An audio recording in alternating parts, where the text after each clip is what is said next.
Introduction.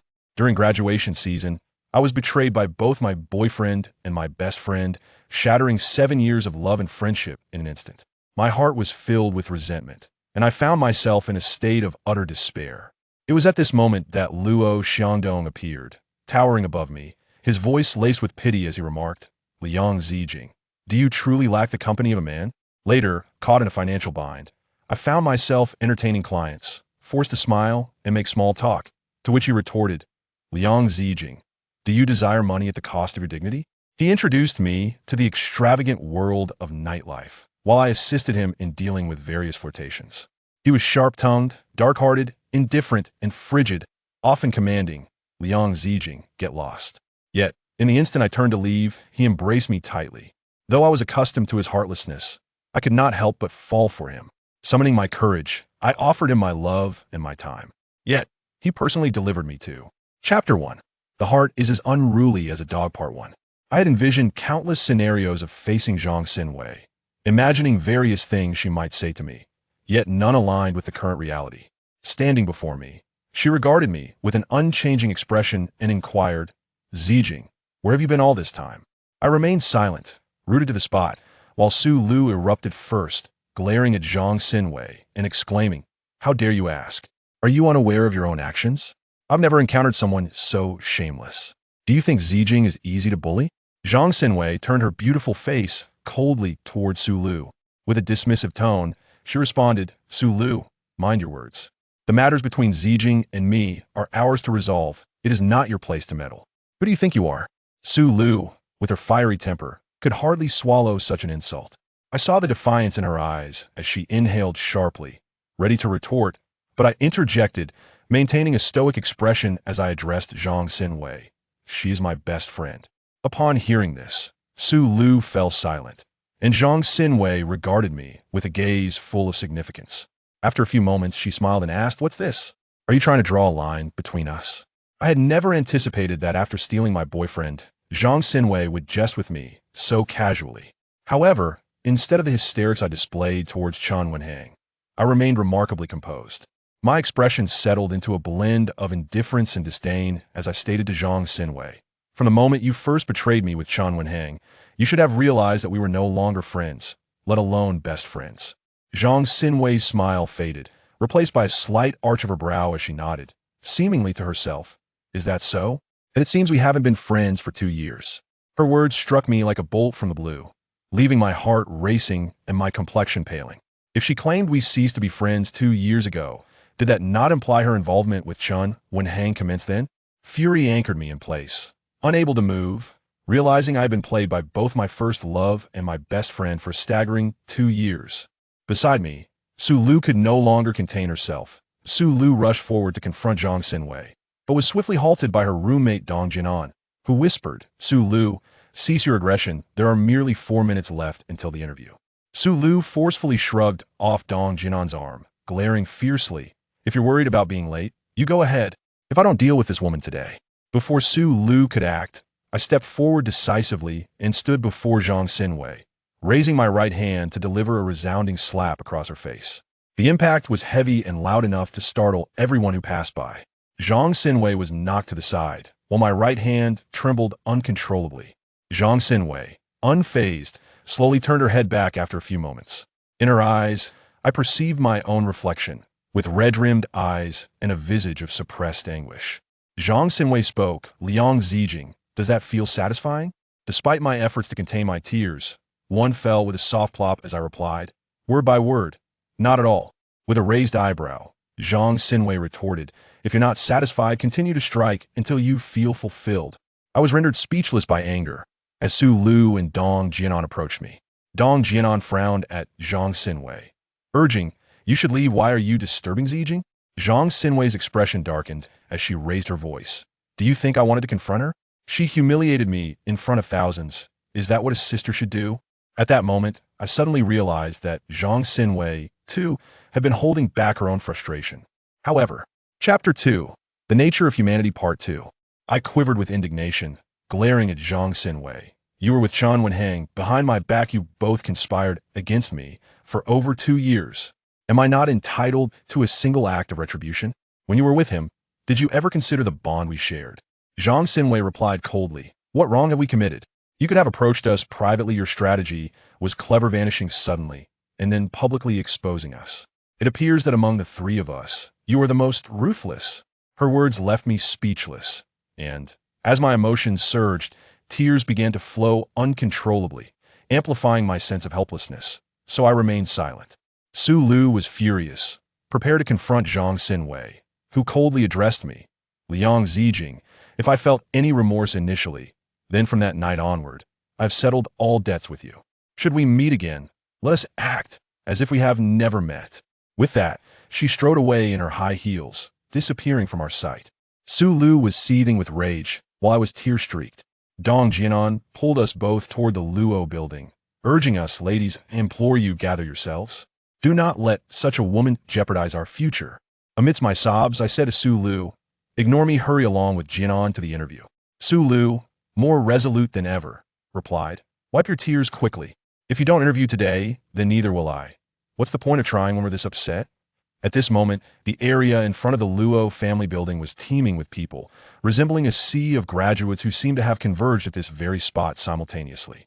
However, the minimum requirement for entry into the Luo family enterprise was a bachelor's degree, which meant that amidst the throng, it was likely that many individuals were master's students, doctoral candidates, or even postdoctoral researchers, all vying for a chance to enter Luo's establishment in hopes of securing a lucrative future.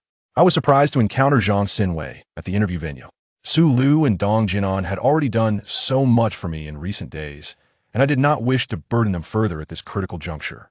Thus, despite feeling utterly shattered inside, I forced myself to dry my tears and walked alongside them towards the Luo family building.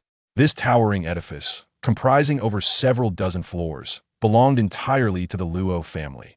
Yet the Luo family only occupied the top 10 floors. The remainder was leased to various companies. As Su Lu, Dong Jianan, and I ascended in the elevator, we encountered others who had come for interviews, all of whom were quite young. The glances exchanged among us were laden with scrutiny and subtle probing. With tear-streaked eyes, I noticed Su Lu wore a grim expression, while Dong Jianan murmured softly to herself upon closer listening. I realized she was rehearsing her self-introduction in English. The elevator surged from the first to the 60th floor in a mere 10 seconds. When the doors slid open, a swarm of individuals rushed out, leaving Su Lu, Dong Jianan, and me as the last three to exit.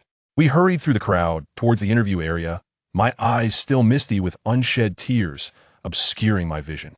It was Dong Jianan, with her glasses, who first spotted the translation interview area, and she urged Su Lu and me to jog in that direction. As we reached the corridor, we found dozens of individuals ahead, waiting expectantly.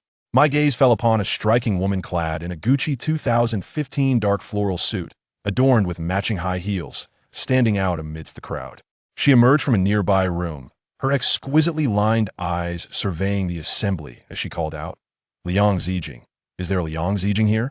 A wave of bewilderment swept through the crowd as everyone exchanged puzzled glances, unsure of who had been summoned. Su Lu and Dong Jianan looked at me in astonishment, with Su Lu asking, Zijing, could that be you? Chapter 3. Astonishing the interviewer. I was equally astonished, as my decision to come was quite sudden, having never submitted a resume prior. The woman continued to call my name in the corridor, and after a few seconds of hesitation, I mustered my courage, stepped forward, and said, Hello, I am Liang Zijing. The woman stood tall, over 1.7 meters, and with her 12-centimeter heels, she loomed over me significantly. She stood before me, and perhaps it was merely a casual glance. Yet I felt as though she regarded me from a lofty height. With a quick, comprehensive appraisal from head to toe, she inquired with an indifferent expression, Are you Liang Zijing? I nodded, though inwardly I pondered whether I was indeed the person she sought. The woman pressed on, Are you from Night City University? I nodded again, a hint of surprise flashing in my eyes. Yet, she simply commanded, Come with me. My curiosity piqued. I couldn't help but glance back at Su Lu and Dong Jianan, only to find them equally bewildered. Thus, under the scrutinizing gazes of those around, I followed the assistant-like woman through the door. Upon entering, I expected to find numerous interviewers, but the room was entirely empty. The woman advanced further, and as I focused, I realized it was a suite, with another door at the far end. Standing at the entrance, the woman nodded, her tone immediately shifting to one of deference. Liang Zijing has arrived. Shall I send her in? Come in, a deep, melodious male voice resonated, prompting me to mentally sketch his appearance. The woman turned to me and said, "You may enter." I was genuinely bewildered, instinctively glancing at the woman beside me, whispering, "I am here for an interview." Unfazed, she replied, "Yes, the interviewer is inside, please go in." Upon hearing this, I was torn between relief and heightened anxiety. The woman had already turned to leave, leaving me standing at the threshold. Taking a deep breath, I pushed the door open. Before me was a vast expanse of glass, sunlight streaming in, creating a dazzling glare. The brilliance of the sunlight narrowed my eyes, and as I gazed towards the desk opposite me, I noticed a dark leather chair turned away. This scene diverged from my expectations. I had presumed the interviewer would at least face me directly. I closed the door behind me, suppressing my curiosity, and announced, "Hello.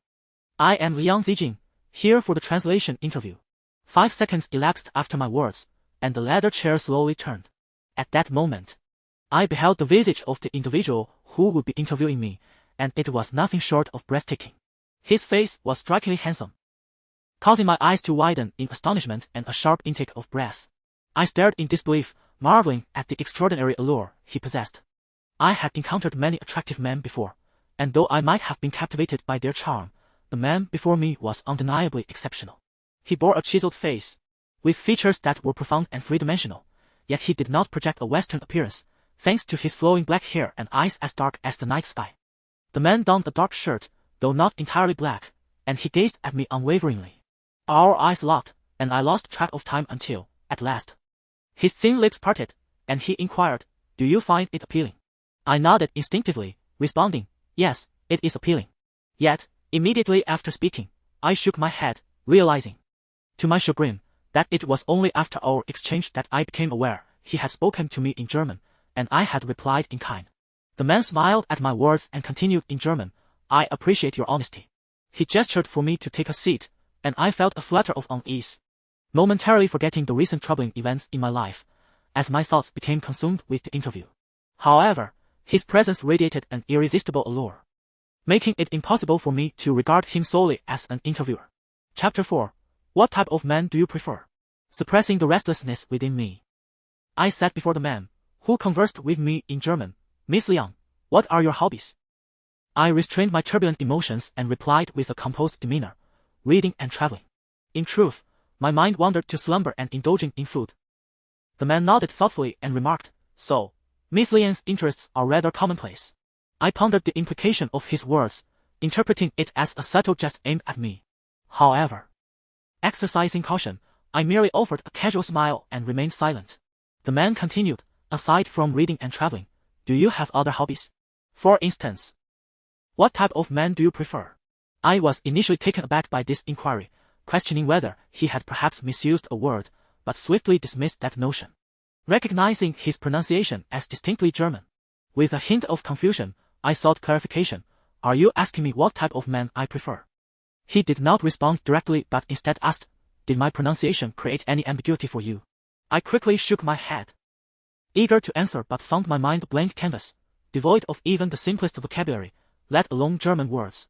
The man maintained his gaze upon me, and after what felt like an eternity, he broke the silence. "Miss Liang, what are you hesitating about? Could it be that you simply do not like men at all?" His question inexplicably conjured images of Chong Wen-han, and with that thought came Zhang Xingwei. My mind was consumed by these two figures, rendering me momentarily blank. I remained silent for a lengthy pause before responding in Chinese. "I'm sorry, I cannot answer that." I could tell without looking that my expression must have been rather dismal. Despite my efforts to forget those two, the interviewer had inadvertently drawn them back into my thoughts, signaling that this interview was likely doomed to failure. As I inwardly lamented the interviewer as probable dissatisfaction, he unexpectedly spoke again. This time in Chinese. "If Miss Liang finds it troublesome to respond in German, I do not mind conversing in Chinese." His voice was melodious, and the content of his statement astonished me, prompting me to glance up at him. In that moment, our eyes met. His gaze was enigmatic, a blend of mirth and intrigue. My heart skipped a beat. I stared at the handsome man across the table, momentarily lost in his presence for 5 seconds before regaining my composure. I responded in Chinese, "I apologize. It's not that I find responding in German troublesome. I simply do not wish to answer that question." "Oh," he inquired gently, then added, Is there some unspoken reason? My mind was flooded with the image of Chong Wan-han and Zhang Xingwei caught in a compromising situation. A wave of nausea washing over me, exacerbated by the lingering effects of motion sickness. Frowning slightly, I endeavored to maintain an expression of indifference and countered with a question. Is it customary to ask about one's preferred type of man during an interview at Luo's? My tone was devoid of provocation. I was merely taken aback by the interviewer's inquiry. Upon hearing this, the man's smile widened slightly at the corners. And he regarded me with an enigmatic gaze, saying, "What if I told you this is a question you must answer before entering the Luo family?" I observed the smile on his face, and for reasons unbeknownst to me, it seemed to harbor a hint of mischief. I had always prided myself on my ability to discern character, yet the events of the past month had starkly challenged that confidence, leaving me to ponder the accuracy of my judgments. After a brief silence, I replied with a stoic expression, "I prefer men who are faithful." The moment those words escaped my lips, I noticed a fleeting glimmer of intrigue in the man's eyes, followed by a somewhat surprised chuckle as he remarked, "I didn't expect Miss Liang to have such stringent standards for men." Chapter 5. Not all men are worthy. He claimed that my expectations of men were excessively stringent. Instinctively, my brows furrowed, and I replied in a subdued tone, "I do not demand that he be handsome, nor that he possess great wealth. I do not even require that he treat me exceptionally well. I merely ask that he remain faithful and not disgust me." Is that too much to ask? Am I truly being unreasonable? The emotions I had long suppressed seemed to explode within me at that moment. The man regarded me with an unwavering expression, his thin lips parting to reveal a hint of derision in his tone. To say that women are insincere is often regarded as a compliment. Put bluntly, it is mere hypocrisy and sophistry. If a man is unattractive, lacks finances, and treats you poorly, would you be foolish enough to choose him? Even if he were to remain faithfully by your side, free from infidelity, you would still find him bothersome and eventually cast him aside, all the while claiming that it was a matter of incompatible personalities. I stared at him, aghast, as his words rendered me momentarily speechless. Before I could respond, he paused for 2 seconds before delivering a final blow that pinned me in place. When one person leaves another, there are always numerous reasons. If you accept it, it's a peaceful separation. If you do not, then they are merely excuses. In cases of infidelity, it may seem that the unfaithful party is entirely at fault. But has the other party ever reflected on their own shortcomings, on how uninteresting they must be to inspire such betrayal? For over half a month since my own betrayal, I had grown accustomed to receiving consolation, or rather, to hearing the collective criticism directed at Chong Wan-han and Zhang Xingwei. Suddenly, a stranger before me spoke with such bravado, suggesting that I was at fault, twisting my already distorted heart further into turmoil. I glared at him as I would at Chong Wan-han. Incredulous, how can you men utter such shameless words in broad daylight? Upon hearing my retort, the man's expression faltered, clearly taken aback by my sudden fervor. Yet I could not restrain myself, gritting my teeth as I continued. When we were dating, you were the ones showering us with sweet nothings, professing undying love. If you never intended for it to last a lifetime, why utter such insincere platitudes? With that, I sprang to my feet, towering over him. Each word delivered as though it were sage advice. If you men are destined to think with your lower halves, then seek out those who wish to engage in physical relationships. Do not come to torment those of us who desire a heartfelt connection. It is utterly revolting. After my declaration, I turned and stormed out. In my haste, I stumbled in my high heels, causing my frustration to boil over. I kicked a chair beside me in anger and marched towards the exit. I burst through 2 doors, seething, and headed down the corridor, completely oblivious to the astonished interviewees who gaped at me. Uncertain of my destination, I walked aimlessly, my mind blank with rage. Upon reaching the end of the corridor, I noticed a restroom to my left and hurried inside. I locked myself in a solitary stall, and the instant the door clicked shut, tears streamed down my face. I leaned against the wall, covering my mouth and nose with my hand, my brow furrowed tightly due to the soreness in my throat. I thought to myself, Liang Zijing, you truly are a lunatic. That man was merely an interviewer, and he clearly stated that questions must be posed. Why did you go mad and engage in a futile argument with him? Now look where it has led. Not only have you failed to secure a position at the Luo Corporation this time, but it seems you may never have the opportunity again in your lifetime. However, far graver than the disappointment of not entering the Luo Corporation is the heartbreak caused by my first love, Chong Wan-han, with whom I shared 7 years, and my best friend, Zhang Xingwei, who has been by my side since high school. Just 3 days before graduation, they conspired to present me with a devastating gift. I never imagined that the two individuals closest to me would shatter my worldview in such a crushing manner, leading to the loss of both love and friendship in an instant, plunging my life into darkness. I had always believed that my actions were justified, even if they were retaliatory. But who was that man who interviewed me today to declare that I was in the wrong? What gave him the right to accuse me of being hypocritical and verbose? Hiding in the restroom of the Luo Corporation, my sobs were muffled, my mind a chaotic tangle. I even entertained the reckless thought of returning to that room to continue our debate, yet such notions remained mere fantasies. During this turmoil, others entered the restroom, and although I strained to suppress my cries, I surmised they must have heard me. As they exited, they whispered disparagingly, "Another loser who failed in an interview." Indeed, with such fragile emotional resilience, it was likely I had never encountered the world's harsh realities. After all, who could simply waltz into the Luo Corporation? They ought to consider their own capabilities. I listened to their tongues, my heart rebutting within me, insisting that it was not as they claimed. Chapter 6. The shattering of a fairy tale. It is often said to me, "Liang Zijing, you are truly enviable." Initially, I would respond with modesty. But as time passed and I heard it repeatedly, I found myself contemplating the truth in those words. Indeed, I have been quite fortunate. I was born in a modest city, where my father served as the deputy director of a bureau, and my mother was a middle school teacher.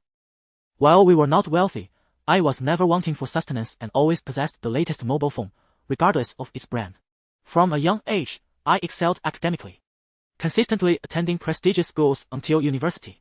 In my first year of high school, I successfully pursued the charismatic figure of the science class, my first love, Han. Our romance flourished for 7 years, characterized by mutual affection and unwavering loyalty, and I firmly believed we would share our lives together. Thus, my life could be succinctly encapsulated as that of a contemporary success story, until 3 days prior to my university graduation. Reflecting on this moment still feels absurd. I had just received my final scholarship before graduating, eagerly anticipating returning to my off-campus apartment to settle the rent. To my astonishment, I unexpectedly discovered my boyfriend, Han, at home when he ought to have been elsewhere. He claimed to be resting after helping my friend, Liang Zijing, with her thesis. In all honesty, I believed him at that moment. Yet, inexplicably, perhaps by some twist of fate, I retrieved my phone and dialed Liang Zijing's number, only to hear her ringtone emanating from my wardrobe. I initially pondered whether she had inadvertently left her phone at my place, conveniently stowed by Han in the closet. However, that line of thought abruptly ceased when I saw Han rise in a state of panic. His eyes filled with a fear that pierced through me as he stammered, "Zijing." He reached out to take my hand, but I instinctively shoved him away and stumbled out of the room. I was not naive. I could not deceive myself with the excuse of a misplaced phone. Rushing back to my dormitory, I locked myself in the bathroom and wept uncontrollably.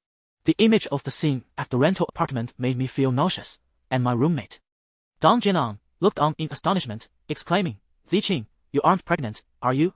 Su Lu, my closest confidant aside from Zhang Xingwei, immediately interjected.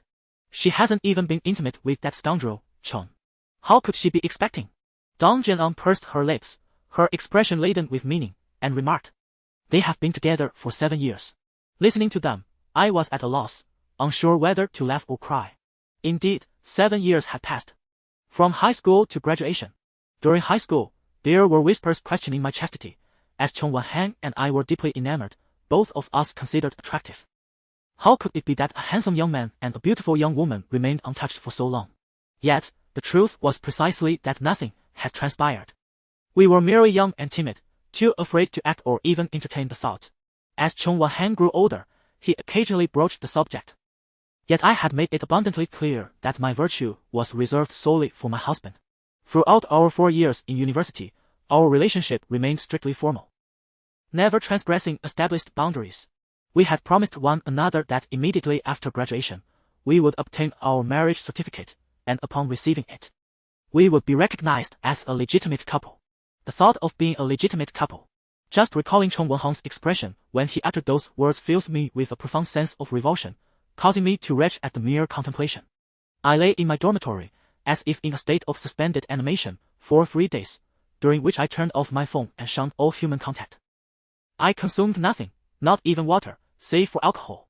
At last, One day, as I languished in a state of utter despair upon my bed, CEO Luo lifted the mosquito net and forcibly roused me, exclaiming, "Zijing, you must snap out of it.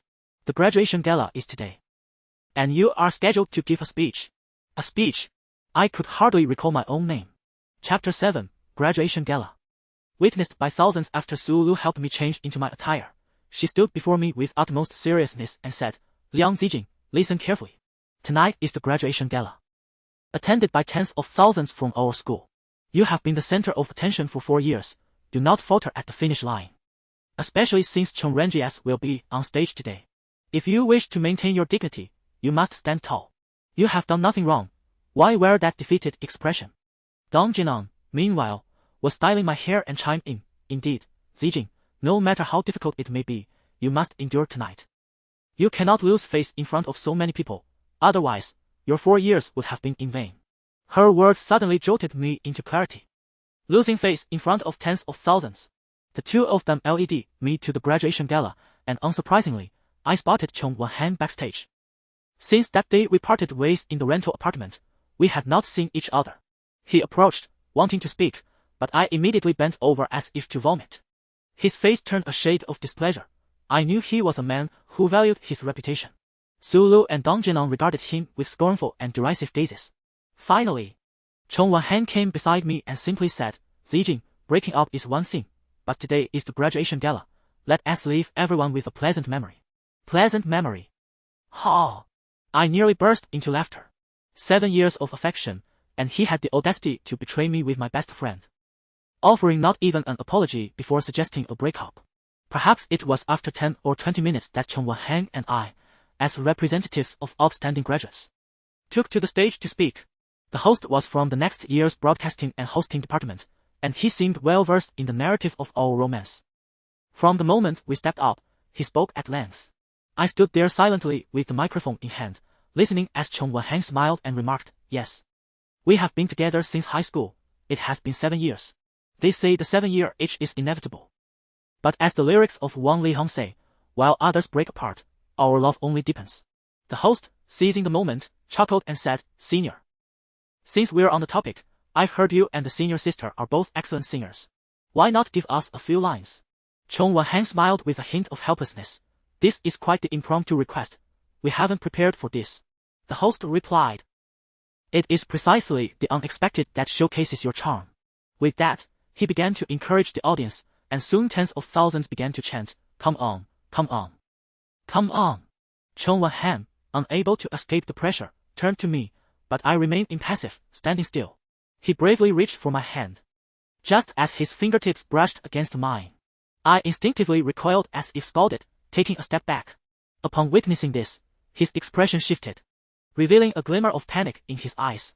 As I suddenly stepped forward, the host on stage was taken aback, and the audience below was equally perplexed. It was not until I grasped the microphone and spoke, "Dear classmates, junior brothers and sisters, after sitting here for an entire night, are you not feeling rather bored? Would you like to hear something thrilling?" That a resounding chorus of yes erupted from the crowd. A smile crept upon my lips as I continued, "However, today I shall not sing. Instead, I wish to share a story with you." As the final note of my declaration faded, I caught a glimpse of Cheng Wanhan, standing just a step away from me, his expression suddenly darkening. The more his demeanor soured, the more my spirits lifted. Clutching the microphone, I commenced my speech for the evening. 7 years ago, when I had just embarked on my first year of high school, I found myself utterly exhausted after the first day of military training. At long last, the training concluded, and I hurried to the washroom to freshen up. Upon lifting my gaze, I was met by a tall young man clad in jeans and a white t-shirt, who handed me a tissue. I accepted it to wipe my face, utterly mesmerized by his presence, so much so that I failed to notice the tissue sticking to my skin. He flashed a smile and handed me the entire pack of tissues. That was our first encounter. After recounting this moment, laughter rippled through the audience, accompanied by playful jeers. Even the host chuckled, remarking, "So that is how the senior met the senior." Without even glancing away, I continued. Our second meeting occurred when I heard he was fond of basketball, prompting me to venture to the court to watch him play. Seeing him drenched in sweat, I approached and offered him a bottle of drink along with a pack of tissues. He accepted the tissues but declined the drink, as I had unwittingly presented him with the male version of a couple's drink. The host prompted, and then? Chapter 8. In exchange for your utter defeat. I offer 7 years of devotion. I thought to myself, this is a rejection, yet shortly thereafter, he sent someone to deliver drinks to my class specifically. A box of couple-themed beverages for women. The girls in the audience gasped in admiration, but I furrowed my brow, recalling the events of years past. A pen of sorrow gripping my heart. Chong Wan-han could no longer contain himself and stepped forward, attempting to pull me off the stage. However, I suddenly lost control of my emotions, shaking him off and retreating with the microphone in hand. Our abrupt struggle not only startled the host on stage but also sparked murmurs of confusion among the students below. With the microphone in hand, I gazed at Chong Wan-han. Tears welling in my eyes as I choked out, Chong Wan-han, how did you confess to me the first time?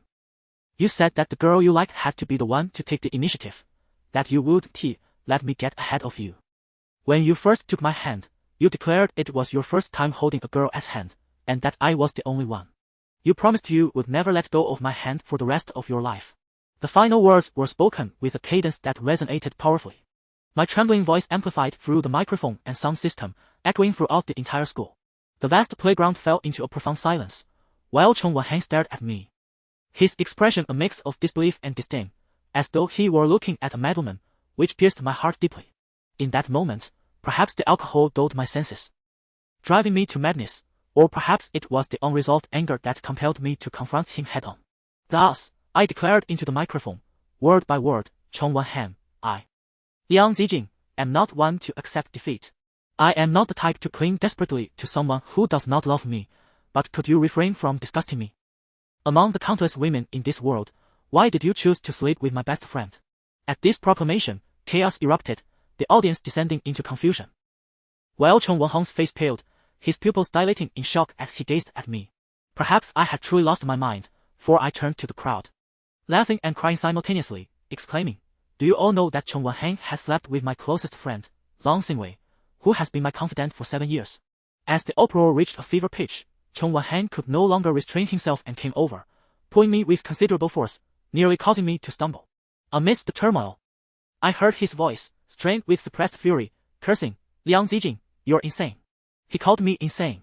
I suddenly straightened up, shaking him off with such force that I stumbled back 2 steps. Glaring at Chong Wan-han, I retorted fiercely, am I the mad one?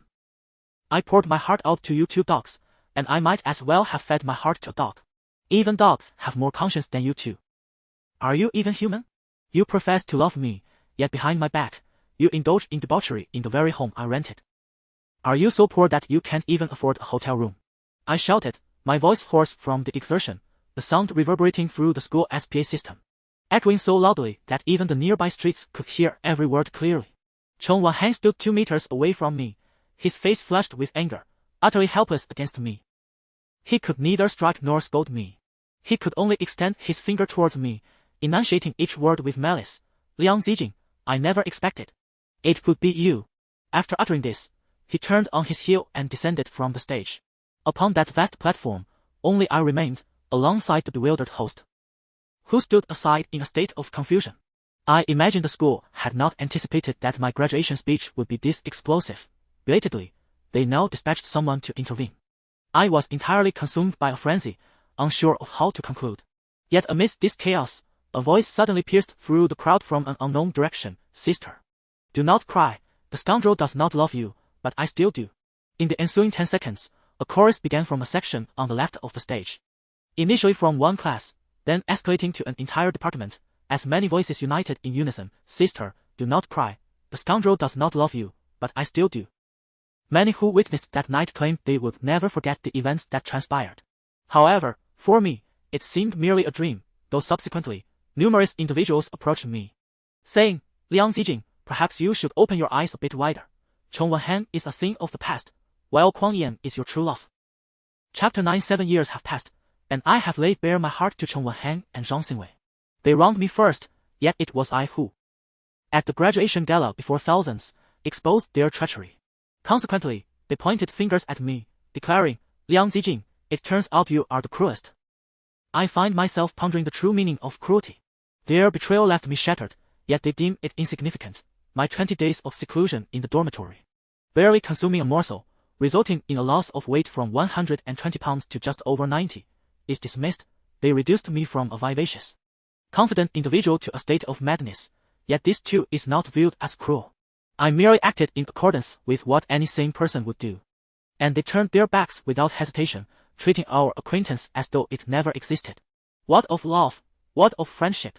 In the end, they are rendered trivial before infidelity. Ha! My heart laughs wildly, yet tears cascade uncontrollably down my cheeks. Hiding in the restroom stall of the Luo family, I observed through the narrow gap under the door as figures moved back and forth, whispering in hushed tones. Being someone who values their pride, I bit down hard on my lip, resolutely stifling my tears, refusing to allow a sound to escape. After 5 minutes of composure, I pushed open the stall door, intending to step out. To my surprise, others lingered in the restroom, standing just outside my door, clearly eavesdropping, not anticipating my sudden emergence. My eyes, reddened and swollen, locked onto theirs, and we exchanged awkward glances. Moments later, one quick-thinking girl said, "Don't cry. Was the interview not what you hoped for?" offering me a tissue. I hesitated before accepting it, murmuring a soft, "Thank you." Seeing my lack of reproach for their eavesdropping, they relaxed, attempting to console me. "Don't be disheartened. It's just an interview you didn't pass. Many others have faced the same." Approaching the sink, I turned on the tap to wash my face. Grateful I had not applied much makeup today, otherwise, my reflection would have been unbearable. The unfamiliar girls continued to chatter behind me, and one inquired, "Hey, did you graduate from Night City University? I noticed you were interviewed alone. Do you have some special connection?" After washing my face, I glimpsed my pale complexion and reddened eyes in the mirror. Turning around, I replied calmly, "I failed the interview and cannot offer you any insights. If you seek knowledge, ask those who succeeded." With that, I stepped past them without waiting for further conversation. Exiting the restroom, I retrieved my phone from my bag, intending to call Sulu and Dongjinong to inform them I would wait for them downstairs. Yet, before I could dial, a familiar voice echoed in the corridor, "Senior." I paused, looking up to see a tall young man clad in jeans and a white t-shirt, waving at me with a broad smile as he hurried over. As he approached me, his gaze fell upon my reddened eyes, and his expression shifted with concern. He anxiously inquired, "Senior, why are you crying? What has happened?" Instead of answering, I countered with a question, "Kwang Yan, what are you doing here?" Kwang Yan, the one who had pursued me since the very first day of school, only to be rejected by me, had vowed to wait for me over the past 3 years, even on the day of our graduation ceremony. When I found myself in a frenzy on stage, he rallied the entire department to shout, "Senior, do not cry. The scoundrel does not love you, but I still do. He is my junior, currently a third-year student." Kwang Yan is always eager to respond to my inquiries. He replied, "I have no classes today, so I came to check on you." Chapter 10, The Bet. After a brief pause, he scrutinized my expression and cautiously inquired, "Was the interview unsuccessful?" The mere mention of the interview ignited a flicker of irritation within me. I suppressed my anger and replied nonchalantly, "Let us not discuss it. Let us head outside first."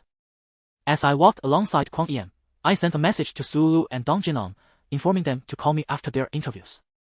Kwang Yan was discreetly observing my demeanor and then spoke up, "Senior, rest assured, with your capabilities, you will surely be accepted by the Luo family." Recalling how I had scolded the interviewer earlier, I felt a tumult of emotions rise within me, and a sardonic smile crept onto my lips as I retorted, "I bet you that I want to get into the Luo family." Kwang Yan's eyes widened in disbelief as he exclaimed, "Impossible." His resolute tone prompted me to glance at him curiously and ask, "Do you have such unwavering faith in me?" A fleeting expression flickered across Kwang Yan's eyes, as if he were evading something, but he quickly nodded and replied earnestly, "Senior, you are my idol. I have never doubted your abilities. Many have expressed similar sentiments to me, and I had always believed in my own prowess, yet now." Suppressing the bitterness that threatened to surface, I smiled at Kwang Yan and said, "You might need to find a new idol." Furrowing his brow, Kwang Yan insisted, "Senior, if I say you can do it, you can definitely do it.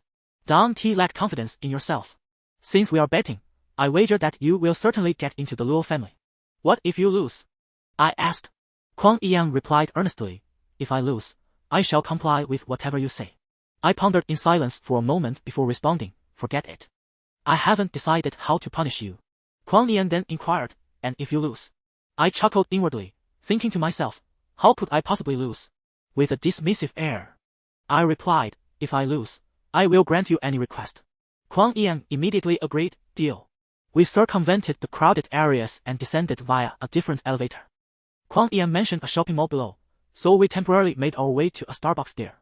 He ordered a latte, a cup of black tea, and a white chocolate raspberry cheesecake.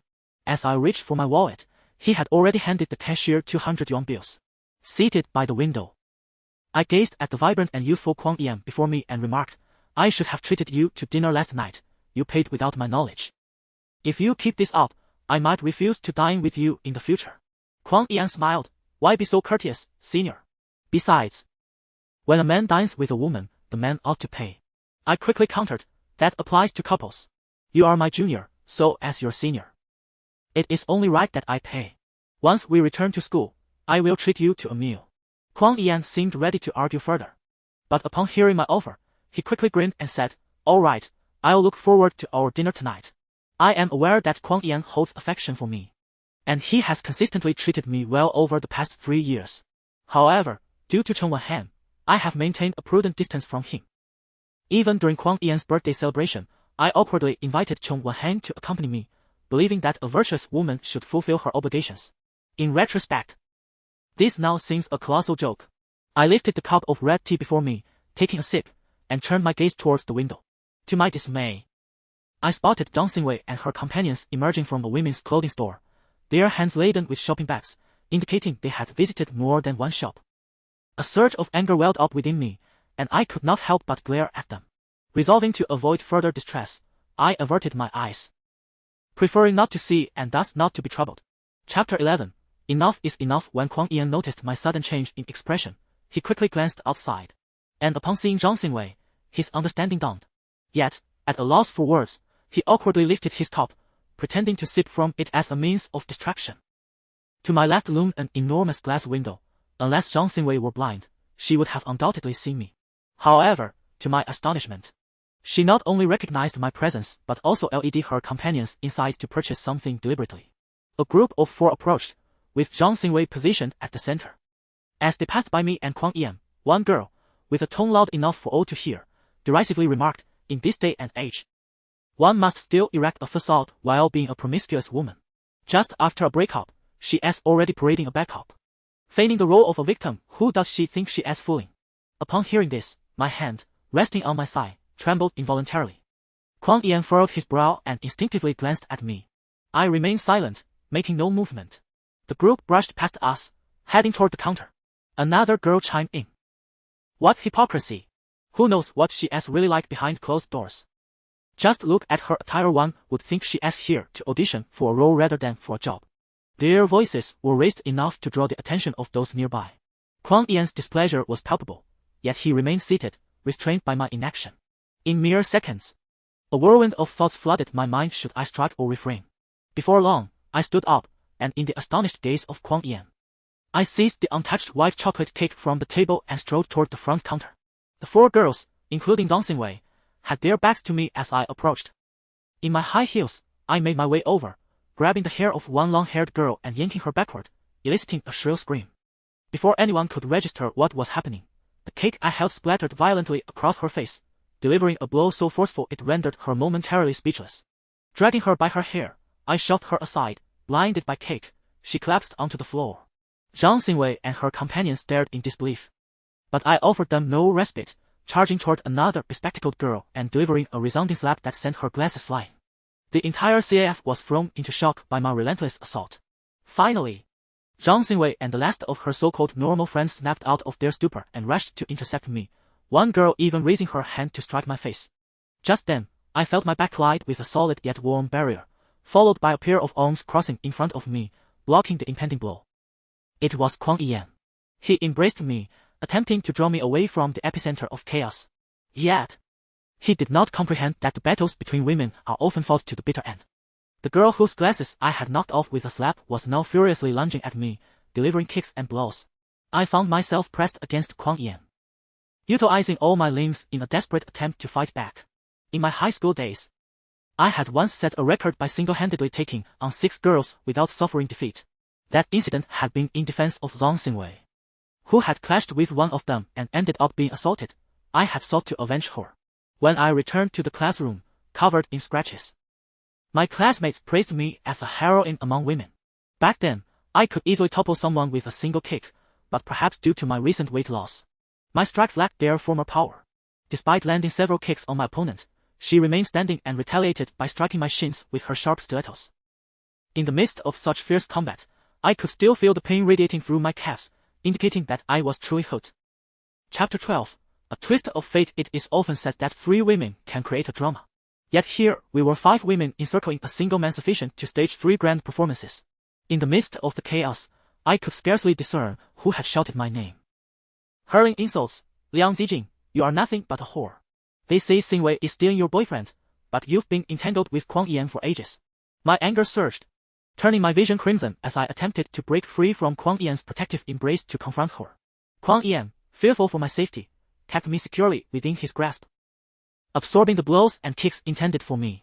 I noticed a girl, her face smeared with cake, had removed her high heels, attempting to strike me with the heel. How could I tolerate such an affront? With a frenzied shout of defiance, I broke away from Kuang Yan. How dare you? As Kuang Yan restrained me, he swiftly seized the wrist of the girl wielding the high heel.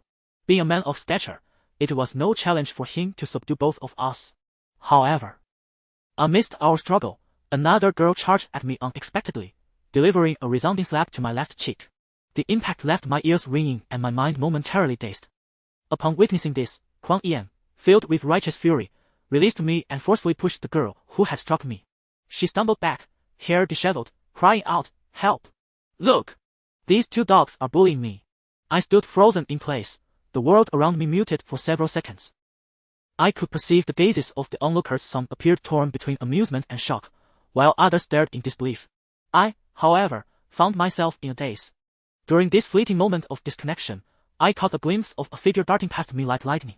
In the next instant, I saw the girl who had referred to us as dogs being unceremoniously kicked to the ground by Su Lu, who then mounted her, raining down slaps. Dong Jianang, typically non-confrontational, found herself compelled to join the fray.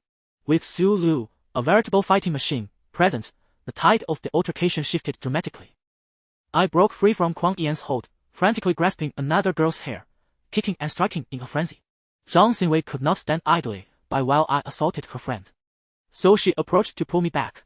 In my rage, I instinctively swung my arm, delivering a sharp slap to Zhang Xingwei's face.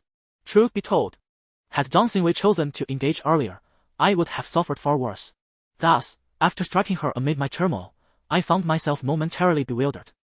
A flicker of regret surfacing within me. In that instant, time seemed to halt, and the chaos around us gradually subsided.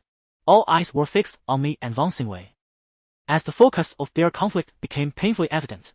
Previously composed when I had struck her before the Luo family's gate, Zhang Xingwei's expression transformed into one of sheer horror in mere seconds. Staring at me, she enunciated each word with venom. "Liang Zijing, have you lost your mind?"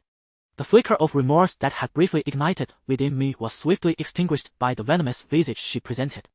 My chest rose and fell slightly as I cast her a cold glance and retorted, "Didn't you say I should continue until I am satisfied?" Zhang Xingwei, her eyes wide with intensity, exclaimed, "I wish you would die. Why haven't you done so yet?" She stood before me, her voice resonating loudly enough to make my ears buzz.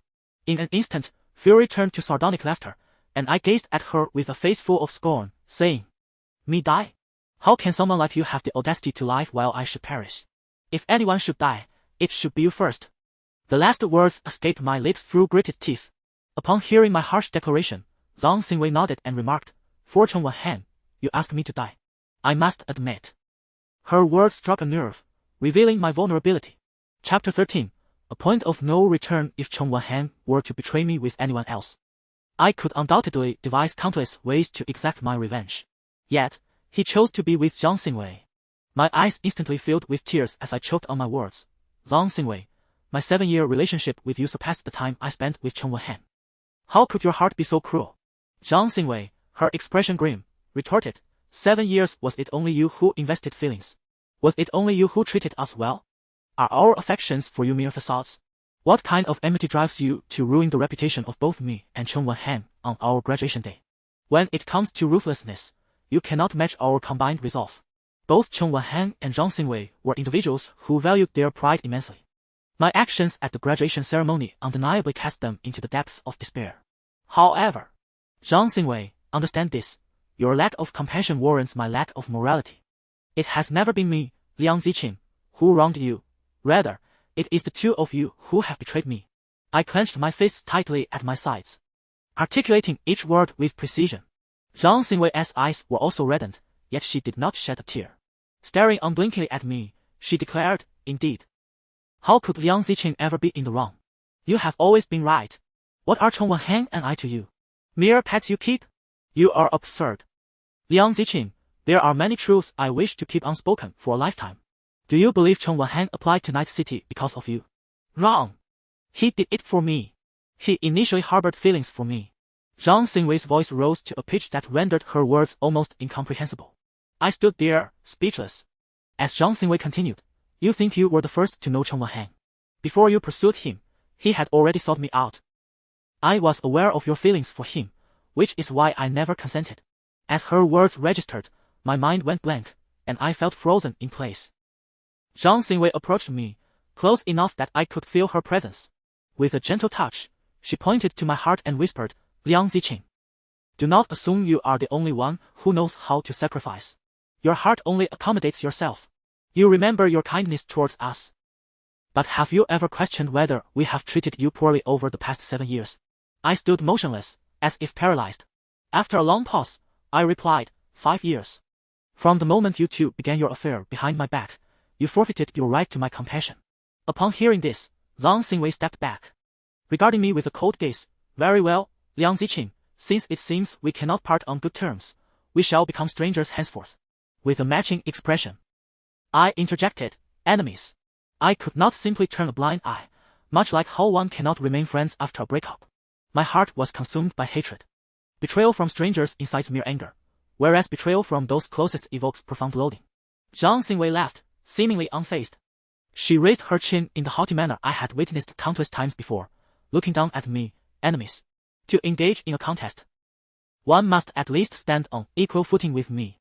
As of now, I have secured a commendable position within this building, and what of you? I have heard that you remain mired in despondency. Su Lu once provoked me regarding this matter, yet such indirect stimulation pales in comparison to the intensity of direct confrontation. I would rather be ridiculed by the entire world than be the subject of her scorn. Thus, without a moment's hesitation, I retorted, you think you can overshadow me at work? Throughout our lives, have you not copied my every academic endeavor? Noticing the pallor of Zhang Xingwei's face, I added mockingly, you may have found a mere job within this building, but mark my words, I shall ascend to the pinnacle of this edifice. I will overshadow you from head to toe, ensuring you never find a chance to rise again. Chapter 14. Preparation for battle. I have never been one to be easily bullied. Throughout my life, it has only been I who has tormented others. When has it ever been my turn to be oppressed? After speaking, I noticed Zhang Xingwei's eyes widen, yet she remained utterly speechless. With an air of defiance, I strode out, followed swiftly by Kuang Yan and Dong Jinan. As Su Lu passed by Zhang Xingwei, she spat disdainfully, hurling an insult, shameless. Stealing your best friend's man. I wonder what you will become in the future. The four of us exited Starbucks with purposeful strides, drawing the attention of onlookers in the mall. It was only upon glancing at Kuang Yan, Su Lu, and Dong Jinan that I grasped the reason for their stares. All of us bore the marks of a recent skirmish, particularly Su Lu and I, who were still adorned with remnants of cake. We made our way to the elevator. And as we descended, Dong Jinan scrutinized my expression and softly remarked, Zijing, don't be upset. To my surprise, my mood was quite buoyant. I found that I had no tears left to shed. I raised an eyebrow and replied, upset. I feel liberated after the fight. What reason do I have to be angry? Seizing the moment, Kuang Yan chimed in, let us return to school. I shall treat you all to a meal. That afternoon, back at the university, I fought against the nausea of motion sickness. The four of us sought out a nearby restaurant for a meal. During our gathering, I drank excessively, becoming so inebriated that my words became slurred, yet I steadfastly declared, I will undoubtedly work on the top floor of that building. At this, Su Lu eagerly inquired, by the way, Zijing, how did your interview go today? Interview. I began to hazily recollect, eventually envisioning the handsome visage of the interviewer. I mumbled. The interviewer was quite dashing, was he? What? Su Lu furrowed her brow. Dong Jinan and Su Lu exchanged glances, both declaring, our interviewers were all foreigners, mostly middle-aged. At that moment, We were so nervous that we hardly had the leisure to consider their appearances. Upon hearing this, I raised an eyebrow. Did you have many interviewers? CEO Luo nodded. Indeed. Upon entering, there was a row of foreigners seated, and their questions were incredibly varied. I barely understood a fifth of them and ended up smiling foolishly. It's embarrassing to even think about it. Dong Jinan added, I understood everything. But their inquiries were highly professional. They asked how one would communicate with colleagues or the company's boss upon arriving in the translation department. I can't be sure if my answers were satisfactory. I frowned and asked, did they inquire about your preferences in men? CEO Luo and Dong Jinan looked at me in disbelief, unsure if they had heard me correctly. I realized I had indeed drunk too much. Not recalling what I had said. The following day, I awoke in my dormitory, the curtains drawn, obscuring the time outside.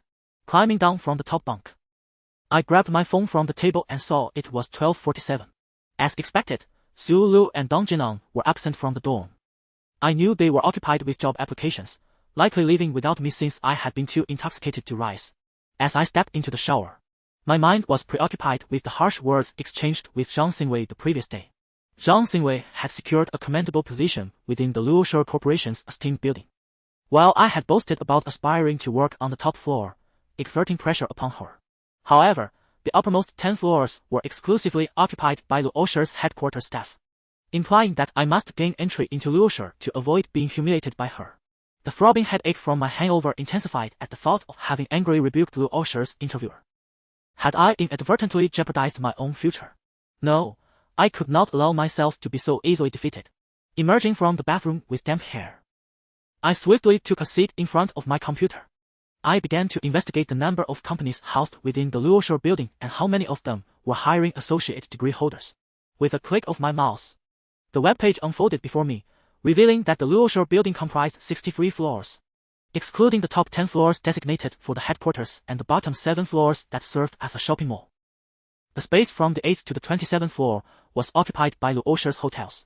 Astonishingly, from the 20th to the 54th floor, there were over 30 registered companies of various sizes. I diligently examined each company, discovering that fewer than 3 were open to hiring associate degree graduates, including positions in hotel customer service and reception. The opportunities available for Zhang Xingwei were scant, and based on my understanding of her, she would undoubtedly reject roles such as a printer or merchandise salesperson. Therefore, the most likely avenue for her would be the hotels under Luo Shi, which were recruiting independently and offering certain positions to associate degree holders. Chapter 15. The job offer. I spent nearly an hour researching and diligently recording the other companies I could consider, apart from the Luo Group. To my astonishment, I realized that with my qualifications and abilities, I could easily surpass Zhang Xingwei. For the first time, I felt a sense of pride in my academic achievements. At the very least, they equipped me with the capacity to deliver a powerful blow to those who had wronged me when I found myself with no other options.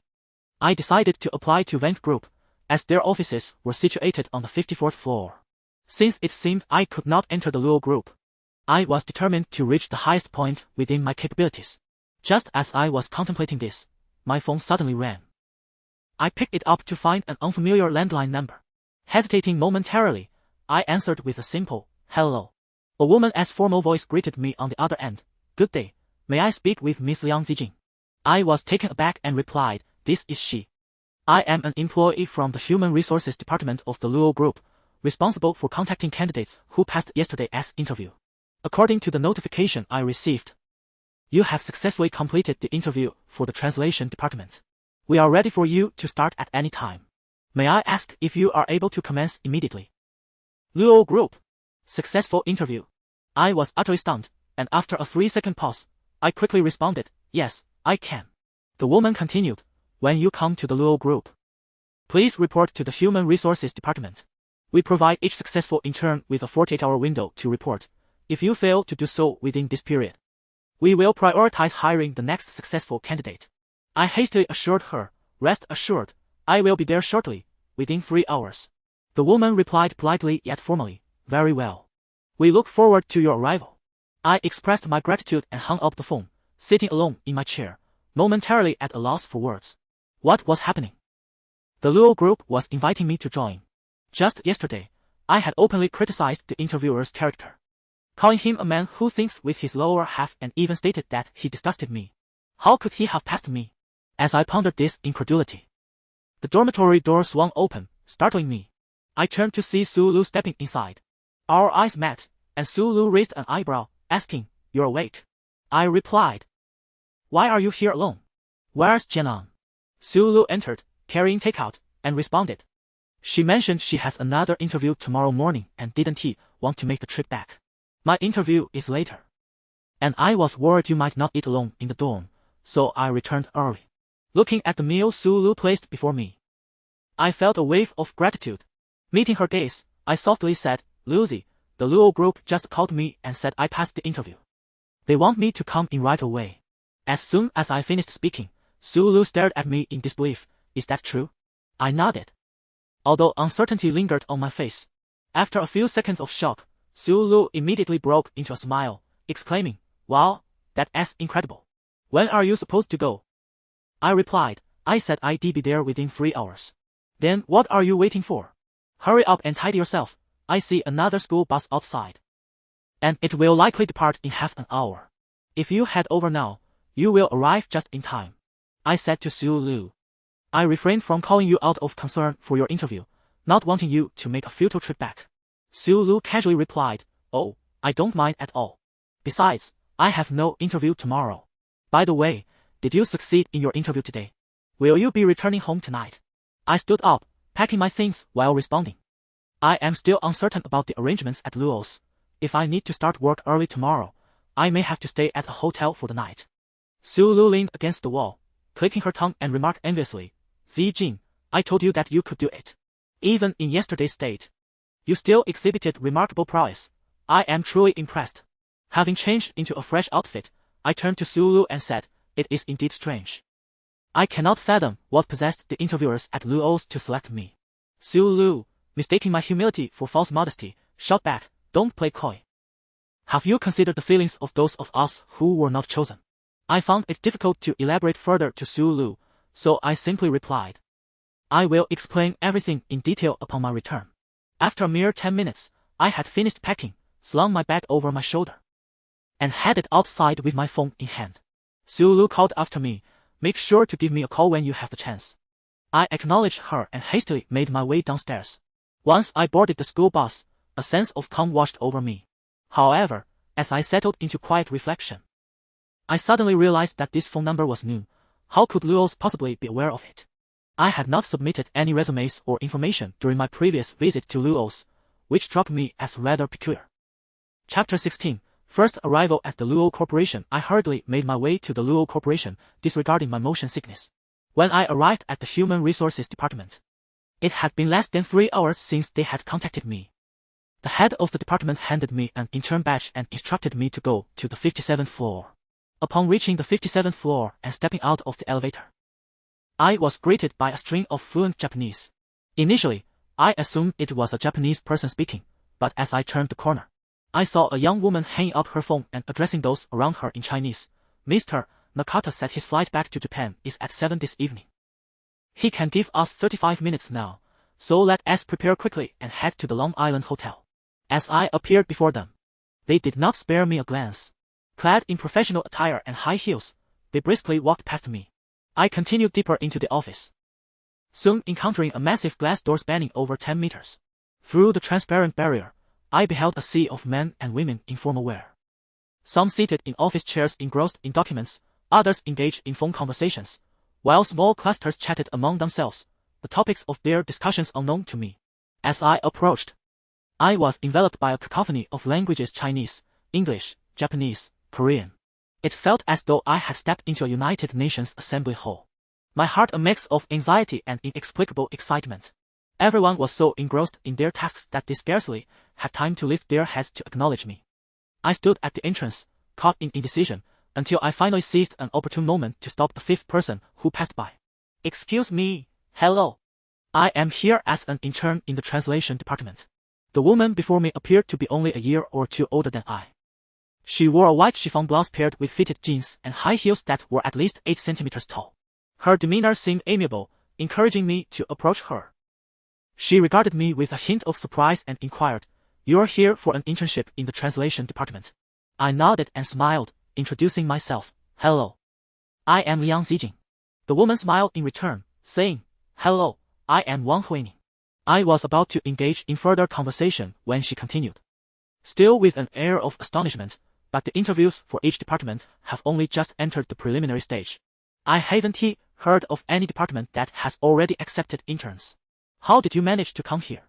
Her words momentarily stunned me. After a brief pause, I instinctively handed her my badge and responded, "I received a call from Human Resources this afternoon, informing me that I had passed the interview for the translation department." I'm not quite sure how upon seeing my badge, Wang Huining realized I was not deceiving her. With a quick flick of her eyes, she smiled and said, "Oh. Then let me take you to the department head's office." As I followed Wang Huining, I finally noticed that others were beginning to direct their gazes toward me. Or rather, toward the intern badge hanging from my neck. Standing before the door marked with the title of the department head's office, Wang Huining smiled and said, "You can knock and go in yourself." I nodded in gratitude. "Thank you, senior." Wang Huining smiled and replied, "Please, no need to call me senior, it makes me feel old. You must be a recent graduate, am I right?" I nodded, and she continued, "I graduated 2 years ago, so I am your senior. Just call me sister from now on." I immediately sweetly exclaimed, "All right, I look forward to your guidance, Sister Huining." Wang Huining chuckled, "We have plenty of time ahead of us. You should go in and greet the department head." With that, Wang Huining gracefully departed in her high heels. I took a deep breath and gently knocked 3 times on the door. I had always imagined that the head of the Luo translation department would be an older man. Yet after my knock, I was surprised to hear a woman's voice from within, "Come in." It was a single word, simple yet commanding. I felt a flicker of astonishment in my heart as I pushed the door open. Chapter 17. The Elite. As I entered, I had already prepared a nod of greeting. Just about to say hello, when I noticed a young woman seated in a leather chair, clad in a pristine white professional suit. She gestured for me to wait a moment and then answered her phone. I stood at the entrance, observing her radiant smile as she engaged in conversation in impeccable Tokyo-accented Japanese. Although I had studied Japanese as my second language and frequently received commendations from foreign teachers for my spoken skills, I humbly acknowledged that I still fell short in comparison to the woman before me. At the very least, I was not capable of holding a phone and bowing in deference as she did. After approximately 5 minutes, she concluded the call and turned her gaze towards me. Instantly, I bowed politely and introduced myself. "Hello, I am Liang Zijing, here for an internship." She was about to respond when her phone rang again, prompting her to apologize with a quick, "Excuse me." I quickly reassured her, "It's alright, please take your call." Upon answering, she switched to Korean, her demeanor shifting to one of formal seriousness, indicating that the conversation at hand was undoubtedly complex. I had not studied Korean, so I could not comprehend her words. I lingered at the doorway for a few more minutes until she finally hung up and smiled at me. "I apologize for the wait. Please have a seat." "No problem, Director Zhou," I replied. I approached the guest chair at the table and, having inadvertently noticed the nameplate that read head of the translation department, Zhou Yu, I was taken aback. Zhou Yu was not the middle-aged man I had envisioned. Rather, she appeared to be a young woman, likely just over 30. Her hair and makeup were meticulously styled to perfection. With a smile, she addressed me. "Your name is Liang Zijing, correct?" I nodded, "Yes." Zhou Yu continued, "Great. Let me introduce you to everyone." I followed her out of the office, her high heels clicking confidently on the floor. Upon her entrance, everyone paused their tasks, attentively focusing on her. Zhou Yu stood in the open space of the office, clapped her hands, and warmly announced, "I would like to introduce a new colleague, Liang Zijing." Turning towards the gathering, I bowed at a 90-degree angle and smiled. "Hello, esteemed seniors. My name is Liang Zijing, and I am a new intern. I look forward to your guidance." Applause erupted in welcome, and Zhou Yu instructed me, "Liang Zijing, you will sit in that position. If you have any questions, feel free to ask your colleagues nearby." I nodded, "Understood, Director Zhou." After she finished speaking, she informed everyone that they could disperse and turn back to her office. Wang Huining stood before me, smiling. "Zijing, you will be sitting next to me from now on." I smiled in response and walked with Wang Huining toward the seats at the back. As I settled into the chair, I gazed at the brand new computer and various tools before me, still in a daze. Had I truly entered the Luo Corporation? How had everything unfolded so suddenly? However, the more startling events were yet to unfold. By the time I arrived at the translation department, it was already past 5 in the afternoon. And the company's standard closing time was 6. Thus, it was not long before everyone began to prepare for departure.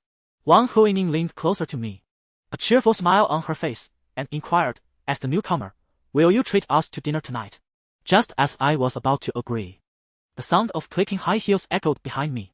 A moment later, I caught a glimpse of a tall figure standing beside me. Upon turning my head, I was surprised to find it was the assistant who had escorted me into the interview room the previous day. While I remained momentarily speechless, those around me greeted the woman with polite deference, "Assistant Chiao." She smiled and nodded, though the gesture was nearly imperceptible, revealing hints of her arrogance and disdain. Sensing the atmosphere, I instinctively rose to my feet, a flicker of confusion in my eyes. Chapter 18. A fortuitous encounter.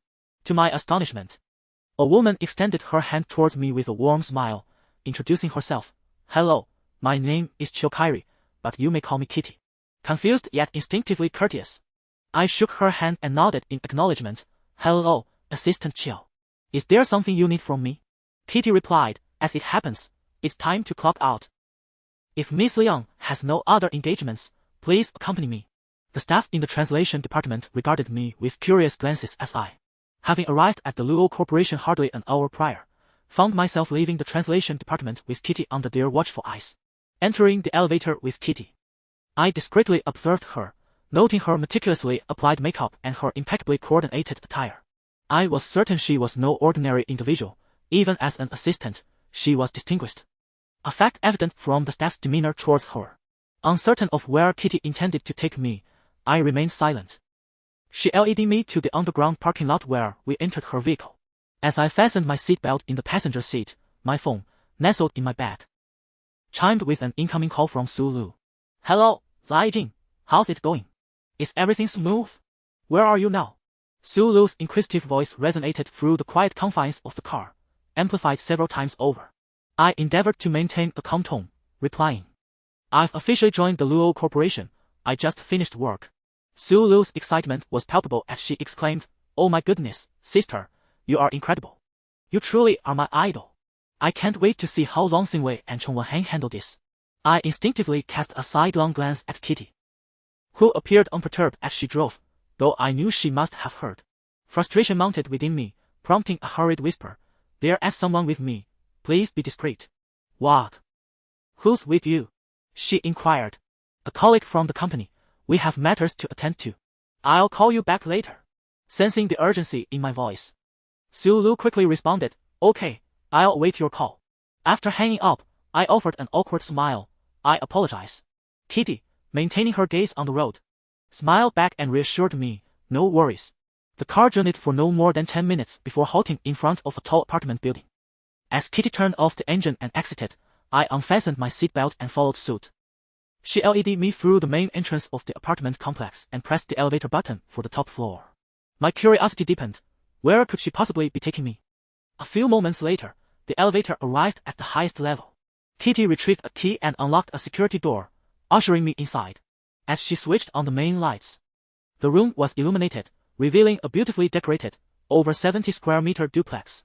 The interior was exquisitely furnished, with all amenities readily available, precisely as advertised, ready for immediate occupancy. The room was devoid of any presence, apart from Kitty's suggestion to introduce me to others. I turned my head towards Kitty, unable to restrain my curiosity. "Assistant Chiao. What do you mean by this?" Kitty gazed at me, a smile gracing her lips as she replied, "Miss Liang, what do you think of this place?" Instinctively, I responded, "It's quite nice, but this residence is provided by the Luo family for their employees. Having just graduated from university, I presumed you had tea yet sought accommodation in this area. If you find it satisfactory, perhaps you could reside here in the future." Kitty spoke with an air of nonchalance, yet I was taken aback. Situated in the heart of Night City, it was mere steps from the main thoroughfare and only a 20-minute walk from Luo Corporation. Furthermore, this was a high-rise apartment with exquisite renovations, to say the least. The monthly rent would undoubtedly start at 5,000. Kitty's offer for me to stay here left me somewhat hesitant, as my mother had always cautioned me against believing in the notion that opportunities fall from the sky. Chapter 19. From Adversity to Prosperity. Assistant Chiao. I am still merely an intern. Does Luo Corporation extend such generous benefits to its interns? I pondered, aware that great temptations often conceal perilous traps.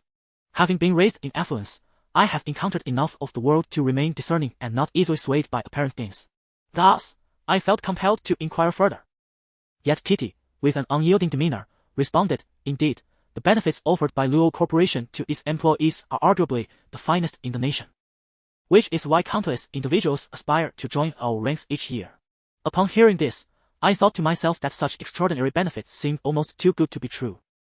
Merely the rent could consume an entire month's salary. Kitty regarded me and continued, however, to speak candidly, the accommodations here are reserved for only the most exceptional employees. As a newcomer, you would typically not qualify for this residence. However, as the dormitory for new employees is currently undergoing renovations, I took the liberty of bringing you here. Consider it a small act of selfishness on my part. Please do not mention this to others in the company. A flicker of surprise crossed my face. This was only my second encounter with Kitty, and I was perplexed by her seemingly personal inclination towards me. I refrained from asking outright, and Kitty offered no further explanation. Instead, she glanced at her watch and remarked, I have other matters to attend to. The keys are on the shoe cabinet by the entrance. I must take my leave. As she stepped outside, I hurried to follow her to the door and expressed, thank you, Assistant Chill. She turned back and smiled at me. A smile imbued with a depth I could not quite grasp. Once Kitty departed, I found myself alone in the exquisitely decorated duplex apartment. Although I was somewhat incredulous at the sudden turn of fortune, curiosity compelled me to explore the space. And I inadvertently caught sight of my own smiling reflection on the gleaming television wall. Indeed, while love may elude me, my career flourished. Fate would never drive a soul to utter despair. Seated on the elegant European-style sofa in the living room, I took out my phone and called Su Lu. Upon learning that I had not only secured a position in the translation department but also had a new home, she exclaimed exuberantly over the phone, Liang Zijing. I am coming to stay with you. Right now, immediately. I readily replied, you must come at once, not a moment's delay. Not 10 minutes had passed after hanging up with Su Lu when my phone rang again, this time revealing a call from Kwang Yan. He inquired, Senior. I heard you joined Luo Corporation. I smiled and responded, such keen news. Who informed you? Kwang Yan replied, I ran into Su Lu. He continued, how was your day? Everything going smoothly. Feeling quite buoyant, I responded with a smile, indeed, it has gone exceedingly well. Your good wishes have served me well. Kwang Yan then asked, Senior. Do you recall our previous wager? I replied, the one where I must grant you any request if I lose. Speak your mind. After uttering those words, a sense of unease crept over me, a lingering apprehension that Kwang Yan might propose that I become his girlfriend. In that moment, I pondered whether I would accept or decline. Senior, promise me that from now on, you shall no longer shed tears for those unworthy individuals. They belong to the past. You must look forward, for I long to see you smile. The Luo company commenced work at 8 in the morning, and I arrived promptly at 7:30. In the entire translation department, I found myself in the company of only a few male colleagues who were diligently racing against the clock to complete their translations. I contemplated that rather than idly staring at an empty desk, it would be more beneficial to approach someone and engage in conversation.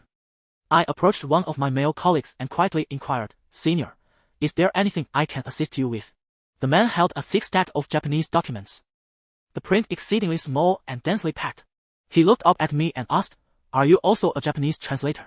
I smiled and replied, I am studying Japanese as my second language. He then said, could you please help me translate this document? The manager requires it before 9. And I have other matters to attend to.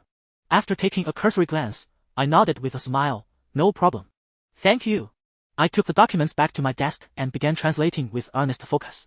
The document spanned 14 or 15 pages of A4 paper. And I completed the translation within an hour, translating at a pace that allowed me to read through once before commencing the actual translation. I was so engrossed in my work that I did not even notice when Wang Huining sat down beside me. Once I finished, I handed the document back to the male colleague, who briefly scanned it before exclaiming with a glimmer in his eyes, Zijing, you are quite impressive. Your speed rivals that of a professional Japanese translator. I chuckled and replied, oh, where's the merit in that? Senior, please review it thoroughly to ensure there are no mistakes. I would hate to cause you any inconvenience later. He nodded appreciatively, saying, thank you. I'll treat you to a drink later. On my way back to my desk, I took on a few more tasks, assisting colleagues who were overwhelmed with less critical translations. As I settled into my chair, Wang Huining immediately slid over to my side.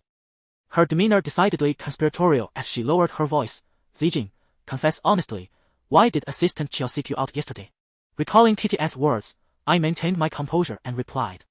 Oh, she escorted me to the staff dormitory. Wang Huining instinctively nodded but quickly raised an eyebrow, questioning. Does such a matter necessitate the personal attendance of the CEO as assistant? Chapter 20. A special identity. What do you mean? Assistant Joe is the president as assistant. I was taken aback. I had suspected that Kitty was no ordinary individual, but I never anticipated she would hold the position of presidential assistant. Observing my astonishment, Wang Huining widened her eyes and retorted, You don't know who she is. I shook my head, having only arrived at the Luo Corporation the day before. How could I possibly know who Kitty was? Wang Huining scrutinized me with a probing gaze and after a moment remarked, What exactly are you? I graduated from Night University, majoring in languages. I began. Wang Huining's tone turned significant as she stated, Currently, you are the only newly recruited intern in the entire company. Others are still undergoing second and third rounds of interviews. Moreover, upon your arrival, the president's assistant personally escorted you to the employee dormitory. All these signs indicate that you are quite exceptional. Her words made me realize how peculiar my situation was. However, I truly had no understanding of the circumstances surrounding it. Unable to articulate a coherent explanation, I sensed Wang Huining's irritation as she waved her hand dismissively. Forget it, if you don't wish to disclose. I won't press you. I too wished to inquire with Kitty for clarity, but lacking her phone number and knowing she worked on the top floor, I found myself unable to approach her due to my rank. Meanwhile, the entire translation department was rife with curiosity regarding my identity, yet the most curious of all was, in fact, myself. Why had I been so fortunate to secure a position at Luo Corporation? Having been at Luo for a week, I proactively assisted my colleagues with their tasks. I realized that if I remained silent, they would never delegate their unfinished work to me. It was that the Luo employees were unkind to newcomers. Rather, I had inadvertently overheard a conversation in the break room where they speculated about my connections to higher-ups. Some claimed I was a relative of Kitty, while others suggested I had significant ties to the Luo family, which explained my unexpected placement at the company. They seemed to fear me, thereby hesitating to assign me additional responsibilities. I did not wish to become an anomaly, especially in an office environment that thrived on camaraderie. Should I be ostracized, my future work and life would undoubtedly become arduous. Thus, I diligently offered to assist everyone, and my cheerful demeanor gradually alleviated their apprehensions, making them more willing to entrust me with tasks they found burdensome or undesirable. Today, while holding several documents and a car key, I descended to the underground parking lot to deliver items for a colleague to another company. Just as I exited the elevator and walked a few steps, my phone rang. Upon checking, I saw it was my mother calling. I answered, Mom. She replied, Zijing, what are you up to? Working, delivering documents for a colleague. I tried calling you a few days ago, but you were either unreachable or busy. Your father and I intended to attend your graduation ceremony, but you insisted we not come. Oh, Mom, what is so significant about a graduation ceremony? Besides, the weather here in Yechen is sweltering. I was concerned you and Dad might suffer from heat stroke. With a sigh, my mother continued, What about Wan Han? I haven't heard you mention him lately. Now that you're working at Luo, where has he gone? Until now, I have refrained from discussing Wan Han, partly out of fear that I might succumb to tears and cause my mother undue worry, and partly because my mood has been rather dismal, rendering certain sentiments difficult to articulate. However, a month has now elapsed since the events transpired, and my spirits have somewhat lifted, thanks to my employment at the Luo Corporation.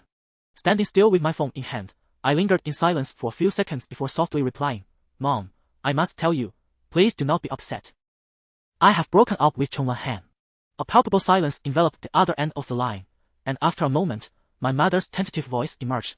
Are you joking with me? I had previously jested about this matter, but this time, Mom, I assure you, it's true. We have indeed parted ways. And it has been over a month. Zikin, you cannot be serious.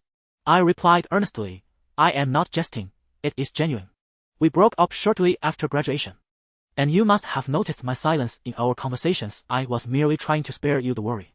My mother's immediate reaction was concern. Zijing, are you all right? What on earth happened? How could you and Wan Heng have broken up so suddenly? There were many things I did not wish to articulate, as speaking further would only feel distasteful. I made an effort to lift the corners of my mouth into a smile, responding, Mom, don't you want to know why I am not the least bit upset?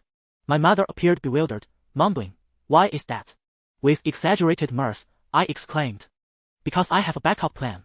Your daughter is quite sought after wherever she goes. I mentioned to you before about a junior who has fancied me since his freshman year. Even now that I have graduated, he continues to pursue me relentlessly. I have heard he comes from a wealthy family, and he certainly dresses well and spends lavishly. So, you needn't worry about me. I can rely on him. So what is there to fear? My mother was aware of Kuang Yan but remained skeptical of my claims. Just as she was about to launch into another round of admonition, I could scarcely maintain my facade, so I hastily interjected, Mom, I must go for now. I am in a rush to submit some documents, and I will speak with you later. I swiftly ended the call. And as I was placing my phone into my bag, the documents I had tucked under my arm slipped and fell to the ground. Bending down to retrieve them, I caught a glimpse of someone standing not far behind me. Startled, I looked up. The man was clad in black casual trousers and a deep blue shirt. His handsome features strikingly defined yet unmistakably of Asian descent. It was none other than my interviewer. When had he emerged from the elevator? How had he approached me without making a sound? Chapter 21, Offending the Big Boss, Part 1. This marks my second encounter with the interviewer. His hands casually tucked into his pockets, we locked eyes, and his gaze unmistakably conveyed disdain. I was taken aback by the sheer contempt reflected in his expression, leaving me momentarily speechless.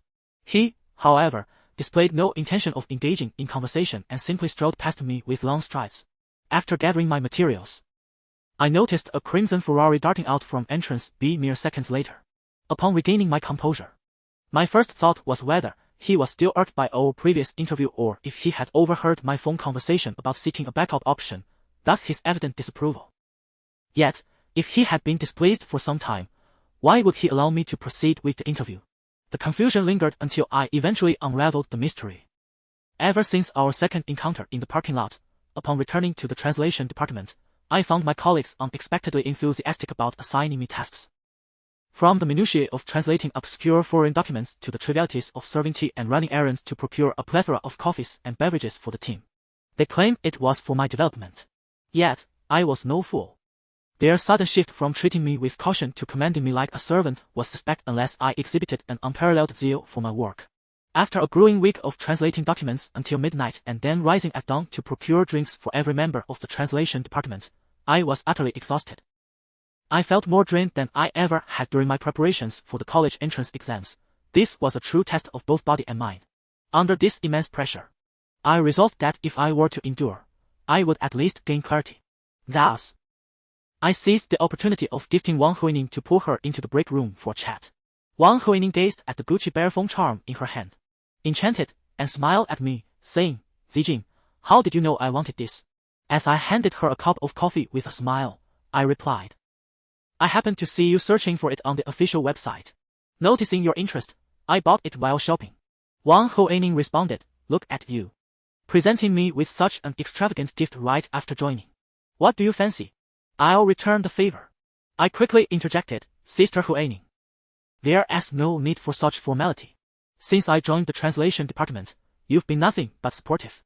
Wang Huining, pleased by my flattery, replied, you're such a good person, it's only right that I take care of you. As I sipped my coffee, my gaze inadvertently drifted, and I casually inquired. By the way, Sister Huining, I've been with the company for quite some time now, yet I've never encountered the upper management. Can you enlighten me about our company's current situation? Wang Huining, known for her penchant for conversation, responded without hesitation, the hierarchy at Luo is quite rigid. Certain ranks occupy specific floors. Not only you, but I've been here for over 2 years and still remain a mere junior staff member, equally distant from the upper echelons. I nodded with a semblance of understanding, and Wang Huining quickly added, however, I remain well informed. Although we do not meet in person, I am aware of all pertinent matters.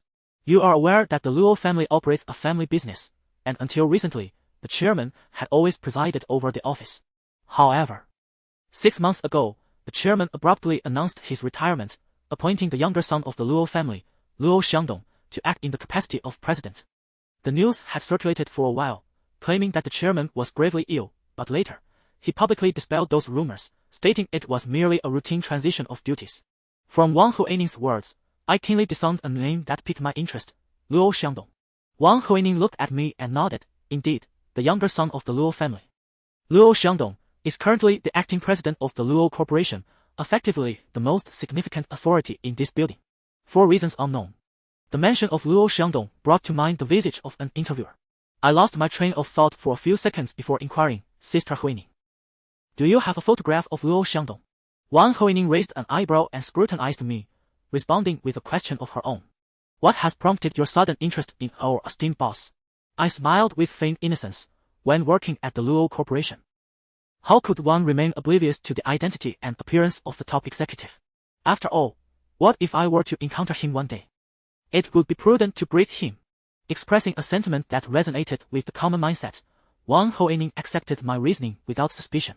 She cast a quick glance and lowered her voice mysteriously, saying, let me tell you, information regarding the senior management of the Luo Corporation is highly confidential.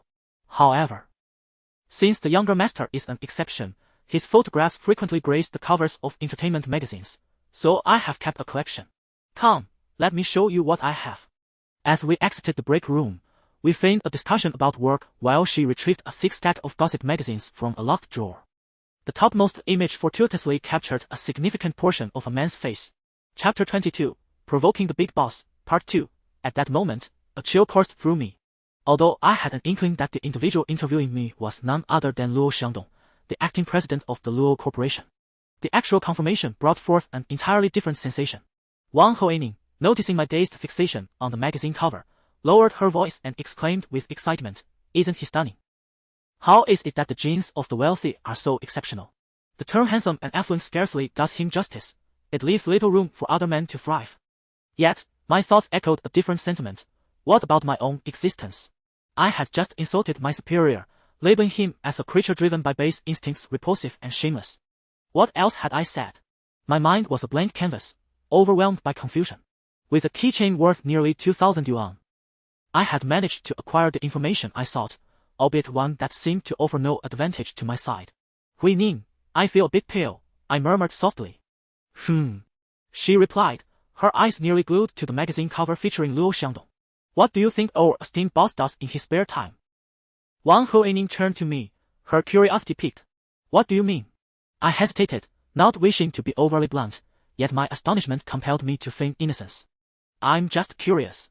Do you think someone as elevated as he would ever find life mundane enough to venture among us common folk? Perhaps akin to ancient emperors donning disguises for incognito visits. My naivety seemed to defeat Wang Huining, who scoffed, has translating documents rendered you foolish? Look at the magazines weekly, bi-weekly, monthly. She flipped through 3 or 4 publications, and I remained transfixed. After a moment, I said, forgive my ignorance, Huining, but what exactly are you implying? With an exasperated glance, she clarified, the covers and headlines are filled with rumors of romantic entanglements between Luo Xiangdong and various celebrities, models, and unknown beauties. I remained silent. Wang Huining continued, do you genuinely believe someone as busy as he would indulge in the tedium of mingling incognito to gauge public sentiment? Why not just say he has a heart for the people? Sitting in my chair, I swallowed hard, reflecting on how unfortunate my luck must be to encounter Luo Xiangdong during the interview process. Having been at the Luo Corporation for over half a month.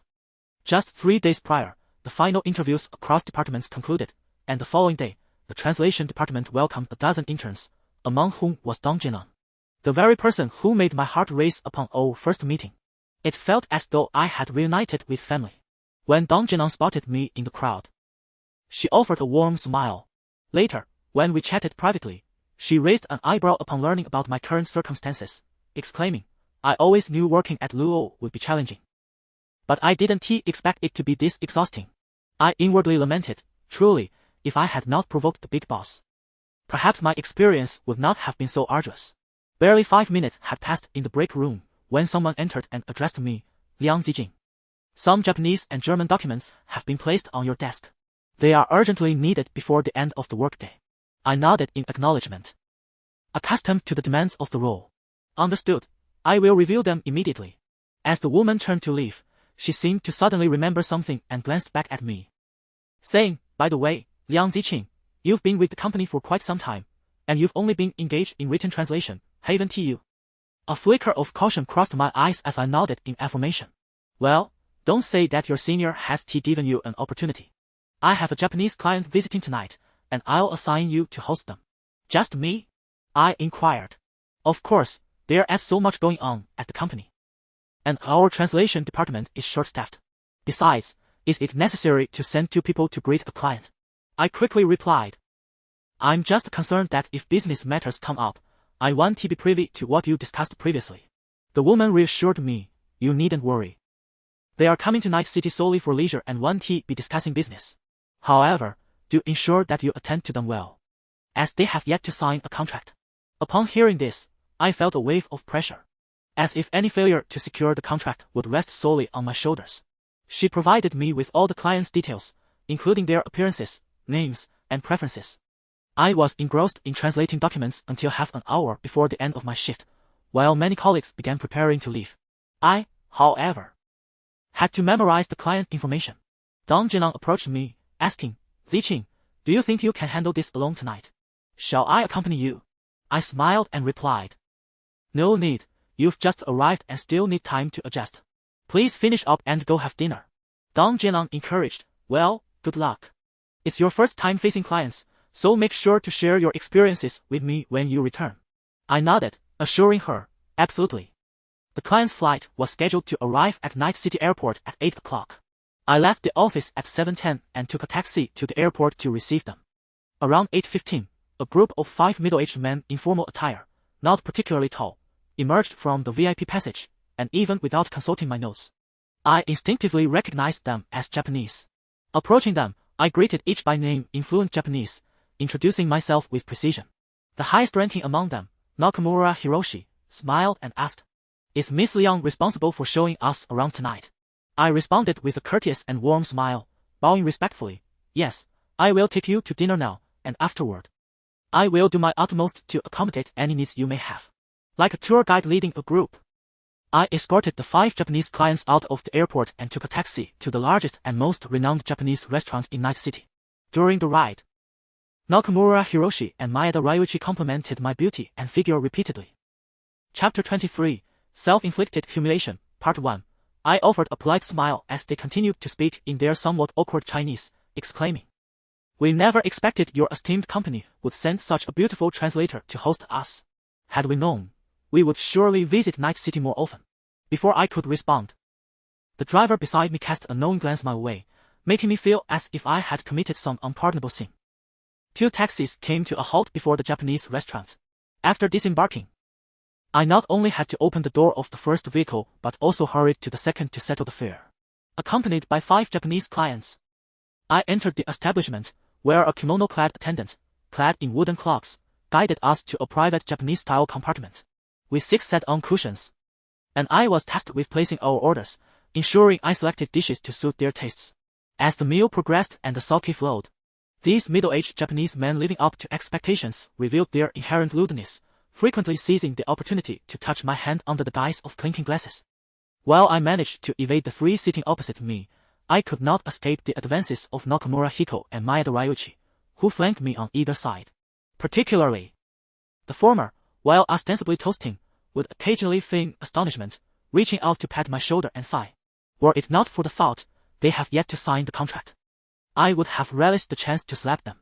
Nevertheless, such thoughts remained confined to my mind. Although I was new to the workplace, I had often heard about the unspoken rules of the professional realm. For now, they were merely groping me under the table, and I chose to turn a blind eye, considering it a contribution to the company. However, I too was cunning. Midway through the evening, I called for a bottle of ergotu in Chinese, tricking several Japanese men into drinking the strong liquor. My intention was to intoxicate them swiftly, hoping to prevent any further escapades post-dinner. I inherited my father's impressive tolerance for alcohol, capable of downing a gin of white liquor. I had assumed the Japanese, accustomed to sake, would succumb to drunkenness after a couple of shots of white liquor, but I underestimated their numbers, with 5 of them engaging in a relentless drinking battle against me. My poor constitution, weakened by a long absence from drinking, caught up to me. After consuming nearly a gin of white liquor, I hurried to the restroom, succumbing to a genuine bout of vomiting. This time, it wasn't mere retching, I was purging my insides. My eyes turned red from the effort, and my once robust tolerance had diminished significantly. Feeling dazed and disoriented, I dared not linger in the restroom for too long. Clad in high heels, I staggered out. But as I rounded a corner, I collided with someone, losing my balance and collapsing to the floor, utterly disoriented. Amidst the ringing in my ears, a familiar voice broke through, Zijing. Slowly lifting my gaze, I was taken aback to find Chong Wan before me, dressed in a white shirt and black trousers. He exuded a polished professional demeanor, contrasting with my recollections of him yet somehow fitting. We locked eyes for no less than 5 seconds before he stepped forward, bending to assist me. Without a moment's hesitation, I pushed him away and propped myself up from the ground. As Chong Wan observed me swaying unsteadily, he raised his hand slightly, his eyes betraying a mix of surprise and concern. He inquired, Zijing, who have you been drinking with to indulge so excessively? I shot him a cold glare and retorted, what asked it to you? Just because you have work and social engagements, must I rot away in my dormitory? Furrowing his brow, Chong Wan replied gravely, must you be this way? Under the influence of alcohol, my thoughts were muddled, and my anger amplified beyond reason. Fixing my gaze on Chong Wan, I suddenly shouted, what the hell is wrong with me being this way? You've committed shameless acts yourself, and yet you won't allow others to speak out. My voice was loud enough to draw the attention of the staff members stationed in the corridor, who all turned to look at us. Chong Wan appeared taken aback, clearly unprepared for my fervor after such a long time apart. He stood there, staring at me, his eyes filled with astonishment and anger, but more so, an incredulous disdain. He actually looked at me with disgust. Though intoxicated, my vision remained clear. Sometimes, a single glance can wound far deeper than a multitude of venomous words. I felt my insides churning violently, a bitter rage mingled with acidity, nearly choking me. Chong Wan gazed unblinkingly at me, and I anticipated he would say something, yet he merely regarded me with that look of contempt for several seconds before turning on his heel and striding away. At that moment, as I witnessed his back retreating, I truly understood the pain of a heart being sliced asunder. I had never felt such agony in my life. Perhaps it was a moment of impulsive fervor. My body acted before my mind could catch up, and before I realized it, I was by Chong Wan's side. I grasped his arm tightly, glaring at him, and exclaimed, where are you going? To find Dancing Wei. Chong Wan glanced at me sideways, his brow furrowed, and then to my surprise, he began to scan the surrounding onlookers. Noticing that the entire corridor staff was observing us, he attempted to shake off my grip and said sternly, Liang Zijing, that's enough. Chapter 24, Self-Inflicted Humiliation, Part 2, Is that enough? I instinctively scoffed, then looked at him and said, Chong Wan, are you telling me it's enough now? Chong Wan attempted to leave, but I stubbornly clutched his sleeve, unwilling to let go. He dared not provoke me, fearing I might raise my voice in the restaurant. Instead, he lowered his tone and implored, Zijing, please don't do this. His eyes reflected impatience and a plea. My eyes brimmed with tears as I looked up at him and softly asked, Chong Wan, did you ever love me? A familiar yet foreign expression of turmoil crossed his face. Suddenly, he grasped my hand and urged, Zijing, let's talk outside. I took 2 steps forward under his guidance but abruptly halted, forcefully shaking off his hand. Standing my ground, I shouted, Chong Wan, you are nothing but a liar. I will never trust you again. My voice rang louder than before, almost hysterical. In an instant, not only did the waitstaff in the corridor turn to us, but some nearby booths even opened their doors to see what was amiss. I had always been someone who valued my dignity, under normal circumstances. I would never have acted so disgracefully. Yet, having consumed too much alcohol today, coupled with the pent-up frustration I harbored, I found no respite from the collective scorn directed at me during the graduation party. I felt that Chong Wan owed me something, a debt that remained unsettled. With the growing crowd of onlookers, Chong Wan's complexion fluctuated between shades of green and red, resembling a kaleidoscope of emotions. I could see his fury, but he was restrained by his pride, unable to curse at me or resort to violence. As he tried to leave, I stumbled to catch up, gripping his arm, crying and shouting, Chong Wan, clarify your words. How dare you treat me this way? What have I, Liang Zijing, done to deserve this? Chong Wan glared, attempting to break free from my grasp. Some patrons emerged from their booths, concerned we might come to blows, and attempted to intervene. Miss, are you intoxicated? Please calm down. Let us resolve this privately.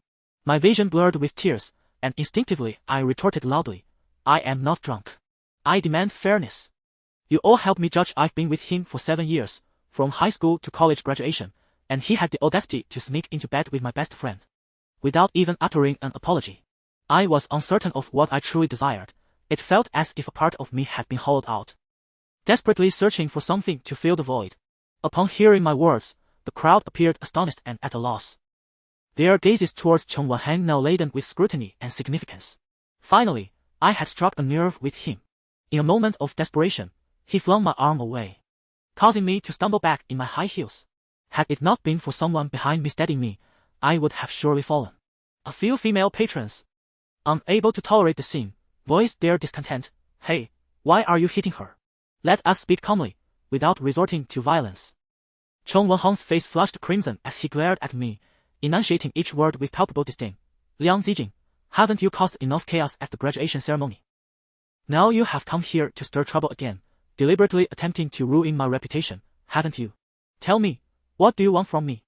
The moment I heard Cheng Wanheng's foul language directed at me, I felt a surge of adrenaline, almost compelled to leap forward and scratch his face. In truth, had it not been for those around me restraining me, I would have charged at him. Nonetheless, my words were sharp as I retorted, who the hell do you think you are? It is entirely justifiable for me to berate you, after all. You have committed wrongs and should fear retribution. With a stoic visage, Cheng Wanheng responded, I have received my just deserts. The greatest punishment in my life has been choosing you. As he uttered these words, his teeth clenched, and I could easily discern the profound annoyance and hatred he harbored towards me from his gaze and expression. In that moment, I was at a loss whether I was more enraged or wounded. I struggled to catch my breath, standing there with my lips slightly parted but unable to inhale. The corridor was now crowded with onlookers. Any woman hearing his words would undoubtedly feel discomfort, especially considering that I had previously accused Cheng Wanheng of infidelity. A woman in her early 30s stepped forward to defend me, saying, What is wrong with you, man? Do you think you have a right to complain after being unfaithful? That young lady does not deserve such treatment from you. You have acted shamefully and now present yourself as if it's warranted. There are many who play the role of a scoundrel these days, but few do so as brazenly as you. A group of young women in professional attire, appearing to be around my age, pushed their way through the crowd. They stood beside Cheng Wanheng, glancing between him and me, their expressions ambiguous as they inquired, Cheng Wanheng, who is this woman? With a mask of suppressed rage and evident distaste, Cheng Wanheng shot me a glance and coldly replied, a lunatic. The sting of those words pierced through me. It felt as if someone had struck a sensitive nerve, igniting a fierce response within me. I glared, my voice rising sharply, Cheng Wanheng, say that again. Provoked, Cheng Wanheng retorted loudly, I already have, so what? You are indeed a lunatic. Can you not survive without me? Look at yourself. Any man would be terrified of you. With eyes reddened, I stood my ground. The women beside Cheng Wanheng scrutinized me from head to toe. Then mockingly remarked, so, she is the ex-girlfriend. Even after being dumped, she still clings to her pride. Why humiliate herself in front of so many? Chapter 25, The Unexpected New Boyfriend, Part 1. Alcohol numbs my nerves, yet it fails to dull the ache within my heart. I can vividly feel the piercing agony of 1,000 arrows. Those strangers cast their sympathetic, helpless, or mocking gazes upon me. They are not wrong in saying that I have brought this humiliation upon myself. Cheng Wanheng stands before me. His once gentle and smiling visage now contorted with a fury that seems eager to extinguish me. The phrase love and hate intertwined has finally revealed its true meaning to me. Perhaps I have never truly yearned for an apology, whether from Zhang Xinwei or Cheng Wanheng. Their actions against me cannot be resolved with a mere I'm sorry. A shattered mirror cannot be mended, let alone a heart once wounded, it remains irreparable. The corridor is now teeming with people, guests, waitstaff, and even the restaurant manager who has rushed over upon hearing the commotion. Upon witnessing the tension between Cheng Wanheng and me, the manager awkwardly attempts to mediate. You two should speak calmly. After all, this is a public space. Not only does it disturb our other guests, but it also reflects poorly on both of you. Cheng Wanheng regards me with cold disdain, and before everyone present, he articulates each word with chilling clarity. Liang Zijing, let me be unequivocal. We are broken up, and henceforth, we share no connection whatsoever. Who I choose to be with is none of your concern, and you should refrain from spreading rumors in the future. Had I not heard it with my own ears, I would never have believed that Cheng Wanhan could utter such resolute words before me. In that moment, the humiliation I felt far outweighed my sorrow. After all, so many eyes were upon me, and I have always adhered to the belief that while one may lose, they should never concede defeat easily. I, Liang Zijing, would not go down without a fight. Thus, as soon as his words fell, I arched an eyebrow and retorted with fierce defiance. Rumors. You have committed so many despicable acts, and now that your misdeeds have come to light, you wish to simply walk away as if nothing ever happened. You truly overestimate yourself. Cheng Wanhong's eyes widened, his lips parted as if to retort, but I swiftly continued my tirade. Liang Xingwei claims you have feelings for her. Why did you not act on that sooner? If you cannot win her over, do not come here to disgust me. What do you take me for? A mere backup option. I was blind to have cared so deeply for both of you ungrateful souls, but even a beast would have more sentiment than you. Whenever this matter arises, it feels akin to striking my own face. I cannot fathom why the words of an interviewer during my job application suddenly resurface in my mind, in the case of infidelity. It may appear that the errant partner is entirely at fault, but has the other party ever reflected on their own shortcomings? What sort of dullness might compel a partner to seek solace elsewhere? I have been with Cheng Wanhan for 7 years. Yet I have never shared a bed with him, a fact known to those closest to me. Initially, I was filled with apprehension, wondering if the prolonged separation would lead Cheng Wanhan to lose interest in me. Yet, he demonstrated no signs of deviation throughout the years. He has consistently treated me with unparalleled kindness. Had I not personally discovered him and Liang Xingwei in a compromising situation, I would have never believed that they could betray me in such a manner. Perhaps they concealed their affair too adeptly, or perhaps I was simply blinded by trust. Nevertheless, I must now concede that there exists no cat that does not stray, save for those who have been neutered. As my words hung in the air, a collective gasp resonated among the onlookers, all casting disdainful and bewildered glances towards Cheng Wanhan. His complexion shifted from crimson to pallid in an instant, and in a fit of fury, he advanced towards me, instinctively reaching for my hand. However, I was shielded by a woman beside me, who pulled me back, causing Cheng Wanhan to grasp at nothing but air. The woman glared at him, exclaiming, "Hey, what do you think you're doing?" In a fit of rage, Cheng Wanhan retorted, "Step aside, this is none of your concern." He attempted to approach me, yet several women from the crowd instinctively positioned themselves in front of me, fearful that he might unleash his wrath upon me. Additionally, some men intervened, urging him to desist, murmuring, "Enough already, don't stoop to her level. Just leave, and stop causing a scene." From a distance, I caught sight of Cheng Wanhong's face contorted in rage and shouted, "Come on, if you don't strike me today, I will forever look down upon you." Upon hearing my blatant challenge, Cheng Wanhong's fury intensified. He shoved aside the man blocking his path and bellowed, "Liang Zijing, I must have owed you something in my past life.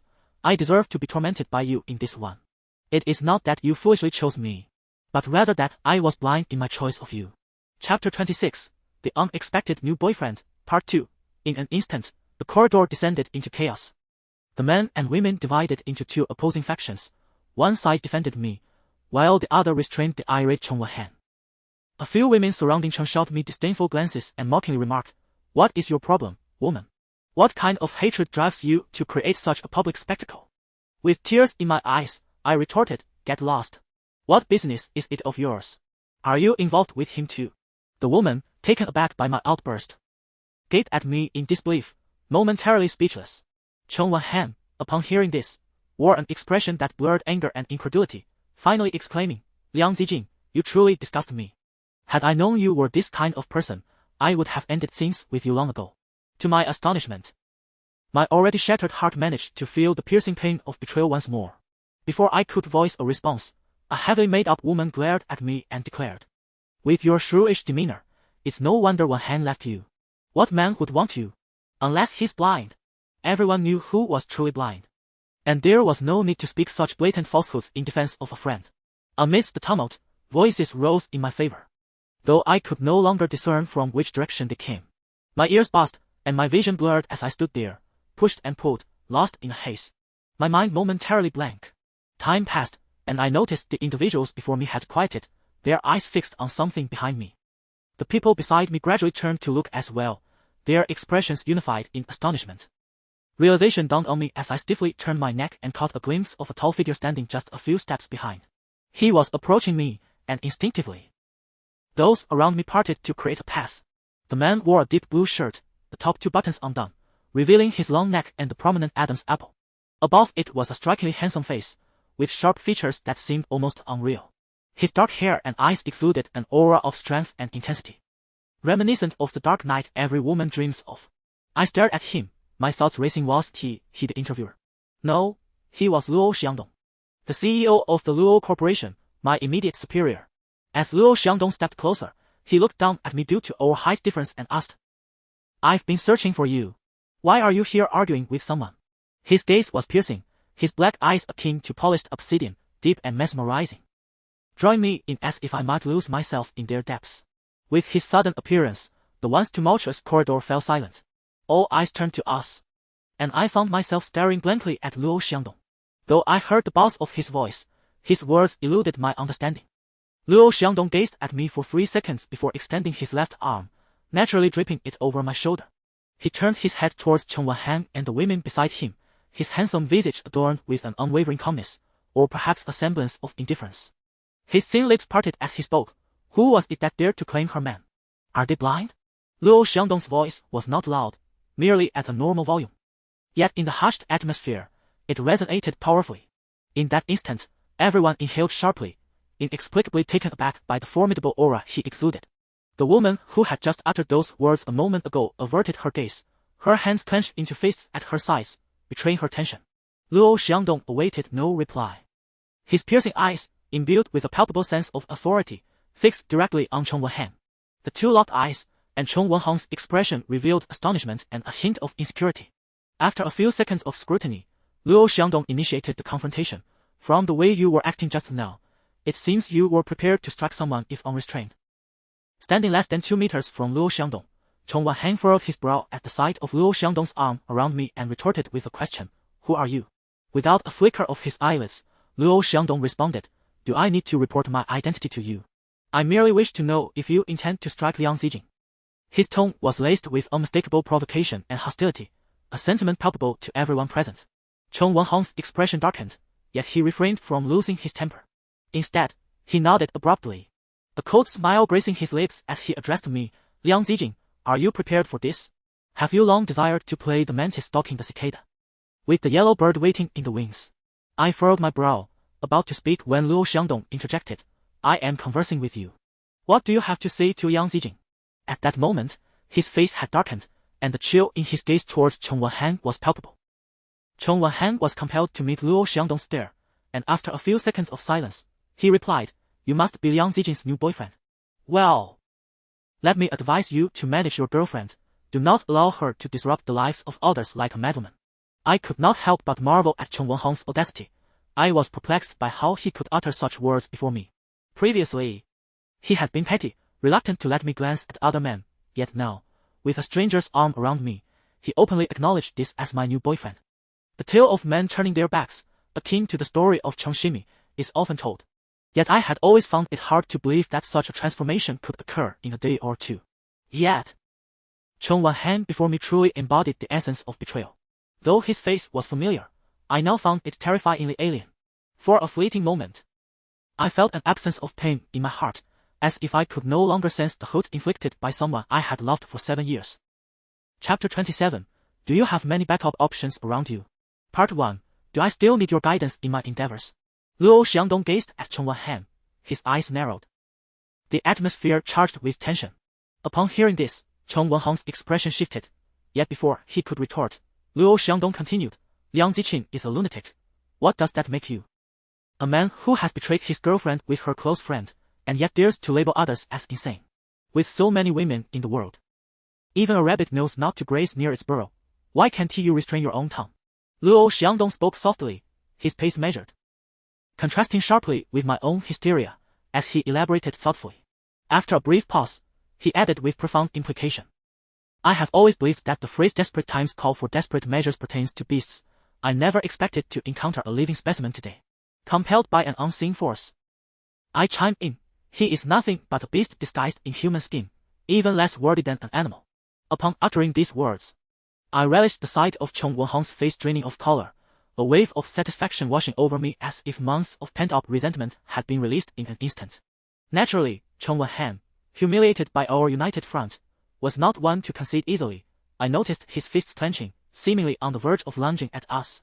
However, before he could act, a group of individuals approached from behind, their expressions a mix of astonishment as they gathered beside Luo Xiangdong and me, inquiring one after another, "Xiangdong, what is going on?"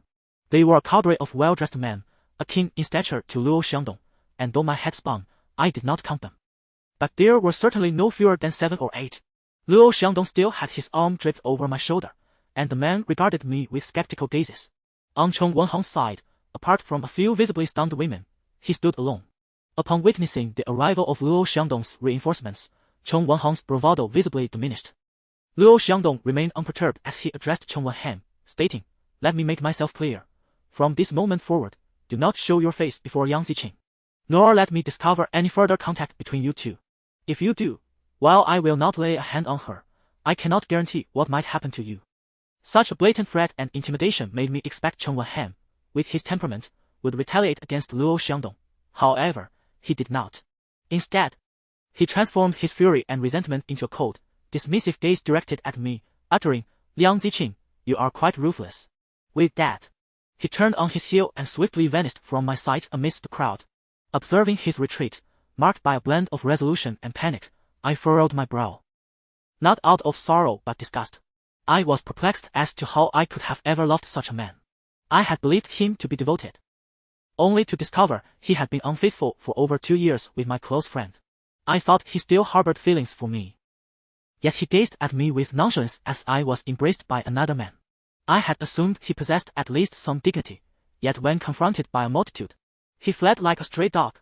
Perhaps from the very beginning, it was not that Cheng Wenhong concealed himself poorly, but rather that my blindness was profoundly absolute. I consistently deceived myself into believing that my perceptions represented the true essence of Cheng Wenhong, only to realize that I had never truly understood him. After Cheng Wenhong departed, one would expect the onlookers to disperse. However, for reasons unbeknownst to me, the crowd in the corridor not only remained but swelled in numbers. As I surveyed the seemingly endless throng, I initially presumed that patrons from other dining establishments had flocked to witness the spectacle. My head spun with dizziness. Were it not for Luo Xiangdong supporting me, I might have collapsed entirely. In this disorienting state, I inadvertently caught sight of a woman not far away. Her gaze unwaveringly fixed upon my direction, but not at me. She was observing Luo Xiangdong beside me. A sudden epiphany washed over me. They had finished watching the performance only to be captivated by an attractive man, which explained their reluctance to leave. Individuals near Luo Xiangdong engaged him in conversation, though I could not discern their words.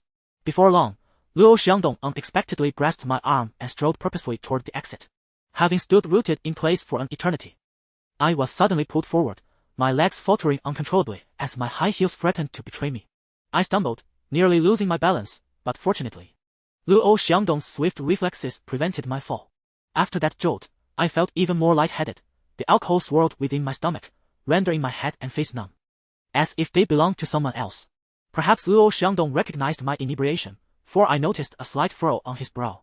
In the next moment, he bent down, one arm slipping beneath my knees while the other supported my back, lifting me effortlessly into his embrace. In my current state, I could hardly afford to gauge the expressions of those around us. Once airborne, my entire body softened, surrendering to his hold. Luo Xiangdong carried me out of the restaurant, and the gust of night air momentarily revived my senses. I lifted my gaze to his handsome profile, internally urging him to set me down so I could walk unaided. Yet, despite my thoughts, the words failed to escape my lips. A striking red Ferrari stood out against the roadside as Luo Xiangdong approached, gently placing me down before enveloping me with one arm and opening the car door for me to enter. Chapter 28. Are there many spare tires around you? Part 2. I am now acutely aware of the disconnection between my mind and body, allowing him to usher me into the passenger seat and fasten my seatbelt with care. Nestled in the plush leather upholstery, I watch as Luo Xiangdong navigates around the front of the car, opening the driver's door to take his place behind the wheel. The moment he shuts the door, I make a valiant effort to part my lips, my voice a raspy whisper, "Mr. Luo." As he pulls the seatbelt across his body with one hand, he instinctively pauses upon hearing my voice and glances in my direction. A wave of heat and softness envelopes me, and I can feel the sultry glimmer in my eyes as I gaze at him. Yet, instead of succumbing to infatuation over his strikingly handsome face, I discern a palpable discontent in his expression, tinged with a barely perceptible disdain. I utter, "Thank you for calling a taxi for me. I can manage to get home on my own." The brevity of my words escapes me in breathless gasps, and I am acutely aware that my current demeanor resembles that of a cunning seductress deliberately enticing a man. However, in all honesty, achieving this level of audacity while intoxicated is the absolute limit of my capabilities. Luo Xiangdong regards me for a few seconds before diverting his gaze and starting the car, pulling away from the restaurant's entrance. Whether it is the supercar's rapid acceleration or his penchant for speed, I feel as if the vehicle is propelled like an arrow. Although the interior remains stable, my inherent sensitivity to motion stirs the contents of my stomach, and I instinctively cover my mouth, fighting the urge to vomit. Initially, he pays me no mind, but as I repeatedly gag and grasp the car door in a manner that suggests I might leap out at any moment, he finally brings the car to a sudden halt by the roadside. The inertia propels my body forward, and a sharp pain constricts my throat. With one hand clamped over my mouth, I attempt to open the door and step out, only to realize that my seatbelt is still fastened, rendering my escape impossible. As I bow my head, I can no longer suppress the urge and reach onto the edge of the door. After holding it in for so long, the release brings a wave of relief. "Hey!" A man's excited voice calls out from behind me. I clutch my chest, my head bowed, and do not respond immediately. Moments later, I hear the sound of the car door opening, and soon enough, Luo Xiangdong stands before me, his brow furrowed, wearing an expression of irritation and disgust.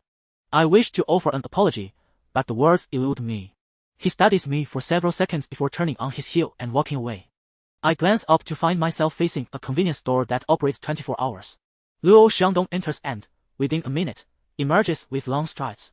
In his hand, he carries a bag, which he presents to me, a bottle of water and a pack of tissues.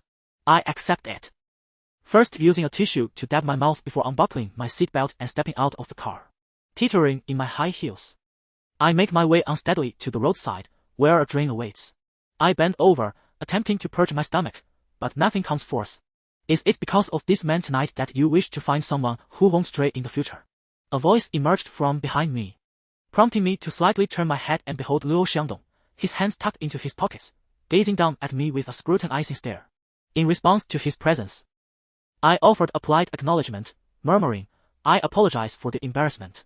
To my surprise, Luo Xiangdong scoffed, his tone laced with derision as he remarked, "Not only have you embarrassed yourself in front of me, but you've also drawn laughter from everyone in the restaurant tonight. I truly wonder how you could so easily disregard your dignity for such a man." His words struck me like a jolt, sending a wave of confusion through my mind, as if the events of the evening were nothing more than a nightmarish illusion.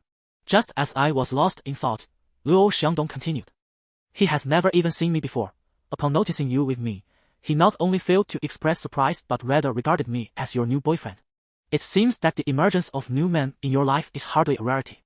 After a brief pause, his eyes sharpened, and in a low, meaningful tone, he inquired, "Do you have many spare suitors around you?" Upon hearing this, I slowly straightened up and turned to face Luo Xiangdong. "What exactly are you trying to say?" My insides churned, yet I maintained a facade of calmness. Luo Xiangdong met my gaze unabashedly, not blinking as he reiterated, "I ask you, do you have many spare suitors?" Having endured a multitude of shocks throughout the evening, I glared at him defiantly.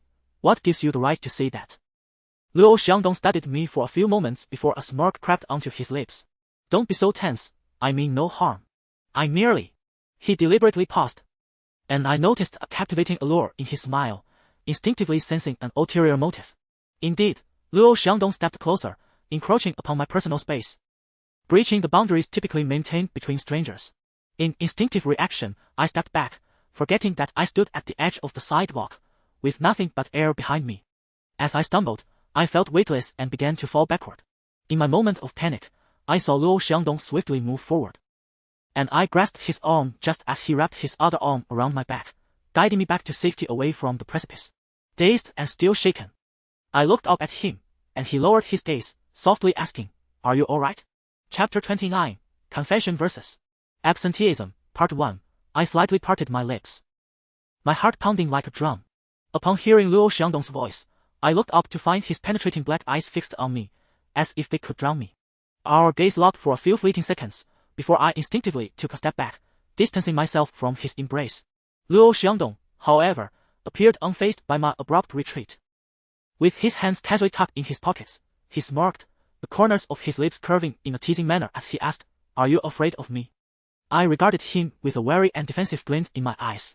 After a moment, I diverted the conversation, saying, "Thank you for tonight, you may leave now." Luo Xiangdong raised an eyebrow and retorted, "Is this the rhythm of abandoning the donkey after the meal is ground?" I detected the playful tone in his voice and, observing his mischievous expression, I instinctively felt uneasy. It seemed inappropriate for a man to be chatting with a drunken woman on the street in the dead of night. If they were familiar, it might be acceptable, but between Luo Xiangdong and me, we were hardly acquainted. Thus, I subconsciously sought to establish some distance. "Mr. Luo, I appreciate you coming to my aid tonight. Regardless of your reasons, I am grateful." After speaking, I added, "I am nearly sober now and can return home on my own." Luo Xiangdong looked at me, his expression unwavering as he inquired, "What do you mean by regardless of your reasons?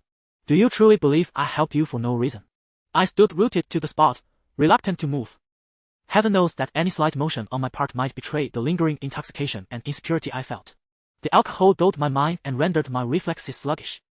After a prolonged silence following his question, I endeavored to maintain a composed facade and replied, "We work for the same company. You are my superior. Is that all?"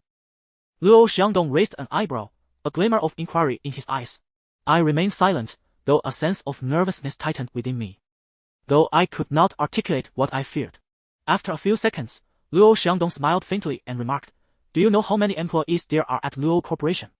Are you aware of how embarrassing your behavior was tonight? Do not mention that I am your superior, if I had no feelings for you. Even if you were my superior, I would never allow you to tarnish my reputation." My brows instinctively furrowed as I retorted, "I know I embarrassed myself tonight. Could you please refrain from reminding me?" As I spoke, it suddenly dawned on me, and I looked at Luo Xiangdong in astonishment. His eyes were filled with meaning, and he regarded me with a knowing smile. We stood on the street, locked in each other's gaze. And after what felt like an eternity, I finally responded, "Mr. Luo, I may have been intoxicated, but please do not jest with me in this manner." Luo Xiangdong chuckled and replied, "What jest have I made with you?" I frowned slightly and murmured, "Teasing a woman who has just been publicly humiliated by her ex-boyfriend is hardly amusing." Upon hearing this, the smile on Luo Xiangdong's face gradually faded. He gazed at me and said, "Liang Zijing, a man like your ex-boyfriend is hardly worth considering. At best, he is just scum. Instead of dwelling on such a wretch, you would be better off choosing a new." My heart raced at Luo Xiangdong's bold declaration, which was no longer a mere suggestion but a clear statement. Yet, I could hardly believe it. I had only just joined the Luo Corporation, and here was the president, my superior, seemingly pursuing me. Swallowing hard, I forced a calm demeanor and replied, "Thank you for your guidance, Mr. Luo. I will no longer have any ties to him." Without waiting for his response, I added, "It is getting late, I can take a taxi home on my own, and you." Before I could finish, Luo Xiangdong suddenly interrupted, "Liang Zijing, what do you think of me?" Startled, my eyes widened instinctively, caught off guard. What I thought internally was one matter.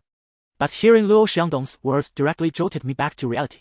He continued to gaze at me intently, asking, "What do you think of me?"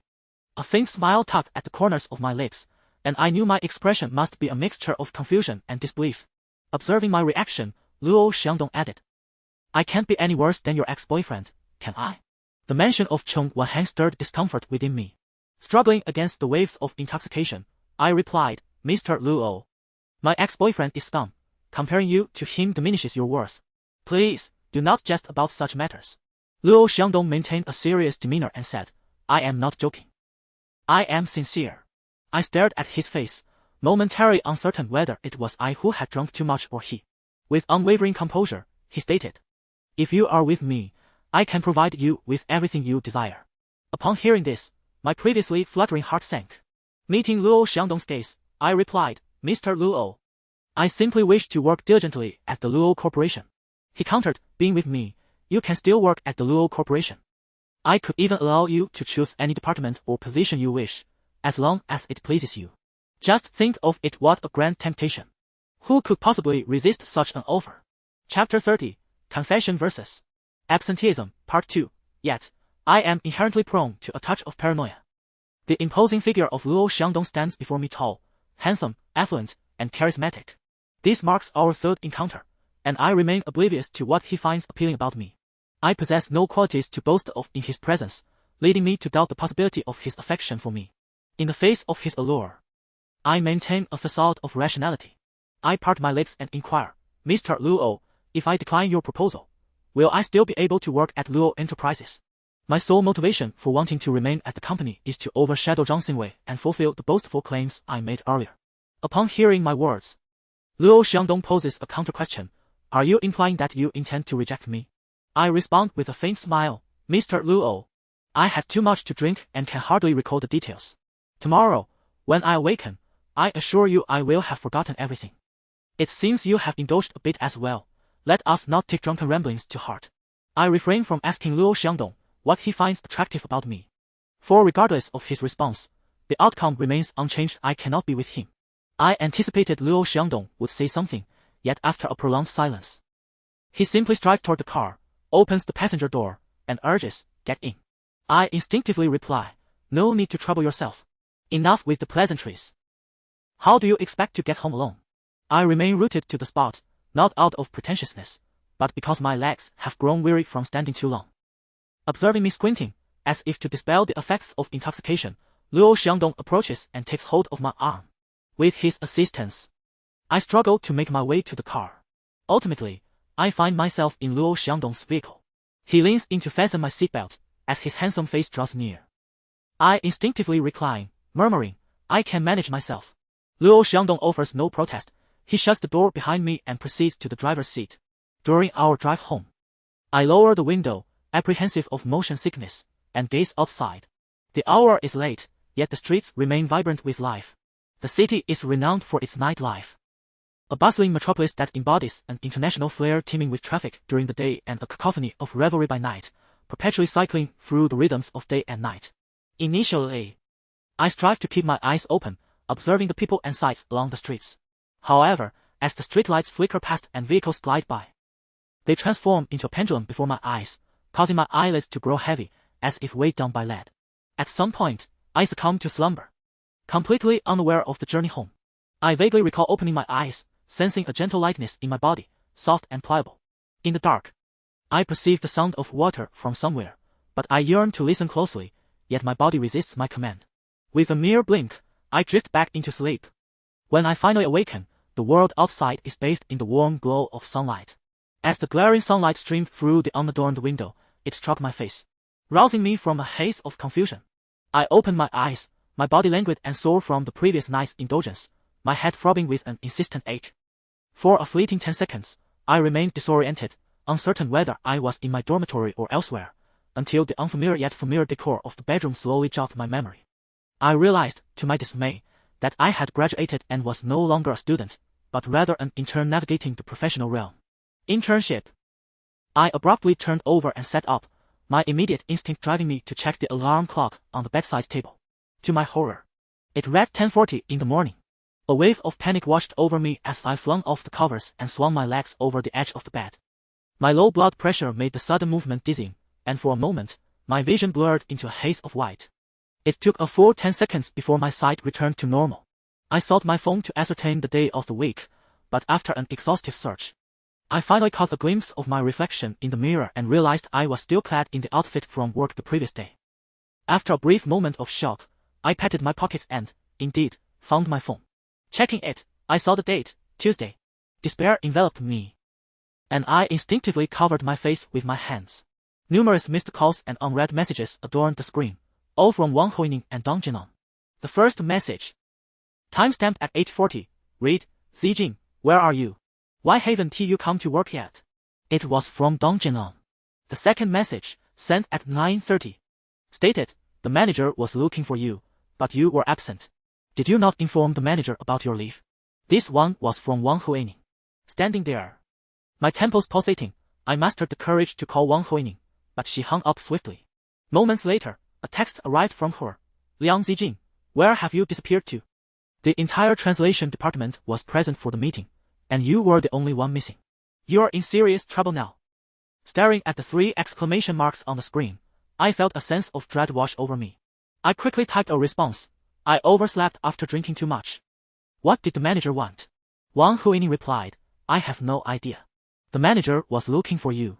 I had to cover for you, saying you mentioned a family matter. Hurry to the office and explain everything to the manager. Just say there was an urgent situation at home, and you forgot to request leave. But let me remind you. Our manager has a particular disdain for unexcused absences, especially during your internship. Another 3 exclamation marks followed. My hands trembled as I clutched my phone. Uncertain of how to respond. Chapter 31. When it rains, it pours. Part 1. I dashed into the bathroom. My sole objective being to hastily prepare myself and subsequently present my apologies at the office. Standing before the sink, I wished I could wash my face and brush my teeth simultaneously. Gazing into the mirror at my pallid complexion, with bloodshot and swollen eyes, I felt an overwhelming urge to slap myself. How could I have slept so soundly, completely oblivious to the alarm and phone calls? Suddenly, as I brushed my tongue too close to my throat, I was seized by a wave of nausea and bent over. In that moment, a fleeting glance revealed clothing in the trash bin. I quickly rinsed my mouth and approached the refuse, pulling the garments from within. It was a man's deep blue shirt. As I extracted it, a pungent, sour odor wafted through the air. Frowning, I pinched my nose and examined the shirt closely, discovering it was stained with dried filth. Holding the shirt, I stood frozen for over 10 seconds, grappling with the realization that blackouts from drinking were a hereditary trait in my family. With considerable effort, I began to piece together the fragmented memories of yesterday. It finally dawned on me whose shirt it was. Luo Xiangdong's. But what on earth was Luo Xiangdong's shirt doing in my trash bin? This revelation was the most shocking, if not terrifying. However, I had no time to dwell on this. I was in a precarious situation, including the time spent tidying up and hailing a cab. I managed to get ready in a mere 17 minutes.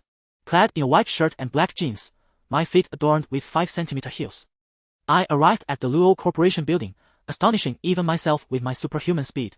As I ascended in the elevator, the doors opened, and I strode toward the translation department. Just as I reached the entrance, a group emerged from the direction of the conference room, clearly having just concluded a meeting. With a flutter of anxiety in my heart, I stepped inside. On my way, I spotted Dong Jinong, who also noticed me and hurried over. In a hushed tone, her expression fraught with worry, she inquired, Zijing, what happened? Why didn't you come to work this morning? I lowered my voice in return, furrowing my brow as I replied, it's a long story. I'll explain later. Where's the manager? Dong Jinong responded, the manager is still in the conference room. You need to go explain yourself quickly. Today's meeting required everyone's attendance, and you were the only one absent. Upon hearing this, my unease intensified. At that moment, Wang Huining also emerged. Spotting me, she approached with a conspiratorial look and whispered, hey, I heard the manager and the deputy manager are still in the conference room. They seem to be in disagreement about something. Be cautious when you speak. When it rains, it pours. It seemed the heavens were testing me.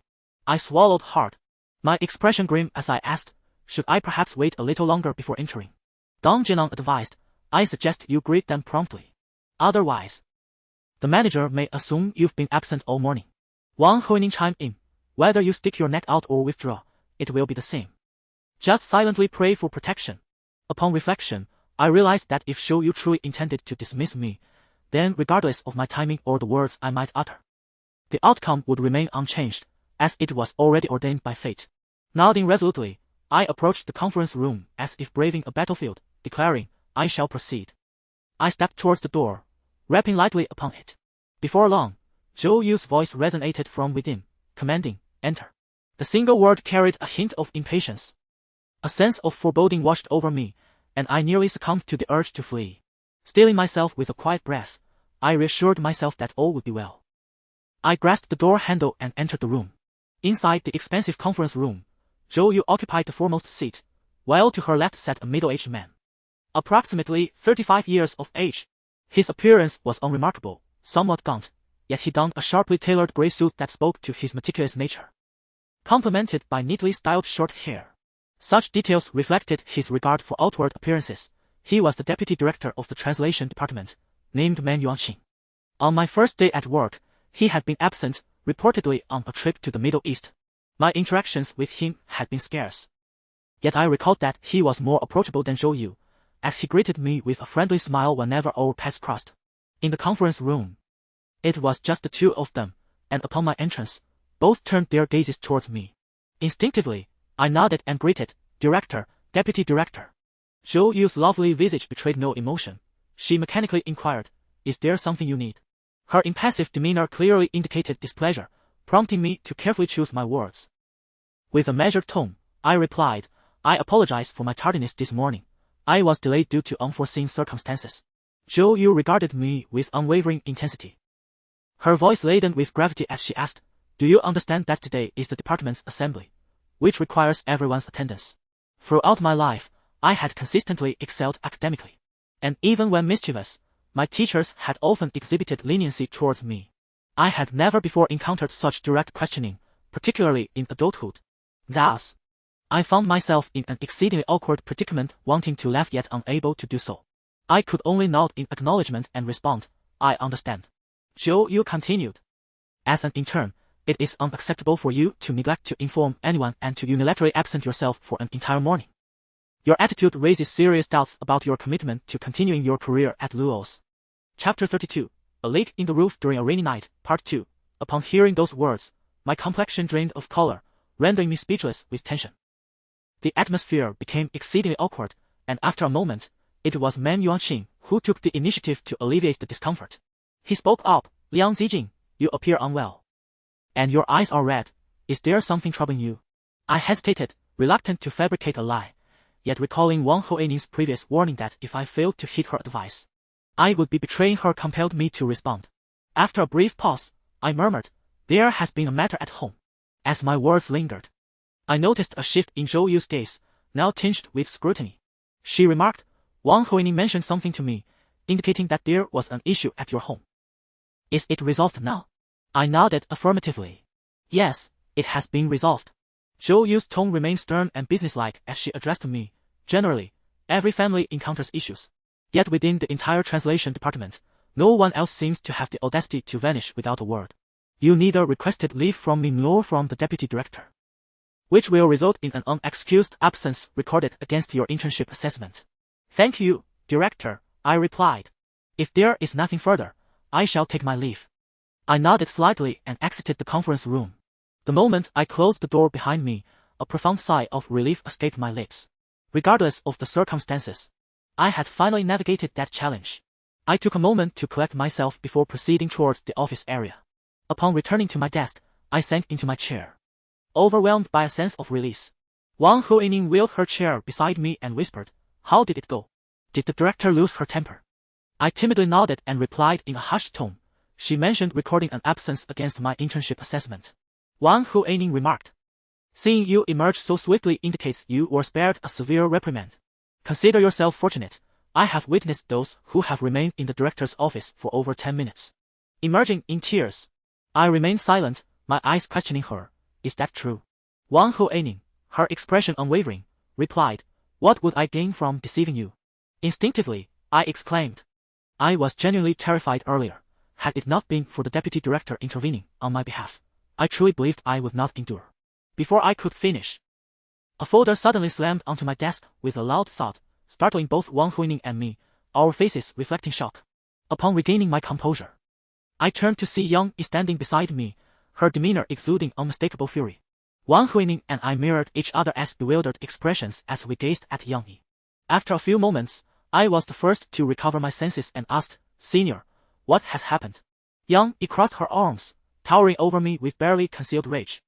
"You might want to take a look for yourself," she growled, gesturing toward the folder on my desk. A sense of foreboding settled within me as I hurriedly opened the folder for a glance. The text is entirely in Japanese, and as I skimmed through it swiftly, several key phrases caught my attention: dissatisfaction, irresponsibility, complaints, and discussions pending. My mind buzzed momentarily, plunging into a brief stupor. Observing my silent demeanor, Yang Yi furrowed her brow and spoke to me in a voice loud enough to draw attention. "Liang Zijing, I benevolently offered you the opportunity to take over my clientele. And what do? You left several Japanese clients at the restaurant and walked away. What do you mean by that? If you have grievances against me, you could have directly expressed them. If you were unwilling to go, I would not have pressured you." Look at the situation you've created.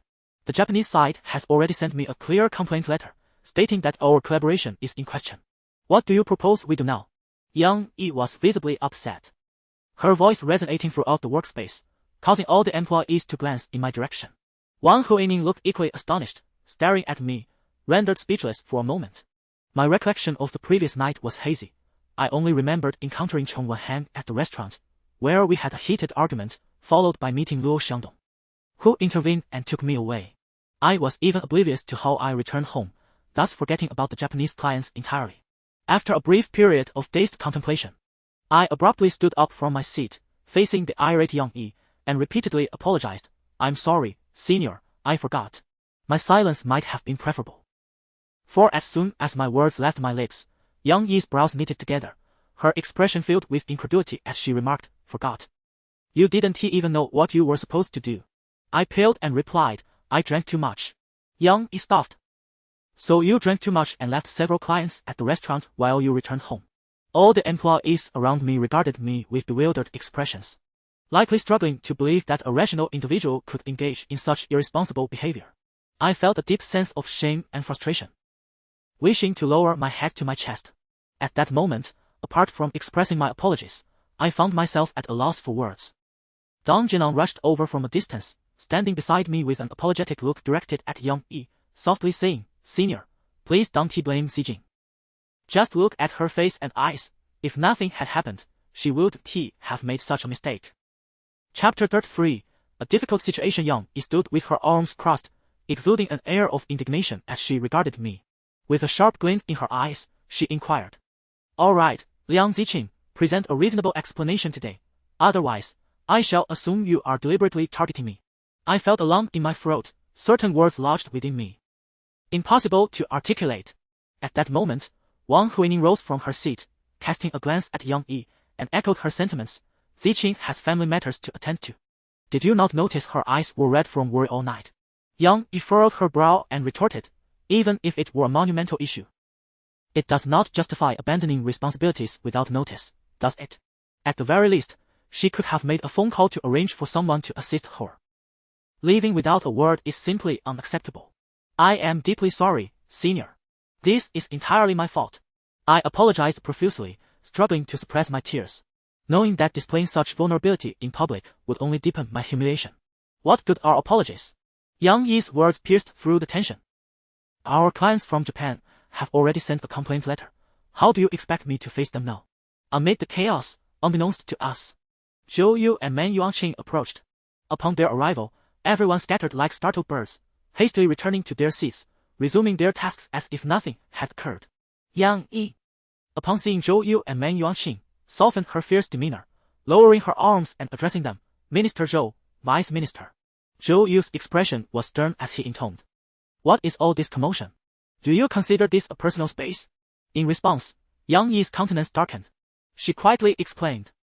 I entrusted Liang Zijing with hosting a group of Japanese clients yesterday, yet she left without a word, leaving several clients stranded at the restaurant. Their limited proficiency in Chinese led to considerable delays in returning to the hotel, and today, we received a complaint letter. Zhou Yu's expression soured immediately. And Man Yuanqing, frowning, added, during their internship, staff members are only permitted to handle written translations and internal communications. If client reception is necessary, at least one formal employee must accompany them for support. Yang Yi, you have been with the company long enough to avoid such a fundamental mistake. As Man Yuanqing concluded, I felt a surge of indignation. Yesterday, Yang Yi had not presented it in this manner. Zhou Yu, observing Yang Yi's evasive gaze, remarked, to my knowledge, you were attending to a client arriving from the United States yesterday, correct? Though framed as a question, it carried an unmistakable certainty. Yang Yi's embarrassment was palpable, her anxiety evident as she nodded. Yes, the American client made a last-minute decision to come, and I was unable to attend to both. No foreign clients arrive unannounced. It is clear that you failed to coordinate the schedules of the American and Japanese clients effectively, resulting in a clash. You chose to receive the American clients and left Liang Zijing to manage the Japanese ones. Zhou Yu's voice was composed, lacking overt anger. Yet it commanded an atmosphere of palpable tension, rendering everyone present breathless. Presently, Yang Yi, much like myself, exhibited a complexion that fluctuated between crimson and pallid hues. Stammering through a multitude of justifications, she ultimately distilled her sentiments into a singular phrase. I am sorry, Minister Zhou. Zhou Yu, maintaining an austere and unyielding demeanor, retorted. Apologies hold no weight. You are no longer an intern. Had this incident occurred while you were, you could have simply packed your belongings and departed.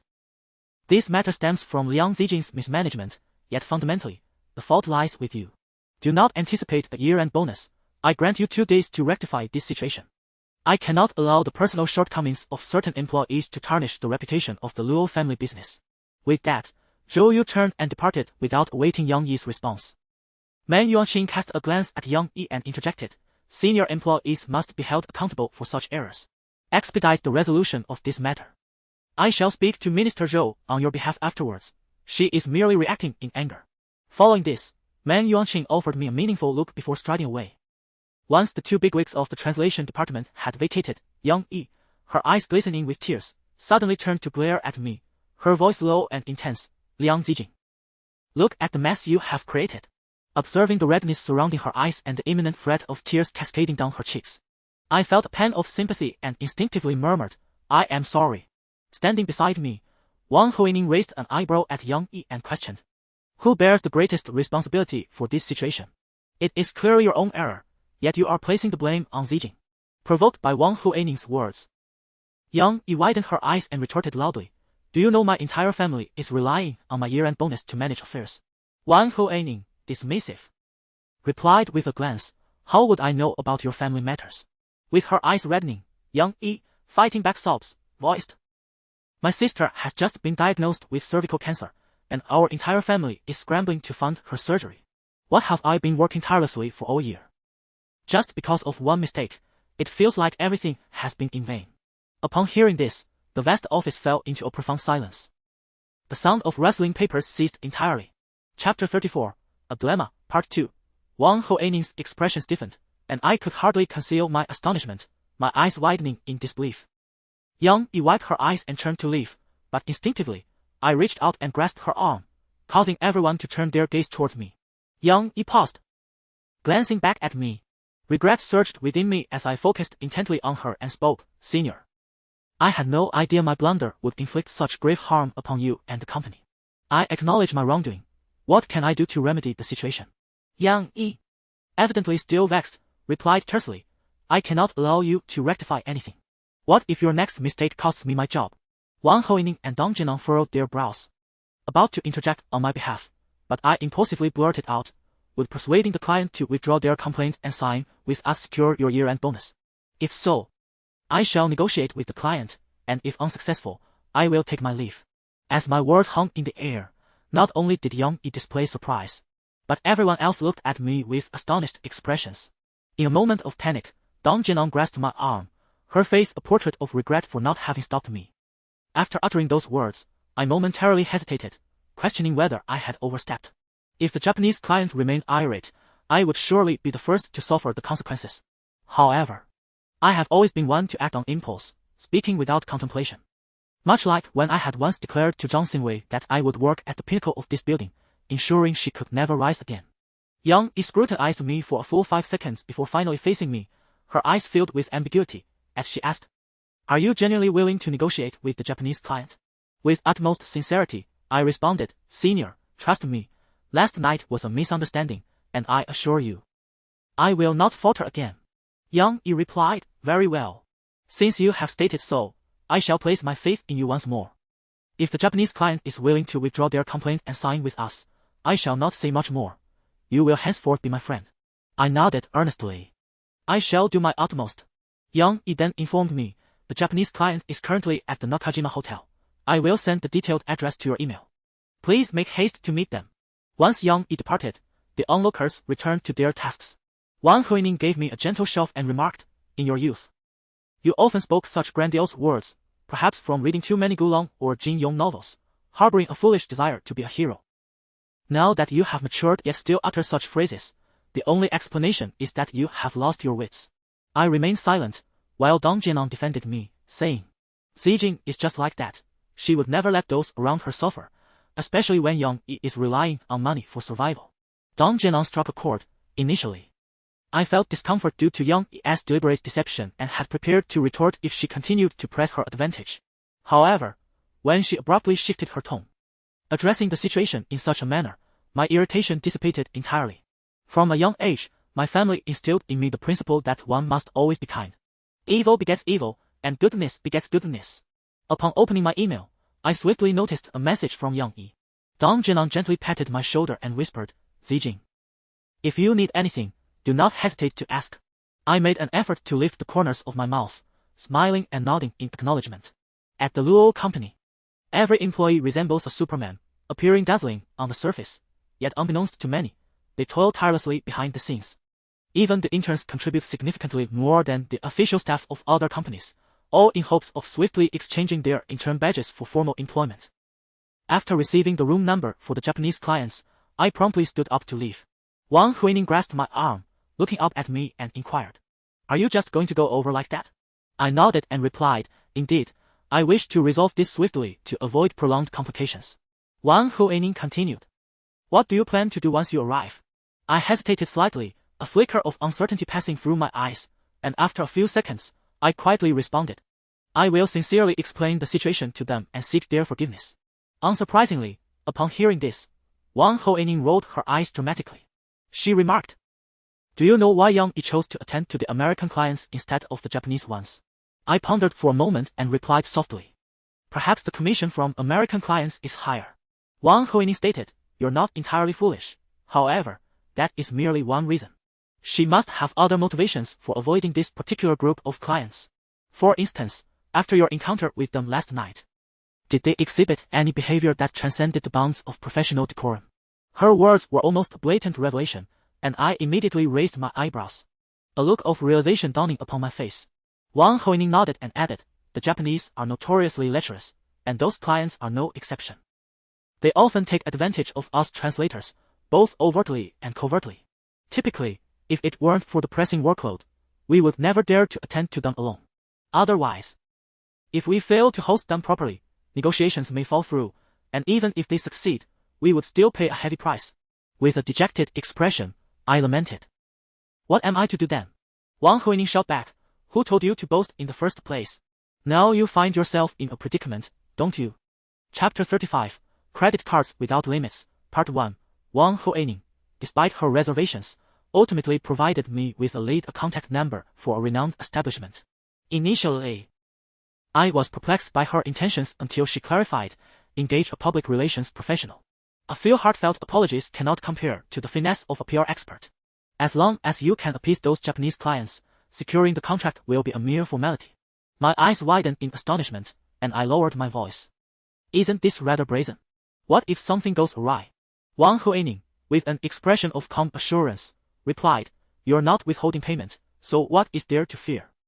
I swallowed hard, realizing that the workplace was indeed a battlefield where cunning and strategy reigned supreme. Yet, even after hearing her words, disbelief lingered within me. Observing my astonishment, Wang Huining gently patted my shoulder and remarked, "This is quite straightforward. It's akin to catering to someone's tastes. You can discern what the clients enjoy in terms of cuisine, just as you can ascertain their preferences in women." With a sigh, she continued, to put it bluntly, "We are translators, not courtesans. At times, I find it disheartening to compromise my dignity, but what choice do we have? In this life, one must always keep an eye on financial gain." I frowned and replied, "Does that mean I would be sacrificing others' dignity to preserve my own?" Wang Huining looked at me incredulously, and after a few moments, she responded, "You're missing the point. That's precisely why you need to seek out a PR professional. It's their job to navigate these waters. If you do not patronize their services, they risk losing their livelihoods. It's a mutual benefit. Now, tell me, do you wish to continue at Luo Shi?" Instinctively, I responded, "Of course I do." Wang Huining said, "Then stop hesitating. I'm only sharing this with you because I see your kindness and goodness. Do you think I have the leisure to enlighten just anyone?" I hastily replied, "Sister Huining, that's not my intention. I just can't seem to reconcile this within myself." With a resigned sigh, she said, "Well, who has started from scratch? I graduated only 2 years before you. Look at me now." I didn't realize how much I had to suppress until I opened my mouth. It's filled with all sorts of unsavory truths. Sometimes, I'm afraid to reflect on it. Internally, I wrestled briefly before coming to a conclusion. Wang Huining was right. Each person has their own way of navigating life. The path before me was clear. Either enlist the help of a PR professional to charm the Japanese clients or shamelessly plead for their favor, likely resulting in my dismissal from Luo Xiangdong. I could not leave. If I did, Zhang Xingwei would undoubtedly rejoice, leaving me with the bitter taste of self-inflicted defeat. Humans are inherently selfish creatures, particularly when faced with such uncomplicated choices, and decisions emerge swiftly. I accepted Wang Huining's help and stepped outside to make a call. Following her guidance, I inquired about 5 public relations representatives, asking how much it would cost to take them out for a day, including overnight accommodations. The other party provided me with a professional response, indicating that there are various levels, each with corresponding price points. Upon hearing that the costs ranged from a minimum of 800 to over 10,000, I couldn't help but swallow hard. Over 10,000. I certainly could not afford that. Ultimately, I settled on a standard of 3,000 per person, which amounted to 15,000 for 5 individuals. The other party sent me promotional photos, and upon inspection, I noted that the individuals appeared youthful and vibrant, some seemingly younger than I. I truly could not comprehend why they would choose such a path. However, I had no time to ponder their choices, as I was already mired in my own predicament. The other party mentioned that if there were no issues, they could arrange everything, but I would need to pay an advance of 8,000 yuan. I had already spent my last scholarship before graduation on that scoundrel, Cheng Wenhan. Now, having just begun my internship for less than a month without receiving any salary, the total in my bank cards barely reached 3,000. After much contemplation, I resolved to seek assistance. In the past, whenever I faced difficulties, my first thoughts would turn to Cheng Wenhan and then to Zhang Xingwei. With their combined intelligence and emotional acumen, they always managed to help me resolve my issues, rendering the need for a third person unnecessary. But now, I finally realized, just before graduation, that I had been played by their intellect and emotional manipulation for over 2 years. My phone no longer contained their contact numbers. I scoured my address book and, unable to reach home, was left with no choice but to call Su Lu, though I was uncertain whether she would have sufficient funds at her disposal.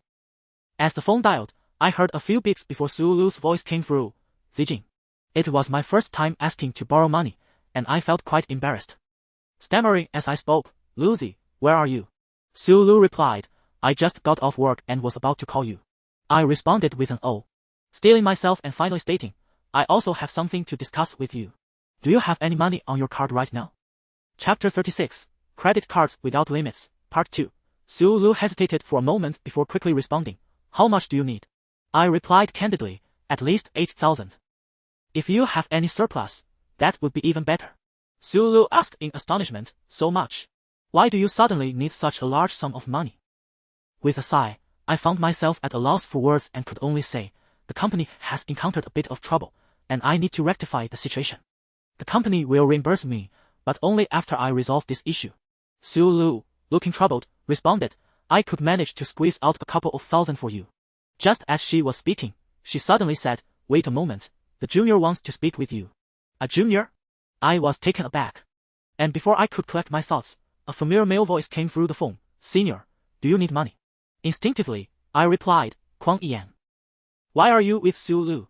He responded, I came to the city today, planning to have lunch with Su Lu, and your call came in just in time. Oh, I said, and Kuang Yan continued, Senior, do you need money?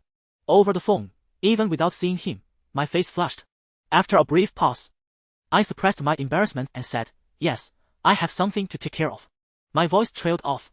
Kuang Yan, unfazed, replied, Senior, Su Lu and I will be there in 20 minutes. We can have lunch together, and I can lend you the money. I quickly responded, thank you so much. I will repay you promptly. Kuang Yan cheerfully replied, why are you being so formal with me? Before long, Su Lu was back on the line, laughing as she said, it truly is serendipitous. As soon as you mentioned needing money, someone immediately came to your aid. The junior is indeed your lucky star. My face burned with embarrassment, as if all the blood in my body had rushed to my cheeks. Holding the phone, I said, you both can come over. I'll go down to meet you. And lunch is on me. After hanging up, I walked towards the office area. It was now lunchtime, and everyone was getting ready to head out for a meal. Wang Huining noticed me grabbing my bag and asked, how did it go? I nodded and quietly replied, everything is set.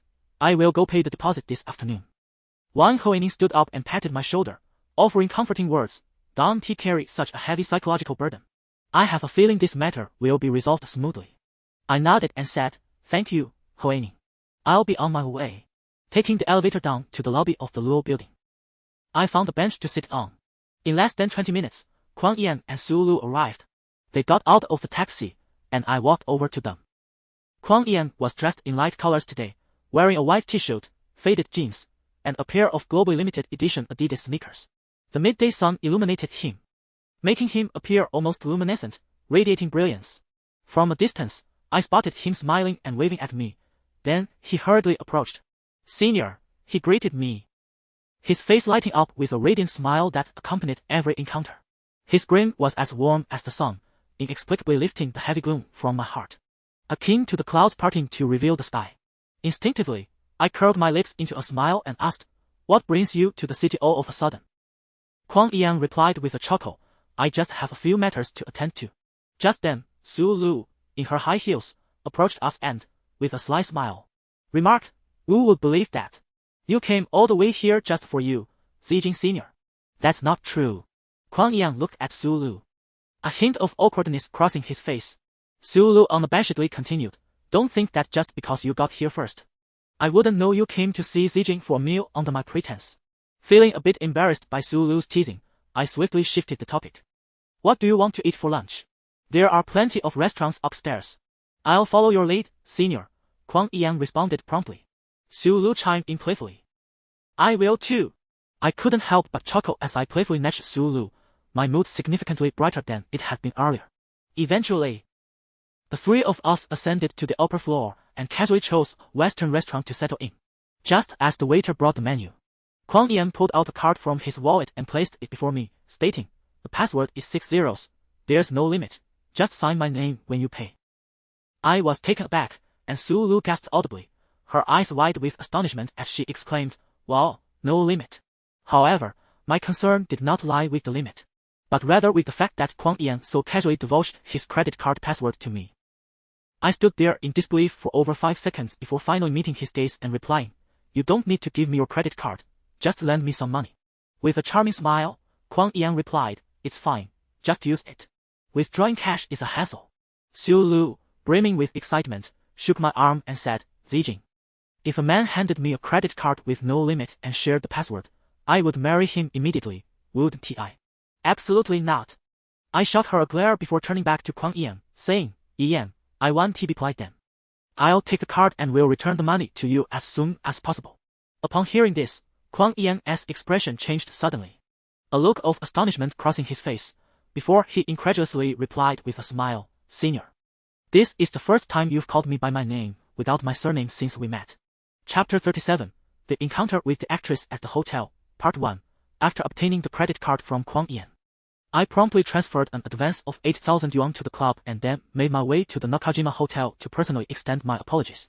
The 5 Japanese clients were residing in a high-floor business suite, and I headed directly to Nakamura Hiko's room, as he was the leader among them. I pressed the doorbell and stood nervously at the entrance. Before long, the door opened, revealing Nakamura Hiko clad in a white bathrobe. Upon seeing me, a clear expression of displeasure crossed his face. I immediately bowed at a 90-degree angle and, in fluent Japanese, began, Mr. Nakamura, I sincerely apologize for last night. I had indulged too much in drink and unfortunately collapsed in the restroom. A friend who happened to be nearby assisted me back home, and I regret not being able to accompany you all. Nakamura's expression remained neutral as he replied, I understand the reason. Do you have anything else to discuss? I endured the pounding of my heart, a mix of guilt and anxiety causing a flush to rise on my face. I continued, Mr. Nakamura, to make amends for my previous transgressions, I would like to cordially invite you and your team to join me for a gathering tomorrow. A gathering? Nakamura raised an eyebrow inquisitively. I hastened to clarify, I have a few exceptionally good female friends, and we have arranged to meet tomorrow. I mentioned I would be accompanying clients from Japan, and they expressed a keen interest in the Japanese language. Thus, they requested that I invite you all to meet, to simply enjoy each other's company and establish friendships. What do you think, Mr. Nakamura? Tomorrow. Nakamura feigned uncertainty. I seized the opportunity to reassure him, Mr. Nakamura, I am still an intern at the Luo company, and I deeply regret last night's incident. The company has imposed significant penalties upon me. So I hope you can consider my heartfelt apology and grant me the chance to rectify my mistakes by attending the gathering. Observing my incessant bowing and scraping, Nakamura finally relented. Very well. Given your sincerity, we shall attend your gathering tomorrow. I quickly smiled. Thank you, Mr. Nakamura. I will come to pick you all up at 9 o'clock tomorrow morning. How about we start with a round of golf? Nakamura finally smiled in return, nodding. I enjoy golf. I thought to myself that this was a significant step forward. As I stood at the door conversing with Nakamura, he suddenly stepped aside, inviting me in to sit. I glanced at his white bathrobe, my gaze slightly evasive, and quickly responded, Mr. Nakamura, I shall not impose on you today. I need to return to discuss tomorrow's itinerary with my sisters. In a pleasant mood, Nakamura replied with a gentle smile, Very well, see you tomorrow. After bidding farewell to Nakamura and watching him close the door, I straightened up, taking a deep breath. As I turned to walk down the corridor, I realized my palms were clammy with sweat. The elevator doors opened, and I stepped inside, pressing the button for the first floor. Just as the doors were about to close, a figure darted in, pressing the button again, causing the doors to reopen. As I observed, a woman stepped into the room. Not particularly tall, standing just above 1.60 meters, yet possessing an exquisite figure accentuated by her high-heeled shoes that elevated her stature to match mine. Her facial structure was remarkably attractive, adorned with sunglasses. Only her prominent nose, full lips, and pointed chin were visible. Her hair, a lustrous black bob, caught my attention until I realized it was a wig. This individual seemed strikingly familiar, as if I had encountered her before. In the elevator, we were the sole occupants. She had entered after me, maintaining a distance of 2 steps in front. I noted her understated casual attire, yet she clutched an Hermes handbag, which, if authentic, would be worth several tens of thousands. My thoughts lingered on this until the elevator doors opened with a soft chime, and she gracefully exited. It was then that the realization struck me she was Li Yanshu, the rising star under the Huanyu banner, starring in a currently popular drama on a certain television network. She was indeed a figure of great renown. Yet, what could possibly bring her to a hotel? A celebrity, dressed so discreetly, with a wig and sunglasses. Instinctively led me to suspect she was here to meet a man. I felt a twinge of regret for not greeting her in the elevator. And by the time I stepped out of the hotel, Li Yanshu had vanished from sight. Watching the bustling traffic outside, I sighed inwardly. Here I was, embroiled in my own troubles, yet still preoccupied with the gossip of others, a rather indulgent pastime. The following morning at 9 o'clock, I appeared at the Nakajima Hotel, clad in casual attire. Nakamura Hiko and Maeda Ryuichi were already prepared, also dressed in relaxed clothing. I led them downstairs, where 5 tall, young Japanese women stood together. Upon seeing us, their radiant smiles greeted us warmly. I noticed the gleam of excitement in the eyes of the 5 Japanese men, akin to weasels spotting their prey. And suppressing my discomfort, I endeavored to smile and introduce them. I had only learned their names that morning, yet now I was compelled to feign familiarity, introducing each of them to one another. All 5 public relations representatives spoke English, though their Japanese was limited, and given the overall linguistic barrier, it fell upon me to serve as the intermediary translator. Chapter 38, The Hotel Encounter with the Star, Part 2. Our group of over 10 individuals took a taxi to our first destination of the day, a prestigious golf course in Night City. En route, I found myself seated in the front passenger seat, while Nakamura Hiko occupied the back alongside a female public relations representative named Miko. With a comically awkward grasp of the Chinese language, Nakamura turned to Miko and inquired, Are you also a resident of Night City? Miko responded with a smile, I hail from Ocean City. Ocean City, I recalled, a place renowned for its breathtaking seaside beauty. Miko continued with an animated recounting of Ocean City, her words flowing like a gentle tide. Nakamura, unable to comprehend, turned to me, and I translated her enthusiastic description into Japanese. Nakamura nodded in understanding and then asked me in Chinese, How do you know Miss Liang? Miko glanced at me, and I smiled naturally, replying to Nakamura, She is my classmate from university. His surprise was palpable, and he eagerly bombarded me with further questions. Throughout this journey, I spun tales that fulfilled my long-held aspiration of becoming a novelist. The taxi ride from the city center to the golf course took nearly 40 minutes. Upon our arrival, I paid the fare for everyone and assumed the role of a guide, leading the group inside. After settling the expenses for my companions, I meticulously requested a receipt from the front desk, as these costs could be reimbursed by the company. This is one advantage of working for a large corporation. Any expenses incurred during working hours with clients can be reimbursed, receipts or not, regardless of the amount. As we approached the golfing area, each Japanese client was accompanied by a woman, while I stood by Nakamura's side, poised to translate as necessary. The caddies carried the bags, and at one point, Nakamura swung his club.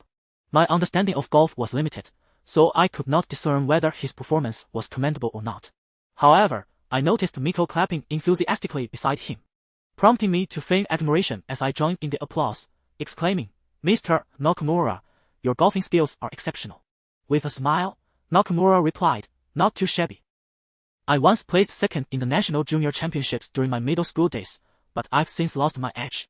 After offering some compliments, I translated his words into Chinese for Miko, who quickly responded with a bright smile, "Could you teach me how to play?" Before I could relay her request, Nakamura had already grasped her intent and cheerfully replied, "Of course, I will teach you." He then positioned himself behind Miko, gently brushing his hands across her waist and encircling her arms. As Miko held the golf club, Nakamura meticulously explained and demonstrated the technique to her. In my eyes, the intimacy between them was palpable. In that moment, I felt an immense relief that the person in Nakamura's embrace was not me. His lips nearly grazed Miko's ear, sending a shiver down my spine, while Miko beamed with delight. I truly admired her dedication. The $3,000 spent on this encounter was indeed well justified. Two individuals, one willing to strike and the other to endure, engaged in a lively exchange of learning. Gradually, I discerned that the others did not necessitate my translation, for the ability to comprehend was secondary. What truly mattered was the capacity to feel. In the expansive golf course, we ambled and paused, swiftly passing nearly 2 hours. During this interval, I had not taken a single sip of water, subjected to their occasionally cringeworthy and pretentious antics, leaving me utterly exhausted, unable to contain myself. I cast a glance at Miko, who subsequently announced her fatigue. I conveyed this to Nakamura, who promptly agreed that we had played enough and suggested we return. With genuine amusement, I replied, "Indeed, I have made reservations at a restaurant. We can head there directly for lunch." As we played our way back, we did not traverse on foot but were instead transported by designated electric cars. Since everyone was paired up, I found myself regrettably left behind, returning alone on the vehicle. En route, I inadvertently glimpsed an approaching electric cart. On its rear seat sat a man and a woman. From my vantage point, I noticed the woman first. She wore sunglasses and had a delicate chin, her face adorned with a radiant smile as she conversed with the man beside her. Compelled by curiosity, I removed my sunglasses for a closer look, and to my astonishment, was it not Li Yanshu, whom I had encountered in the elevator just the day before. Today, she wore no wig, her chestnut hair flowing freely over her shoulders. With my vision of Yin 5, there was no mistaking it. This woman was indeed Li Yanshu. What intrigued me further was the man beside her. I had an inexplicable intuition that he was the very man she had met at the hotel the previous day. As I pondered this, the vehicles drew nearer, and feeling awkward, I hesitated to stare openly and donned my sunglasses once more. When the two cars were merely 10 meters apart, the man in the white cap seemingly sensed my gaze and turned to look at me. This was not a favorable encounter. My eyes widened behind the sunglasses, and my body tensed. The man, was it not Luo Xiangdong? Though his face was obscured by oversized sunglasses that concealed 2/3 of it, I recognized him instantly. As our cars passed each other, the brief 5 seconds felt interminable, during which Luo Xiangdong's unwavering gaze remained fixed in my direction. I silently urged, "You do not see me, you do not see me." Chapter 39, Under the Eaves, One Must Bow, Part 1. In a mere 5 seconds, time felt as though it had stretched into a century. As two vehicles crossed paths, my line of sight lost track of Luo Xiangdong, yet his visage lingered in my mind. I could scarcely fathom that Li Yanshu was, in fact, Luo Xiangdong's girlfriend. Discovering the secret relationship of my superior, a secret so discreet that even the media had not uncovered it, filled me with trepidation. Fearful of the repercussions should Luo Xiangdong seek to silence me. With a heart heavy with anxiety, I returned to the original location on my electric scooter. Once reunited with the group, I had to conceal my unusual feelings, donning a broad smile as I led everyone to our next destination. At noon, we dined at a mid to high-end Western restaurant in the city center, with 11 of us seated at a long table chosen by the staff. Nakamura Yan and I found ourselves at opposite ends of the table, separated by at least 3 meters. As the table buzzed with discussions about our afternoon activities, I had already devised a plan. After all, these men were merely looking for an opportunity to indulge themselves. I suggested taking them to a dimly lit venue, wherever it may be. In Japanese, I proposed, this afternoon, we could wander around a bit, and once night falls, we could visit the largest entertainment venue or nightclub in Night City. I anticipated that my suggestion would be well received. Yet I was taken aback when Nakamura Yan shook his head and responded, Miss Liang, I am not particularly fond of noisy places. Is there somewhere a bit quieter? Upon hearing this, the initial image that sprang to my mind was a group of individuals enjoying tea in a tranquil tea room. Could it be that I had misjudged these Japanese clients? Had I underestimated their preferences? With no other ideas beyond entertainment venues, I found myself momentarily at a loss. At that moment, Miko, seated beside Nakamura Yan, cheerfully proposed, how about we go to a hot spring? I've heard that Japanese people love hot springs, and they are usually quite serene. As soon as she finished speaking, Nakamura Yan's eyes widened dramatically as he exclaimed, excellent. I have been to Night City many times, yet I have never experienced the hot springs here.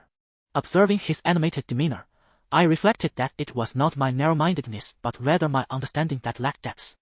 Men of around 35 years old, like him, are indeed different from youthful lads who revel in dark and thrilling locales.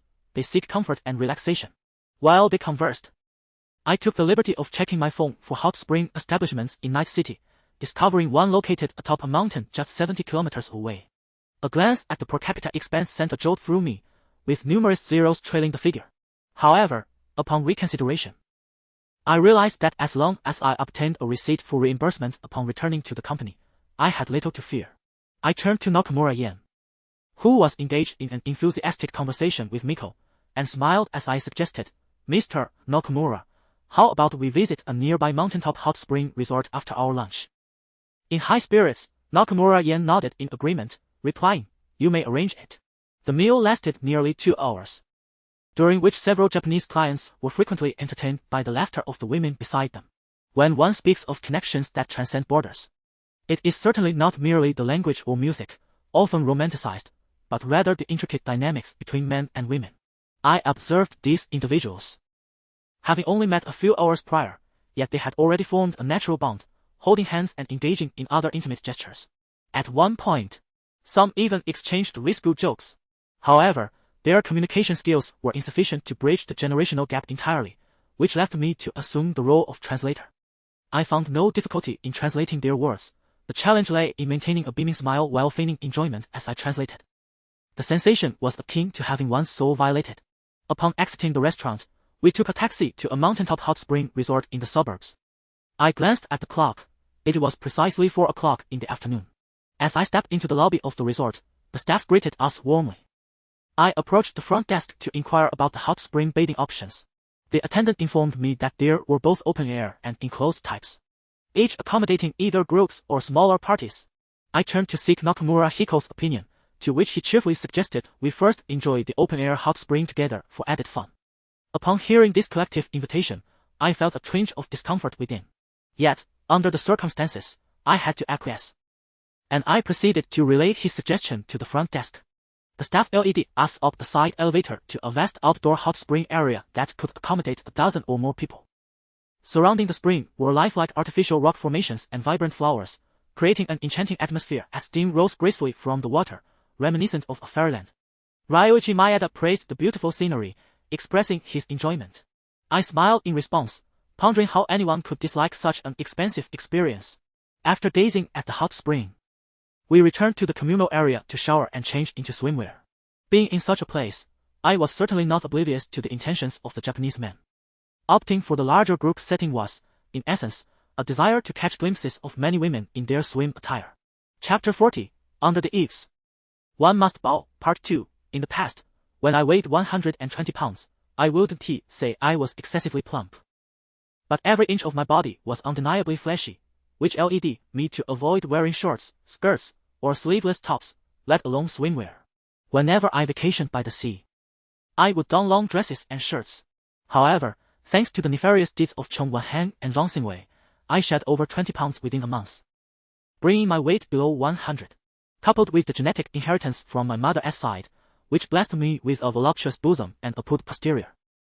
Even Su Lu and Dong Jinang envied my figure. At this moment, could I afford to indulge these old lectures? I must devise a strategy for self-preservation. As I made my way out, a brilliant idea struck me.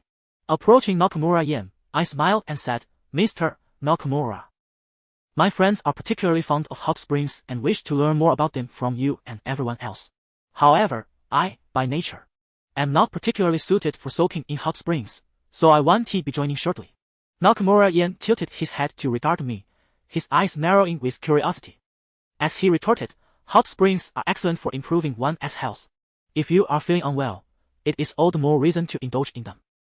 Having anticipated this response, I feigned a troubled expression and lowered my voice. "To be honest, I am not quite in a condition to enter the water today." Nakamura Yan paused momentarily, then discreetly glanced at my lower half. I responded with an awkward smile. I had hoped he would leave it at that, yet unexpectedly, he remarked, "Miss Liang, you are so beautiful and your figure is remarkable. Even if you do not wish to swim, you could at least don a swimsuit to enjoy the atmosphere. Good things should be shared with everyone." My expression froze, a surge of anger rising within me. Share? Absolutely not. Perhaps sensing the fleeting annoyance in my eyes, Nakamura Yan maintained his composure and continued to smile. "The translator your company sent last time not only took us for a traditional Chinese massage, but also personally attended to me. She mentioned that one must wholeheartedly engage with clients, so I sincerely invite you, Miss Liang, to join us. Surely, you wouldn't refuse me?" Internally, I wrestled with the torment of whether to strike him or to endure his advances. After a few seconds, I forced a smile and replied, "Of course not." Nakamura Yan's expression was unsurprising, particularly the way his sly little eyes scrutinized me, making me feel as though a serpent was slithering over my body, quite repulsive. Yet, he held the upper hand, and we all knew the stakes. I was willing to go to great lengths to keep him appeased for the sake of that contract. Thus, he pressed on, unrestrained, while I found myself retreating further and further. We parted ways at a crossroad, men heading to the male changing area and women to the female. Upon entering the changing area, the staff provided us with 6 sets of women as swimwear. As I flipped through them, I found them to be predominantly bikinis, with the most modest being a one-piece dress. Just as I hesitated over whether to change, Miko approached me and remarked, "Girls today, like you, who are so reserved, are truly rare." I initially intended to dismiss the notion of sacrificing my appearance for such a lecherous client. However, upon further reflection, I found myself hesitant, concerned that I might inadvertently offend Miko and her colleagues in their profession. Thus, after a moment of contemplation, I softly replied, "I do not like it." Miko chuckled and remarked, "Are you worried about your boyfriend's displeasure?" A wave of unexpected turmoil surged within me as the image of Chong Wan flashed through my mind. Sensing my reluctance to comply, Miko seemed to grasp my thoughts and suggested that I could find a jacket. Inspired by her words, I promptly asked a female attendant to fetch a men's work shirt for me. After taking a shower, I first donned a black one-piece swimsuit, exposing my long arms and legs to the air. Even Miko and some of the statuesque hostesses complimented my figure, gazing at my reflection in the mirror. With my fair skin and alluring physique, my mood lifted considerably. Indeed, it is said that the stout can wear anything with flair, while the slender can effortlessly match any attire. Miko handed me the men's white shirt, and I tied the sleeves around my waist. The shirt fell gracefully to just above my knees, a length I found quite acceptable. When the 6 of us had changed into our outfits and returned to the outdoor hot spring, we found 5 Japanese men gathered by the pool, draped in white towels, eagerly awaiting our arrival. I could distinctly see their eyes light up upon our entrance, reminiscent of a pack of wolves, starved throughout a harsh winter in the deep woods, suddenly spotting a flock of defenseless little lambs approaching in a line. Chapter 41, Maneuvering, Part 1. I harbor a profound aversion to the gaze of unfamiliar men, particularly that of a group of lecherous middle-aged individuals. While some women perceive such attention as a validation of their physique, I, perhaps rooted in antiquity, interpret it as voyeurism directed at me. Others may stride confidently, their chests thrust forward, striving for a D-cup illusion from their C-cups, while I find myself walking with my head bowed, anxiously assessing whether my bosom is too prominent or distracting. As we approached a few Japanese clients, 5 female public relations representatives instinctively positioned themselves beside the men they had always attended to. Nakamura Hiroshi first cast a glance towards Miko before shifting his focus onto me. He scrutinized me without hesitation, his eyes shimmering with intrigue as he inquired, "Miss Liang, why are you wrapped in clothing around your waist?" I offered a faint smile and replied, "I feel cold." "Then you should immerse yourself in the hot spring. It is quite warm there." I strove to maintain my composure, concealing my anger and disdain. With a gentle smile gracing my lips, I responded, "Mr. Nakamura, have you forgotten? I mentioned that it's inconvenient for me to enter the water today." A fleeting glimmer of disappointment flickered in Nakamura's eyes, yet he nodded in acquiescence, stating, "Very well then. We shall proceed, and Miss Liang can sit by the side and enjoy herself, ensuring you do not catch a chill." As he spoke, he took the liberty of patting my shoulder. I smiled, internally cursing, "May you be cursed, remove your hand." Thankfully, Miko and the other female representatives were present, otherwise I shuddered to think of what Nakamura and his companions might have attempted.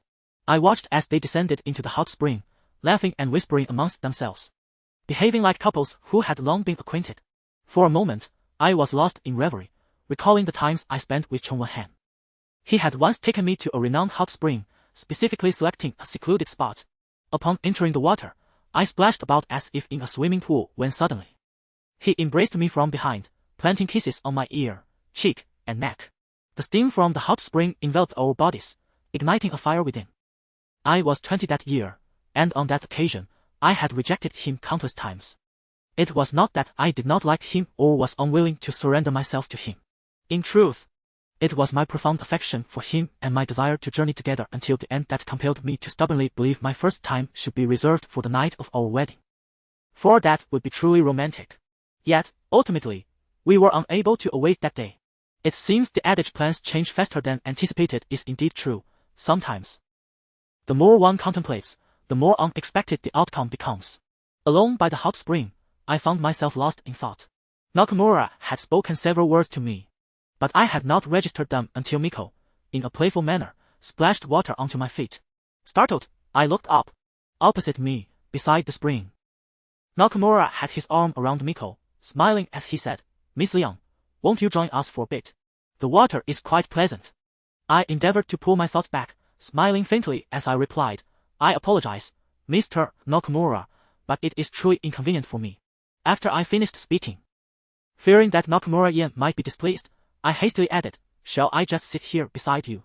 I walked to the edge of the pool and settled down, allowing my legs to immerse in the warm spring water. I must admit, the soothing warmth was delightful. Having stood outside for so long, I felt utterly chilled. But now a wave of warmth surged through me, enveloping my limbs. As I watched Nakamura approaching, a flicker of caution crossed his eyes. Indeed, he came to my side and leaned against the wall of the pool, directly beside my legs. I discreetly shifted away, and he turned to me, raising his gaze to say, "Miss Liang, given your proficiency in Japanese, I presume you possess some understanding of our culture. Do you know what we Japanese most enjoy doing in hot springs?" I smiled awkwardly, tentatively suggesting, "Drinking." Nakamura shook his head. I ventured again, meditating. He still shook his head, then suddenly glanced at my legs submerged in the water, smiling as he remarked, "Have you ever tried receiving a massage in the hot spring?" "Miss Liang." A chill ran down my spine, causing my words to falter. I stammered, I don't know, I've never tried." Nakamura stood in the water, gazing at me with a broad smile. In his imagination, he likely thought he resembled Takeshi Kaneshiro, but to me, he appeared more like a lecherous uncle. "Would you like me to assist you with that?" he asked, his gaze making my skin crawl. My lips parted slightly. At that moment, it was no longer mere disgust but sheer fear. Just as my mind went blank, unable to process anything, Miko unexpectedly emerged from behind Nakamura and entwined herself around him. With a playful pout, she asked, "Aren't you going to play with me?" Nakamura turned to Miko, and seizing the moment, I quickly withdrew my legs from the water and moved to the edge of the pool. When Nakamura looked back at me, I had distanced myself. I spoke on Miko's behalf. "My friend is particularly fond of Japanese culture. Perhaps you could engage with her." Turning to Miko, I added, "Mr. Nakamura wishes to help you with a massage in the hot spring. Would you be interested?" Miko beamed brightly, replying to Nakamura, "Sure, I've never tried that before." Nakamura realized that the opportunity he had coveted was slipping away and, after some deliberation, reluctantly turned his attention to Miko. As I observed the 5 pairs of men and women in the pool, a wave of reflection washed over me. In my previous worldview, I could hardly fathom that 2 individuals might come together not out of love, but for other reasons, such as money. Chapter 42, Interactions, Part 2, However. In an unexpected moment, enlightenment dawned upon me. In this journey of life, each individual pursues distinct aspirations. I strive for my career, while others are equally devoted to theirs. The sacrifices made, however, differ according to what one seeks to attain. Hesitant to approach the poolside, I sought refuge in a bamboo swing chair. Laughter echoed from the hot spring, where men and women mingled. I refrained from turning my head, fearful of encountering a scene that might provoke my discomfort. The duration in the hot spring is limited. After 20 minutes, the crowd emerged from the water. They gathered together, sipping beverages and engaging in conversation. A few adept hostesses skillfully orchestrated the atmosphere, encouraging everyone to partake in games, where the penalty for losing was to kiss the nearest man. Observing several discreetly attired Japanese gentlemen, now clad in white towels and seated with legs crossed, their laughter unabated, I felt a pang of sympathy for the hostesses. Although they were compensated for their services, and I had once held a measure of disdain for such roles. Today's experiences, particularly Miko's repeated assistance, illuminated the challenges inherent in any profession. For instance, I had long believed myself to be unyielding in poverty and pride, yet, barely a month into my tenure at the Luo establishment, I found myself compelled to bow my head in humility. With a smile gracing my face, I effortlessly transitioned between Japanese and Chinese, blending both languages seamlessly. I spent several hours in their company, fully immersed in the moment. At one juncture, Nakamura Yan approached me. Anticipating yet another attempt to sway me, I was surprised when he quietly inquired, "Miss Liang, I find the scenery here quite splendid, thus, we have resolved to stay overnight." Taken aback for a moment, I responded with a smile, "That sounds delightful." Nakamura Yan's expression deepened with significance as he further queried, "Might your friends require an early return home tonight? If so, we could arrange for their departure." A knowing glimmer flickered in my eyes. Yet I maintained my composure as I replied, "No worries, they've already informed their families prior to our outing." His smile broadened as he nodded in approval. "That is reassuring." I then stated, "Mr. Nakamura, allow me to prepare 5 rooms for you. Please make yourselves comfortable here tonight." "Very well, I appreciate your assistance," he replied graciously. Eager to attend to my task, I departed, returning to the lounge. Upon reaching the cabinet, I retrieved my bag and turned to exit. Midway, I recalled that I was still clad in a swimsuit. Contemplating a change but finding it cumbersome, I simply removed the shirt tied around my waist and donned it over my attire. Although the sleeves bore a wrinkled appearance, it sufficed to cover half of my thighs. Thus adorned in a man's white shirt, with bare legs and slippers, I descended the stairs. As the elevator doors opened, I stepped out into the lobby of the club, where the staff donned uniforms, leaving me as the sole figure in such casual attire. As I stepped out of the elevator and made my way towards the front desk, I caught sight of my reflection in the mirrored wall. Initially, I had merely glanced down at my attire, reassured by the length of my shirt, believing it to be adequately modest. Yet, in the mirror, it appeared as though I wore nothing beneath it, merely draping a man's shirt over my form. My long, raven hair was carelessly gathered into a loose bun, now cascading down my neck in a languid manner, rather than evoking a sense of home comfort. It exuded a certain indolence. My slender, porcelain legs were exposed to the air, nearly blinding me with their brilliance. Out of the corner of my eye, I noticed that since my emergence from the elevator, every gaze had been fixated upon me, particularly that of the male attendants, their eyes betraying an undeniable, unabashed astonishment. The female staff, on the other hand, wore expressions of sheer disbelief, and I was engulfed in a wave of embarrassment. I yearned to turn back, yet I feared that such an action would only heighten my discomfort. Thus, I endeavored to maintain an air of nonchalance as I ambled in my slippers towards the front desk. Facing the astonished receptionist, I spoke in a calm tone, requesting 5 rooms. After stating my intention, I handed over my credit card, prompting the receptionist to nod after a brief moment of surprise. 5 deluxe rooms, totaling 7,940, she replied. She took my card, processed the transaction, and handed the card reader back to me, allowing me to input my password with practiced ease. In no time, the receipt was printed, and she presented it to me with a smile, asking for my signature. As I grasped the pen, I hesitated, momentarily intending to sign my name before changing it to Kuang Yan as the receptionist glanced at the receipt. Perhaps noticing the 3 dots of the character Liang I had hastily inscribed, and inquired, "Is this name Kuang Yan?" I nodded in affirmation. "Very well." She returned my credit card, and as I began to tuck it back into my bag and turned to leave, I suddenly caught sight of someone behind me. Startled, I looked up to find a familiar, handsome face standing mere steps away. Luo Xiangdong. I could hardly believe my eyes. The moment I turned my head, I spotted him. My eyes widened in shock, and I gasped softly, instinctively retreating. In my flustered state, I inadvertently bumped into someone and stepped on another's foot. Upon glancing back, I realized there were several men behind me. One gentleman, concerned for my balance, reached out to steady me. Instinctively, I bent slightly to apologize, repeatedly saying, "I'm sorry. It was unintentional." "Are you alright?" "I'm fine, and you?" he replied. Chapter 43. She called him to the room. The man before me was strikingly handsome. His face adorned with a half-smile that seemed to dance on the edge of mockery. A rush of warmth surged through me, causing my cheeks to flush. Just as I was engulfed in embarrassment, my gaze inadvertently fell upon another man, equally attractive. Particularly with his enchanting peach blossom eyes that seemed to captivate the soul with a mere glance. At that moment, he was scrutinizing my entire figure. Particularly the hem of my shirt, which hung precariously over my thighs. Feeling suddenly self-conscious, I instinctively grasped the hem of my shirt, tugging it downwards in an attempt to conceal more of my thighs. Had I lost my mind? All of this transpired within mere seconds. Perhaps Luo Xiangdong was incensed by my actions, as he regarded me with a stern countenance. My face burned with embarrassment as I finally met his gaze. And after a moment of hesitation, I bowed deeply, addressing him respectfully, "President Luo." As soon as the words left my lips, I heard the chuckles of several men beside me. Luo Xiangdong furrowed his brow in displeasure, retorting, "Were you doing that on purpose?" Confused, I stammered, "Ha!" My mind was blank, leaving me at a loss for words. A flicker of impatience crossed Luo Xiangdong's eyes, and he could no longer restrain himself. Stating in a low voice, "Stop bending over, you might expose yourself." His words struck me like a bolt of lightning, and I was overtaken by a wave of regret so profound that I wished the ground would swallow me whole.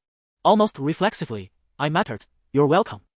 As soon as I spoke, I caught the varying expressions on the faces of the men before me. I have a habit of rambling when I'm nervous. It reminded me of the time I received a phone call at home meant for my father. I inadvertently told the caller he was unavailable and to have him call back. After saying that, the caller thanked me, and in my flustered state, I ended up repeating "thank you" twice. I often wondered if the person on the other end thought my father had a dim-witted daughter. I was young then, but I felt quite downcast after hanging up. Now, I had intended to express my gratitude, but in a moment of mental paralysis, I blurted out "You're welcome" instead. Luo Xiangdong's reminder about my wardrobe malfunction elicited my automatic response of "You're welcome." This was not a thought to dwell upon, otherwise it might lead one to believe I was overly magnanimous. Indeed, as I stood there, my ears buzzing with the surrounding laughter, Luo Xiangdong let out a derisive hum. His gaze laced with sarcasm as he remarked, "You truly are unconcerned with details." A tempest of thoughts swirled within me. Why was Luo Xiangdong here? Was it mere coincidence? Or were our paths crossing again by fate? Was he wary of my knowledge regarding his romance with Li Yanshu, fearing I would divulge it, hence deliberately seeking to provoke me? Drawing upon the intellect I had honed during my university entrance examinations, I calculated swiftly. Yet, before I could finalize my thoughts, Luo Xiangdong spoke again, inquiring, "Who did you come with?" I fixed my gaze upon him, my cheeks aflame, and after several seconds, I feigned composure and replied, "With a client." As soon as I uttered those words, Luo Xiangdong's brow furrowed even deeper, a clear displeasure flickering in his dark pupils. "Liang Zijing, your dedication to the company's performance is truly commendable," he said. As he spoke, he cast a glance at my attire. My face flushed crimson, and with slightly parted lips, I awkwardly explained, "Mr. Luo, please don't misunderstand. I'm not here as a companion." The crowd in the lobby of the establishment was entirely focused on us, making it difficult for me to articulate my thoughts clearly. Yet, for reasons unknown, I felt compelled to clarify Luo Xiangdong's misunderstanding. Before I could finish my sentence, Luo Xiangdong interrupted me, stating, "You have 10 minutes. Go upstairs and change, then come to room 1301. Upon hearing this, my eyes widened in disbelief, and I exclaimed, "Mr. Luo, I..." No excuses, unless you wish to forfeit your position at Luo's, he retorted, turning on his heel and leaving, offering me no further opportunity to speak. 2 men followed him out, while a man with elongated, alluring eyes turned to me with a smile, whispering, "I'll be waiting for you."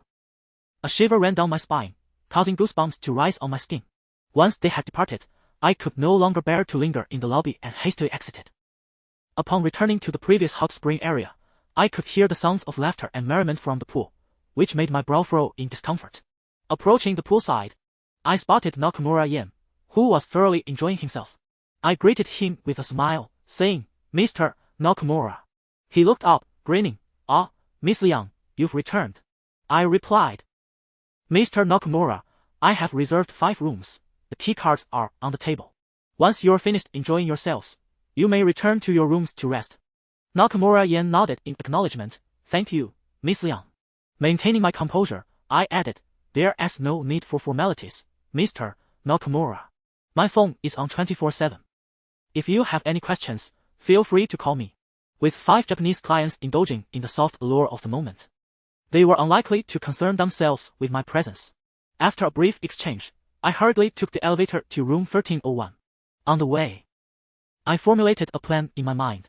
Having narrowly escaped one peril, I could not afford to walk into another. No matter what Luo Xiangdong said, I resolved that I could sacrifice my job, but I would not compromise my integrity or succumb to any actions that betrayed my conscience. The elevator chimed, and the doors opened, sending a surge of anxiety through me. The higher I ascended in the mountaintop hot spring resort, the more exquisite the views became, and correspondingly, the room rates soared. The 13th floor was the pinnacle, where any single room commanded prices several times that of those below, thus excluding over 99% of guests. While I might occasionally spot people coming and going on the lower levels, upon reaching the 13th floor, the long corridor was deserted except for myself. My nerves heightened as I exited the elevator, scanning left and right, imagining the terrifying scenarios of being dragged into a room by Luo Xiangdong. Should he attempt to force my hand, I would resist with all my might. As these thoughts swirled in my mind, I made my way down the corridor toward the far left, where room 1301 awaited. Standing before the door, I hesitated for a full half-minute, summoning my courage before finally pressing the doorbell. Chapter 44. You think too much before long. The door swung open, revealing not Luo Xiangdong, but a man who had been with him earlier. Clad in a crisp white shirt, his handsome visage adorned with a gentle smile, he beckoned me inside, saying, "Come in." I was taken aback to discover the presence of another in this room. As the man held the door ajar, I peered inside to find a gentleman with alluring peach blossom eyes seated on the sofa, engaged in cheerful conversation with someone across from him. Were all these individuals gathered here? While it would not be beyond comprehension for both men and women to inhabit the same space, the room was exclusively filled with men. I hesitated. Striving to lift my stiffened lips into a semblance of a smile, I stood at the threshold, motionless, and inquired of the man before me, "Where is Mr. Luo?" Unfazed, he replied, "Come in. He is in the bathroom." I instinctively waved my hand, responding, No, I can wait for Mr. Luo here." Just as I spoke, the bathroom door swung open, and Luo Xiangdong emerged, clad in a casual t-shirt. Upon seeing me at the door, his expression remained impassive as he said, "Come in." I swallowed hard, mustering the courage to ask, "Mr. Luo, what do you need me for?" Luo Xiangdong fixed his gaze upon me, his eyes unblinking as he asked, "Have the clients been taken care of?" His sudden inquiry left me puzzled, and I could only respond honestly, "They have been settled downstairs. They will call me if anything arises." "Perfect," Luo Xiangdong said. "Come in."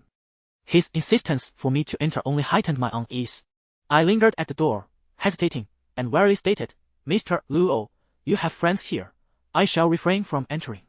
If you require anything, please instruct me now, and I shall attend to it immediately." As my words fell, the man with the captivating peach blossom eyes approached, leaning casually against the doorframe, and with a playful smile remarked, "Accompanying the boss is akin to attending to clients. If you tend to the clients well, it may merely result in a raise. However, pleasing the boss could lead to a promotion." With that, he winked at me, his eyes sparkling with mischief, causing my cheeks to flush with embarrassment.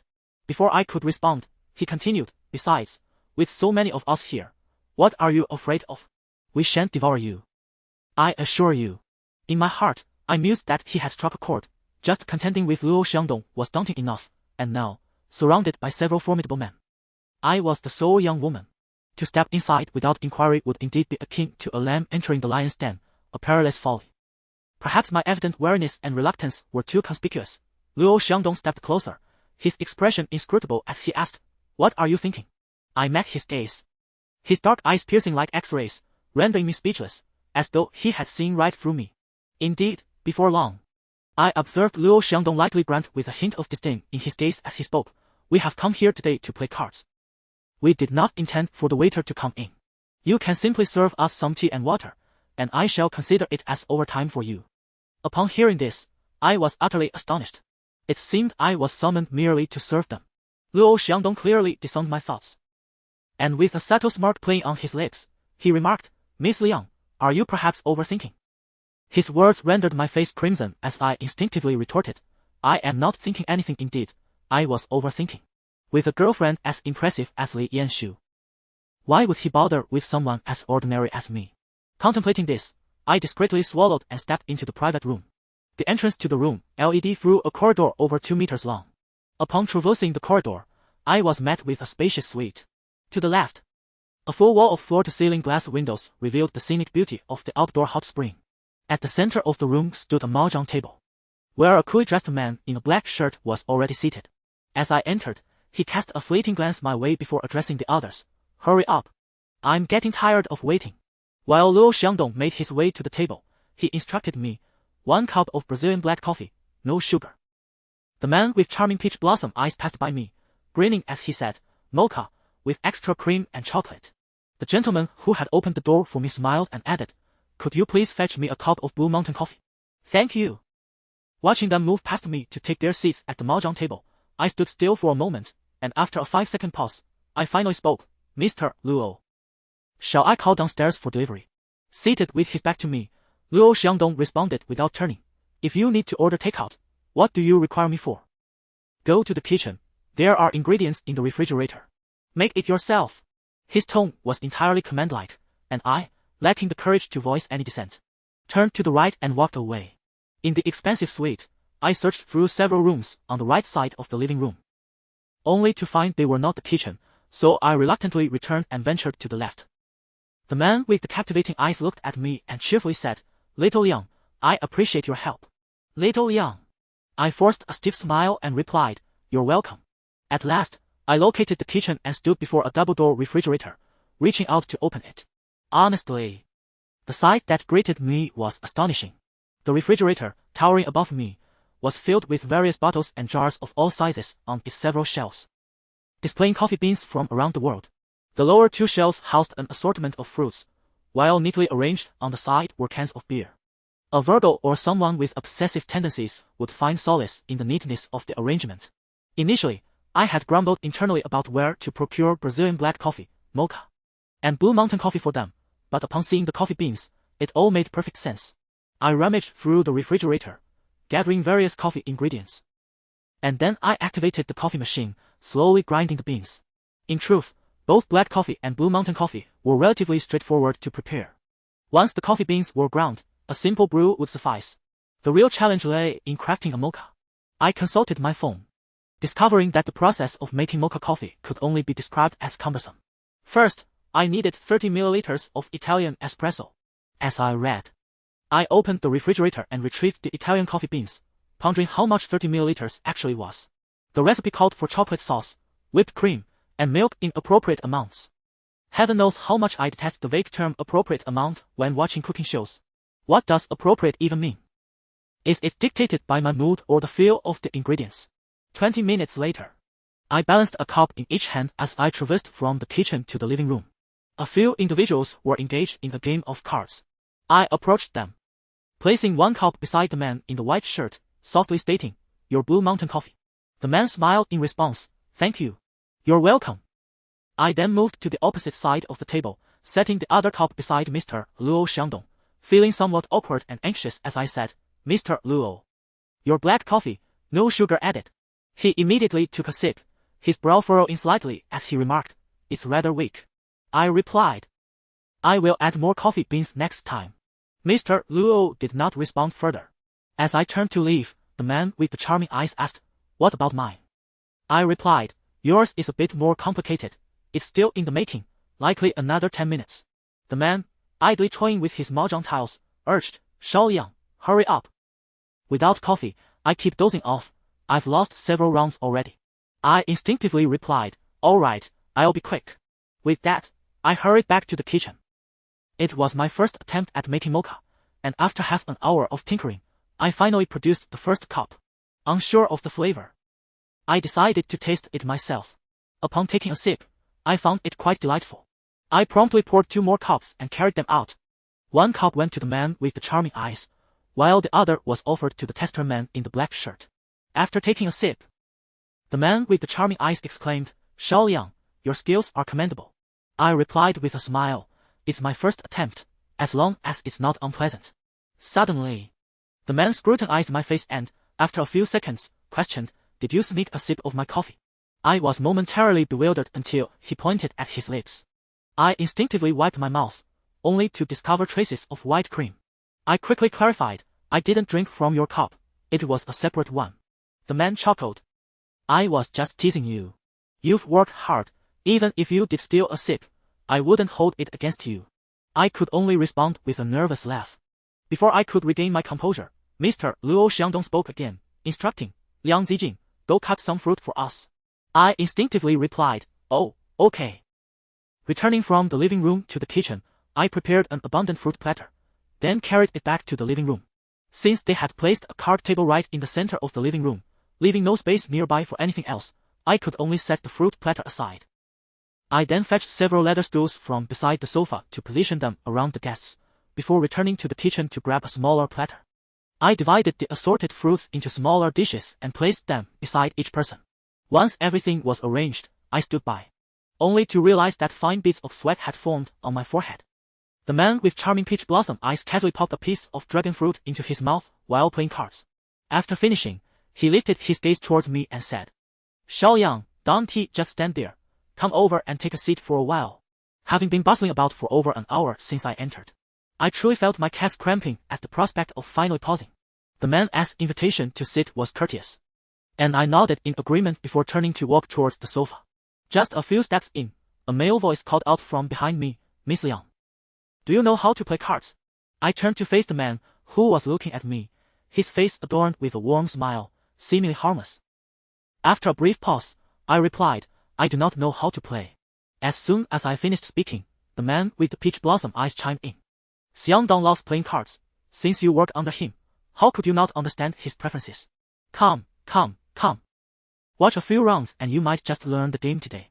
I instinctively glanced at Luo Xiangdong, who was positioned to my side. His handsome features were flawless from any angle, yet there was not a trace of a smile on his face, which made me feel anxious and uneasy. I waved my hand dismissively and replied with a light smile, No, I do not enjoy playing cards. The man with the peach blossom eyes responded, Many things are not to our liking, yet we must still partake in them. Don't you agree, Xiaoliang? Chapter 45. How many boyfriends have you had? As I stood indecisively, contemplating whether to approach, Luo Xiangdong suddenly turned his head to look at me. His expression was neutral, devoid of any discernible emotion, yet his thin lips parted to issue a calm yet authoritative invitation, come and sit.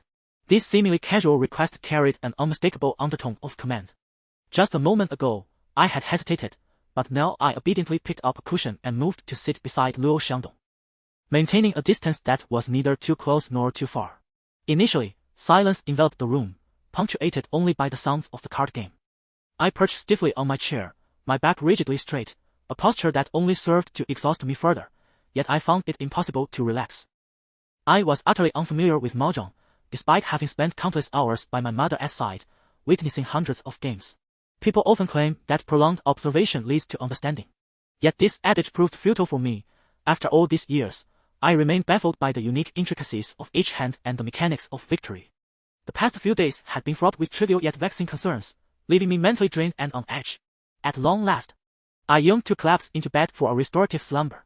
However, little did I anticipate being compelled to sit here, aimlessly watching others play mahjong, a scenario that would be hard for anyone to believe. After several rounds, I felt a pulsating tension at my temples and found my patience waning. As I pondered an excuse to take my leave, a voice broke the silence. Xiaoliang, where are you from? Your accent suggests you are not a local of Yi City. I lifted my gaze to see it was the man with the charming almond-shaped eyes. I nodded and replied, I am not from Yi City. My hometown is Liang City. The man appeared puzzled, murmuring, Liang City? I haven't heard of it. I smiled softly, explaining. It's a small third-tier city in the north. The man nodded, inquiring, how many people are there in your family? Are you an only child? 3 in total. I am an only daughter, I responded. Only daughters are fortunate. Your parents must dote on you, showering you with all the good things, he remarked candidly. To which I smiled in acknowledgement. Indeed, there is no one else to receive their affection. The man in the white shirt played a tile and, seemingly without intent, asked, Miss Liang, what do your parents do? I paused briefly before answering.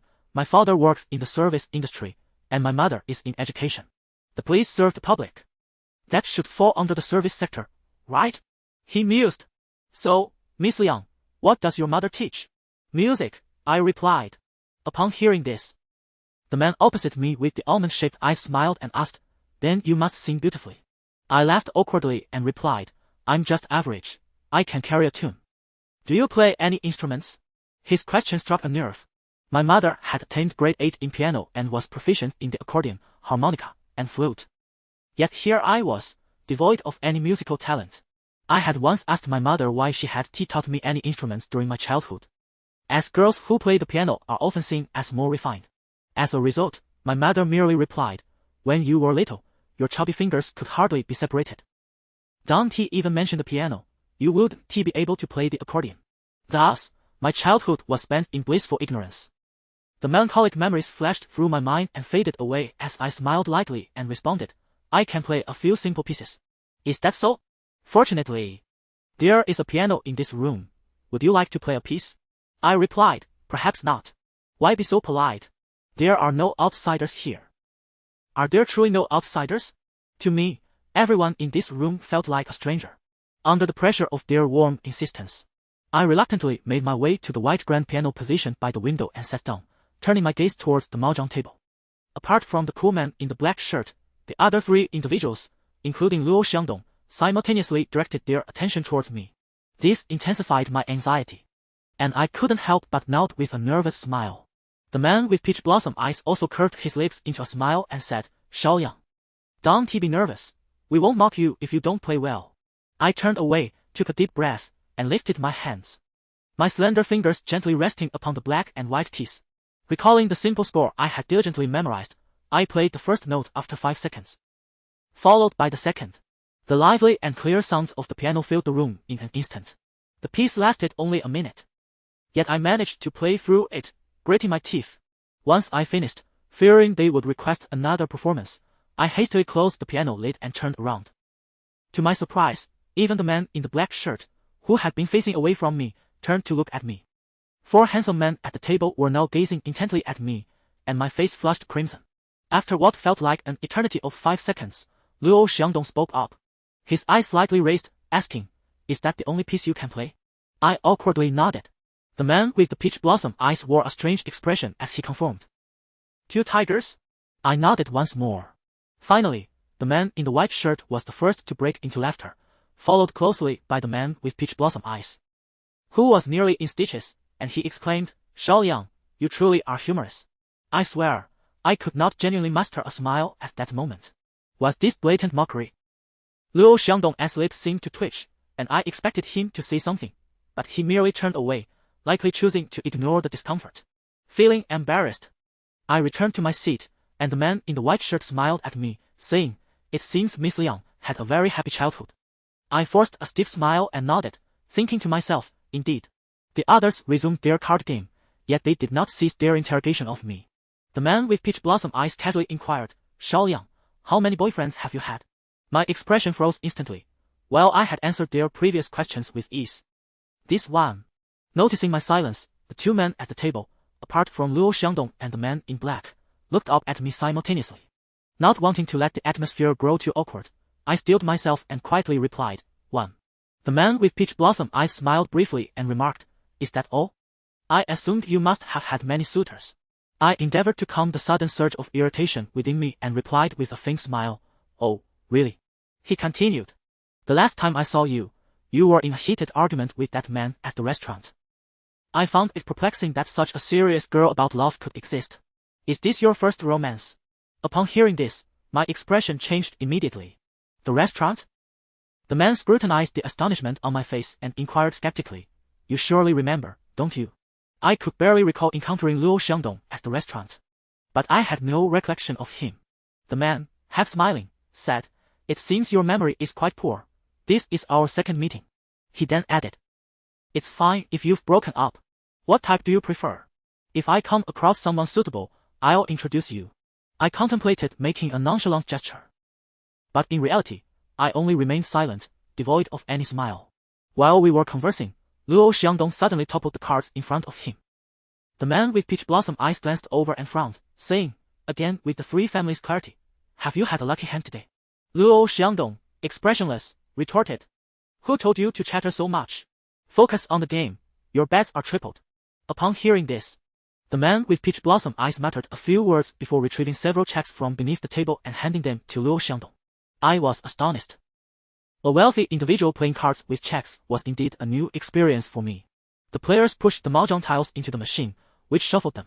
During this interval, Luo Xiangdong suddenly turned to me, his expression neutral, and asked, Have you resolved matters with your ex-boyfriend? I was taken aback, not expecting him to broach such a subject. Seeing my reaction, Luo Xiangdong continued, Ziyu is right. Since you've broken up, just find someone new.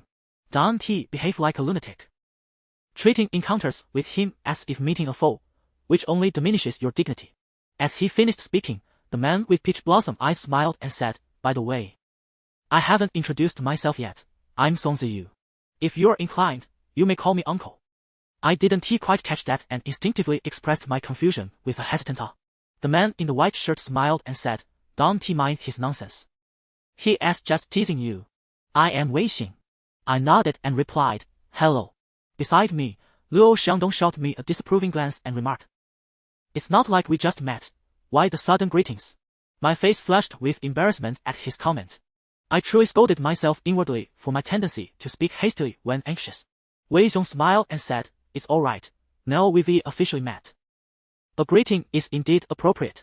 Zhong Ziu added with a smile, Shao Liang, they say familiarity breeds comfort. This is our second meeting. So let us consider ourselves friends from now on. I straightened my back nervously, the corners of my lips curling up, yet I found myself at a loss for words. After all, the individuals surrounding Luo Xiangdong are either affluent or of high status. If I were to approach them too closely, I would likely be accused of aspiring beyond my means. Conversely, if I were to deliberately distance myself, it might be misconstrued as pretentiousness. Just as I hesitated, Luo Xiangdong unexpectedly raised his chin and glanced at the handsome gentleman in the black shirt to my right, saying, This is Qin Yichuan. Remember him and greet him when you meet. I looked at the cool, taciturn man beside me and nodded in acknowledgement, replying to Luo Xiangdong, noted. Luo Xiangdong responded with a brief then added, The coffee is finished, brew another pot. I stood up, collected the cups from the others, and made my way to the kitchen. Upon entering the kitchen, I let out a long sigh of relief. To be honest, I would much rather be busy in the kitchen than sitting beside Luo Xiangdong. The formidable aura he emanated felt as though it was compressing my very insides, making it difficult for me to breathe. Coupled with the incessant inquiries from Song Ziyu and Wei Long, I felt utterly uncomfortable. After refilling everyone's coffee and placing the cups back in front of them, I sought an opportunity to mention my desire to leave to Luo Xiangdong. After several rounds of the game, Luo Xiangdong finally won a hand, and I seized the moment to say, Luo, if there's nothing pressing, I think I'll take my leave. Just as I began to speak, a phone rang in the room. Luo Xiangdong turned to me and said, Bring me my phone. Instinctively, I stood up, and he gestured toward his coat on the nearby rack. I hurried over and retrieved the phone from the coat pocket. I had no intention of looking at his phone, but as I pulled it out, the screen faced me, displaying the name Yang calling. Yang. The image of Kuang Yan involuntarily surfaced in my mind. Handing the phone to Luo Xiangdong, he took it, glanced at the screen, and said to me, Play around for me. I hesitated, replying, I don't know how to play. Luo Xiangdong simply instructed, Just make a few moves. With that, he took the phone and stepped outside. I heard him answer the call, his voice surprisingly gentle, even laced with amusement as he said, With all these calls, you're more vigilant than a supervisor. My thoughts were consumed by the identity of the caller. Could it possibly be Kuang Yan? If so, what was the nature of their relationship? The mahjong machine shuffled the tiles, and everyone began to draw. Unsure of how to proceed, Zong Ziyu, who sat in front of me, offered guidance. I gathered all the tiles before me and, mimicking his instructions, arranged them by suits. After Luo Xiangdong left the room, Zong Ziyu turned to me and asked, Shao Yang, you haven't mentioned what type of man you prefer. I concentrated on my tiles, maintaining an impassive expression as I replied, one who remains faithful. Chapter 46. Do you desire a promotion and salary increase? As my words lingered in the air, I noticed Zong Ziyu and the man opposite, Wei Zong, gazing at me intently. Having grown accustomed to such scrutiny, I parted my lips and continued. You must be thinking that my expectations of men are rather stringent, aren't you? Zong Ziyu responded with a bemused smile, leaving aside the question of stringency. Could it be that you were affected by your ex-boyfriend's betrayal? I faltered momentarily, lifting my gaze to him, my expression turning slightly somber as I retorted. Must you poke at my vulnerabilities with such knowledge? Zong Ziyu chuckled at my response, while Wei Zong interjected, well, not straying from the path that as a requirement to note. When we encounter a devoted man, we shall keep him in mind for you. I replied, there is no need to reserve anyone for me. I have no intention of seeking a boyfriend in the near future.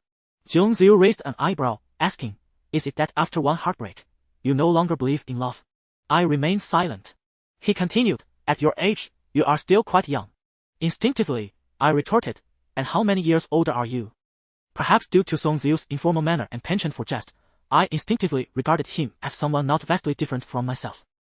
Especially since Luo Xiangdong was not present in the room, I felt emboldened to speak freely. In response, Zong Ziyu countered, how old do you perceive me to be? I glanced at him and considered, are you even 25? Zong Ziyu laughed heartily, do I appear that youthful? Well, let me be candid, I am, like your boss.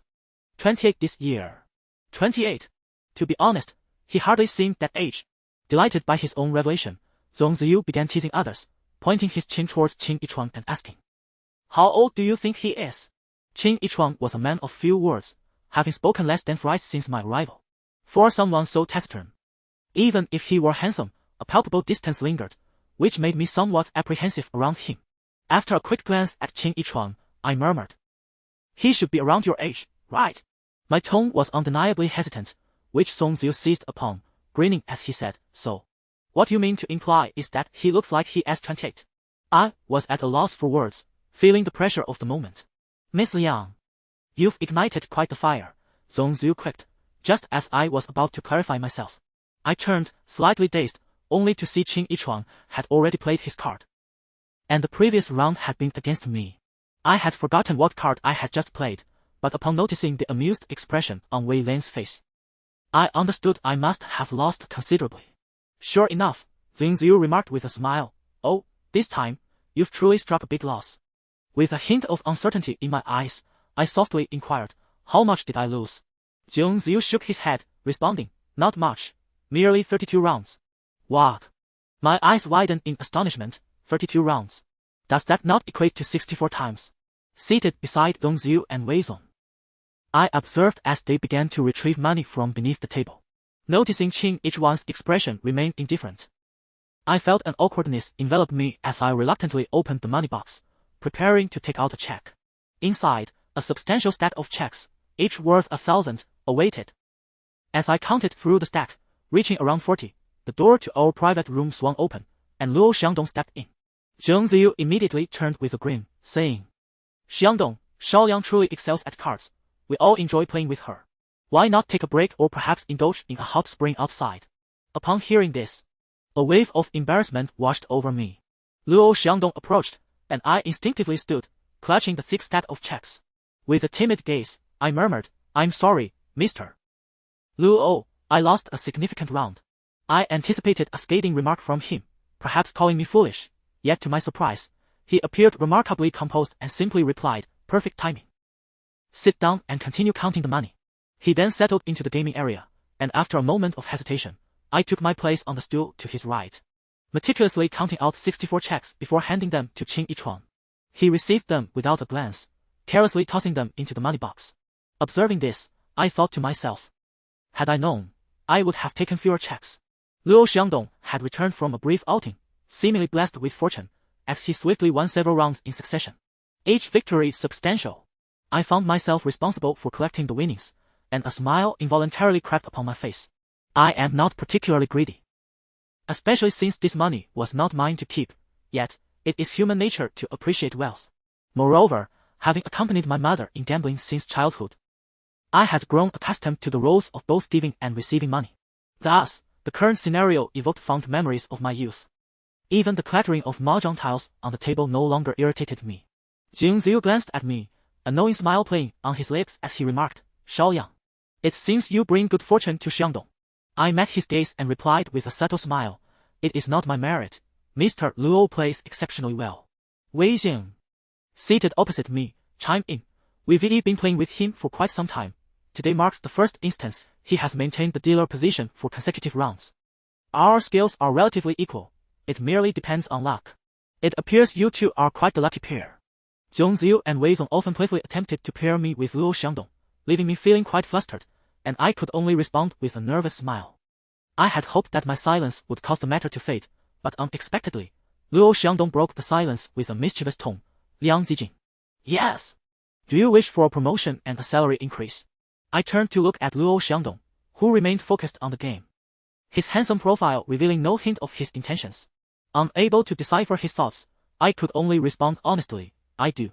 He picked up a 2 of circles and placed it before him, then discarded an 8 of characters. "If you desire a promotion and salary increase, you would be better off accompanying me than catering to clients." Luo Xiangdong's voice was not loud, yet in the confined space of the room, with only 5 of us present and seated so closely, it was evident that none of us were hard of hearing. In an instant, my spine stiffened, and I involuntarily straightened my posture, fixing my gaze upon Luo Xiangdong, my eyes reflecting surprise, though overshadowed by a greater sense of trepidation. Jing Ziyu, with his slender, almond-shaped eyes, cast a fleeting glance of ambiguity before speaking. "Shaoyang, I have a fondness for you as well. From now on, you should stay close to Xiangdong. That way, whenever I wish to see you, I can simply call Xiangdong to bring you along." Since the moment I stepped into this private room, a sense of anxiety had enveloped me. Just as I had managed to lower my guard, a fleeting distraction placed me in this awkward predicament. I remained silent for a considerable time, feeling the warmth of embarrassment flush my cheeks, a certainty that I was blushing deeply. After swallowing hard, I finally mustered the courage to respond, "Mr. Luo, I aspire to advance in my career and receive a salary increase, but I wish to do so through legitimate channels." As my words echoed in the air, Luo Xiangdong remained impassive, inquiring, "What constitutes a legitimate channel?" "Accompanying clients." Although he did not explicitly state how I might be expected to accompany clients, I could discern from his subtly mocking tone that he had misinterpreted my intentions. After a brief pause, I endeavored to maintain a neutral expression, feigning composure as I replied, "During my last visit to the Japanese restaurant, I was there to host clients. However, due to my own oversight, I inadvertently left a client behind at the establishment, resulting in a complaint being lodged with the company. I accept full responsibility for my error and wish to rectify it." I explained that while several clients were accompanied by others upstairs, my role was solely as a translator, and I was not responsible for entertaining them. My voice was soft, yet I believed it carried a certain assertiveness. Once I finished speaking, I entrusted my future career prospects to fate, acknowledging that many occurrences are preordained, and regardless of the outcome, there was no evading it. After approximately 5 seconds, Wei Zong broke the silence, turning towards me with a gentle smile. "Miss Liang, when Xiangdong asks you to accompany him, he refers to assisting in such informal settings. We genuinely appreciate your presence, so please do not feel anxious." Could I not feel anxious? I was now in a position where I could only breathe in, unable to exhale. Luo Xiangdong's alluring lips parted as he casually remarked, "I can't be bothered to explain things to her. I wonder what's going through her mind." He then turned his gaze towards me, his expression devoid of emotion, and posed a blunt question, "Do you think I intend to exploit you?" Such a forthright statement caused my face to flush, and my eyes to dart away. Jing Ziyu chuckled, "All right, Xiangdong, do not frighten her too much. If you keep this up, she might not dare to come back." After casting a sidelong glance in my direction, Luo Xiangdong shifted his gaze away. Only when I averted my eyes from his strikingly handsome face did my heart gradually resume its normal rhythm. However, after sitting in the chair for a while, I found myself increasingly perplexed. Summoning my courage, I ventured to ask, Mr. Luo, may I inquire about something? Speak, he replied. I happened to notice a call on your phone earlier. It displayed the name Yang. Is that referring to Kuang Yan? As soon as these words were uttered, Luo Xiangdong exhibited no reaction whatsoever. Instead, Jingzi instinctively glanced at me. Out of the corner of my eye, I caught sight of Qin Yichuang to my right, whose fingers, engaged in a game of cards, momentarily faltered, though he quickly regained his composure. This only intensified my suspicions. Could it be that Luo Xiangdong truly has some connection with Kuang Yan? Is that why my entry into the Luo family business has been so seamless? Moreover, during my interview at Luo's, Kuang Yan was present and confidently asserted that I would undoubtedly secure a position there. Just as I was reaffirming my thoughts, Luo Xiangdong glanced at me and, maintaining a composed demeanor, remarked, "The person I spoke with just now is my nephew. What relation does Kuang Yan have to you?" I was momentarily taken aback. Nephew. After a few seconds of confusion, I responded, "Kuang Yan is my junior." Jiang Ziyu chuckled, saying, "That can't possibly be the case. Xiangdong is only 28 this year, while your junior must be considerably younger." I instinctively nodded, realizing the age discrepancy. However, I pressed on, "Mr. Luo, may I pose another question to you? Why are there so many questions from you?" Luo Xiangdong frowned slightly, displaying impatience. Undeterred, I directly inquired, "I never submitted my resume to Luo's. I attended the interview on a whim. Why did Assistant Chiu call my name in the corridor as if foreseeing my arrival? Furthermore, I have inquired of many individuals, and I am the only one you interviewed." These questions had been bottled up within me for quite some time. If there were no connection between Kuang Yan and Luo Xiangdong, how could these occurrences be explained? I had anticipated that my inquiries would elicit a momentary hesitation or a change in expression from Luo Xiangdong. However, he remained utterly unfazed. He simply continued playing cards with remarkable calmness, parting his lips to respond, "Very well, since you have asked, I shall tell you. It was your department head who personally submitted your resume to Luo's, extolling your virtues and expertise to the highest degree. That is why I felt compelled to personally interview you, to ascertain the caliber of talent you possess." Yet, unexpectedly, as Luo Xiangdong spoke, he suddenly shook his head lightly. My heart raced. I could hardly articulate the extent of my anxiety. Chapter 47, Unexpected Revelations. Zhong Ziyu inquired with a smile. "What did you not expect?" Luo Xiangdong sighed with a hint of nostalgia, then retorted in a teasing tone, "I never anticipated that someone, having just encountered betrayal from their ex, would be in such a foul mood. When I kindly offered some words of comfort, I was instead labeled as someone who thinks with their lower body and disgusting." Upon hearing Luo Xiangdong's words, Zhong Ziyu erupted in exaggerated laughter, while Wei Zong looked at me with a mixture of surprise and delight.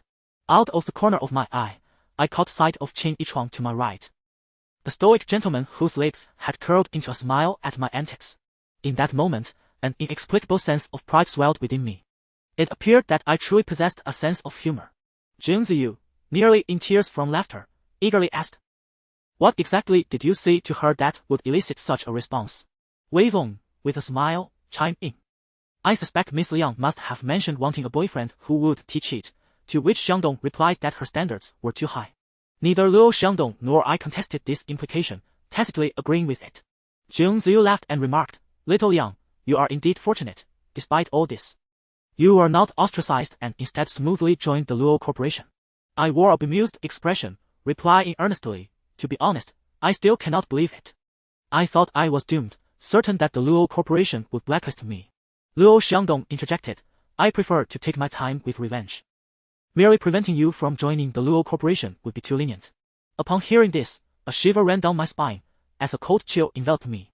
Wei Xiong jested, "Are you implying you wish to settle the store personally?" Luo Xiangdong did not respond directly, instead casting a meaningful glance in my direction. Meeting his enchanting yet cunning gaze, I felt an overwhelming sense of unease. Everyone present was aware of my ex's betrayal and my emotional outburst during the interview. What troubled me most was their complete lack of empathy for my plight. They seemed to relish my misfortune as a source of amusement. Unable to contain myself, I muttered, "Let bygones be bygones. Could we refrain from reopening old wounds?" Luo Xiangdong, unfazed, replied, "I have yet to see you move past it." I responded. Zhong Ziyu chuckled, "Little Liang, you are certainly attractive and well-built. Having joined the Luo Corporation, it is evident that your capabilities are commendable. Why did your ex choose to betray you? The mere mention of this topic ignited my frustration, as images of Chong Wan-hang and Zhang Xinwei flooded my mind. It was they who had erred, yet they had the audacity to direct their blame toward me, as if I had wronged them in any way. Truly, it is said that birds of a feather flock together. My expression darkened involuntarily as I replied, we simply do not share the same ideals. It seemed Dong Ziyu was taken aback by my response, bursting into laughter as he said, how unwilling you are to discuss this matter. I pursed my lips and replied, as long as we avoid this topic, I am open to discussing anything else. Wei Zong seamlessly continued the conversation, casting a smile in my direction before saying, do not be upset, a person as remarkable as you must have countless admirers. Next time, keep your eyes peeled and choose someone of higher caliber. After a brief pause, his smile widened as he added, preferably someone who won tea stray. The expressions around the table varied, and I was acutely aware that they would undoubtedly relish this topic to tease me later. From around 6 in the evening until 8:30, I remained in the private room, serving tea and water, also acting as a source of entertainment for their moments of ennui.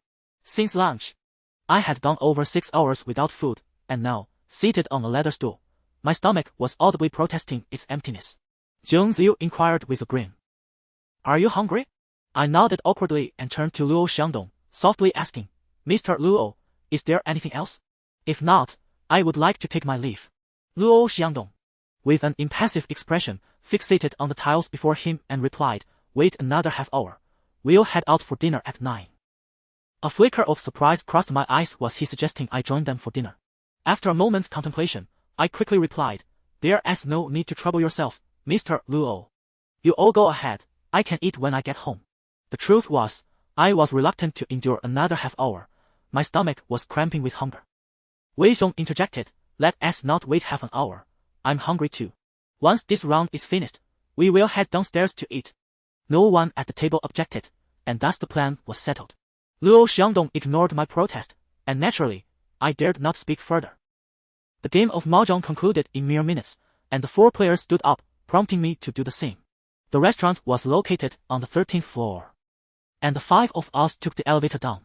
In the confined space, I found myself standing among 4 strikingly handsome men, and being significantly shorter than them made my breathing feel rather labored. In my school days, it was a rare occurrence to find even 1 or 2 exceptionally attractive individuals. Yet today, fortune had unexpectedly graced me with 4 distinctively charming men, each achieving new heights of allure in their respective fields, leaving me somewhat dazed. The elevator ride was swift, lasting barely a few seconds, yet that fleeting moment was sufficient for my heart to race and my mind to falter. With a chime, the elevator doors opened, and the first to step out were Wei Zong and Zhong Ziyu, followed closely by Qin Yichuan and Luo Xiangdong. As I had entered first, I was the last to exit. Even in flat shoes, I somehow managed to trip on the threshold of the elevator door, instinctively toppling forward. Oh no! I exclaimed softly as my head collided with the back of the person in front of me, the impact causing him to turn in surprise. After regaining my balance, I looked up to see that I had bumped into Luo Xiangdong, who was now gazing down at me with a mix of disdain and scrutiny in his eyes. My face flushed instantly, and feeling embarrassed, I reached up to touch my forehead, murmuring softly, I apologize, I was just tripped. After giving me a glance, Luo Xiangdong turned away and strode forward. As I gazed at his tall silhouette, I felt an overwhelming urge to slap myself. It seemed the more I dreaded something, the more it manifested. Our group descended to the restaurant below, where the attendant, spotting 4 tall and handsome men from afar, immediately brightened, beaming with a wide smile as he bowed and inquired, welcome. How many guests do we have? I thought to myself, am I invisible, or is counting beyond your capabilities? Is 5 such a challenging number? Wei Zong casually replied, 5. The attendant gestured for us to enter, leading us inside. The restaurant spanned 2 floors, with a sizable stage on the first level where a play was currently being performed, leaving only half the area available for dining. At this moment, about 80 to 90% of the seats downstairs were already occupied. The upper level had a minimum spend requirement, as the ambience and viewing angles were superior. We ascended directly to the 2nd floor, settling into the best vantage point available. The attendant handed us 2 menus, and Zong Ziyu offered me one with a smile, saying, haven't you been hungry for ages? Take a look and order whatever you like. I politely declined, no need, you all go ahead. Sitting to my right, Luo Xiangdong, with an impassive expression, remarked, At this point, let's drop the pretense of politeness. If I ask you to order, then order. What was meant to be a kind suggestion somehow twisted into something unpalatable in his mouth. Stealing a covert glance at Luo Xiangdong, I refrained from glaring at him outright. Yet within, I had already scolded him countless times. It wasn't as if I was seeking a free meal. He insisted I join. I opened the menu, initially intending to select something extravagant to give Luo Xiangdong a taste of his own medicine. However, upon spotting a dish of cold mixed vegetables priced at 88 yuan and century egg tofu at 98 yuan, I dismissed that notion. I understood that the costs in such an establishment would be steep, yet this was exorbitantly so. What sort of pricing was this? Would they believe me if I reported them to the tourism bureau? Perhaps I lingered too long on the first page, as Luo Xiangdong, growing impatient, turned to me and then addressed the attendant, cold mixed vegetables and century egg tofu. Certainly, the attendant noted down. My eyes widened in surprise as I exclaimed, "You're ordering both?" Luo Xiangdong shot me an annoyed look, replying, "With that hesitation, you could have already ordered and received the dishes." It dawned on me that he assumed I was indecisive about what to eat. "Hurry up and look further," Luo Xiangdong instructed. Instinctively, I flipped through the menu. But the prices only escalated. Even a simple home-style dish, provided it wasn't vegetarian, started at 3 digits. In my moment of desperation, I finally selected 2 comparatively less expensive vegetarian dishes. Once I finished, Luo Xiangdong snatched the menu from my hands, ordering while teasing, "Do you practice Buddhism?" I caught a glimpse of the server discreetly observing me, prompting me to feign ignorance and lift the cup from the table to sip water, thereby masking my embarrassment. After placing our orders, the server departed with the order book. Silence enveloped the table, and I noticed the others appeared entirely at ease, not sensing any awkwardness. It seemed misfortune had befallen me alone. I was hardly familiar with Luo Xiangdong, and now I found myself in the company of his 3 friends. Truly the sole outsider at the table. Clutching my water cup, I sought some distraction, just as I pondered how to alleviate the awkwardness. A change of program occurred on the stage below, prompting me to glance down. The previous act had been a play, and the current one featured a comedic skit, with several actors launching into humorous antics that elicited peals of laughter from both the stage and the audience. Typically, I possess a high threshold for humor and rarely laugh, having heard countless jokes over time. However, perhaps due to prolonged suppression of my emotions, particularly today while accompanying clients and Luo Xiangdong, I felt a release of tension and found myself laughing, at times nearly losing control and applauding aloud. Lost in the performance, I did not notice when Luo Xiangdong's phone began to ring. It was only when I felt a gentle nudge on my arm that I turned to see him extending his phone towards me, saying, "You answer." Upon closer inspection, I realized the phone was not mine but his, displaying an unidentified number on the screen. Momentarily taken aback, I asked, "Who is it?" Luo Xiangdong, maintaining his composure, replied, "Just tell them I'm busy and get rid of them for me." I had often found the portrayal of assistants in television dramas who handled unwanted calls for their bosses strikingly suave. Yet, when the situation fell upon me, I felt a wave of anxiety. After a good 5 seconds of hesitation, I finally took the phone and instinctively stood up, moving away to a quieter spot. Once I connected the call, I instinctively greeted, "Hello, good day," just as I relished the professional and formulaic tone of my voice. A woman's melodious and slightly delicate voice echoed from the phone, "Xiangdong." At that moment, my heart skipped a beat. Chapter 48 Caught Off Guard. I hesitated to respond immediately. The woman on the other end of the line paused for a few seconds, then her tone shifted slightly as she inquired, "Who are you?" My mind buzzed. I parted my lips slightly, paused, and then replied, "Hello, I am Mr. Luo's assistant." Upon hearing this, the woman responded with a soft "oh," and asked, "Is Mr. Luo busy? Why are you the one answering the phone?" I rolled my eyes and replied, "Yes, Mr. Luo is currently in a meeting, so." I was about to explain that he was temporarily unavailable to take your call, but before I could finish, an uproarious laughter erupted from the guests on the first and second floors, causing my eardrums to throb painfully. Although I quickly covered the receiver, it was evident that it was of little use. If the woman on the other end was not deaf, I was certain she had heard the commotion. Just as I hesitated on how to clarify the situation, the woman's surprisingly calm voice came through, "I see. Then I will call back another time." I was taken aback. Had she not heard? Surely not. After exchanging a few pleasantries, just as I was about to hang up, she suddenly asked, "May I know your name?" I nearly blurted out my surname, Liang, but I caught myself and smiled, replying, my surname is Chiao. Very well, Assistant Chiao. Thank you for working late. I will treat you to dinner another day, she said. I smiled in response and quickly ended the call. When I returned to my seat with the phone in hand, I found 4 dishes already placed on the table. They were all items I had ordered, a cold salad, century egg with tofu, and 2 vegetable dishes.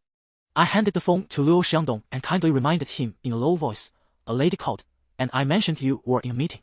But the noise from upstairs and downstairs was quite loud, so I suspect she may have heard it. Luo Xiangdong remained unfazed and replied nonchalantly, it's fine. The dishes you ordered have arrived, so let us eat. Seeing that no one else at the table had touched their chopsticks, I felt it would be inappropriate to start eating alone, so I reluctantly said, no need, let's wait until all the dishes are served, I'm not that hungry. To my surprise, Luo Xiangdong shot me a glance and teased, you know how to eat well, why order such rapid food? I instinctively raised my eyebrows but dared not retort loudly, merely murmuring, I just want to wait for the other dishes. Besides, this isn't just rabbit food. Eating more vegetables is good for your health. Luo Xiangdong replied, then by all means, eat. I was perplexed by his difficult demeanor. Why was I even sharing a meal with someone like him? Reluctantly, I picked up my chopsticks. Eating alone seemed far too awkward. So I cautiously glanced at Luo Xiangdong and said softly, Mr. Luo, you should eat too. Luo Xiangdong, dismissive, leaned back in his chair and disdainfully remarked, there's nothing here I enjoy. I felt a knot form in my stomach, losing my appetite entirely. Fortunately, Wei Zong was particularly understanding. He immediately picked up his chopsticks and smiled, Miss Liang, let us eat together. We should fill our stomachs first. I cast a gaze towards Wei Zong, almost conveying a look of heartfelt gratitude. Before long, an array of exquisite dishes appeared, encompassing delicacies from the sky, the sea, and the land, all ordered by these few individuals. In stark contrast to the vibrant and aromatic dishes, the few items I had chosen seemed rather meager, which might explain Luo Xiangdong's disdain toward me. Throughout the meal, both Wei Zong and Zhong Ziyu were attentive, recommending delectable dishes and ensuring that my preferences were catered to by placing my favorite items before me.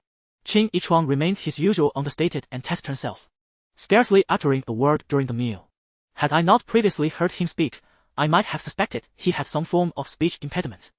Luo Xiangdong was more talkative than Qin Yichuang, yet still fell short of Song Ziyu's conversational prowess, maintaining a relatively normal demeanor. After all, being in the presence of the top boss naturally induced a sense of pressure. I discreetly observed him from the corner of my eye and noted his impeccable table manners, contrasting starkly with his sharp tongue, which earned him a few points in my estimation. I even pondered how Wang Huining would react if she knew I was dining at the same table as Luo Xiangdong. Surely, her jaw would drop in disbelief. I had often heard colleagues in the translation department mention that Luo Xiangdong had been working at the Luo Corporation for half a year. Yet due to his exclusive use of a private elevator and his elusive comings and goings, many in the company, including himself, had not crossed paths with him. I found myself wondering if my current situation was a stroke of luck or a misfortune. As I lost myself in thought, the round table spun, presenting a spicy dish before me. Zhong Ziyu smiled and inquired, do you enjoy spicy Sichuan-style meat? As a rare northern dweller who relished spicy food, I nodded in affirmation.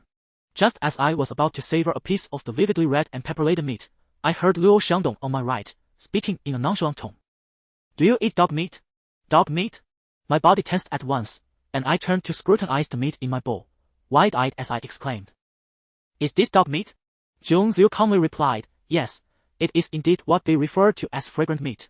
Many regions colloquially refer to dog meat as fragrant meat. I had completely overlooked that. In an instant, my appetite vanished, and I set down my chopsticks, my face falling as I declared, I do not eat dog meat. Wei Zong assessed my expression and inquired, do you like dogs? I nodded, recalling how my passion for dogs had led me to purchase one against my family's objections. Unfortunately, after 6 months, my cousin had taken it out to play, and it was lost upon their return, resulting in a month of silence between us. Wei Zong smiled and remarked, you and Xiangdong share this sentiment. He has 2 dogs at home and has never touched dog meat. Upon hearing this, I perked up and turned to Luo Xiangdong, asking, what breed of dog do you have? With his gaze lowered as he deftly picked fish bones with his chopsticks, he replied, Alaskan. So you also have an Alaskan, I thought, recalling that I had owned one as well. It was my favorite breed. What color is yours? I inquired eagerly. Perhaps I had appeared rather lackluster all night, but suddenly, as if a light had been rekindled within me, I startled everyone at the table, including Qin Yichuan, who couldn't he help but glance my way. My interests are quite narrow. I dabble in various activities yet remain indifferent to them all. Save for my unwavering passion for dogs, which has been my sole obsession over the years. Luo Xiangdong, caught up in my excitement, replied, black and gray. I, unable to contain my enthusiasm, eagerly asked, do you have pictures? Could you show them to me? Luo Xiangdong regarded me with an unflinching gaze, a hint of wariness and scrutiny evident in his eyes. Suddenly, I recalled my mother's words about me. You act like a madwoman when you see dogs. Yet, I must correct her.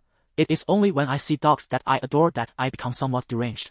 Wei Jing, noticing my mounting impatience, chuckled and interjected on my behalf. Xiangdong, just show her. Your phone is full of their pictures and videos. I quickly added, I promise not to invade your privacy. Luo Xiangdong retrieved his phone, casting a fleeting glance my way, one that unmistakably conveyed the message, do you dare? Pfft, I have no interest in prying into others' private lives. I merely wished to gaze upon the dogs. He unlocked his screen, opened the album, and handed me the phone. I took it eagerly, magnifying the photos. Displayed were two adult giant Alaska Malamutes, one black with a cross-shaped face and one gray with a peach-shaped face, both magnificent specimens, undeniably beautiful. A smile involuntarily crept across my lips as I flipped through the images, laughing quietly to myself. I was so engrossed that I barely registered the conversations of the others at the table. Before 10 minutes had passed, Luo Xiangdong announced, let us go. I looked up and replied, I haven't finished yet. May I see a little longer? He responded, take it to your room to look. Truth be told, I had already resolved that once dinner concluded, I would leave after all. I could hardly linger among four men indefinitely. But in that moment, fine. Without a moment's hesitation, I followed Luo Xiangdong back to the suite, phone in hand. Luo Xiangdong, quite adept at delegating tasks, immediately instructed, don't look yet. Head to the kitchen and prepare some coffee. I acquiesced with an "oh," and, in light of how stunning his dogs were, I proceeded to the kitchen. Seated on a high stool at the kitchen bar, I watched the videos on my phone while the machine to my left ground the coffee beans, and the one to my right brewed the coffee, both tasks seamlessly concurrent. The video depicted the two large dogs frolicking on the lawn, and as the screen swayed, it seemed as though the person filming was running alongside them. I heard Luo Xiangdong's voice call out, King Bee, Queen Bee, upon hearing their names. The two majestic dogs turned and dashed back. I found myself utterly absorbed, as if I were watching a captivating film. After the coffee for several individuals was prepared, I, resembling a barista, gracefully carried a tray outside and proceeded to place each cup of coffee beside its respective recipient. Turning back towards the kitchen, I continued to observe. Luo Xiangdong's phone contained a plethora of photographs and videos chronicling the days from King Bee and Queen Bee's infancy to their full maturity. I stumbled upon a particular video showcasing the two pups in their youth, placed on a pristine white leather sofa by Luo Xiangdong, who reached out to play with them. The two little dogs engaged in delightful antics, playfully nipping and tumbling about. However, after nearly a minute of frolicking, the gray puppy suddenly began spinning in place, sniffing from side to side. I thought to myself, oh no, this signals an impending bowel movement. The individual filming, caught off guard, realized too late what was unfolding. As I watched the explosive scene on the phone, my brow furrowed, prompting me to hold the device at a distance. Amidst this, Luo Xiangdong's exclamation rang out, damn it. In the next moment, the video abruptly shifted to the ceiling, with Luo Xiangdong's agitated voice faintly audible, sister, do you have any sense of decency? Can't you give a heads up before you go to the bathroom? The phone continued recording, and in a moment of desperation, it seemed Luo Xiangdong had tossed the device onto the sofa, allowing the black puppy to approach, its entire face coming into view. This particular video recorded the longest segment. I found myself watching the puppy chew on the phone while listening to Luo Xiangdong's grumbling from the nearby restroom, alternating between calling out sister, bro, you really are something, and you old man. I had never laughed so heartily at a video that I collapsed against the bar. Yet Luo Xiangdong managed to evoke such joy. Chapter 49. Are you fooling me? In this segment of the video, he unveiled the natural state of his true self. While maintaining his usual sharp tongue, it was merely directed at the dogs. I am utterly bemused. What can dogs possibly understand? Yet, he rambled on to the two dogs for no less than 20 minutes. Just as I was engrossed in the spectacle, the video abruptly vanished. replaced by an incoming call notification. I noticed a number that was not saved in my contacts calling in, prompting me to hastily exit the kitchen and rush to the living room, announcing, "Mr. Luo, your phone." Luo Xiangdong glanced at the screen and immediately returned the phone to me, stating nonchalantly, "You answer."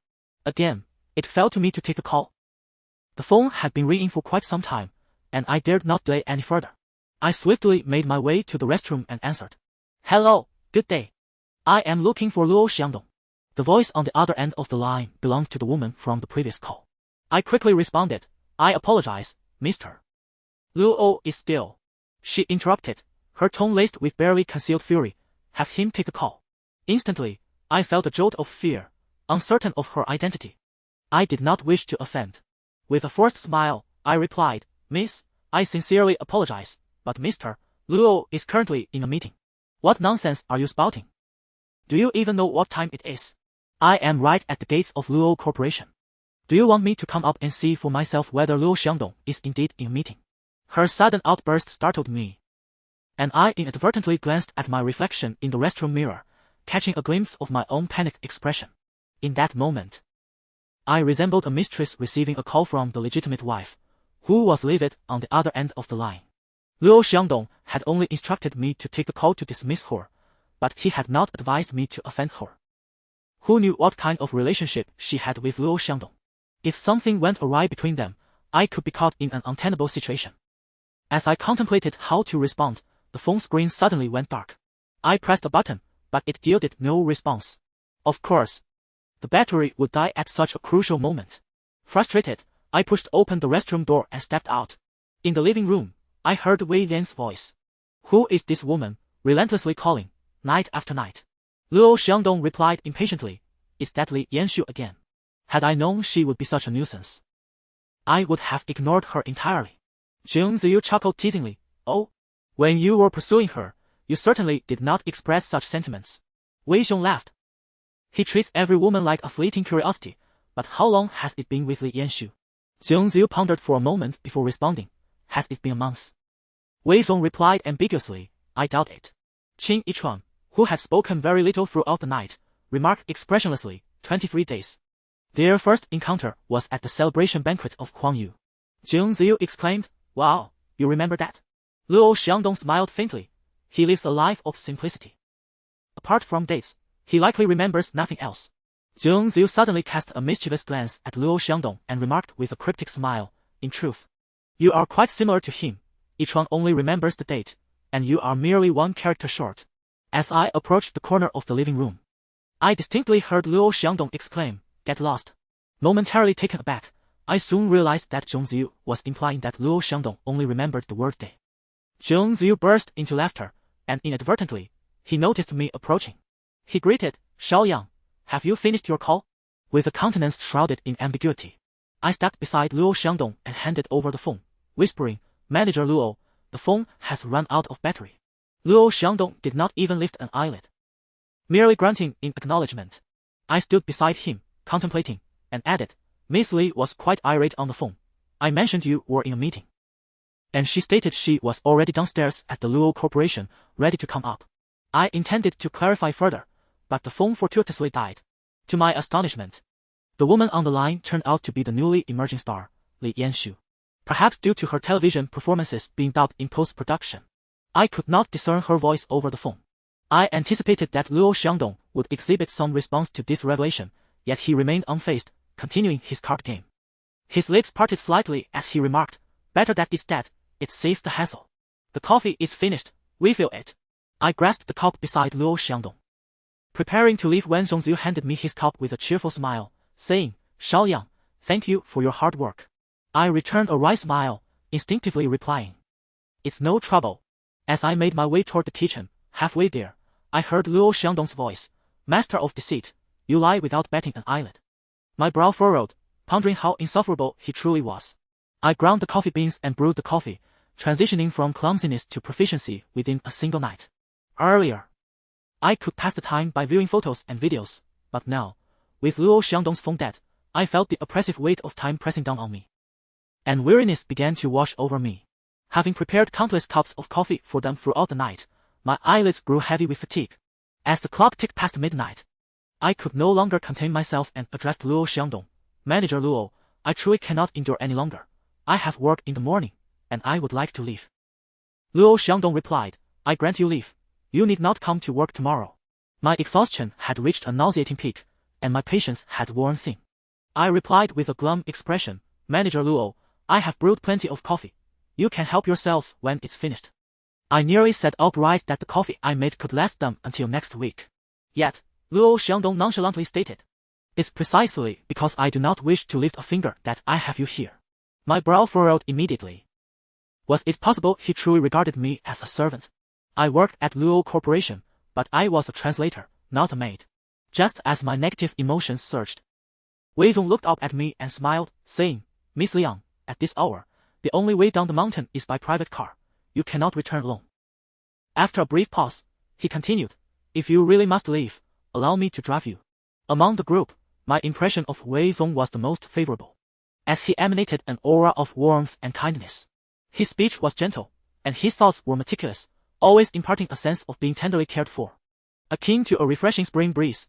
His words made me feel a tad embarrassed, prompting me to wave my hands dismissively. No need, I can manage on my own. Luo Xiangdong turned to me with a threatening gaze and remarked, We finally gathered to play cards. Must you dampen the mood? In that fleeting moment, as I met Luo Xiangdong's eyes, I found myself questioning whether I was being overly sentimental. Just then, Zheng Ziyu, with a tone reminiscent of a child as plea, said, Xiaoyang, could you please stay? Your presence makes us feel at ease. I thought to myself, who treats me like a revered guest? I feel comfortable too. Before I could respond, the reticent Qin Yichuan broke his silence, coolly stating, Let us finish early today and disperse. Luo Xiangdong shot me a disdainful glance before adding, If you're tired, find a room to rest. We'll finish by 6 in the morning, and I'll drive you home. 6 in the morning. I parted my lips in surprise, yet exhaustion overcame me, leaving me devoid of energy even for an exaggerated expression. All I could do was drag my weary body to the guest room. Once inside, I locked the door, took a shower, and collapsed onto the bed, falling into a deep slumber without dreams. At some unknown hour, I was abruptly awakened by a series of knocks at the door. I had been sleeping so soundly that it took me over 10 seconds to rise from the bed after hearing the knocking. Crawling out of bed, I made my way to the door and opened it. Standing there was Luo Xiangdong, towering over me. He looked at me and said, Time to go. Still in a daze, I murmured, Now. Didn't you say 6 in the morning? Luo Xiangdong's handsome face remained impassive, yet his lips curled into a sharp retort. Have you lost your wits? It's already 7. Hurry up and get ready, I'll drive you back. The mention of 7 jolted me back to reality after a brief delay, and I exclaimed, Is it really that late? Ignoring my startled response, Luo Xiangdong insisted, Hurry up. I'll be waiting outside. He turned to leave, and I rushed into the bathroom, completing my teeth brushing, face washing, and hairstyling in under 5 minutes. Glancing in the mirror at my puffy eyes, a wave of blame washed over me directed at Luo Xiangdong for keeping me up all night, resulting in my current disheveled appearance. Clad in casual attire, I exited the guest room, only to find the 4 men in the living room looking remarkably refreshed, quite unlike those who had endured a sleepless night. Once again, I lamented the disparity in fortunes. These handsome men evoked envy among women. Upon seeing me, Zheng Ziyu smiled and said, Xiaoyang, let us gather again when we have time. To speak candidly, it was early morning and I had just awakened, utterly devoid of energy to engage meaningfully, so I merely returned a faint smile as a form of acknowledgement. Wei Zong then remarked, Xiangdong, please escort her back. The 3 of us shall depart first. Luo Xiangdong responded with a brief affirmation, and before leaving, Wei Zong bid me farewell. Together, Luo Xiangdong and I descended in the elevator, heading toward the parking lot.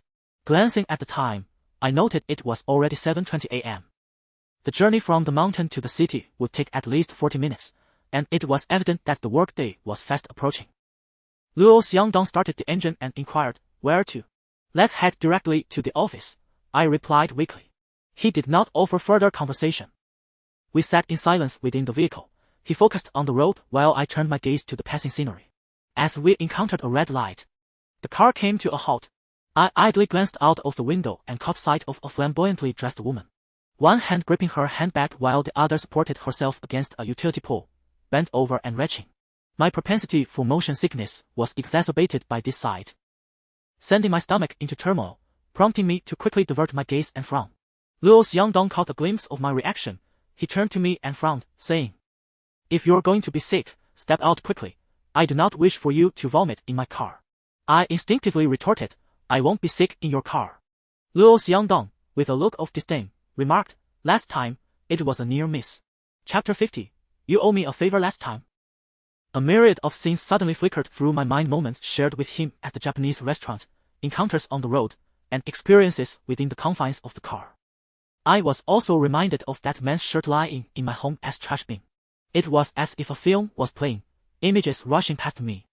I turned to Luo Xiangdong, my expression one of sudden realization, and inquired, "Was it you who took me home last time?"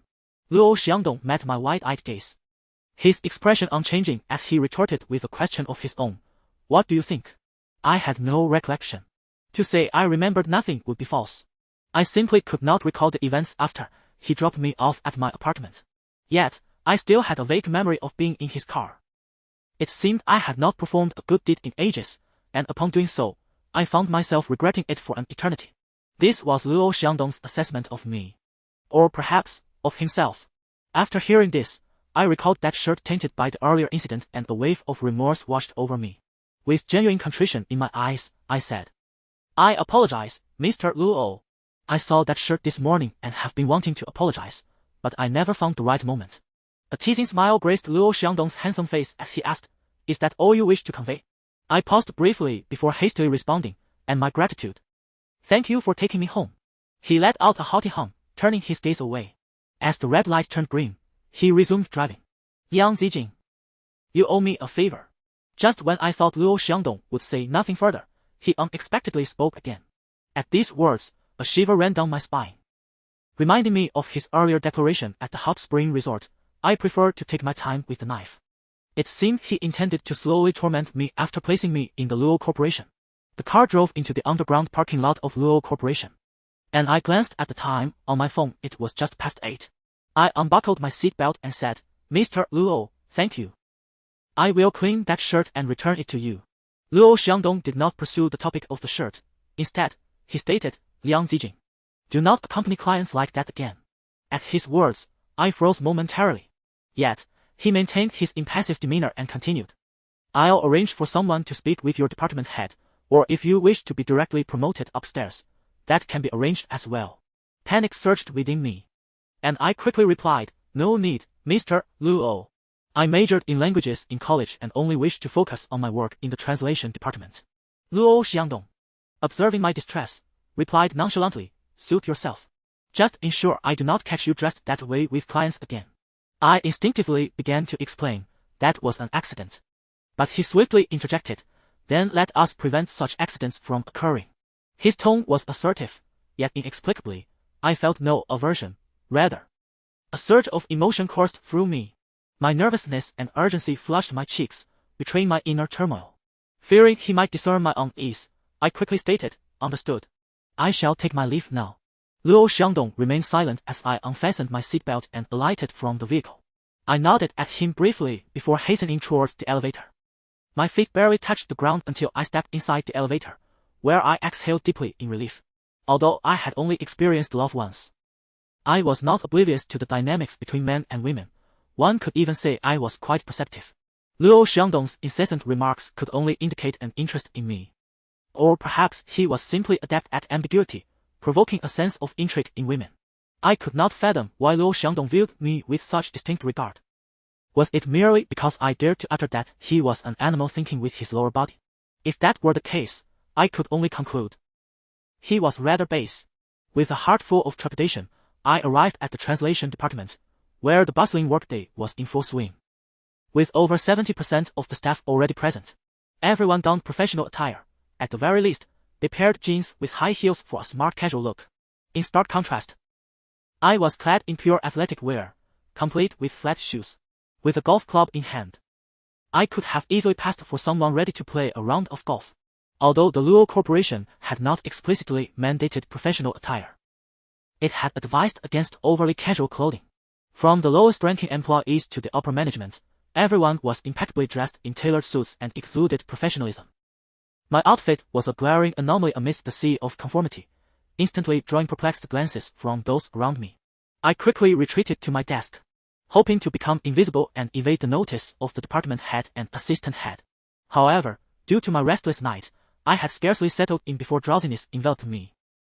My eyelids growing heavy, and several times I nearly succumbed to the urge to rest my head upon the desk. Just as I was lost in a haze of frustration, a forceful slap on my shoulder startled me, sending my spirit reeling. I turned to find Wang Huining smiling at me, her eyes sparkling as she remarked, "You seem rather timid today. Are you up to something scandalous?" I wore a distressed expression, placing a hand over my heart, and replied, "Sister Huining, you nearly frightened me to death.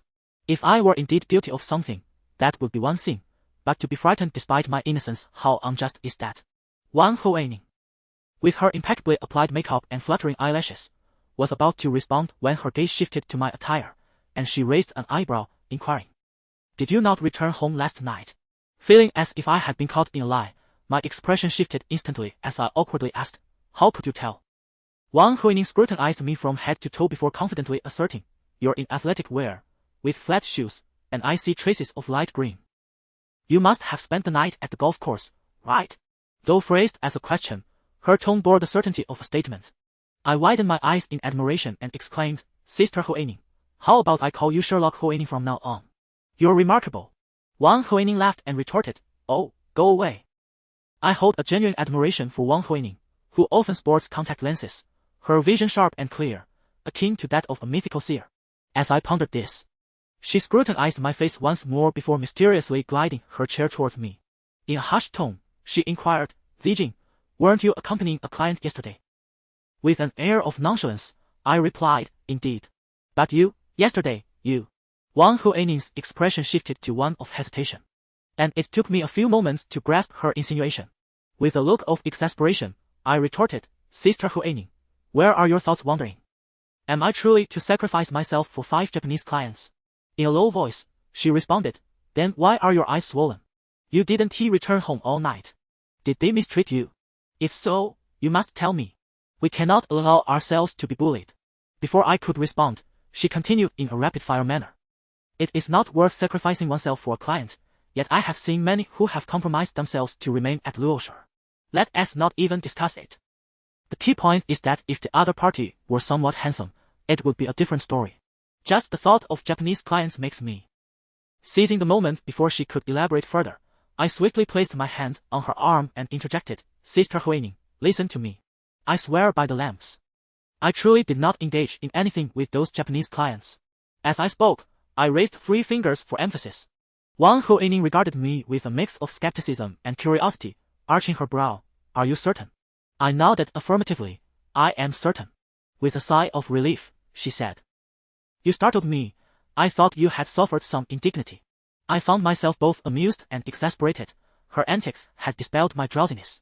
Wang Huining is particularly fond of gossip, and I assumed the matter had been settled.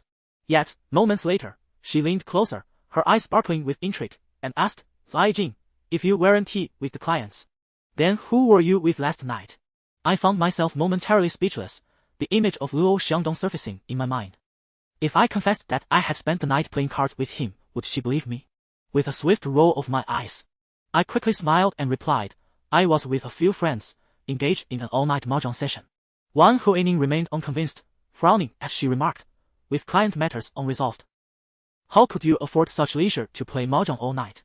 Feigning exasperation, I sighed and explained, "A few friends I hadn't seen in ages suddenly invited me for a game. I couldn't refuse. After just finishing with the clients, I rushed to meet them without even changing my clothes." I was surprised at how effortlessly I spun this tale. Having spent considerable time at Luoshi, I had grown quite close to Wang Huining, and after my sincere explanation, she ultimately accepted my story. As the workday commenced, everyone busied themselves at their desks. Being still in my internship period, I was entrusted with relatively simple tasks, primarily translating various documents. After completing my translation, I found myself with some leisure time, and suddenly, the image of Luo Xiangdong sprang to mind, along with the first phone call I made to him yesterday, which displayed the name Yang. If I were to directly inquire with Wang Huining about Luo Xiangdong, she would undoubtedly perceive my interest in him. Thus, I discreetly opened my computer and searched for Luo Xiangya, the chairman of the Luo family, on Baidu. The encyclopedia quickly revealed all information regarding Luo Xiangdong. But my attention was solely captured by one aspect, his family composition. Luo Xiangdong has had 2 wives and 3 children. Luo Xiangdong is his second son. And he also has a daughter and an elder son. The elder son, Luo Xiangyu, is married to Mi Long, the daughter of a wealthy Chinese-Canadian businessman. And they have a son and a daughter, with only their English names disclosed, yet no photographs. The elder daughter, Luo Man, is married to a foreigner and has a son as well, but likewise, no photographs are available, though their wedding year is noted. Upon reviewing this information, I recalled Luo Xiangdong mentioning that the caller was his nephew. Since it is a nephew, it must be the son of Luo Man. I calculated the year of Luo Man's marriage, concluding that her son is at most 11 or 12 years old this year, which could not possibly be Kuang Yan. No wonder Zhong Ziyu remarked that the ages did not match. As I was lost in thought, I suddenly heard someone calling my name, Liang Zijing. Feeling a pang of guilt, I quickly closed the webpage and turned around to see Yang Yi, dressed in a yellow professional outfit. Instinctively, I stood up and nervously asked, "Senior, is there something you need?"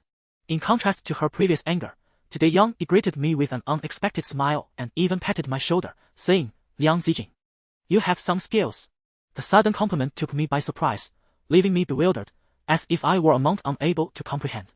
Noticing my puzzled expression, Yang Yi explained, "I just received an email. The Japanese client has withdrawn their complaint, and..." She deliberately prolonged her statement, creating suspense. Anxiously, I asked, "And what happened?" "They are still willing to sign the contract." Upon hearing this, my lips curled into a smile as I exclaimed, "Really?" Yang Yi, equally delighted, nodded and replied. I was puzzled as well. Their attitude changed remarkably fast. "What kind of miraculous remedy did you give them?" Chapter 51. A guilty conscience in the realm of professional life. There exist unspoken rules that some will exploit without hesitation to achieve their aims. Instinctively, I recoiled from such thoughts. Opting instead to divert the conversation with a smile, "Let us finalize the contract. I truly fear for your performance." Upon hearing this, Yang Yi's smile waned, and she let out a soft sigh, responding, "The contract is indeed signed, but the minister's ire has yet to subside. As for the year-end bonuses, I dare not even contemplate them." Just as I was about to speak, I caught a glimpse of Zhou Yu striding toward us. Following my gaze, Yang Yi turned her head, and we both greeted the minister in unison. Zhou Yu nodded slightly and inquired of Yang Yi, "How are the clients in Japan being managed?" Yang Yi promptly replied, "I just received an email stating the withdrawal of their complaint, and we have scheduled a time to finalize the contract. I will handle it as soon as possible." Zhou Yu acknowledged her with a brief good, adding, "In the future, let us not allow such unprofessional conduct to tarnish the company's reputation." Yang Yi responded with an awkward affirmation. After delivering her remarks, Zhou Yu turned to leave but suddenly pivoted back to me, saying, "Liang Zijing, your attire may have sufficed during your school days. But now that you have entered the professional world, particularly here at Luo's translation department, I advise you to refrain from wearing such clothing to the office." A wave of anxiety washed over me, and I nodded vigorously, "Understood." The incident where I left several Japanese clients stranded at a restaurant to return home became a topic of heated discussion within the translation department. Some spoke kindly of my immaturity and poor drinking capacity, while others, less charitably, labeled me a scheming opportunist seeking to undermine Yang Yi. Reflecting on my blunder, I could only conclude that my mind had been clouded, having left my wits behind at home. It is no wonder that others struggled to fathom the situation. Had I not lived through it, I might have scoffed, "Am I out of my mind?" Fortunately, Wang Hoaning came to my aid, allowing me to rectify my mistake and regain composure, to some extent, even turning the tide in my favor. Many seasoned members of the translation department praised my handling of the situation, though praise was accompanied by criticism. Dong Jianong confided in me, "Ziqing, you have no idea what they are saying about you behind your back." My heart sank, and I could not help but ask, "What are they saying?"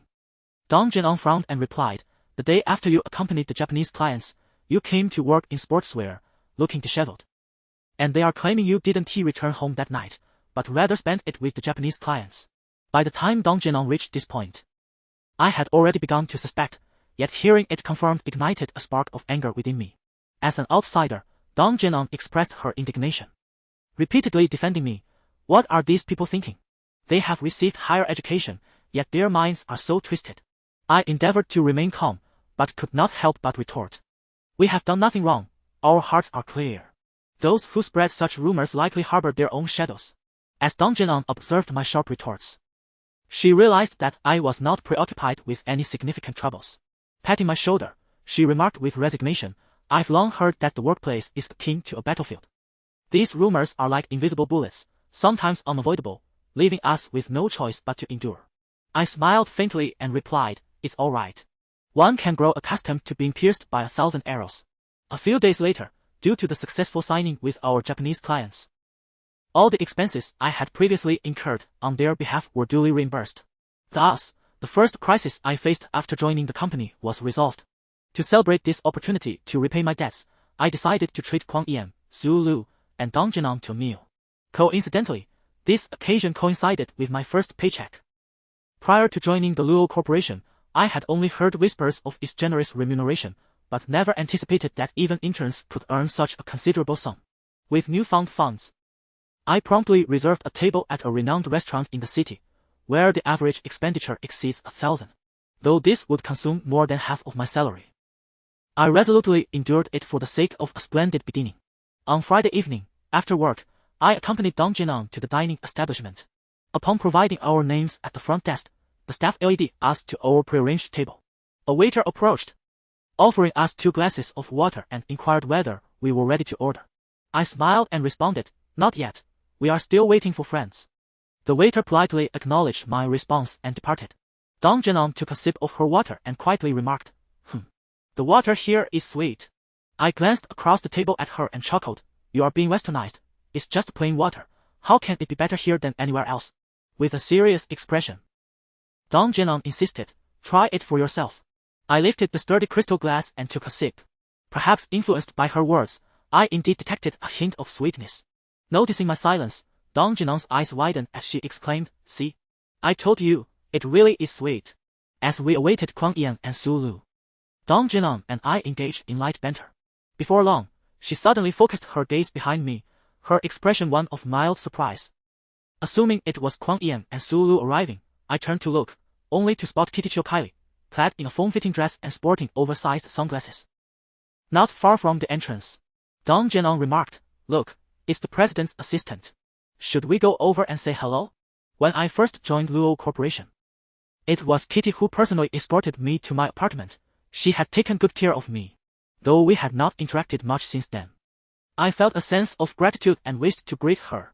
However, I noticed that after entering, Kitty exchanged a few words with the waiter, who then gestured for her to follow him towards my direction, yet she walked to the window side, separated by a creatively designed lattice wall. Dong Jinan and I watched Kitty intently, but due to the obstruction, she remained oblivious to our presence. Ultimately, Kitty occupied the position diagonally opposite me, where another individual was already waiting. This person sported a bob hairstyle, adorned with a hat and oversized sunglasses that obscured nearly 2/3 of her delicate face, revealing only a pointed chin. The average person would scarcely recognize her features, yet I instantly identified her. To be precise, I recognized her wig. This individual was none other than Li Yanshu, with whom I had a fleeting encounter in the elevator, leaving me with a vivid impression of her bobbed hair. However, the question lingered, why would Li Yanshu wish to meet Kitty? Dong Jinan had exceedingly poor eyesight, with each eye possessing a prescription of 1,000 degrees, coupled with astigmatism. In her school days, she wore heavy glasses, but now that she had entered the workforce, she had specially fitted contact lenses. Nonetheless, she squinted at this moment, unable to discern Li Yanshu's appearance clearly. She inquired aloud, who did Assistant Chiao arrange to meet? Is it someone from our company? I hesitated to disclose that it was Li Yanshu, fearing further probing into juicy gossip, and reluctantly replied, I can't see clearly. As we both focused intently on the scene before us, Su Lu suddenly emerged from behind me, tapping my shoulder and startling me into nearly jumping out of my skin. Turning to look, I saw Su Lu in her office attire, standing alongside Kuang Yan, who was dressed casually. Kuang Yan smiled at me and called out, Senior. Su Lu chimed in, what are you two staring at so intently? Dong Jinan hushed her and replied, we are observing our company as presidential assistant. With that, Dong Jinan gestured toward Kitty's direction. I glanced over, and due to my good eyesight, I could see the downturn of Li Yanshu's lips from such a distance. She crossed her arms, and despite her sunglasses, I knew that the eyes behind them must be brimming with displeasure. Su Lu, noticing our inquisitive expressions, casually sat her back down and boldly declared, "Oh, from this distance, what can you possibly hear? Relying on guesses?" With that, she strode toward the row of seats opposite us. I, fearing CEO Luo might inadvertently cause a scene, whispered, "What are you doing?" As she walked, CEO Luo turned back to wink at me, cheerfully responding, "Eavesdropping." I furrowed my brow, contemplating that if all went well, it would be mere eavesdropping. If not, it could lead to a far worse predicament. Kuang Yang laughed. "CEO Luo, you truly are a whirlwind of action." I replied, "I fear she might land herself in trouble." Dong Jinong wore a similarly ambiguous expression, whispering, "Do you think she will be discovered? She shouldn't. Assistant Qiao doesn't know Lucy." In the ensuing minutes, I sat alongside Kuang Yan, and together with Dong Jinong across from us, we tilted our heads to observe the scene diagonally opposite. CEO Luo, demonstrating her audacity, took a seat directly adjacent to Kitty and Li Yanshu. During this time, a waiter approached to serve them, and I could only speculate what CEO Luo had said to him, as he was soon dismissed without a trace. Not long after, from my vantage point, I observed Li Yanshu parting her lips to utter a few words, before snatching her handbag from the table and departing in a huff. My mind was alight with astonishment, not solely due to the peculiar encounter between Kitty and Li Yanshu, but also because their meeting was so fleeting, culminating in an unmistakably discordant conclusion. Shortly after Li Yanshu's departure, Kitty threw down her sunglasses and took her leave. Once both had exited, CEO Luo could no longer contain her eagerness. She rose from her seat, her petite heels clicking as she practically sprinted towards me, her face alight with barely suppressed exhilaration. Upon her return, she settled into the seat opposite me, her eyes wide with anticipation as she exclaimed in a conspiratorial tone, "Guess what thrilling revelation I just heard?" Dong Jianong interjected, "Do spare us the suspense, we can deduce it ourselves." CEO Luo's gaze darted between me and Dong Jianong, her excitement palpable as she leaned closer, lowering her voice conspiratorially. "You must be referring to the lady in the red dress, who is your president's assistant, correct?" Dong Jianong confirmed with a nod. "During the interview, she called out Zijing's name in the hallway. You've seen her before." CEO Luo instinctively replied, "How could I possibly remember that? Oh, do not interrupt me. What I mean to say is, she is embroiled in something significant." Her declaration resonated with gravity, prompting simultaneous widened eyes from Dong Jinong and myself. I swiftly inquired, "What has happened?" With a glimmer of gossip in her eyes, CEO Luo recounted, "I overheard another woman suggest that your president's assistant is secretly involved with him. Yet she vehemently denies it." "Really? Is that true?" Dong Jinong was visibly taken aback, disbelief etched across her features. Meanwhile, a sense of foreboding settled in my heart, as I sensed something was amiss. Just then, CEO Luo continued, "You see, I heard it with my own ears. Do you doubt me?" The girlfriend even specified the day and time. Would she be so assertive without solid evidence? At this juncture, clarity dawned upon me. Previously, at the hot spring resort, when Li Yanshu had called to inquire about my name, I had foolishly responded, revealing my surname as Qiao, the only individual associated with the surname Qiao, serving as an assistant to Luo Xiangdong, was none other than Qiu Kairi. Chapter 52. A slip of the tongue leads to grave trouble this time. I have truly caused Kitty great distress. Dong Jinong and CEO Luo were fervently debating whether Kitty was indeed the third party in this affair. While I found myself at a loss for words, my gaze fixed vacantly on a distant point. "Senior, are you alright?" I snapped back to reality, turning to the side where Kuang Yan was observing my dazed expression with a puzzled look. "Why the sudden silence? You were fine just a moment ago," he inquired. Fear gripped me, anxiety and tension coiling within. My careless words had ensnared Kitty in this predicament, and I was utterly clueless about how to resolve it. CEO Luo turned to me and asked, "Zijing, since you've been at Luo's for the longest time, have you heard who the president's girlfriend is?" I heard the assistant refer to her as Miss Li, but she kept herself well concealed. I couldn't even discern her appearance, I replied, striving to maintain an expression of composure. After a few moments, I shook my head and said, "I don't know." I had thought that after the tumultuous events of late, we were finally turning a corner, but now, due to a single utterance, we found ourselves in yet another predicament. My mind was in a whirl, leaving me at a loss for how to proceed.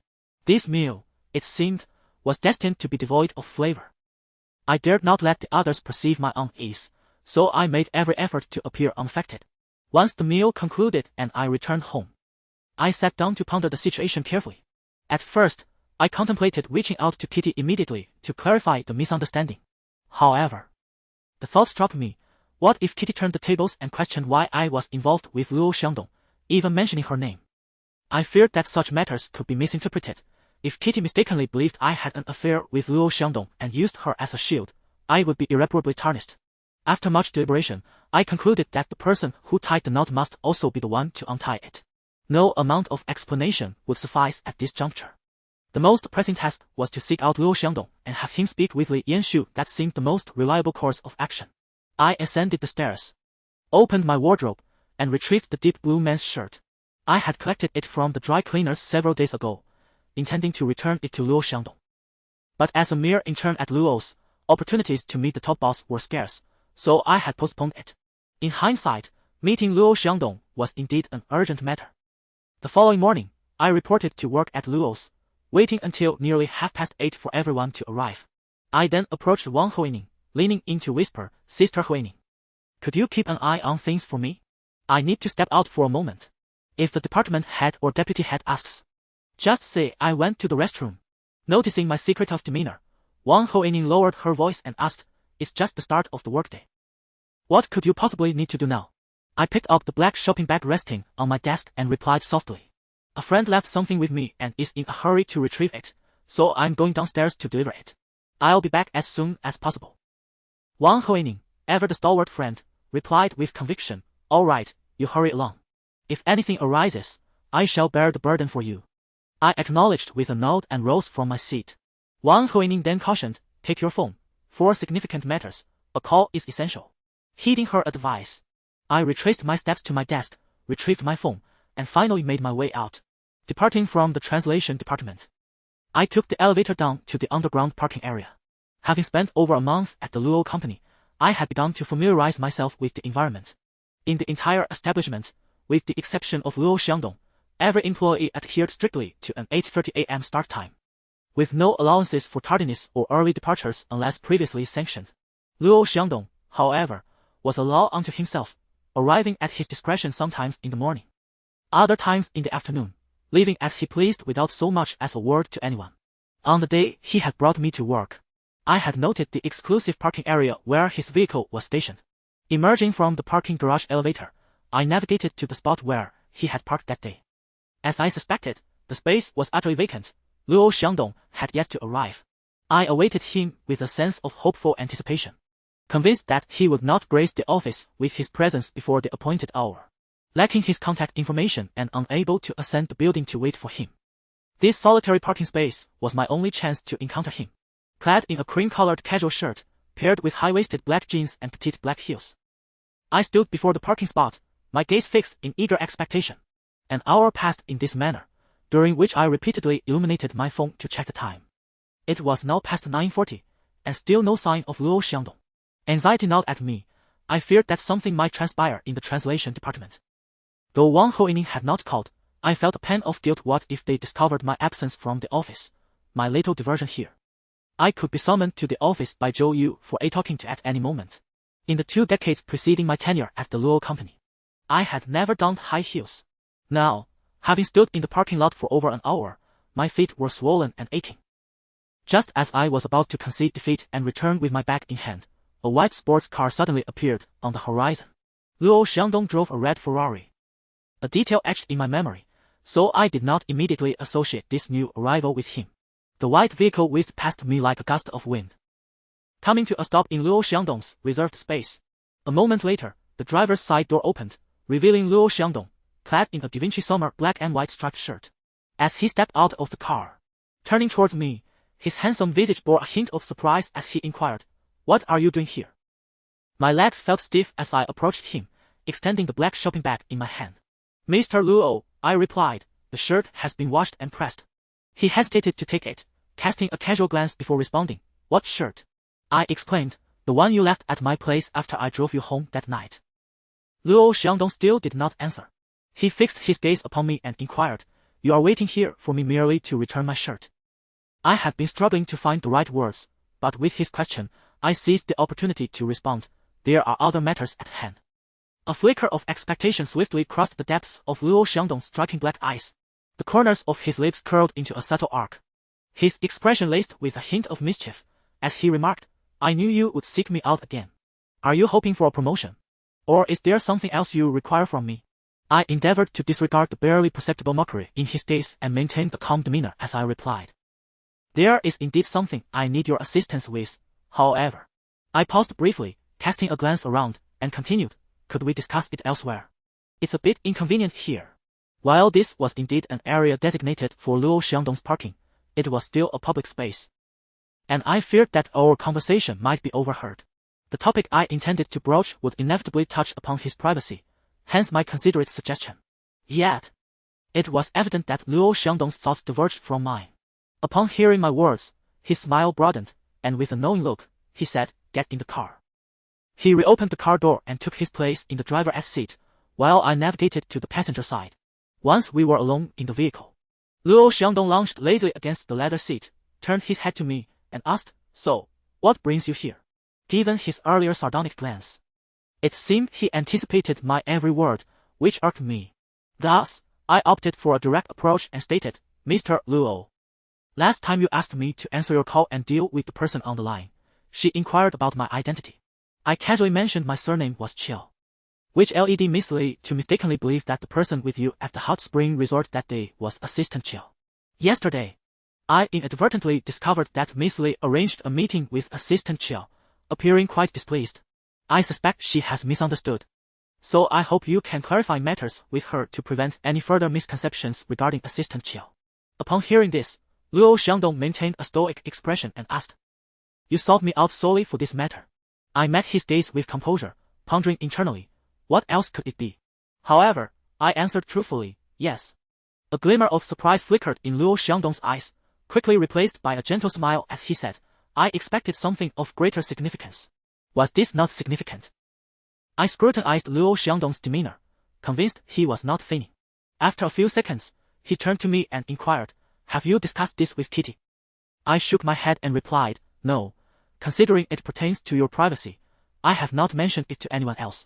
Luo Xiangdong gave a slight nod before saying, very well, it's no longer your concern. My brows furrowed slightly in confusion, as I did not comprehend the meaning behind his words. Sensing my bewilderment, Luo Xiangdong added, Kitty will handle this matter. If she cannot manage such a trivial issue, she should occupy the position of executive assistant, nor should she draw such a substantial salary.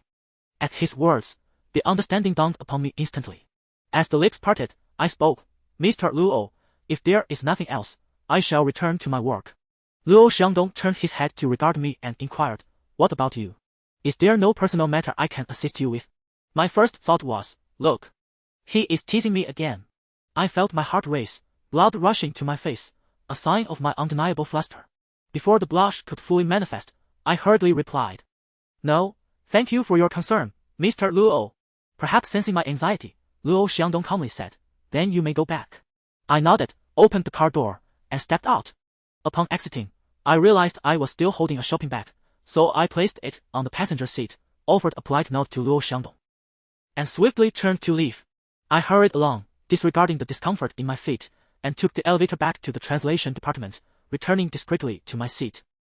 Just as I settled down, Wang Huining slid her chair over to me and whispered, where did you run off to? It's almost time to clock out. I made an effort to maintain a composed expression and replied nonchalantly, just discussing a few matters. The department head didn't he notice, did he? Wang Huining teased. If he had, would you still be sitting here so calmly? I exhaled, regaining my composure, and remarked, working at Luo's is truly challenging. It was a heartfelt sentiment, one that had arisen from the depths of my experience.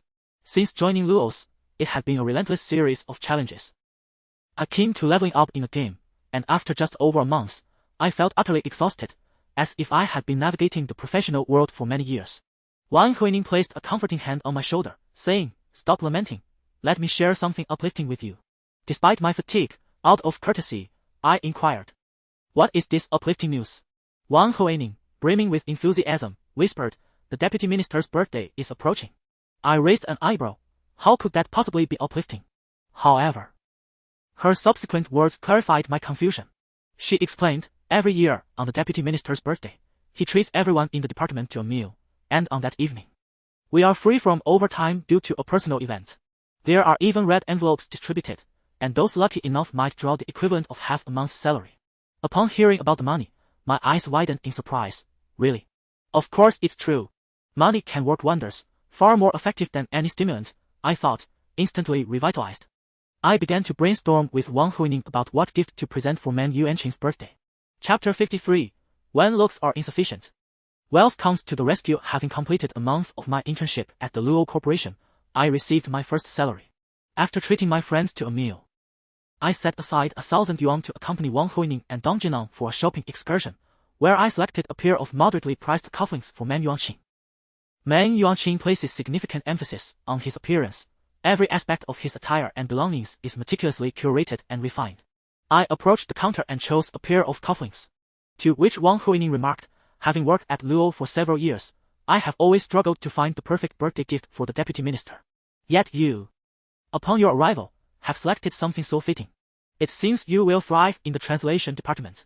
In response, I smiled lightly and said, men's choices are limited compared to women's, and I cannot afford anything extravagant. Nevertheless, these cufflinks are quite exquisite and suitable for gifting. After a brief pause, I added, though I'm uncertain whether the deputy minister will appreciate them. Wang Huining instinctively replied, of course, he will like a gift from a beautiful woman. Upon hearing this, both Dong Jinan and I exchanged a glance, noticing her standing before a men's watch display, seemingly absorbed without a hint of unusual expression. We shared a moment of quiet understanding, and when I caught a flicker of astonishment in her eyes, it confirmed that I was not the only one who found the situation peculiar. Could you please take this one out for me to examine? Wang Huining directed at the clerk, pointing to a silver mechanical watch displayed in the cabinet. The clerk retrieved the box and presented it to her. Dong Jinan and I caught sight of the price tag dangling from the watch strap. There were 4 zeros following a 3. Dong Jinan raised her eyebrows instinctively and said, over 30,000. Sister Huining, are you really considering such an extravagant gift? After a moment, she whispered, how can we present our modest gifts worth 1,000 or 1,800 yuan now? I shared her sentiment in my heart. Wang Huining, maintaining her composure, sighed softly, her tone a blend of jest and reflection as she replied, if one is not particularly attractive and fails to win the deputy minister's favor, one must put extra effort into selecting gifts. If her previous comment could be construed as playful banter, her repeated references to the subject suggested a more profound concern. The total cost of the watch was over 38,500 yuan, but thanks to Wang Huining's discount card, she only paid a little over 34,000. Such an amount left both Dong Jinan and me quite astonished. Was it customary for the translation department employees to present such lavish gifts for Man Yuanqing's birthday? After Wang Huining had chosen her gift, the three of us exited the watch shop, leaving Dong Jinan still without a present. Wang Huining inquired, Jianan, have you decided what to give? Dong Jinan wore a troubled expression and murmured, after seeing the lavish gift you picked, I'm truly at a loss for what to choose. Wang Huining suggested, actually, the deputy minister has a lesser-known passion for collecting tableware. How about I accompany you to the specialty store upstairs to purchase a set of tableware for him? Both Dong Jinan and I are newcomers to the Luo family and utterly clueless, thus we rely heavily on Wang Huining, who dictates our actions. Dong Jinan immediately nodded in agreement, sure. We ascended in the elevator to a renowned foreign specialty store for tableware. The shelves within displayed an array of items that bore more resemblance to artworks than mere dining utensils. Dong Jinan casually picked up a cup. Noticing that the price tags were all in the triple digits, predominantly starting with 7 and 8. She whispered to me, why is it so expensive? My family in Liangchong is relatively well off, but since arriving in Yechen, I have come to understand what it means for a country person to enter the city.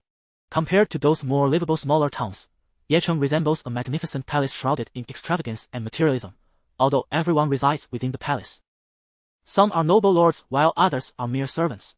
The sole criterion for distinguishing status is wealth. I observed the clerk nearby, who, upon seeing Dong Jinan and me perusing the items, showed no inclination to engage with us, let alone offer a warm welcome. I felt a surge of frustration. Yet I was helpless, as we truly could not afford such luxuries. In a similarly hushed tone, I suggested, why not choose a more elegant cup? One that is nicely packaged, suitable for presentation. Dong Jinan frowned, replying, you suggested giving a pair of cufflinks, at least those can be worn. If I gift a cup costing 1,000 or 800, isn't that a waste for just drinking water? I quietly countered. Didn't Sister Huining mention that the deputy minister likes it? Cater to their preferences. It matters not whether they use this cup for water or something else. Encouraged by my words, Dong Jinang gritted her teeth and stomped her foot, ultimately spending nearly 1,600 on 2 glass cups that resembled those available for mere dollars outside. To gift to Man Yuanqing? I inquired, why buy 2? Won't you be struggling for the rest of the month? Dong Jinang stubbornly replied. It's a custom from our hometown. Gifts should not be singular. In my view, many traditions in China are utterly nonsensical, simply a drain on resources. Having selected her gift, the three of us proceeded to exit, during which time Dong Jinang received a phone call and mentioned she had to leave for an urgent matter, encouraging me to continue shopping with Wang Huining. I was aware that aside from her work at the Luo family, Dong Jinang also tutors on weekends, which is prohibited by the company, though I would never disclose this to anyone. After exchanging farewells with Wang Huining and me, Dong Jinang hurriedly rushed toward the elevator. Nearly stumbling in her haste, Wang Huining observed her retreating figure, clicking her tongue softly and shaking her head. Just as I turned to glance at Wang Huining, Dong Jinang had already entered the elevator, smiling and waving at us. Wang Huining immediately returned the gesture with a smile of her own. As the elevator doors slowly closed, I began to wonder if everything I had perceived was merely an illusion. In truth, she really ought not to have purchased 2 cups, Wang Huining suddenly sighed. Seemingly in reflection, I added, indeed, with such a high price for a single cup, I would have preferred she gift just 1. Wang Huining took a deep breath and spoke with profound significance. What I mean is, she is unlike you. Whether she purchases 1 or 2, the outcome remains the same. The deputy minister may not even spare her a second glance. Upon hearing her words, my expression shifted dramatically. Turning to Wang Huining, I smiled awkwardly and murmured, Sister Huining. What do you mean by that? Wang Huining grasped my hand, and we strolled forward as any ordinary girls would while shopping. Along the way, she confided, in truth, I have hinted at this before. The deputy minister only has eyes for those who are aesthetically pleasing, like you. Thus, whether you present a gift worth 1,000 or 10,000 yuan, he would appreciate you equally. However, Dong Jinang is different.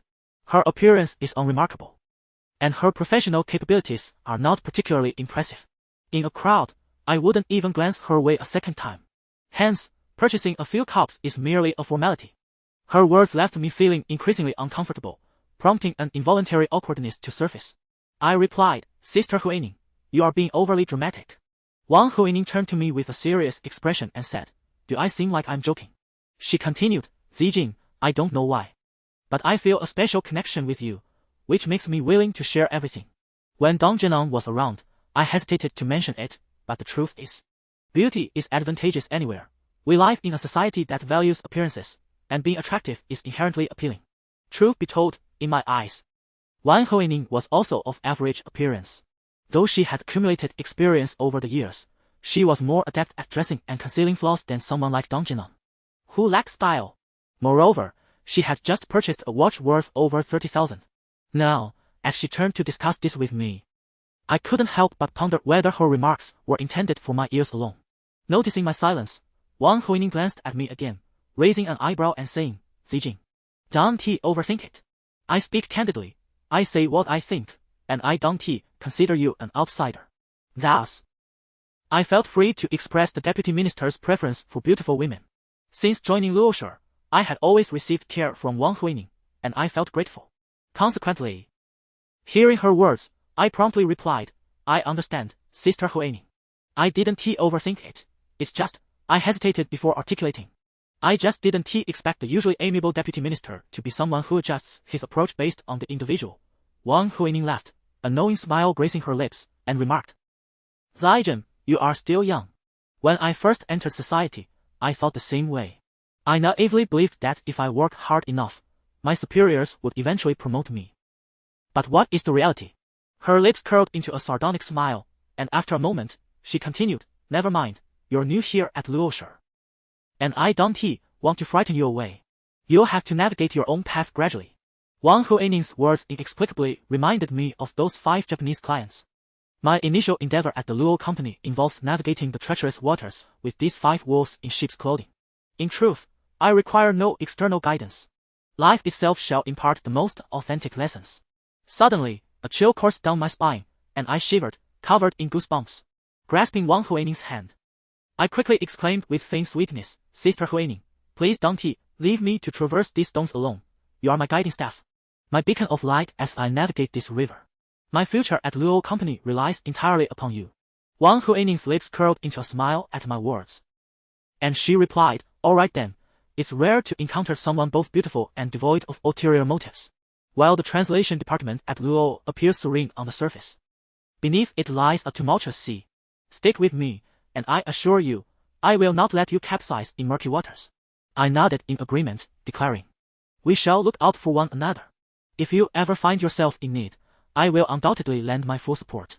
As we conversed and walked forward, Wang Huining suddenly halted, her expression shifting as she fixed her gaze on a certain point ahead, exclaiming, look, ISNT, that Li Yanshu. Chapter 54. A toast with you. Following Wang Huining's, I turned to see a woman of modest height, clad in flat shoes and adorned with oversized sunglasses, entering the LV boutique. Behind her trailed two young ladies, one carrying a handbag and the other a shopping bag. Having encountered Li Yanshu 2 or 3 times previously, I was somewhat familiar with her silhouette and posture. Moreover, Wang Huining possessed an uncanny ability to recognize. So it was not long before I confirmed that the individual entering the LV store was indeed her. Upon the sight of Li Yanshu, I was inexplicably reminded of the misunderstanding that arose from my momentary slip of the tongue, leading to a sense of aversion. However, Wang Huining, brimming with excitement, tugged at me toward the LV store, exclaiming, I can't believe we'll run into a celebrity.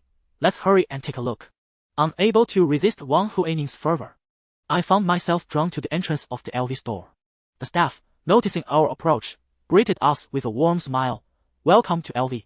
Wang Huining straightened her posture, exuding an air of confidence that suggested she could afford anything, and together we stepped inside. We trailed behind Li Yanshu at a distance of no more than 2 meters. Observing her as she perused the clothing while flanked by her 2 assistants, radiating an aura of prominence, Li Yanshu exhibited decisive taste, casting a cursory glance before signaling to her assistant, who promptly informed the staff to fetch an XS size and prepare it for purchase.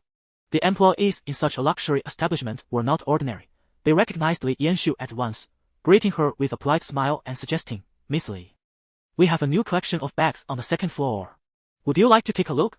With a slight acknowledgement, Li Yanshu ascended to the 2nd floor, accompanied by her assistants and the staff. Wang Huining, eager as ever, urged me to follow her upstairs, where I felt an inexplicable tension, mingled with a touch of embarrassment. As Li Yanshu prepared to descend, Wang Huining suddenly pulled me forward, and before I could gather my thoughts, she exclaimed, Miss Li, I am your fan. I absolutely adore your performances. Could you grant me an autograph? Wang Huining's face radiated joy, while Li Yanshu, her visage largely obscured by her sunglasses, was difficult to read. However, the expressions of her assistants and the nearby staff betrayed a hint of awkwardness. After a brief pause, Li Yanshu nodded in acquiescence. Wang Huining retrieved a notebook and pen from her bag and presented them to Li Yanshu. With swift strokes, Li Yanshu inscribed her name upon the white page. Wang Huining then inquired, may we take a photo together? This time, silence enveloped Li Yanshu, and it was one of her assistants who politely interjected, I'm sorry, but that would not be convenient. Wang Huining responded with a soft "Oh, I see," as Li Yanshu offered a slight nod before continuing her descent. The assistant and the staff followed suit, and I couldn't help but tug at Wang Huining's hand, whispering, clearly, she prefers to maintain a low profile. Perhaps you should not draw attention. Wang Huining, undeterred, replied with a smile, I'll post on Weibo later about running into Li Yanshu while shopping today. I found myself at a loss regarding Wang Huining, letting out a silent sigh before descending the stairs. Just as we reached the ground floor, we overheard Li Yanshu suddenly raising her voice, can't swipe. Why? Upon hearing this, both Wang Huining and I instinctively turned our heads towards her. The receptionist replied with a smile, there are 2 possibilities. Either there are insufficient funds on the card, or there is an issue with the credit card. From my vantage point, I could only see Li Yanshu's profile. The corners of her lips curled downward as she retorted, look closely. This is a golden card from Luo Bank, which allows for an overdraft of 2 million. How can you say there are insufficient funds? Perhaps feeling slighted by the staff, Li Yanshu's tone was noticeably harsh. Her assistant hastily interjected, is it possible that your card machine is malfunctioning? The receptionist, wary of offending Li Yanshu, glanced at the manager. The manager produced a card from his own wallet and attempted to swipe it. He then turned to Li Yanshu with a smile and said, I apologize, Miss Li, but our card machine is functioning normally. Implicitly, this indicated that there was an issue with Li Yanshu's card. Her expression immediately soured. The manager, maintaining his composure, inquired, "Do you have any other cards?" "We accept all types here," Li Yanshu replied in a low voice. "I was in a hurry today and only brought this card." The staff suggested, "You could call the bank to inquire about the issue." Li Yanshu frowned and said, "Forget it, it's too much trouble to buy something today. I'll come back another time." With that, she turned to leave, and her two assistants awkwardly set down the LV shopping bags, hastily following her out. Once they departed, the remaining staff exchanged glances, all wearing expressions of discontent. The manager spoke up, "Take the clothes out and rehang them." Wang Hoining and I also exited the store. And she chuckled. It turns out she thought she was using a benefactor's credit card, yet was unaware it had been suspended. How utterly embarrassing. "I must post this on Weibo, it might just make headlines." Her words inexplicably struck a chord within me. I couldn't help but think of how Li Yanshu had repeatedly called Luo Xiangdong, only to be ignored, leaving me to intervene. Just moments ago, she mentioned that she was using a gold card from Luoshore Bank, which was likely provided by Luo Xiangdong. The current situation hinted that he may have unilaterally ended their relationship, consequently suspending her credit card. Observing Li Yanshu's furious departure filled me with unease. If it were indeed Luo Xiangdong who had initiated the breakup, would Li Yanshu simply accept it? A week later, on Wednesday evening, it was Man Yuanqing's birthday, and more than half of the translation department gathered at the renowned Jinli Hotel in Night City. Man Yuanqing generously reserved a luxurious private room capable of accommodating 3 large tables, costing no less than several thousand. During the celebration, everyone exchanged gifts and well wishes, and a few young women from the translation department even boldly bestowed kisses. They kissed Man Yuanqing's cheek and, amid the laughter of the crowd, said with a smile, "We privately regard the deputy minister as our dear uncle." Upon hearing this, Wang Huining whispered in my ear, "These scheming girls have only been at Luoshi for a year. They may not have learned much else, but they excel at clinging to powerful figures." After a pause, she added, "You should also give the deputy minister a hug later. We mustn't fall behind." I immediately widened my eyes and shook my head, saying, "I can't do that." Wang Huining glared at the several young women who were cozily chatting with Man Yuanqing, her eyes filled with disdain, and remarked, relying on a bit of beauty. "They don't know how to be modest. Being so brazen is truly shameless." Unsure of how to respond, I reflected on the few interactions I had with those girls in the translation department. They seemed no different from recent graduates. But I was taken aback by their audacity in private. As we were about to sit down for dinner, I realized that seating arrangements were quite significant. I had thought any place would suffice, but I noticed the varied expressions on the faces around me. Firstly, those with more seniority were entitled to sit at the same table as Man Yuanqing. Next were those who had been with the company for 2 or 3 years but had outstanding performance records. Lastly, there were those who were exceptionally attractive.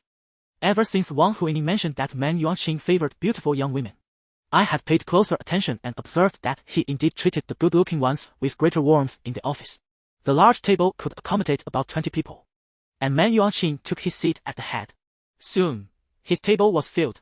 As for the others, they gathered in groups and settled into seats suited to their status.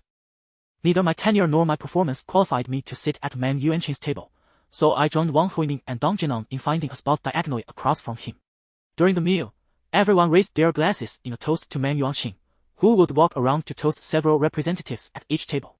When he reached our table, everyone stood up, and he smiled, gesturing for us to sit down. He then said, "I am truly touched that you all could take the time to celebrate my birthday today. This toast is for all of you." He raised his glass, and we all drank in unison. Our table was comprised mainly of younger individuals, most of whom were either new to Luoshi or had been there for less than 3 years. However, to my surprise, Man Yuanqing singled me out, saying, "Zijing, let us share a drink." At this declaration, not only did everyone at my table turn to look at me, but the other 2 tables in the private room also turned their attention toward me in unison. My eyes widened in shock as I stared blankly at Man Yuanqing.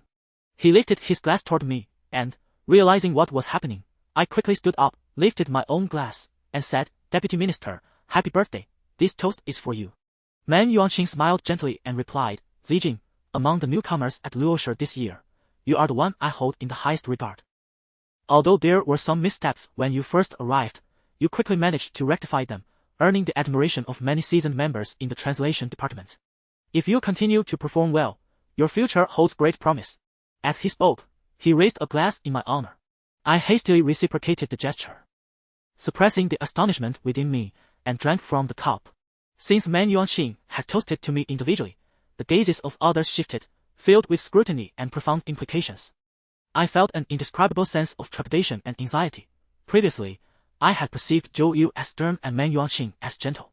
However, after being caught up in Wang Huining's gossip, I could no longer view him with a normal mindset.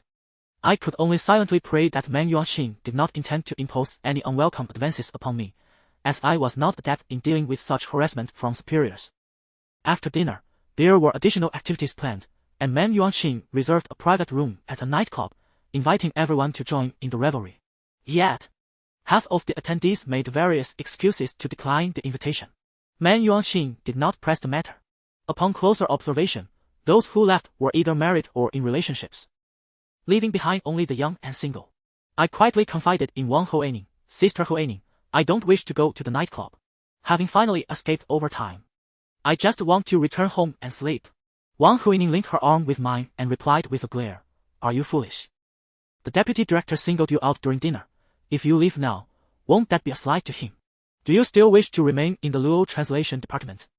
Reflecting on her words, I realized that regardless of Man Yuanqing's true intentions, until he made his motives clear, I had to continue feigning ignorance.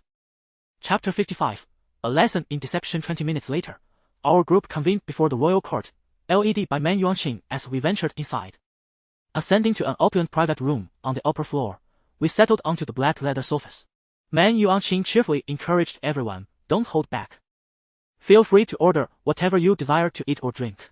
To my left sat Wang Huining, and to my right, Dong Jinan leaned closer, lowering her voice to say, Zijing, it's likely we'll be playing games and drinking soon. You know my tolerance for alcohol. Please help me out. I nodded in agreement, replying, Rest assured. I've got your back. As I spoke, I had fully considered that these individuals, typically adorned in impeccably tailored suits at the office, could let loose so extravagantly in such an environment, leaving both Dong Jinan and me utterly astonished. In most gatherings, games like Truth or Dare would involve questions of mild intimacy and dares with minimal difficulty. However, here, dares escalated to the point of demanding a kiss with a designated person present, a threshold of boldness I found utterly intolerable. To make matters worse, I was having an exceptionally unlucky day, losing every game, which meant I was forced to drink cup after cup. Dong Jinan beside me fared no better. Upon losing, she could hardly answer or perform any other action, leaving her only with the option to drink. I wished to shield Dong Jinan from the alcohol, yet Yang Yi, seated across from us, raised an eyebrow and remarked, whereas the rule about drinking for someone else. Almost immediately, another girl chimed in, well, if you're substituting, you have to drink double. Having already consumed over a bottle of red wine, I felt the effects starting to dull my senses, realizing that I was indeed becoming intoxicated. I cursed inwardly but responded defiantly, fine, if it's double, then so be it. As I poured myself another glass, a voice interrupted, declaring, don't bully the newcomers. I'll drink this one for Zijing. I looked up to see it was Man Yuanqing speaking. My heart sank. I would rather endure double or even triple the amount myself than have him drink on my behalf. This was not assistance, it was him pushing me into the spotlight. Sure enough, after Man Yuanqing took a drink on my behalf, the others began to view me as an easy target, plotting and scheming against me both overtly and covertly. I battled with them for half an hour, ultimately being forced to consume 2 bottles of red wine. Alcohol emboldens the timid, and I had never been one to shy away from a challenge. Fueled by indignation, I slammed my hand on the table, glaring at the several intern women who had been provoking me all evening, and declared, if you wish to compete in drinking, don't hide behind the guise of games. Let us drink directly. The girls, of a similar age to me yet none hailing from the north, responded with playful, high-pitched voices, oh, Liang Zijing, you're not getting desperate, are you? With a smirk of derision, I retorted, are you afraid to drink against me? I'm worth the challenge of all of you combined. I am the sort of person who cannot be provoked, otherwise, I might act impulsively. As soon as I finished speaking, Wang Huining discreetly tugged at my hand, yet words once spoken are like water spilled irretrievable. Someone nearby fanned the flames, remarking, I've heard that Liang Zijing hails from Liangcheng. She must be quite the drinker. Song Mo, Song Curson, are you all her match?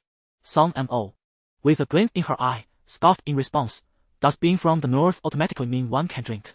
Besides, to boast that one person can outdrink us all seems rather audacious. Perhaps she has had too much and is merely bragging. Some cursing chimed in. Since we rarely gather to drink, let us see just how much Liang Zijing can handle today. During my school days, I despised such individuals. Their chatter reminded me of crows cawing in the trees on a sweltering July day, incessantly irritating and provoking a desire to silence them with a slap.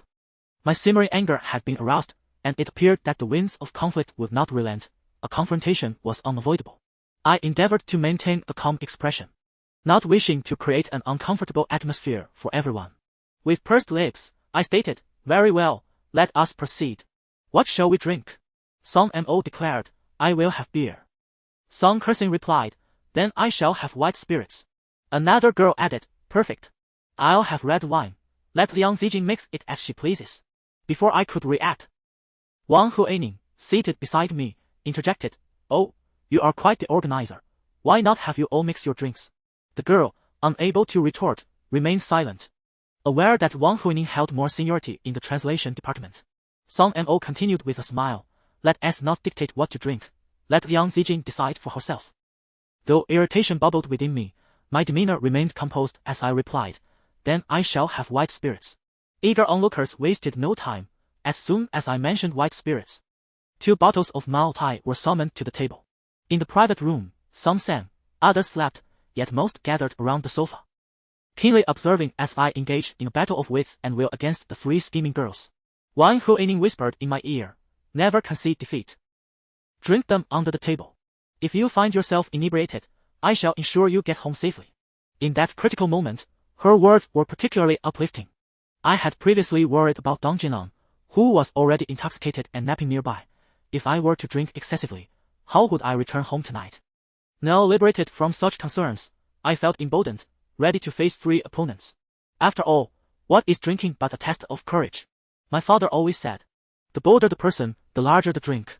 I approached the challenge with fervor, determined to dominate from the outset. The 3 girls opposite me, being from the south, were accustomed to sipping red wine, often leaning on the shoulders of the man beside them, though I could not discern if they were merely feigning weakness. Regardless, I was undeterred. I opened 2 bottles of Mao Tai and claimed one for myself. "Whoever finishes first wins," I declared, though the words were originally spoken by Yang Yi. I poured the spirits into a wine glass, its clarity illuminated by the dim light, were it not for the acrid scent of the liquor assaulting my nostrils. I might have mistaken it for Sprite. The 3 individuals seated across from me initially engaged in a debate over the quantity of liquor in each glass. Indifferent to their squabble, I tilted my head back and downed no less than 100 grams of the potent drink in one swift motion. They say fine spirits glide down smoothly, yet when consumed hastily, that fiery essence coalesced in my stomach, igniting an inferno within my very core. Everyone wore expressions of astonishment, particularly the 3 before me, who appeared utterly dumbfounded. After a solid 5 seconds, Song Kersin was the first to concede, stating, "Forget it, I won't drink anymore. Consider it your victory."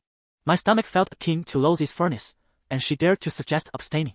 Perhaps it was the alcohol clouding my mind, for I found myself momentarily blank. I slammed my hand on the table and glared at the few before me, declaring, "Drink. I have already done so. What right do you have to abstain? Even in defeat, you must finish your drink." At that moment, urgency surged through me, and I paid no heed to their judgmental stares. Wang Huining echoed my sentiments, stating, "Zijing has already drunk. Why do you hesitate? Hurry up, stop dawdling." Song Mo and her companions contemplated evasion until Man Yuanqing interjected, "To wager is to accept the stakes. Whatever Zijing has consumed, you must match. One must uphold integrity." With Man Yuanqing defending me, silence enveloped the room as everyone awaited the outcome. The prolonged indulgence in spirit had rendered my world a dizzying swirl, a persistent buzzing in my ears leaving me unable to think clearly. Reluctantly, Song Mo, Song Kersen, and another girl downed nearly half a glass each, and immediately afterward, they rushed to the restroom. Yang Yi chuckled, remarking, "Zijing, you truly are impressive." Noticing my prolonged silence and rigid posture, Wang Huining asked with concern, "Zijing, are you all right?" In a daze, I waved my hand dismissively and stated, "I'll step outside for a moment, you all continue." The restroom within our private room was occupied, so I was left to seek the communal facilities. As I made my way forward, I glanced back at the doorway, confirming no one followed. In the next instant, I stumbled into the last stall, barely closing the door before bending over and violently expelling the contents of my stomach. Each private room upstairs was equipped with its own restroom, leaving me alone in the public restroom for what felt like an eternity without a hint of sound. After emptying my stomach, clarity did not immediately return. Instead, I was enveloped in weakness, my legs numb, forcing me to lean against the stall wall for respite. Time lost all meaning until a sudden bang echoed, as if someone had burst through the door. I had been on the verge of drifting off when that sound jolted me awake, instinctively opening my eyes. A faint noise emerged from the entrance, interspersed with rustling sounds. I instinctively held my breath, as the effects of the alcohol began to wane. However, upon closer inspection, I found myself in the last stall of the restroom. And in my haste to enter, I had neglected to close the door. Eavesdropping is an unsavory act, and I hesitated, contemplating whether to pull back from the brink and force myself to step outside, even if my sudden appearance startled the other party. It would not be an intentional act of eavesdropping. As I stood up, steadying my trembling legs, I was just about to take a step forward when I heard a woman outside tremblingly utter, to the east. Chapter 56. A narrow encounter. Xiangdong. Luo Xiangdong. The realization struck me like a bolt from the blue, leaving me frozen in place. My body tingled, and my alcohol-laden mind struggled to react. Standing in the open cubicle, I could distinctly hear every sound in the shared space, including the footsteps approaching me. I pressed myself against the partition, my mind fervently repeating, "Please don't let them come to the last cubicle. Please don't come to the last one." Perhaps the heavens heeded my silent pleas, as a man and a woman entered the penultimate cubicle, the one beside me. The door slammed shut, accompanied by the woman's muffled whispers of delight and impatience. Through the narrow gap beneath the partition, I glimpsed a pair of red high heels. The woman pinned against the wall by the man. Blood surged to my face, although I had never personally experienced such a sensation. I had certainly seen enough to have an idea of what was transpiring. Yet, watching it on a screen and witnessing it in reality are entirely different experiences. Now, they were closer than ever, separated only by a thin, unsealed partition. I could almost envision their expressions. The woman continued to emit tantalizing sounds, intermittently calling out Xiangdong. Though the man remained silent throughout, an inexplicable conviction gripped me that he was indeed Luo Xiangdong. My brow furrowed, feeling as though I were the one caught in a compromising situation. Why was it that every time I ventured out, I stumbled upon Luo Xiangdong's entanglements with other women? The last time it was Li Yanshu, and now who was it this time? They say that knowledge brings peril, especially when one eavesdrops on their superior. I had no desire to be dismissed for knowing too many of my boss's secrets. I swallowed hard, and while the couple beside me was engrossed in their fervor, I cautiously peeked out. It turned out the door of the adjacent room was ajar. Could I slip away unnoticed? From that moment on, the thought of escape consumed me. In this day and age, being a subordinate requires one to act like both a blind person and a spy. One must not look, even when compelled to do so. Wearing 5-centimeter stiletto heels, I feared making a sound, so I quietly removed my shoes, disregarding the fact that I was in a restroom, and stepped down barefoot. Exiting the cubicle, my vision broadened. Glancing sideways, I noted that nearly all the doors were closed, leaving only a narrow gap barely half a hand's breadth wide. A fleeting thought crossed my mind to verify whether the man inside was true Luo Xiangdong. Yet, such curiosity was swiftly dismissed, as the saying goes, "Curiosity killed the cat." At this moment, I was merely a clay idol crossing a river, focused solely on self-preservation. As my bare feet touched the white tiles, I moved without a sound. As I passed that narrow door gap, I instinctively heightened my senses, darting past in an instant. I let out a quiet sigh of relief, thinking that as long as I could exit quietly through the door, everything would be over. However, just as I was merely a few steps away from the entrance, an unexpected numbness surged through my thigh, a consequence of having consumed too much to drink, leaving me momentarily disoriented. When I glanced down and saw my phone screen illuminating through my skirt, it was already too late. Suddenly, the serene silence of the restroom was pierced by the ringing of my phone. I was taken aback, feeling as if I had been caught cheating during an exam. In a flurry, I fumbled to retrieve my phone from the pocket of my skirt, only to have it slip from my grasp and fall to the floor. I nearly lunged to hit the decline button, but within those fleeting 10 seconds, I caught a glimpse of the restroom stall door behind me swinging open. My instinct was not to turn and look back to pick up my phone and make a run for it. "Stop!" A man's voice, deep and cold yet devoid of panic, resonated from behind me. My heart sank as I realized it was indeed Luo Xiangdong. With my back turned to him, I closed my eyes, cursing my luck for interrupting his clandestine affair. Turn around, Luo Xiangdong commanded, his tone leaving no room for defiance. I found myself momentarily paralyzed by the atmosphere, torn between the impulse to flee and the urge to stay. He did not wait for my decision. I heard his footsteps approaching. Before long, he stood beside me, and despite my head being bowed deeply, he recognized me instantly. His brows furrowed, eyes filled with suspicion and disbelief. He uttered, "Liang Zijing." A chill ran down my spine as I turned to face him. My attire was unmistakable, akin to a dog cooked yet not savored. "Have you had enough of this?" His expression darkened, clearly irritated by my boldness. I met his gaze, unable to decipher whether it was anger or astonishment reflected in his black eyes, and I stammered, "I'm sorry, Mr. Luo, I didn't see anything." Seeing his frown deepen, I cursed myself internally for addressing him so formally. I should have pretended not to recognize him. Now, it seemed I had only worsened the situation. His handsome face was shrouded in an icy demeanor as he scrutinized me from head to toe. I stood barefoot, clutching two high-heeled shoes in my left hand and my phone in the right, resembling the protagonist caught in a scandal. "You were eavesdropping here." A few seconds later, Luo Xiangdong spoke to me with a stern countenance. My eyes widened in disbelief, and I hurriedly attempted to explain. "No, Mr. Luo, I arrived first." You didn't even check if anyone else was in this restroom, treating it as if it were your home." Of course, I dared not voice my thoughts so openly. "I assure you I won't say a word to anyone. You can trust me." I continued to nod in apology, even though I had done nothing wrong. Luo Xiangdong's handsome features remained clouded, leaving me uncertain whether it was distrust in my words or displeasure at being interrupted that troubled him. We were locked in a stalemate for several minutes when he finally parted his thin lips and said, "All right, you may leave first. I'll reach out to you when I have the time." Would he really seek me out again? A flicker of panic was evident in my eyes. But after a brief pause, I nodded at Luo Xiangdong with a sense of relief, then hastily opened the door and stepped out. Luo Xiangdong's voice cut through the air. "Shoes." "Ha!" I thought he was about to create further trouble, and turned back to glance at him. To my surprise, he cast a disdainful look at my bare feet. Realizing my oversight, I quickly bent down to place my high heels on the floor, slipped them on, and exited the room. The restroom was situated in the middle of a long corridor. As I stepped out and glanced to my left, I spotted a group of familiar figures approaching Wang Huining, Yang Yi, and others, all employees from the Luo translation department. Almost instinctively, I retreated back into the restroom and firmly closed the door.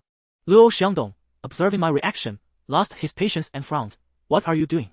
Turning to him, I exclaimed in a panic, "It's the Luo staff. They are coming this way." His expression darkened further, and I anticipated that he would instruct me to go out and divert their attention. However, moments later, he suddenly grasped my wrist and pulled me into one of the stalls. Bewildered, I stumbled after him until he slammed the door shut and locked it. Before I could utter a word, he raised his voice slightly, declaring, "You go first." This statement, of course, was not directed at me. Sure enough, after a brief moment, I heard the door of the adjacent stall swing open, followed by the sound of high heels striking the floor. Curiosity is an inherent trait of humanity, thus, even amidst my own predicament, I found myself pondering the identity of the woman outside. Before long, the restroom door was pushed open from the outside, and a group of people entered, the voices of Yang Yi and others filling the air. A few seconds later, I heard Wang Huining's voice rise in pitch, exclaiming, "Ah, you must be Lu Shiqi."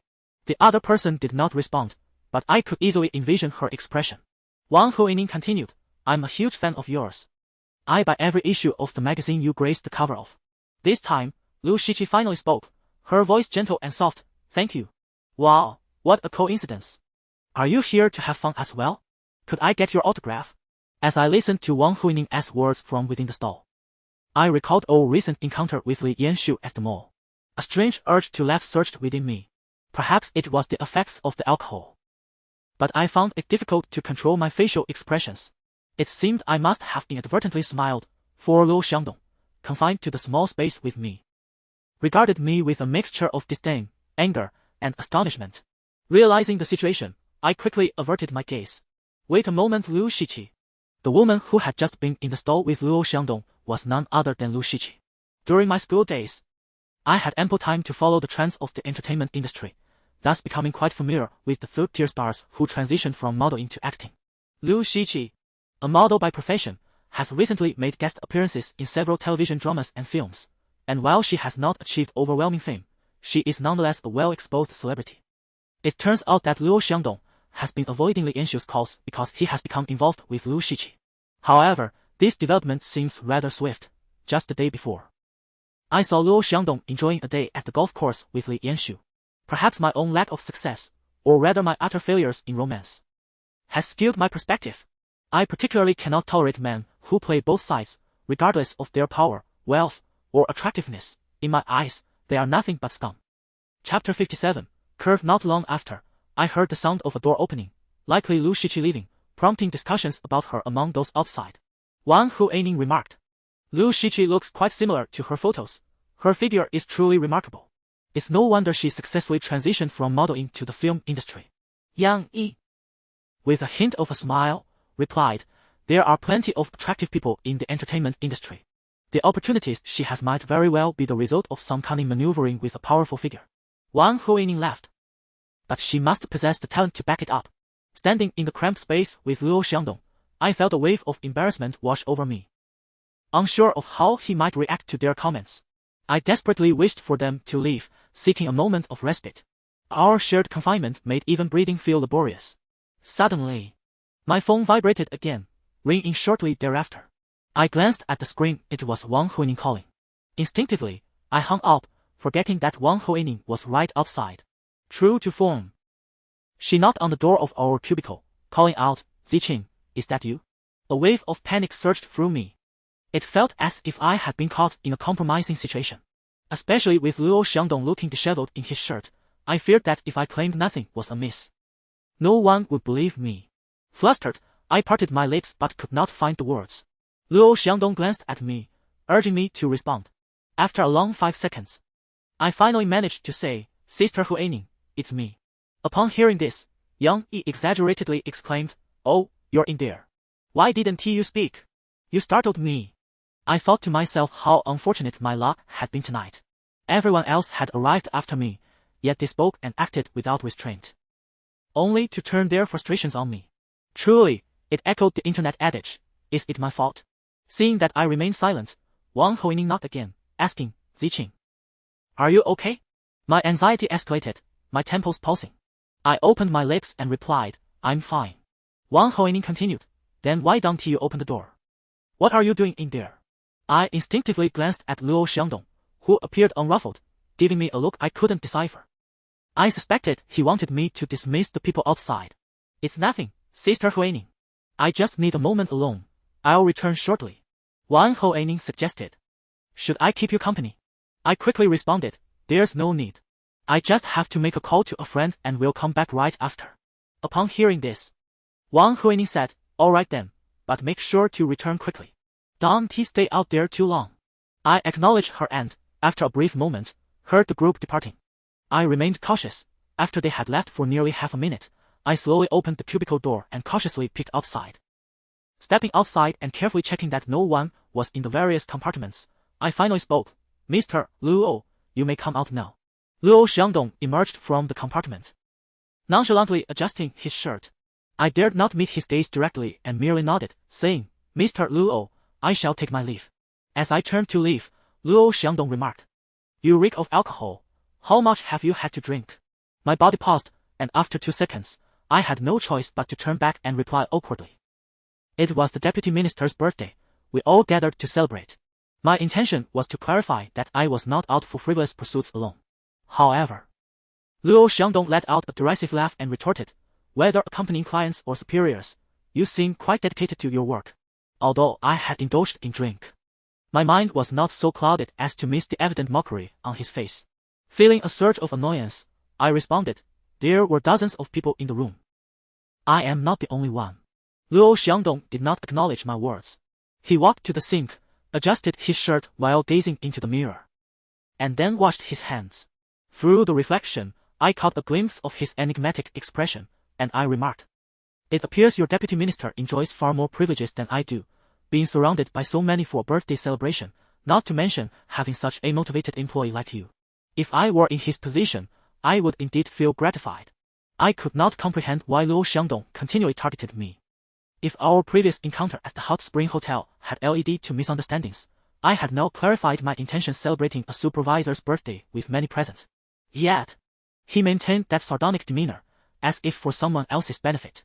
Fueled by the alcohol, I found myself increasingly irritated and replied coolly. The entire translation department belongs to the Luo family.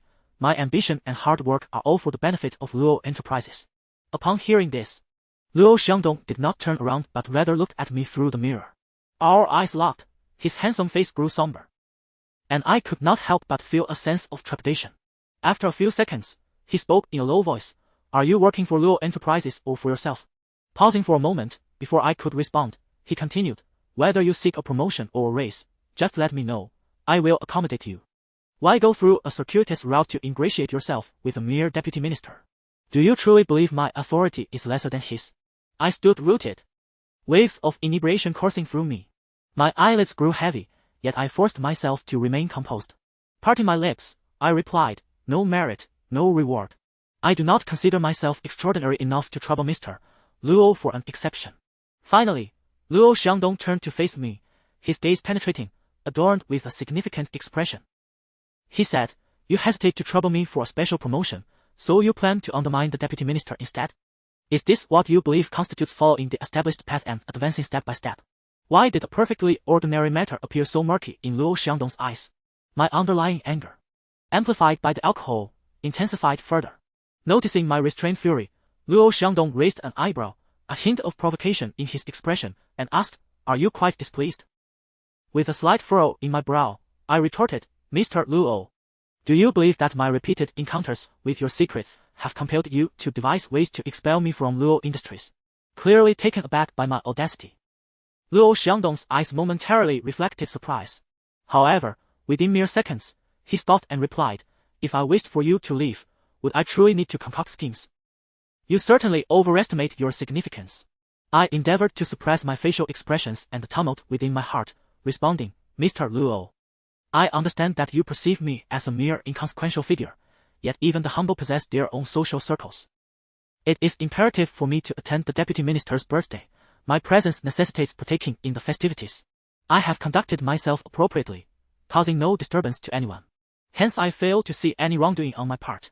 With an impassive demeanor, Luo Xiangdong remarked, you were in the restroom, yet you chose to remain utterly silent.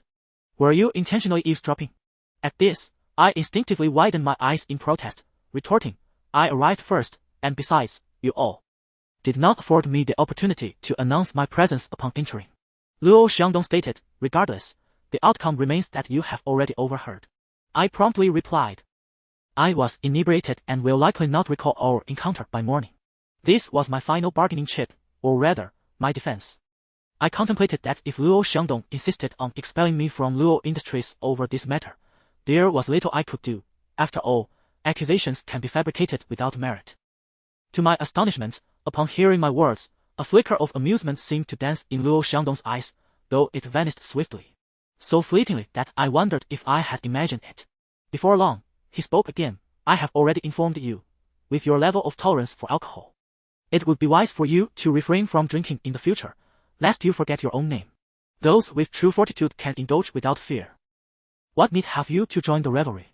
Unjustly chastised, I felt a surge of discontent, pondering why my drinking habits concerned him at all. What relationship did we share? Noticing my silence, Luo Xiangdong cast a glance my way, his expression devoid of warmth, and in a low tone, he inquired, is there anything left behind?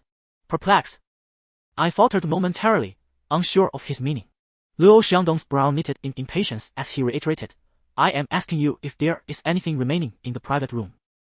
I responded, my bag is still inside. Luo Xiangdong instructed, go retrieve your bag, I shall wait for you outside. With that, he strode towards the door. I stared in astonishment, bewildered, and blurted out, Mr. Luo, what do you mean? Turning to glance at me, Luo Xiangdong replied nonchalantly, I am escorting you home. My mind buzzed in disbelief. What was happening today? Man Yuanqing publicly toasting to me. And now Luo Xiangdong offering to drive me home. It felt as though either my face had sprouted flowers or their minds had succumbed to folly. Before Luo Xiangdong could exit, I hastily interjected, Mr. Luo, There's no need for you to trouble yourself. I can manage.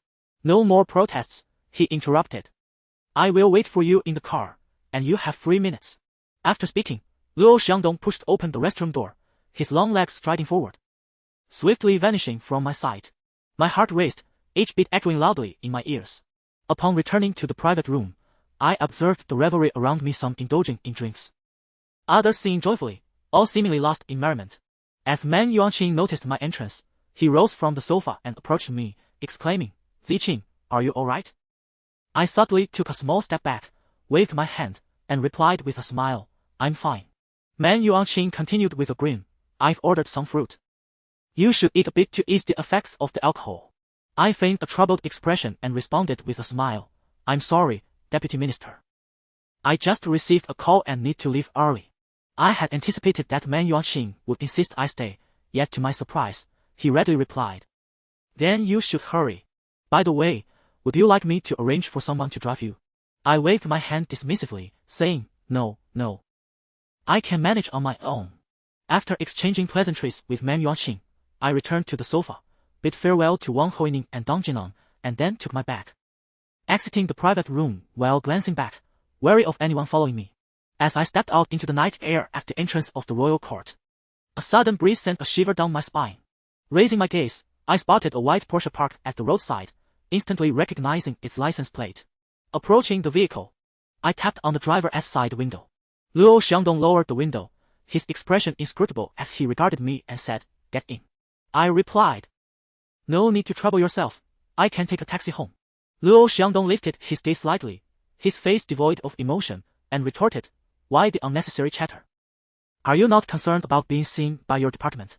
His words struck a nerve, and without hesitation, I opened the rear door and slipped inside.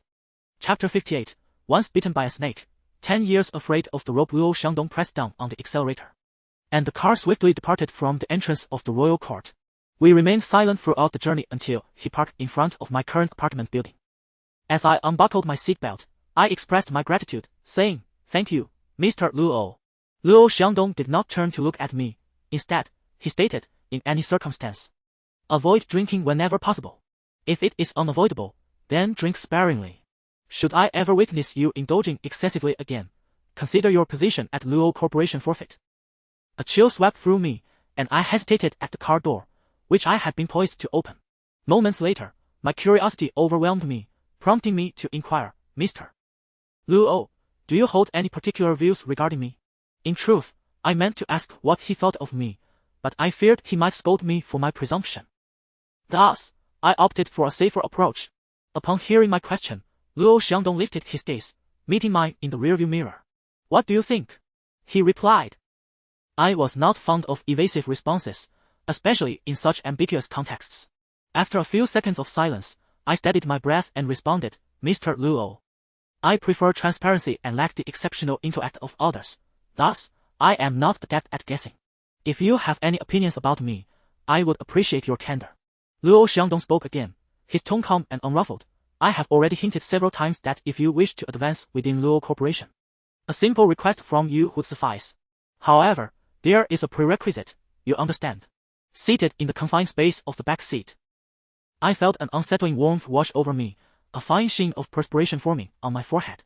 I hesitated to respond, and Luo Xiangdong continued, "Yet, if you insist on relying on your own merits, I shall interpret that as a refusal of my offer. We are all adults here.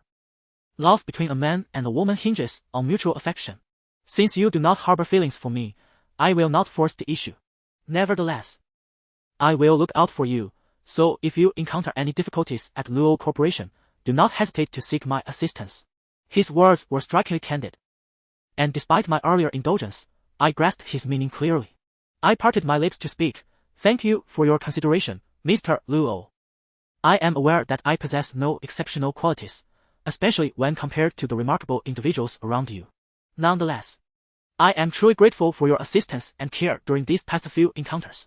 Luo Xiangdong responded with a low HM, then recited a phone number, instructing me to remember it. "This is my number. Call me if you need anything." In a gesture of gratitude and politeness, I took out my phone and noted down his number but hesitated at the name section, ultimately settling for a hurried entry of just the character Dong. "I have noted it. I confirmed. Luo Xiangdong merely acknowledged with another HM. Mr. Luo, I shall take my leave now. Please drive safely, I said, pushing open the car door and stepping out. My anxiety propelled me to walk briskly towards the apartment entrance without glancing back.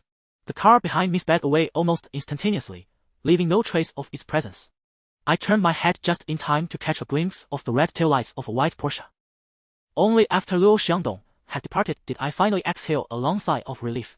The time spent in his company felt akin to waging a battle, both mentally and physically exhausting. Yet, after much deliberation, we finally managed to clarify our misunderstandings. I am the kind of person who cannot easily let things go. If we do not openly discuss matters, I remain in a constant state of anxiety, perpetually concerned about Luo Xiangdong's intentions towards me. However, to put things into perspective, he had previously been ambiguous with me while simultaneously pursuing a romantic relationship with Li Yanxu, and it seemed that his ties with her were not entirely severed. To complicate matters further, I caught him in a compromising position with Lu Shiqi in the restroom. In summary, all my sentiments coalesce into a single word to describe Luo Xiangdong: scoundrel. Once bitten, twice shy now, the mere thought of a disloyal man makes my stomach churn. Were it not for the fact that Luo Xiangdong is my superior, I would have no time to indulge in his frivolities. In the blink of an eye, I have been at Luoshi for 50 days. During this time, I have been so consumed by various tasks that I barely had a moment to mourn the painful experience of being betrayed by both Cheng Wenhan and Zhang Xinwei.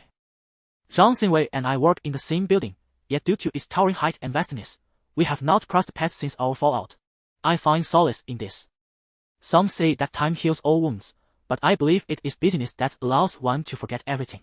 At Luoshi, I am perpetually occupied, and having made previous mistakes, I am now even more cautious in my endeavors.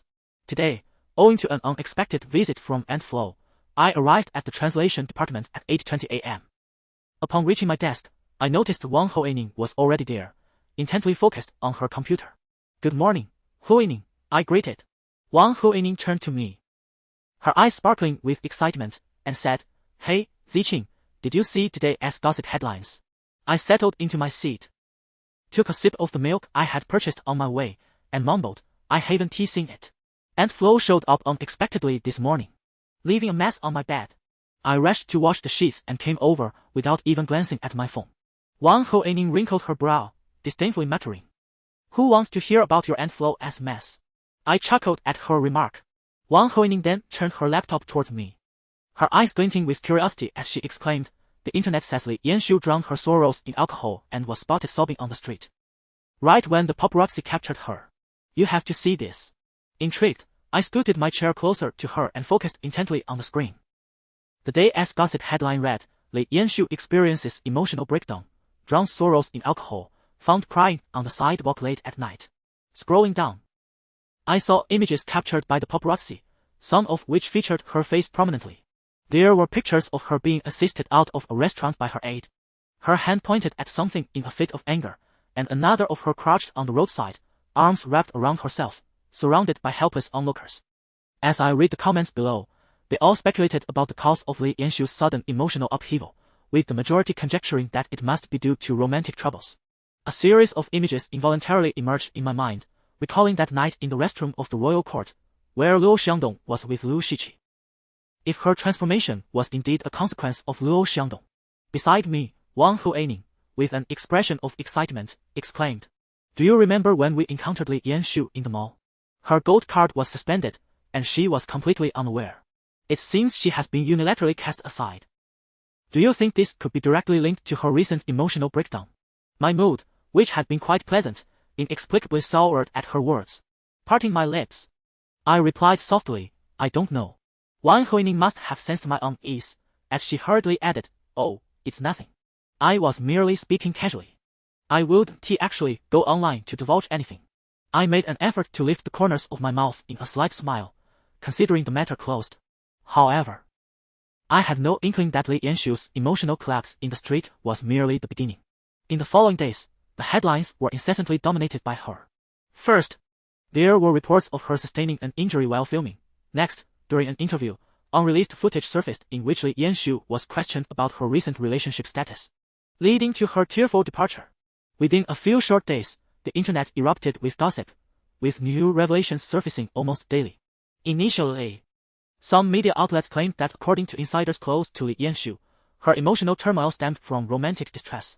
Instantly, from entertainment journalists to the general public, discussions flourished regarding the identity of Li Yanxu's enigmatic boyfriend. In this day and age, secrets seldom remain hidden. It wasn't long before details emerged revealing that Li Yanxu had been shopping at luxury stores across multiple locations, using the same card, which was linked to a bank under the Luo family, specifically issued to Luo Xiangdong as a supplementary card. Opinions varied widely. On one hand, it was said that Li Yanxu's boyfriend was Luo Xiangdong. On the other, the insinuation was that she had been financially supported by him. Regardless of the interpretation, the man behind Li Yanxu was finally brought to light. In response, Wang Hoining made a point to approach me, stating earnestly, "Zijing, the matter concerning the credit card was not disclosed by me." I felt a mix of helplessness and amusement, sighing as I replied, "Sister Hoining, you need not explain. I know it wasn't you." Even if Wang Hoining were aware of the suspension of Li Yanxu's credit card, she could not have guessed that the man behind her was Luo Xiangdong. As expected, Wang Hoining shifted the topic, saying, "But I truly did not anticipate that Li Yanxu was involved with our second young master." I refrained from responding, and Wang Hoining continued, "What a pity. It seems the second young master has yet to break his 3-month girlfriend cycle." Upon hearing this, I instinctively furrowed my brow, filled with disdain.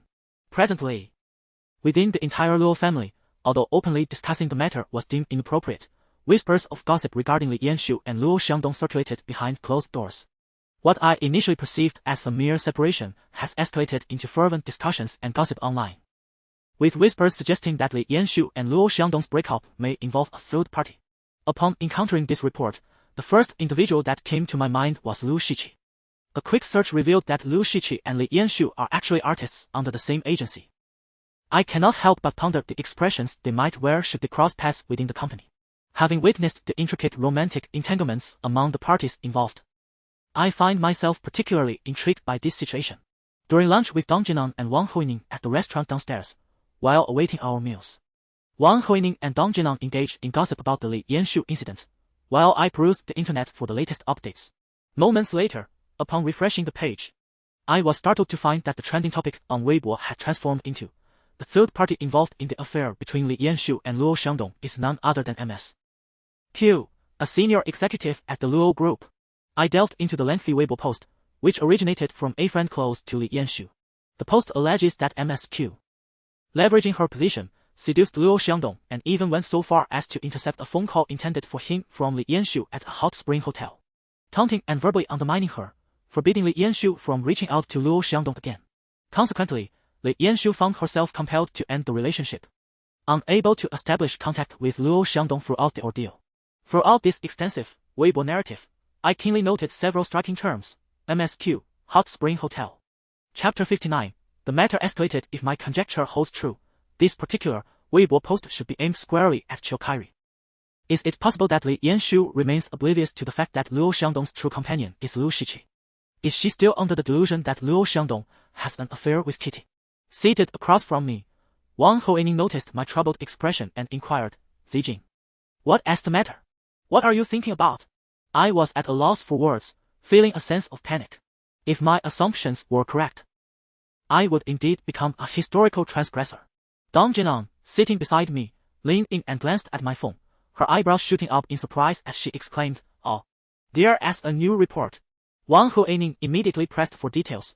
"What is it?" Dong Jinan held my phone and began to read the lengthy Weibo post aloud, word by word. Wang Hoining as I started, and with a knowing tone, she remarked, "A senior executive at Luo's, whose surname begins with Q." Dong Jinan instinctively raised her eyebrows. Could it be Assistant Chill? Wang Huining's eyes widened as if she had stumbled upon a significant revelation, and after a pause, she stated, "How did I not consider it could be her?" Dong Jinan, equally astonished, whispered, "Sister Huining, do you truly think the third party intervening between Li Yanxu and the boss is indeed Assistant Chill?" Wang Huining furrowed her brow, pondering, "I cannot say for certain, but all the information circulating online unmistakably points to Assistant Chill." Dong Jinan added, "Assistant Chill is so beautiful and serves as the president's assistant. With them seeing each other daily, it is certainly not impossible for feelings to develop." Wang Huining replied, "Precisely because they see each other daily, I find it somewhat peculiar The second young master has been at the company for nearly half a year now, and since his first day, it has been Kitty acting as his assistant. If they had feelings for each other, it would have blossomed long ago, rather than waiting until now. Dong Jinan countered, when it comes to matters of the heart. Who can say for sure? Perhaps they only just recently realized their affections. Wang Huining nodded in agreement. That could be the case. Throughout the conversation, I remained silent, my heart entangled in a web of conflicting emotions. If Li Yanshu's mental breakdown stemmed solely from being rejected by Luo Xiangdong, I would merely feel sympathy for her, thinking she had encountered a man unworthy of her. In the worst-case scenario, she could find another boyfriend in due time, merely needing to be more discerning. However, if her present turmoil, tears, and distress were all a consequence of my foolishly fabricated identity claim, then my transgression would be monumental. Upon returning home, I contemplated the matter extensively and, unable to resist, I took out my phone and located the contact saved as Dong. I sent a brief message. Phrasing it delicately, Mr. Luo, have you seen the news online today? It seems Miss Li is still under the impression that there is something between you and Assistant Chiao. After hitting the send button, my heart raced uncontrollably, reminiscent of the anxious wait for results during the Japanese language proficiency test. Yet, after a long half hour, my phone remained silent. Luo Xiangdong had not replied. A sense of unease and restlessness began to envelop me, as a myriad of thoughts raced through my mind. Did Luo Xiangdong not see my message? Or did he see it and choose to ignore me? Perhaps he simply deemed my message unworthy of a response. This matter plagued my thoughts throughout the afternoon, rendering me incapable of focusing on my work. Finally, as evening approached and the workday came to a close, Wang Huining rose from her seat and said to me, Zijing, let's go. I lifted my gaze and replied, I still wish to work a little longer. I have some materials that remain unfinished. Please go ahead. Wang Huining nodded, then I shall take my leave. Don't stay too late. After bidding farewell to Wang Huining, I resumed my task, continuing to grapple with the materials I had yet to translate. Shortly thereafter, Dong Jinan approached me, echoing Wang Huining's invitation, Zijing, it's time to go. Instinctively, I responded, you go ahead, I'll wait a little longer. A look of surprise flickered across Dong Jinan's face as she raised an eyebrow and remarked, have you forgotten that you are meeting Su Lu and the junior student for dinner tonight? Her words struck me like a bolt of realization. And after a brief moment of mental disarray, I responded, I truly forgot. Dong Jinan chuckled, what is the matter with you? I hastily gathered my belongings, saving the materials to a USB drive and placing it in my bag, before turning to Dong Jinan and joking, I must be suffering from early onset dementia. We exited the translation department together, took the elevator down, and left Luo's enterprises, hailing a taxi to the agreed-upon location with Su Lu. Su Lu's current workplace is situated in the suburbs, while Luo's is in the city center. Consequently, our opportunities to meet are quite limited. A single bus ride for Su Lu takes 2 hours. Nevertheless, we had committed to seeing each other every weekend, and Kuang Yan made it a point to visit the city center at least once a week, whether to join us for dinner or simply to see me. I no longer opposed spending time alone with Kuang Yan, for as Su Lu articulated, you are single now, and there is no reason to refuse interactions with the opposite sex. Besides, Kuang Yan treats you quite well. What harm is there in giving him a chance? However, unbeknownst to Su Lu, I had already candidly communicated my feelings to Kuang Yan. I told him, Yan, you are a good person, but to be frank, I currently lack confidence and cannot discern who a good man truly is. Therefore, I am unable to embrace a new romantic relationship at this time. To my surprise, Kuang Yan received this revelation with remarkable composure, even responding with a gentle smile, Senior, you need not feel such pressure. I will not rush in to take advantage of the situation. Consider me a friend, a younger brother, or whatever you wish, as long as you don't prevent me from coming to spend time with you.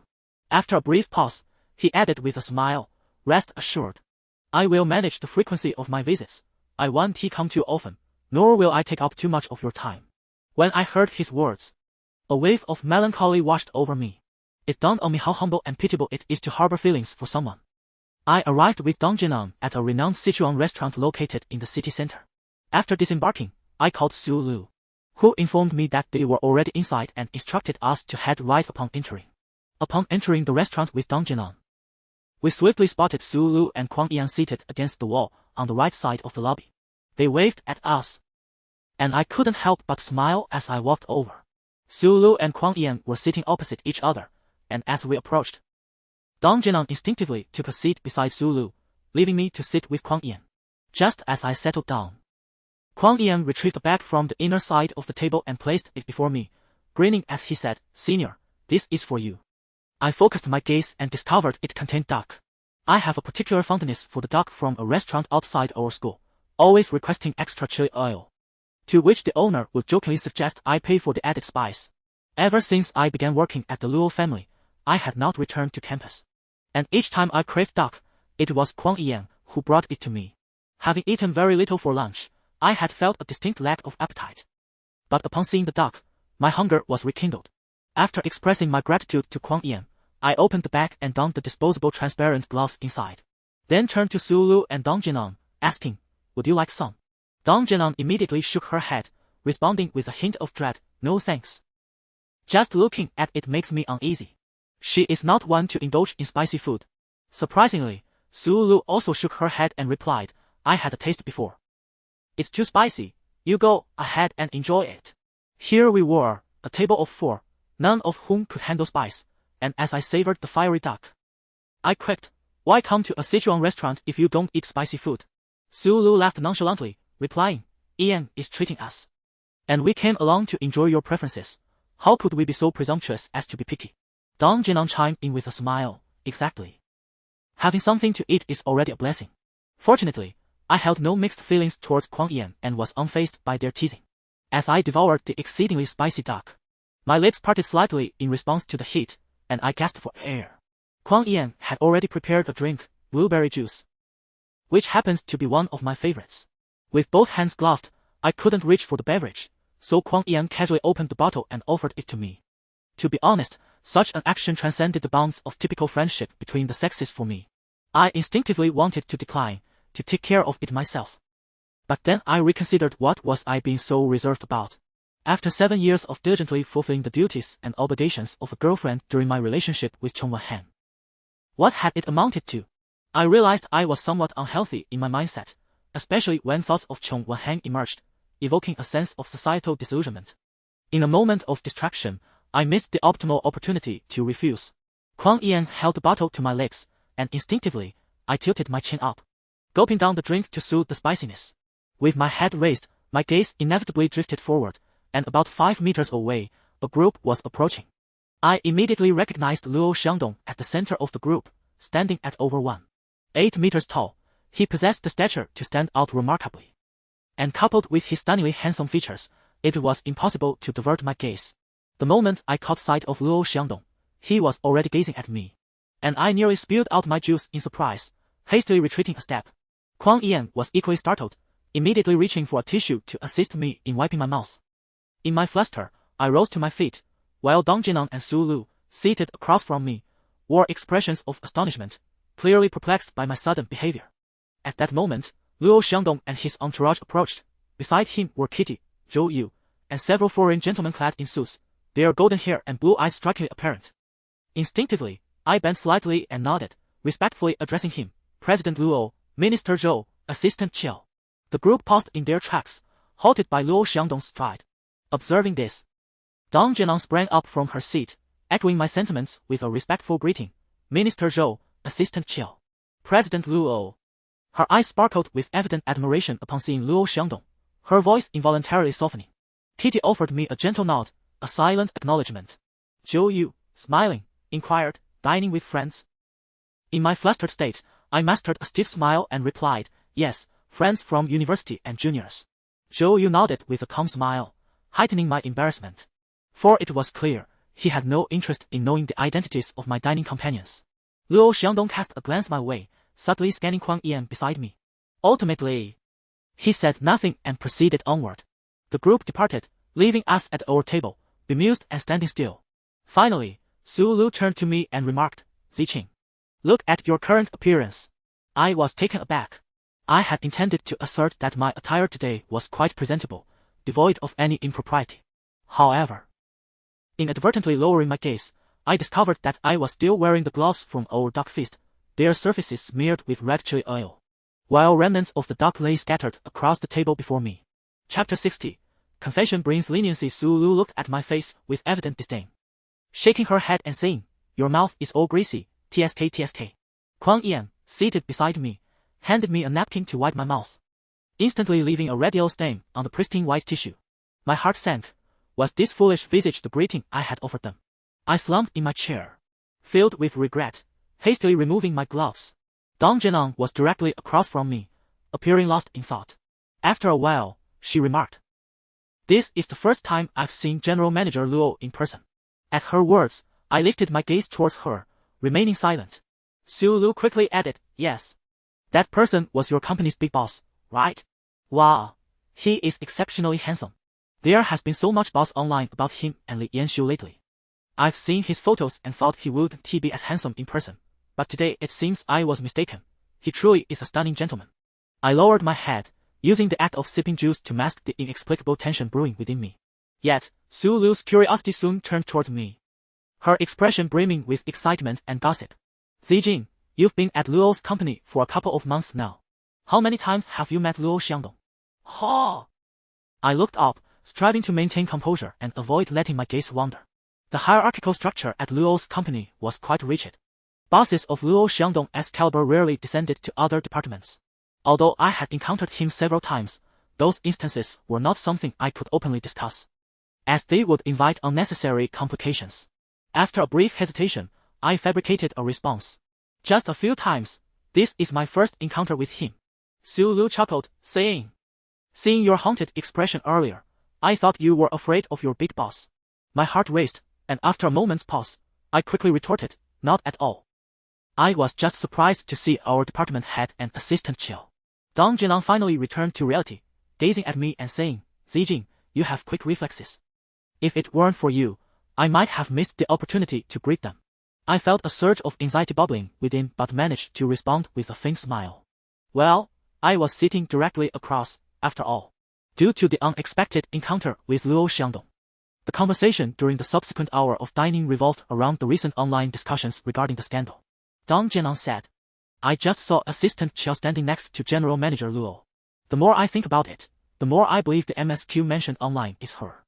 I focused on my meal as Su Lu nonchalantly remarked, "A second son from a wealthy family, inheriting Luo's company, and he is undeniably handsome. What woman wouldn't he want to seize a piece of such a man, whether for his wealth or his charm?" After a pause, she added, "However, the richer a man is, the more he tends to be a philanderer. Not to mention his current entanglement in a love triangle. If we were to compile all his past rumors and scandals, we could fill a magazine with a year's worth of special editions." At this, Kuang Yan interjected, "Su Lu, it's not fair to say it that way." Su Lu lifted her gaze to Kuang Yan and smiled, exclaiming, "Oh, how could I forget you? You are an exception wealthy yet not a philanderer. My senior just misspoke, and I owe you an apology." Just as a gentle smile graced Kuang Yan's handsome face, Su Lu's tone shifted with a hint of sarcasm as she remarked, "However, Luo Xiangdong is indeed a thoroughgoing rogue. Following recent reports, I even took the liberty of investigating his past scandals. I heard that a couple of years ago, a female model claimed to be pregnant with his child, causing quite an uproar, yet Luo Xiangdong denied it. Subsequently, the matter faded into obscurity, and the model's name was never revealed. She simply vanished from the scene. I must admit, the public relations team of this affluent young master is formidable. In the end, a lawyer stepped in with a letter asserting that the child's existence was entirely fictitious." With a sigh, Su Lu concluded, "Where there is smoke, there is fire. One hand cannot clap alone." I refused to believe that if this were truly unfounded, that model would dare to openly slander him. It's not as if he bears no guilt. Such a man, clothed in an attractive facade, is merely a refined beast. Strip away the clothing, and he may well be inferior to the very beasts themselves. I am aware of the truth behind this intrusion and have long harbored disdain for Luo Xiangdong. Thus, upon hearing Su Lu's words, an inexplicable anger welled up within me. Kuang Yan regarded Su Lu with a look of grievance and reluctance, stating, "Senior Su Lu, I believe your words may be a tad excessive." Su Lu raised an eyebrow in response. "Excessive? Have I subtly pricked at you in any way?" Kuang Yan replied, "No. I merely feel that Luo Xiangdong is not as bad as you portray him." Upon hearing this, I discreetly cast a glance at Kuang Yan, anticipating his explanation. Su Lu inquired, "Then what type of person do you believe Luo Xiangdong to be?" Kuang Yan responded, "Our impressions of unfamiliar individuals are shaped entirely by the labels imposed upon them by the external world. You see the media portraying the Luo family as bullies. And you hear online gossip about Luo Xiangdong juggling multiple relationships. These narratives are thrust upon you, but do you truly understand what kind of person he is? At this, a wave of indignation surged within me, and before I could contemplate my response, I found myself saying, a man who can flirt with 2 or even 3 women simultaneously, maintaining ambiguous relationships with each and never clearly ending any of them, what merit is there in defending such a man?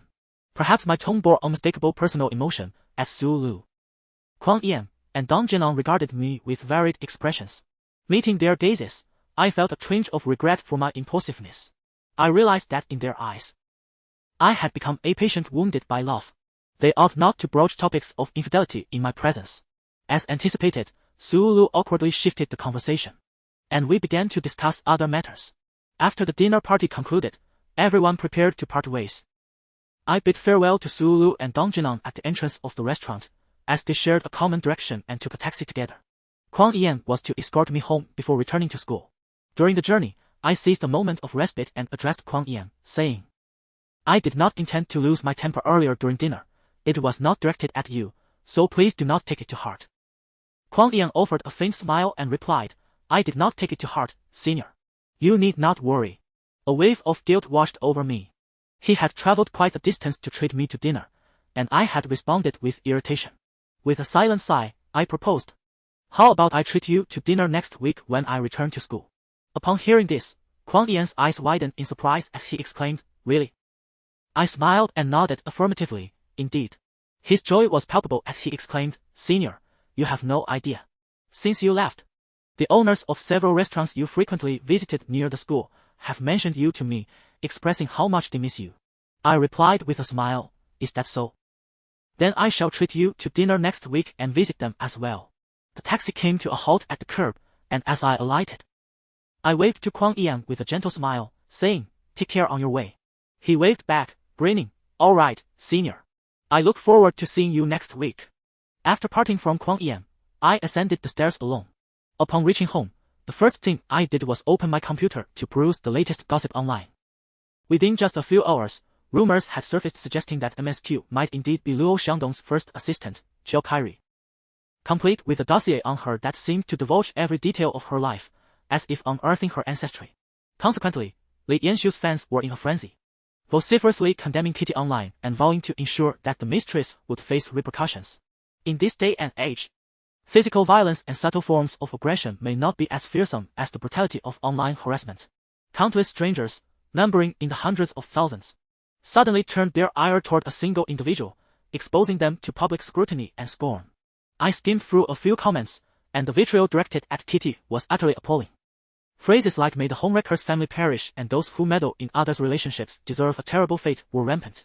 Some extreme fans of Li Yanshu even warned Kitty to tread carefully when stepping outside, lest she encounter them and face threats of acid attacks. Observing these mob-like individuals, a chill coursed through me. Although their ire was not directed at me, I had inadvertently thrust Kitty into the eye of the storm, rendering me culpable. Closing the web page, I found myself in a state of agitation, akin to a child who, having committed a wrongdoing, deceitfully shifted the blame onto a cousin, only to see that cousin suffer the consequences. The only way to alleviate my conscience was to confess. I retrieved my phone from my bag and quickly located Luo Xiangdong's number. After a 5-minute hesitation, I resolutely dialed. As the ringtone echoed in my ears, an inexplicable tension gripped me, sending my heart racing. The phone rang 12 times before it was finally answered. A deep and melodious male voice came through, uttering a casual greeting. I recognized it immediately as that of Luo Xiangdong. My heart leapt into my throat, and sitting on the sofa, I instinctively straightened my back and spoke. Hello, Mr. Luo, this is Liang Zijing. Luo Xiangdong merely responded with a non-committal his tone betraying no discernible emotion. He did not inquire about the purpose of my call, and we remained in silence for several seconds. Ultimately, I broke the silence first, saying, Mr. Luo, I sent you a text earlier today. Did you receive it? Luo Xiangdong replied, what text? Upon hearing this, I refrained from starting over and simply responded, Mr. Luo. There has been quite a stir online lately, suggesting that Assistant Chiao has intervened between you and Li Yanshu. Did you not clarify this with Miss Li? His voice, low and tinged with impatience, replied, what should I explain to her? I could not discern whether Luo Xiangdong found me bothersome or if he had grown weary of Li Yanshu. Regardless of which possibility it was, it only underscored his ruthlessness. He was unyielding even in matters of separation, offering not a shred of explanation, seemingly too indifferent to provide even a single word of clarification. Chapter 61. Taking the blame. Have you spoken to Assistant Chiao? Luo Xiangdong did not answer but posed a question instead. Liang Zijing. What exactly do you wish to convey by calling? His tone exuded palpable agitation, mirroring my own restless state on the other end of the line. Summoning my courage, I replied, Mr. Luo, regarding the incident at the Hot Spring Hotel, only the two of us are privy to the truth. If you simply clarify this to Miss Li, we could avoid all these misunderstandings. Many are criticizing Assistant Chiao, and I do not want her to bear the brunt of the blame. Upon my statement, Luo Xiangdong coldly retorted, if you wish to absolve Kitty of blame, then shall you bear it yourself. His words caught me off guard, leaving me momentarily stunned. After a few seconds, I quietly conceded, I acknowledge my mistake. I can take responsibility without dragging others down. His indifferent tone remained unchanged. Yet it dripped with derision as he remarked, you could boldly step forward and declare that it was you at the Hot Spring Hotel, not Kitty. However, you would then have to wear the label of the interloper. I furrowed my brow and protested, there was nothing between us. Yet, as I spoke, doubt crept in. In this day and age, not every misunderstanding could be clarified. If I claimed I was not alone with Luo Xiangdong, and instead that I had spent the night serving 4 men playing mahjong, who would believe me? Even if someone did, they would inevitably question the nature of my relationship with Luo Xiangdong. Why would he summon me to serve while he entertained his friends? No amount of eloquence could clarify that. Luo Xiangdong sensed my hesitation and mocked, Liang Zijing, heroes are not made in such a manner. A surge of indignation welled within me, wondering who had truly brought me to such an impasse. How dare he add insult to injury? Frowning, I refrained from arguing the morality of the situation and simply stated, Mr. Luo, if I must choose between myself and Assistant Chiao to take the blame, then I will bear it. It was my mess to clean up, and I had no right to burden another. Upon hearing my resolve, Luo Xiangdong replied with a sardonic smile, enough with the heroics. This matter will be handled in due course. My mood soured further, unsure whether it was his tone or his character that irked me. Suppressing my frustration, I inquired, have you explained the situation to Assistant Chiao? Luo Xiangdong responded, you want me to tell her it was you who caused her to take the blame? My expression stiffened, a lump forming in my throat. He continued, I have already told you, Kitty will manage this. You truly have a penchant for creating troubles for yourself. I countered, but I cannot simply remain silent as if nothing has occurred. Luo Xiangdong replied, then what can you do? If you lack the means, refrain from undertaking such delicate matters. A wave of frustration lodged in my chest, and before I could articulate my thoughts, a bitter sensation surged within me, causing my eyes to well with tears. Luo Xiangdong, noticing my prolonged silence, finally voiced, what is the matter? Are you upset because I mentioned you? Tears brimmed in my eyes, and I knew that if I spoke now, my composure would shatter. Thus, I held back and, after a few moments, softly replied, no. Luo Xiangdong continued, Liang Zijing, I intend to protect you, yet you insist on stepping forward to take the lead. Don't he blame me for reprimanding you? His words sparked an immediate reaction within me. Was this a mere slap followed by a sweet treat? I remained silent, and Luo Xiangdong added, in any case, you must not concern yourself with this matter any longer. Pretend that the person at the Hot Spring Hotel that day was not you and that it has no bearing on you. Do you understand? By this time, I had managed to suppress my tears and responded, I understand. Luo Xiangdong acknowledged with a grunt and inquired, is there anything else? No, I replied. Without further ado, he ended the call. As I listened to the beeping on my phone, frustration surged within me, prompting me to toss the device onto the sofa. What nonsense! Over an hour later, having just emerged from a shower, my phone rang. Approaching it, I saw it was a call from Kwang Yan. I answered, Yan. He replied, Senior, I've arrived at school. Instinctively, a smile crept onto my face as I responded, good, that puts my mind at ease. Kwang Yan then asked, Senior, can you guess what I'm eating right now? Sitting on the edge of my bed, I glanced around and answered, fried skewers. His astonished voice reached me through the phone, Senior, how did you know? I laughed and replied, I can smell it. There was a brief pause before he responded. In that moment, I actually believed you.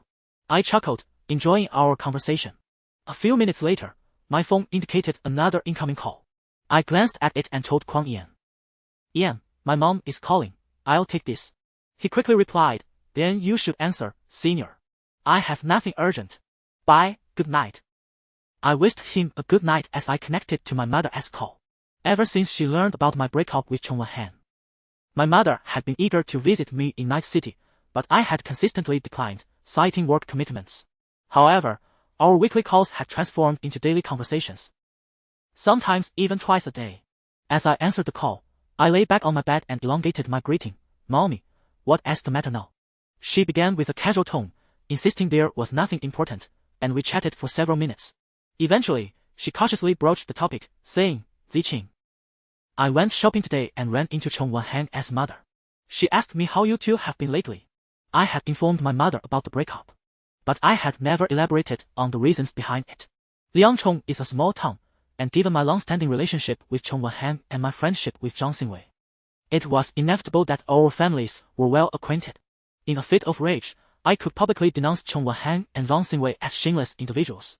Yet the multitude surrounding us, numbering in the tens of thousands, remain strangers, mere bystanders.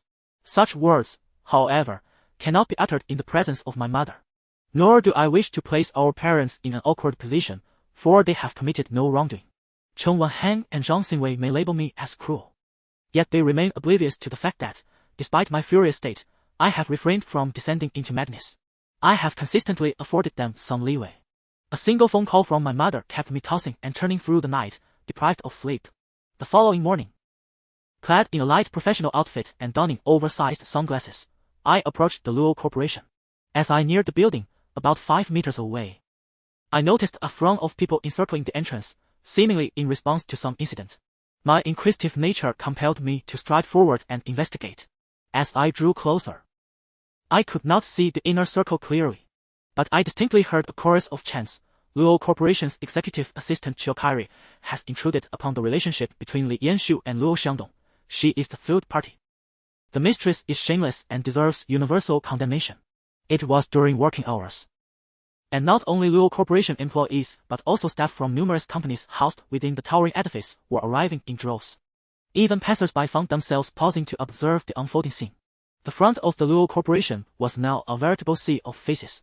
Standing at the periphery of the crowd, I caught a glimpse of individuals brandishing placards emblazoned with Kitty's likeness, accompanied by the slogan, "The mistress is shameless, she deserves to be punished by all." This spectacle inexplicably evoked images of ancient punishments for adultery, reminiscent of being submerged in a pig cage. What sent a chill down my spine was the recollection of Luo Xiangdong's words from our phone conversation the previous night. You can boldly step forward and declare to everyone that it was you at the Hot Spring Hotel that day. Not Kitty. However, the label of the third party will rest upon you. In truth, neither Kitty nor I had any connection to Luo Xiangdong. Yet Kitty now bore the mistress title that should have been mine, enduring the scorn of the masses in my stead. Just the night before, I had resolutely assured Luo Xiangdong that I would shoulder this burden. Yet, in that moment, witnessing such a spectacle, I found myself gripped by fear. The thought of being a target of public scorn was paralyzing, as was the dread that I might find myself forever stained, unable to cleanse my name. As I sank deeper into my anxious thoughts, I suddenly heard someone call my name from behind. Zijing. Startled, as though caught in a wrongdoing, I turned around to see Wang Huining standing a couple of steps behind me. She scrutinized my expression and, with a hint of surprise, asked, "What's wrong with you?" Behind me loomed a group of Li Yanshu's fervent supporters, vocally rallying against Kitty. My scalp prickled at their fervor, prompting me to grasp Wang Huining's arm and hastily make my way into the Luo Corporation building. In the lobby below, a throng of employees from various companies hurriedly made their way to work, clustered in small groups, their hushed conversations invariably revolving around the affairs of Kitty. A few women passing by me openly remarked, "This time, Chiu Kaili has truly landed herself in a predicament, daring to encroach upon a movie star's territory. Indeed, she has stirred a hornet's nest. Let's see how she extricates herself from this mess. It's utterly humiliating." My expression darkened, as if their words were directed at me. Wang Huining turned to observe me and whispered, "Just wait and see. Usually, Kitty is so adept at navigating social situations, but this time, she won't escape unscathed." I felt as though a lump was lodged in my throat, rendering me speechless. Wang Huining continued, "Zijing, what troubles you? Are you frightened?" I endeavored to maintain a neutral expression, yet she discerned my unease. Instinctively forcing a stiff smile, I replied softly, "The outside world is quite daunting." Wang Huining's demeanor remained composed as she sighed, seemingly reflecting, and said, "Your time at the Luo family firm is still brief. As you become more accustomed to it, you'll find it easier to cope." I thought to myself that such matters were indeed beyond my tolerance. Chapter 62, Underground Romance. Sitting in my office, a sense of unease lingered within me throughout the morning. I had just heard that the Luo family had dispatched security to disperse the fans gathered downstairs. Meanwhile, public opinion online grew increasingly fervent, with Li Yanshu being portrayed as a steadfastly loyal individual who had unfortunately fallen victim to a third party's interference. Amid the cacophony of insults, words of encouragement, and skepticism suggesting that Li Yanshu was exploiting the situation for publicity, she ultimately took to Weibo at 4:28 in the afternoon to address the matter herself. In her post, she expressed heartfelt gratitude for the concern and support she had received during this tumultuous time. However, she emphasized that matters of the heart are deeply personal and requested that everyone afford her some privacy. She acknowledged that even if her relationship with Mr. L could not continue, she remained thankful for the beautiful memories he had given her. Regarding certain others, she remarked that one's actions are observed by a higher power, and justice resides in the hearts of the people. Nevertheless, she urged her fans not to engage in irrational behavior and wished them daily happiness and joy. Despite Luo Xiangdong's involvement with another woman, Li Yanshu not only refrained from blaming him but also openly supported him. Even when faced with Chiao Kairi's interference, she exhibited remarkable magnanimity and tolerance. This grace and composure endeared her to a vast number of netizens, garnering widespread admiration and support. The sensational interference incident dominated the headlines for an entire week before gradually fading from public attention. I surmised that the Luo family must have employed some behind-the-scenes tactics, otherwise the situation would not have concluded so abruptly without a clear resolution. However, to everyone's astonishment, just 3 days after the matter began to wane from public view, another report emerged. For those outside the Luo family, it was merely rehashed news, something to glance at and perhaps comment on briefly. Yet, for those within the company, it undoubtedly stirred a tempest of reactions. A reporter captured images of Kitty dining with a middle-aged man, approximately 35 years old. The two appeared to engage in a heated exchange during the meal. After dining, they departed together in the same vehicle, returning to the man's apartment located in the city center. If the man had been an ordinary individual, Kitty might have only earned a reputation for playing the field. However, the journalist unearthed the man's true identity. He was none other than Wu Youwei, the deputy minister of finance at the Luo family. As with many corporations, the Luo family strictly prohibited office romances. Given that one was the executive assistant and the other held a high-ranking position within the finance department, such associations were particularly contentious. Upon the revelation of this news, the Luo family erupted in a frenzy. On the same day the story broke online, it was reported that Wu Youwei was urgently summoned for a discussion. The entire translation department buzzed with gossip, gathering in the break room to speculate. Yang Yi leaned against the table, cradling a coffee cup, animatedly recounting, "I have acquaintances in the finance department. I've heard that Wu Youwei, at 37, has yet to find a girlfriend. Everyone has been speculating whether he is secretly married or something else. When introduced to potential partners, he refuses. Yet his affections lie with Chiao Kairi in this clandestine affair." Once, Yang Yi would incessantly address her as Assistant Chiao, but now that the tide has turned, she refers to her by her full name.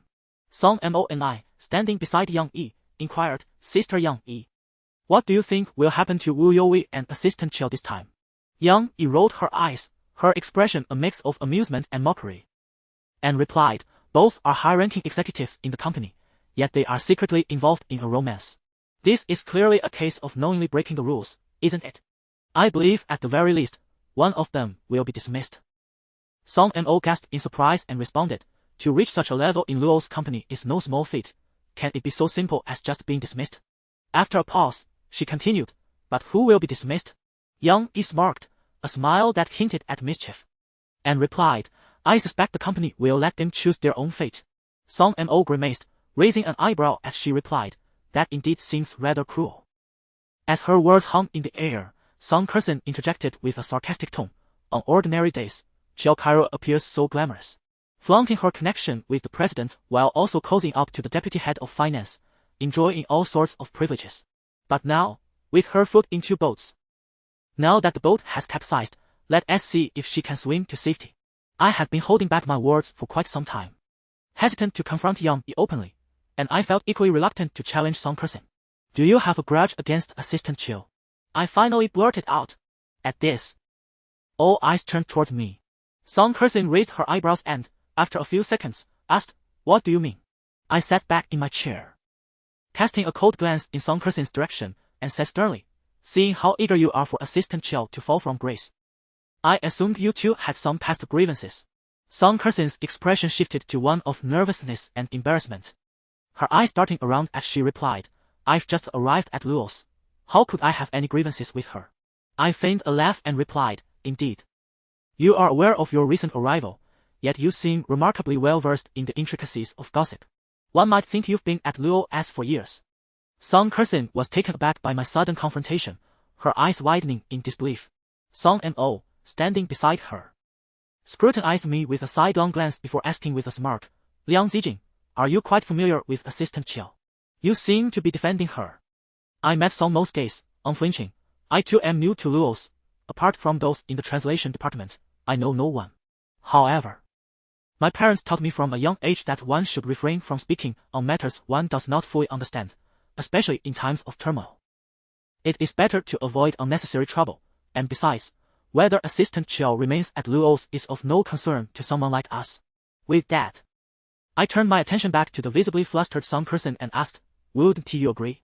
My approach in conversation has always been to address the issue at hand rather than the individual, yet individuals like Song Mo and Song Kersin truly irked me. I found their words utterly distasteful. Just the other day, at Man Yuanqing's birthday party, they had conspired together to undermine me. And now the entire translation department was aware of the discord between us. Their faces turned a myriad of colors, clearly embarrassed by my remarks. Song Mo intended to argue a few more points with me, but both Yang and Wang Huining intervened, and the matter was settled. I followed Wang Huining and Dang Jinang out of the tea room. Along the way, Dang Jinang remarked, "Song Mo and Song Kersin have such sharp tongues. Assistant Chill has done nothing to offend them. Why do they gossip behind her back with such venom? I can hardly bear to listen." My expression darkened as I thought. Should either Song Mo or Song Kersin dare to speak up, I would undoubtedly chastise them until they felt utterly humiliated. Since Dang Jinang was positioned further back, I took a seat beside Wang Huining halfway through. Wang Huining glanced at me, noticing my sulky demeanor, and quietly advised, "Zijing, enough is enough. You needn't offend the translation department over others." I retorted with a frown, "Do you think what they said was reasonable? So many have found it unbearable." Wang Huining shot me a disapproving look and whispered, "You're being foolish. Can't you see who has offended anyone?" For a fleeting moment, I felt a twinge of regret at Wang Huining's words, but I soon dismissed it. Regardless of others' opinions, I knew Kitty was unjustly accused. I spoke on her behalf, seeking no more than solace in my heart. After releasing my pent-up frustration, I opened my computer and resumed work. Around 1:30 in the afternoon, Wang Huining received a call on her mobile phone. I could only hear her lowered voice exclaiming in astonishment, "Is that true?" Instinctively, I turned to look, and after a few exchanged words, she hung up. I inquired, "Sister Huining, what happened?" Wang Huining turned to me, her expression inscrutable, yet her eyes held a hint of surprise. She replied softly, "I have an acquaintance working up there. They said they saw Kitty coming out of the president's office, already packing her belongings." Upon hearing this, my eyes widened in shock, and my mind momentarily blanked. Wang Huining appeared equally bewildered, muttering to herself, "It seems Kitty really has been fired." No sooner had she spoken than I sprang from my chair and rushed out, with Wang Huining calling after me in vain. Under the astonished gazes of my colleagues, I hastened out of the translation department, heading towards the elevator. Initially, I intended to go straight to the top floor, but reconsidered. Not only was access denied, but I might also miss Kitty entirely. Thus, upon entering the elevator, I pressed the button for the first floor. The elevator held only me, and in the reflection of the mirrored walls, I saw my own panicked and bewildered expression. With a chime, the elevator doors opened on the first floor, and I hurried out, scanning the lobby anxiously, fearful of missing Kitty. After 2 or 3 minutes, the exclusive high-rise elevator opened, and Kitty, clad in professional attire and wearing 8-centimeter heels, stepped out. She carried an LV bag on her shoulder and held a cardboard box in her arms. The sight sent a jolt through my heart. Kitty's exquisite visage was shrouded by a pair of oversized sunglasses, her gait in high heels reminiscent of the models gracing the runway, aloof, haughty, and imperious. Had I not known that today marked her departure from the Luo family, I would have been utterly disoriented, mistaking her for someone bidding farewell to another. I stood frozen for over 5 seconds, summoning the courage to step forward. Assistant Chill, I gazed at Kitty, my eyes reflecting a hint of trepidation. Perhaps sensing the glimmer of tears in my eyes, Kitty paused for a moment before inquiring, "Did you come specifically to see me?" I nodded, suppressing the tears that threatened to spill, my eyes ablaze with emotion. Kitty continued, "Why don't you accompany me for a while?" Without a moment's hesitation, I stepped forward, took the cardboard box from her hands, and together we exited the gates of the Luo family. During this time, many onlookers regarded us with knowing glances. Yet I remained unfazed, my chin held high. Kitty drove a white Audi up to me, and I opened the rear door, settling into the seat with the box in my arms. As the car slowly pulled away from the Luo family's premises, Kitty remarked, "I truly didn't expect you to come down to see me off." She smiled, yet I could discern the undercurrents of resignation and mockery in her tone. After a prolonged silence, I finally mustered the courage to speak. "Assistant Chill, I'm so sorry. It's my fault that you're leaving the Luo family." Chapter 63. The Inside Story. In truth, it was I who was with Mr. Luo at the hot spring hotel that day. When Li Yanshu called, Mr. Luo instructed me to dismiss her. I pretended to be his assistant and claimed he was in a meeting. Before hanging up, Li Yanshu inquired about my identity. And in a moment of thoughtlessness, I responded that my surname was Chill. I never anticipated that this would lead to such a monumental blunder, one that would ultimately result in your dismissal. I am truly sorry, deeply remorseful. As I spoke, tears streamed down my face, and I could not articulate whether I felt wronged or regretful. I bitterly resented my earlier arrogance and detested my subsequent cowardice for not stepping forward to bear the consequences. Now, faced with such an outcome, I find myself utterly ashamed to confront Kitty. Kitty glanced at me through the rearview mirror. Noticing my tears, she held the steering wheel with one hand and offered me a box of tissues, saying, "Do not cry, I have known for quite some time." I was momentarily taken aback and looked up at Kitty, bewildered. What had she known? Calmly, she continued, "From the moment Li Yanshu first approached me, I found it peculiar. She was adamant that I had seduced the boss, providing specific times and places. I didn't believe she was that trivial, so I had someone investigate. Only to discover that you coincidentally were at the hot spring hotel that day. Since the moment you interviewed at Luo's, the boss had been giving you special treatment, which led me to suspect your relationship with him was indeed extraordinary. Before long, the boss personally instructed me to deal with Li Yanshu, without mentioning you at all." "So, you were fully aware that you were taking the blame for me?" I asked incredulously, my eyes welling with tears. Kitty's expression remained composed as she replied, "There is no question of taking the blame. I merely fulfilled the responsibilities assigned to me by the boss." I pressed on. "Then why did Luo Xiangdong allow you to be misunderstood by the media and the public? Why didn't he take measures to suppress it?" As Kitty turned at the intersection ahead, she responded, "The boss asked me to speak with Li Yanshu, but she was more interested in reputation than remuneration. She agreed to a breakup but insisted on making the most of this scandal for publicity." Upon hearing this, my eyes widened in disbelief. The heart-wrenching drama that had been trending online was merely a self-directed farce by Li Yanshu. I was at a loss for words, and Kitty, glancing at me through the mirror, continued, "I had anticipated you would seek me out, especially since I am no longer an employee of Luo's, nor an assistant to the president. Most would avoid me, yet you have approached me without hesitation. Are you not concerned about what others might say behind your back?" I replied, "I can only blame myself for dragging you into this situation, which has cost you such a valuable job. I am at a loss as to how I might make amends." These words were heartfelt, yet I feared Kitty might not believe them. Kitty replied calmly, "You need not feel indebted. Until today, I have served as the executive assistant to Mr. Luo, fulfilling my duties with diligence, much like one who uses their resources to alleviate another's burdens. The tasks assigned by my employer, I have approached with utmost dedication. For it is this commitment that secures my position." Upon hearing her words, an inexplicable pang of sympathy washed over me, evoking a sense of the treacherous fate that befalls the loyal servant once the master is gone. I inquired, "But now that he has dismissed you, What will you do moving forward? Kitty's lips curled into a slight smile, and she replied lightly, I have worked at Luo's for 6 years. And it is only you who seems concerned about my future. I shouldn't disclose this to anyone, but today I shall indulge myself, you see. My boss is quite kind. He has already written me a recommendation letter for founder group, so I shall not be unemployed. This unexpected turn of events caught me off guard, and astonishment flickered in my eyes. Kitty drove us to a prestigious neighborhood in the city, which I had previously seen mentioned in online reports as the residence of Wu Youwei. After parking, I stepped out with the cardboard box in hand.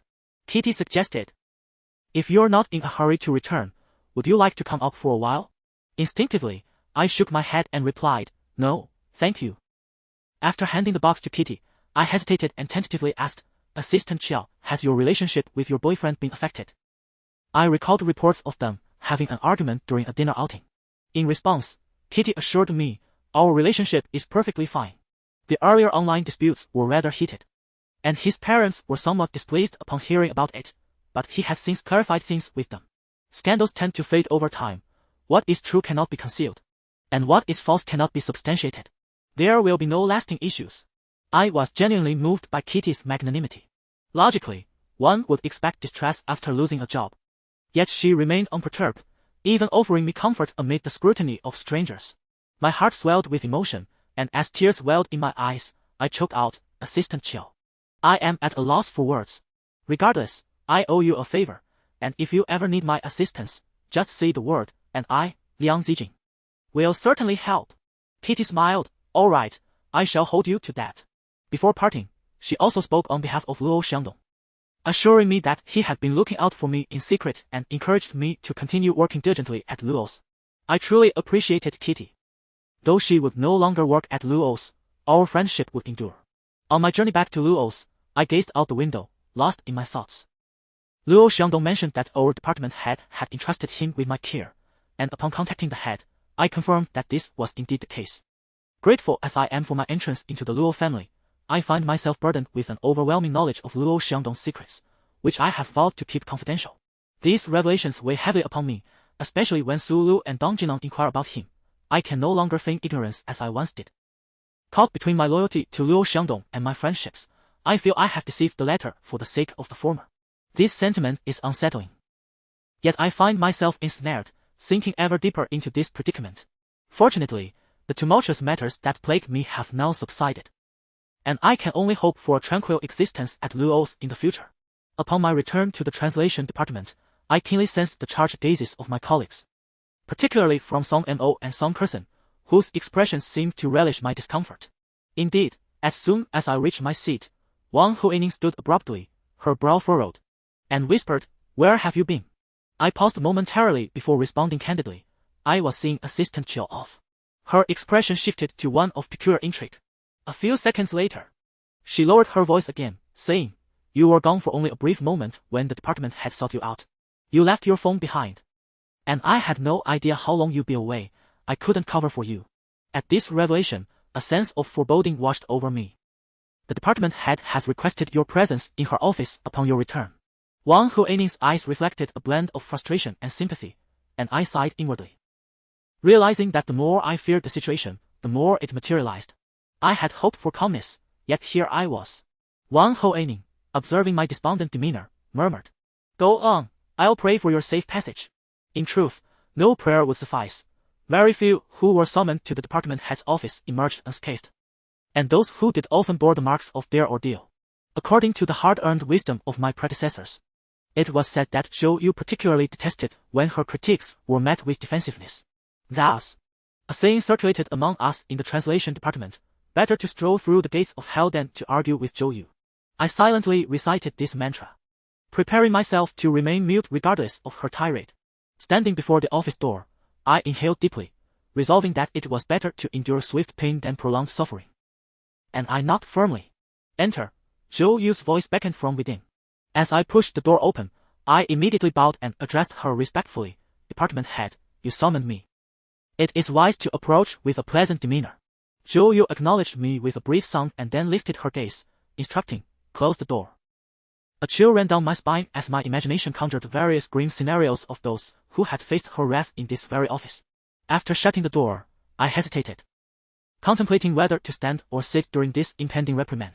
Just as I pondered this, Zhou Yu stated, Liang Zijing, your recent performance has been commendable. What? My eyes widened in disbelief, questioning whether I had misheard her.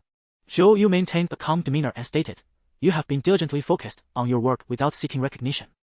But I am aware that you have assisted many individuals in translating documents and materials.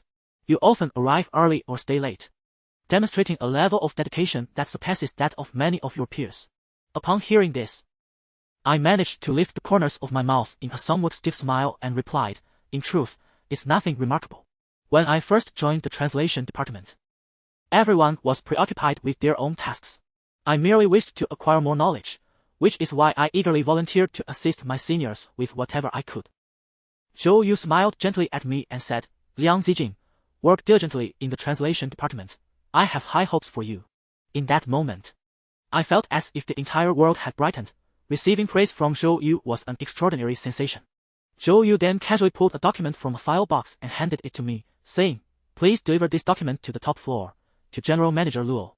Upon hearing the name of General Manager Luo, my previously joyous mood plummeted to despair. Watching Zhou Yu's hand, which was already raised, I steeled myself and walked over to accept the document, softly inquiring, I can just give it to General Manager Luo as assistant, right?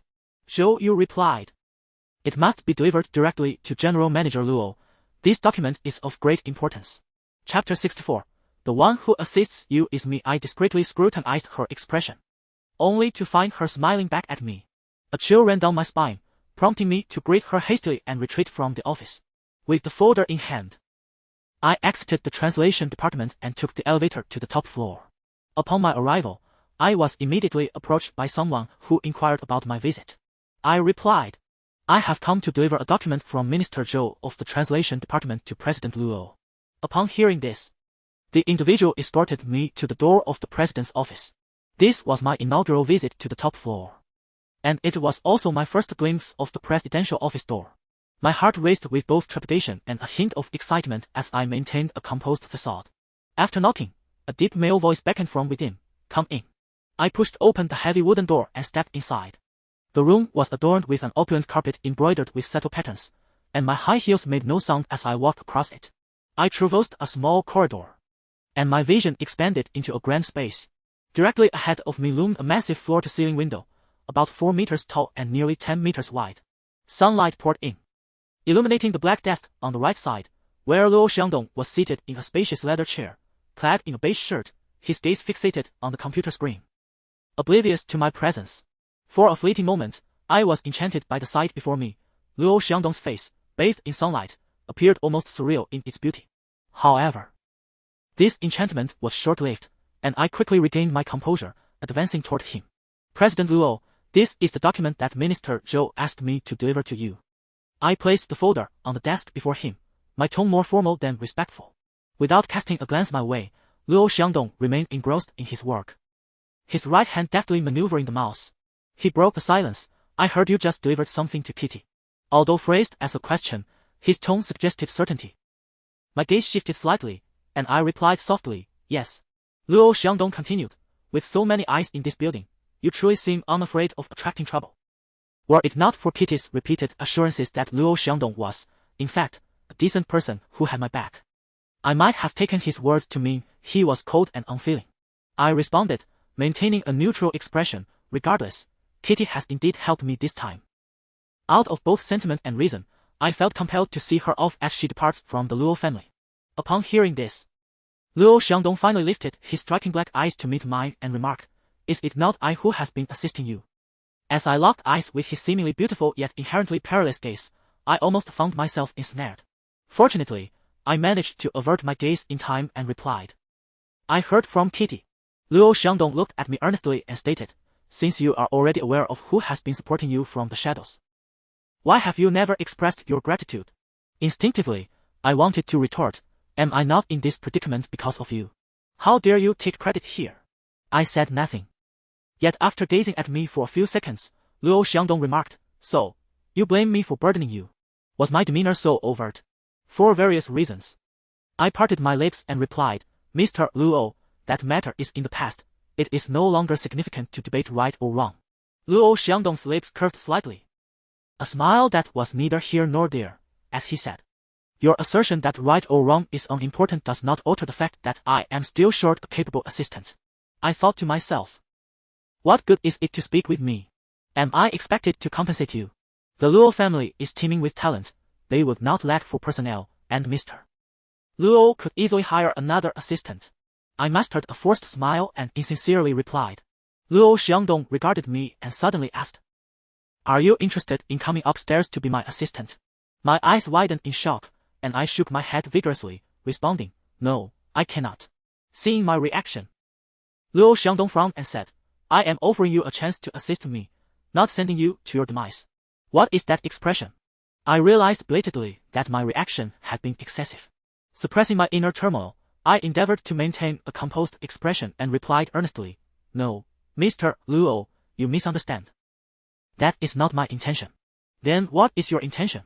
Luo Xiangdong's eyes bore an intense pressure, as if my response might displease him. And he could easily dispose of me.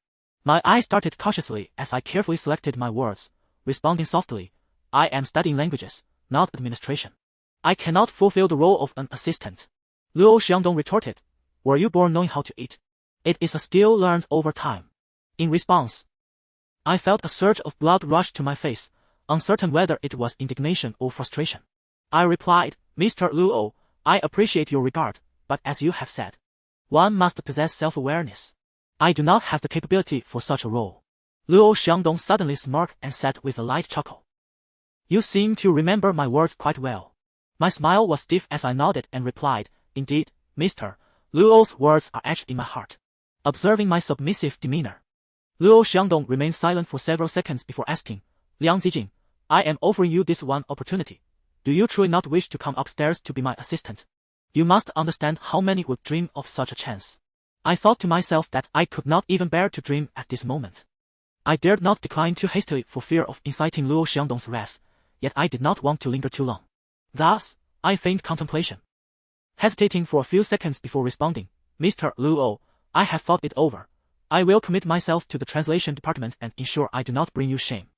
Surviving this ordeal, I believed that no subsequent difficulties could hinder me. During that challenging period, I scarcely ate or slept, losing weight significantly. Later, Kitty called me privately, informing me that she had officially joined Fangdao Group as a senior assistant. Upon hearing this, the tension I had been holding finally eased. On Saturday, I lay in my apartment, enveloped in a deep slumber reminiscent of my childhood, when I would engage in playful water fights with my cousin at my grandmother's house. One fateful splash sent the fish my uncle kept in a tank tumbling out, leading to its untimely demise. I had a vague awareness that I was dreaming. Yet I also recognized that this incident had indeed transpired in reality, just as my cousin and I were deliberating on how to navigate the situation in my dream. An insistent ringtone intruded, gradually pulling me back into the waking world. I was so deeply asleep that my eyelids felt impossibly heavy. I answered the call with my eyes still closed. Hello, my voice emerged, heavy with sleep. My mother's voice resonated through the phone, asking, Ziqing, are you still asleep? I merely murmured in response. Typically, in such moments, my mother would suggest calling back later to allow me to rest, but today she stated, Ziqing, you should wake up. Your father, your grandmother, and I have all come to Yechen. Upon hearing this, I opened my eyes after 5 seconds, only to hear my mother continue, We're at the hospital. Your grandmother's leg suddenly started hurting, and they couldn't determine the cause in Liangqing. We thought it best to bring her to Yechen for a thorough examination and to see you as well. Instantly alert, I sat up in bed, my heart racing as I inquired, How is my grandmother? Which hospital are you at? She has just been taken in for an examination. We don't know the results yet. We're at the city hospital. Okay, I'll be right there. After ending the call, I threw off the covers, swiftly washing my face, combing my hair, and brushing my teeth in under 8 minutes. I opted for a simple black t-shirt and white pants, grabbed my bag, and dashed out the door. Upon arriving at the city hospital, I was met by my mother, who scrutinized me from head to toe. I playfully asked, Well, am I not looking rather slim now? You always called me chubby. Surely, I'm not that anymore? My mother nodded, yet her eyes glistened with unshed tears. Observing her struggle to hold back tears tightened my throat, and I fought to suppress the pang of sorrow within me, deliberately maintaining a cheerful facade. What are you crying about? Have you been suffering because I've lost weight? I replied with a grin. Suffering? No, I've simply succeeded in shedding some pounds. Yet, we all knew better, especially my mother, who understood me all too well.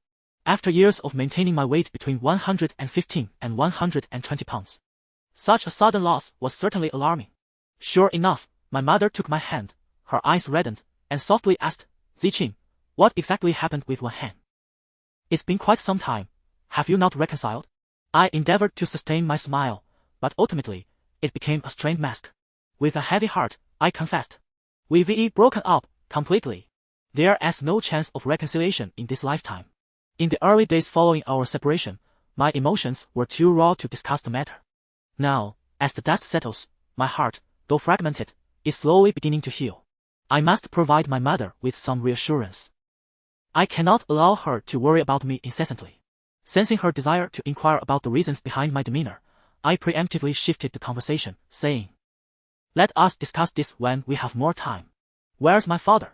He is upstairs, awaiting your grandmother's examination to conclude. I took my mother's hand and gently urged, Look at you, don't start crying as soon as we meet. If grandma sees you like this, she will surely fret over me again. My mother, too, wiped her tears and replied, Your grandmother is still unaware of your breakup with Wen Han. I haven't told her. I nodded in agreement and suggested, Shall we head upstairs? As we ascended, my father, upon seeing me, expressed both surprise and concern, exclaiming, Why have you lost so much weight? I smiled and replied, Just trying to lose a few pounds. My father sighed and said, My daughter is so vibrant, even without dieting, she would still be a beauty is unnecessary.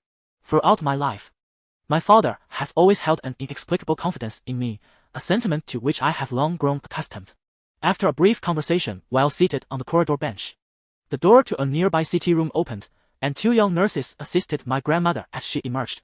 Instantly, I sprang from the bench and hurried over, calling out, Grandma. Chapter 65. A lifeline. My grandmother, now in her 70s, has a plump figure, and it is evident that one of her legs struggles to bear weight. Since I last saw her 6 months ago, she appears even more frail. I rushed to embrace her, and upon seeing me, she immediately called out my childhood name, Jing. Then, noticing my significant weight loss, concern flooded her eyes, and tears began to well up as she exclaimed, What happened? You've lost so much weight. Nothing pains me more than seeing my grandmother in tears. It tugs at my heartstrings. I gently wiped her tears away while smiling, reassuring her, Grandma, you need not worry about me. I am doing quite well. My weight loss is merely a part of my fitness journey. At that moment, a male doctor emerged from the ward and, upon witnessing our interaction, smiled warmly, saying, It's clear how much the elderly lady cares for her granddaughter. Earlier, during her examination, she kept mentioning how her granddaughter would come to see her, claiming her leg no longer hurt. Tears instantly welled in my eyes, and before I could conceal them, they cascaded down my cheeks. I asked, Doctor, how is my grandmother's leg? The doctor's smile faded slightly, and I noticed this subtle shift, causing a tremor of apprehension in my heart. My parents approached and inquired about her condition. The doctor explained to me, Your grandmother just saw you. I'll have the nurse take you to a resting area for now. The examination results will take some time. I understood that the doctor preferred not to disclose information in my grandmother's presence. I wrapped my arm around her and changed the subject cheerfully. The nurse escorted us to the hospital's waiting area, where my grandmother and I sat together. As she settled into her chair, I noticed the struggle in her left leg, and my brow furrowed with concern. I asked, Grandma, does your leg hurt particularly bad? She replied, I don't know what is wrong. It started hurting suddenly, like a sharp, piercing pain, as if it were pulling on a nerve. My grandmother has always been in poor health, yet she possesses remarkable strength. She never voices her pain unless it becomes unbearable. I felt a deep ache within me, uncertain of how to help, so I instinctively squatted before her, offering to massage her leg as I did when I was a child. She looked down at me, her hand gently caressing the top of my head. Her eyes filled with affection as she asked, Jing, how are things with Wen Han? Didn't you say you plan to marry after graduation? I haven't asked your mother lately. I'm curious about what you two are considering. The mention of Wen Han pierced my heart like a dull knife. Striving to maintain a neutral expression, I replied, I've just started an internship at a large company.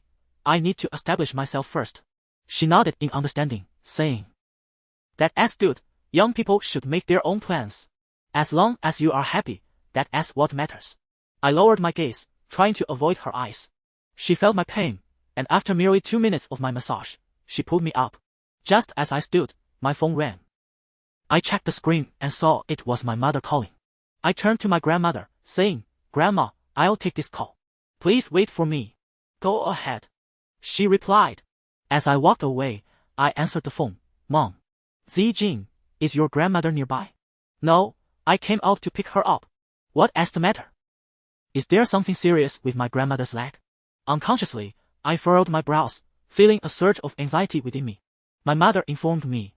"The doctor mentioned that your grandmother's leg pain is not due to an issue with her leg, but rather a problem with her lumbar vertebrae compressing the nerves, which is causing the pain in her leg. What can be done? Is surgery necessary?" I inquired. My mother replied, "Surgery is essential, however. The doctor stated that there are no available beds here, and the surgeries are scheduled for 2 months from now." I began to contemplate ways to expedite the situation, as it would be futile to remain here for 2 months without any progress. My parents were unfamiliar with the city, and I pondered whom they could possibly know. After a brief pause, I suggested, "Let me reach out to someone. You and Dad should stay with Grandma." After hanging up, I opened my contacts, searching for someone who might be able to assist. I stumbled upon Wang Hoaning's name and, albeit hesitantly, I decided to call her. Upon answering, I explained the situation to her. Wang Hoaning responded, "You know how difficult it is to get medical treatment in a big city. Everyone is queuing up with money, eager to have their surgeries done sooner. But without a personal connection, it's nearly impossible to get through the process, even with money to offer." She proceeded to share tales of her relatives and friends who faced similar struggles in seeking medical care.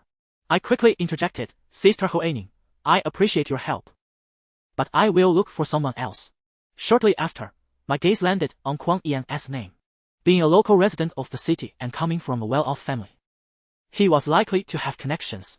Grasping at this lifeline, I hastily dialed his number, only to be met with the disheartening message that the phone was turned off. I was taken aback, as he usually answered my calls promptly. After hanging up, a wave of bitterness washed over me, after spending 4 to 5 years in this city. It dawned on me that, despite its capacity to accommodate millions, I could not find a single person to assist me in times of need.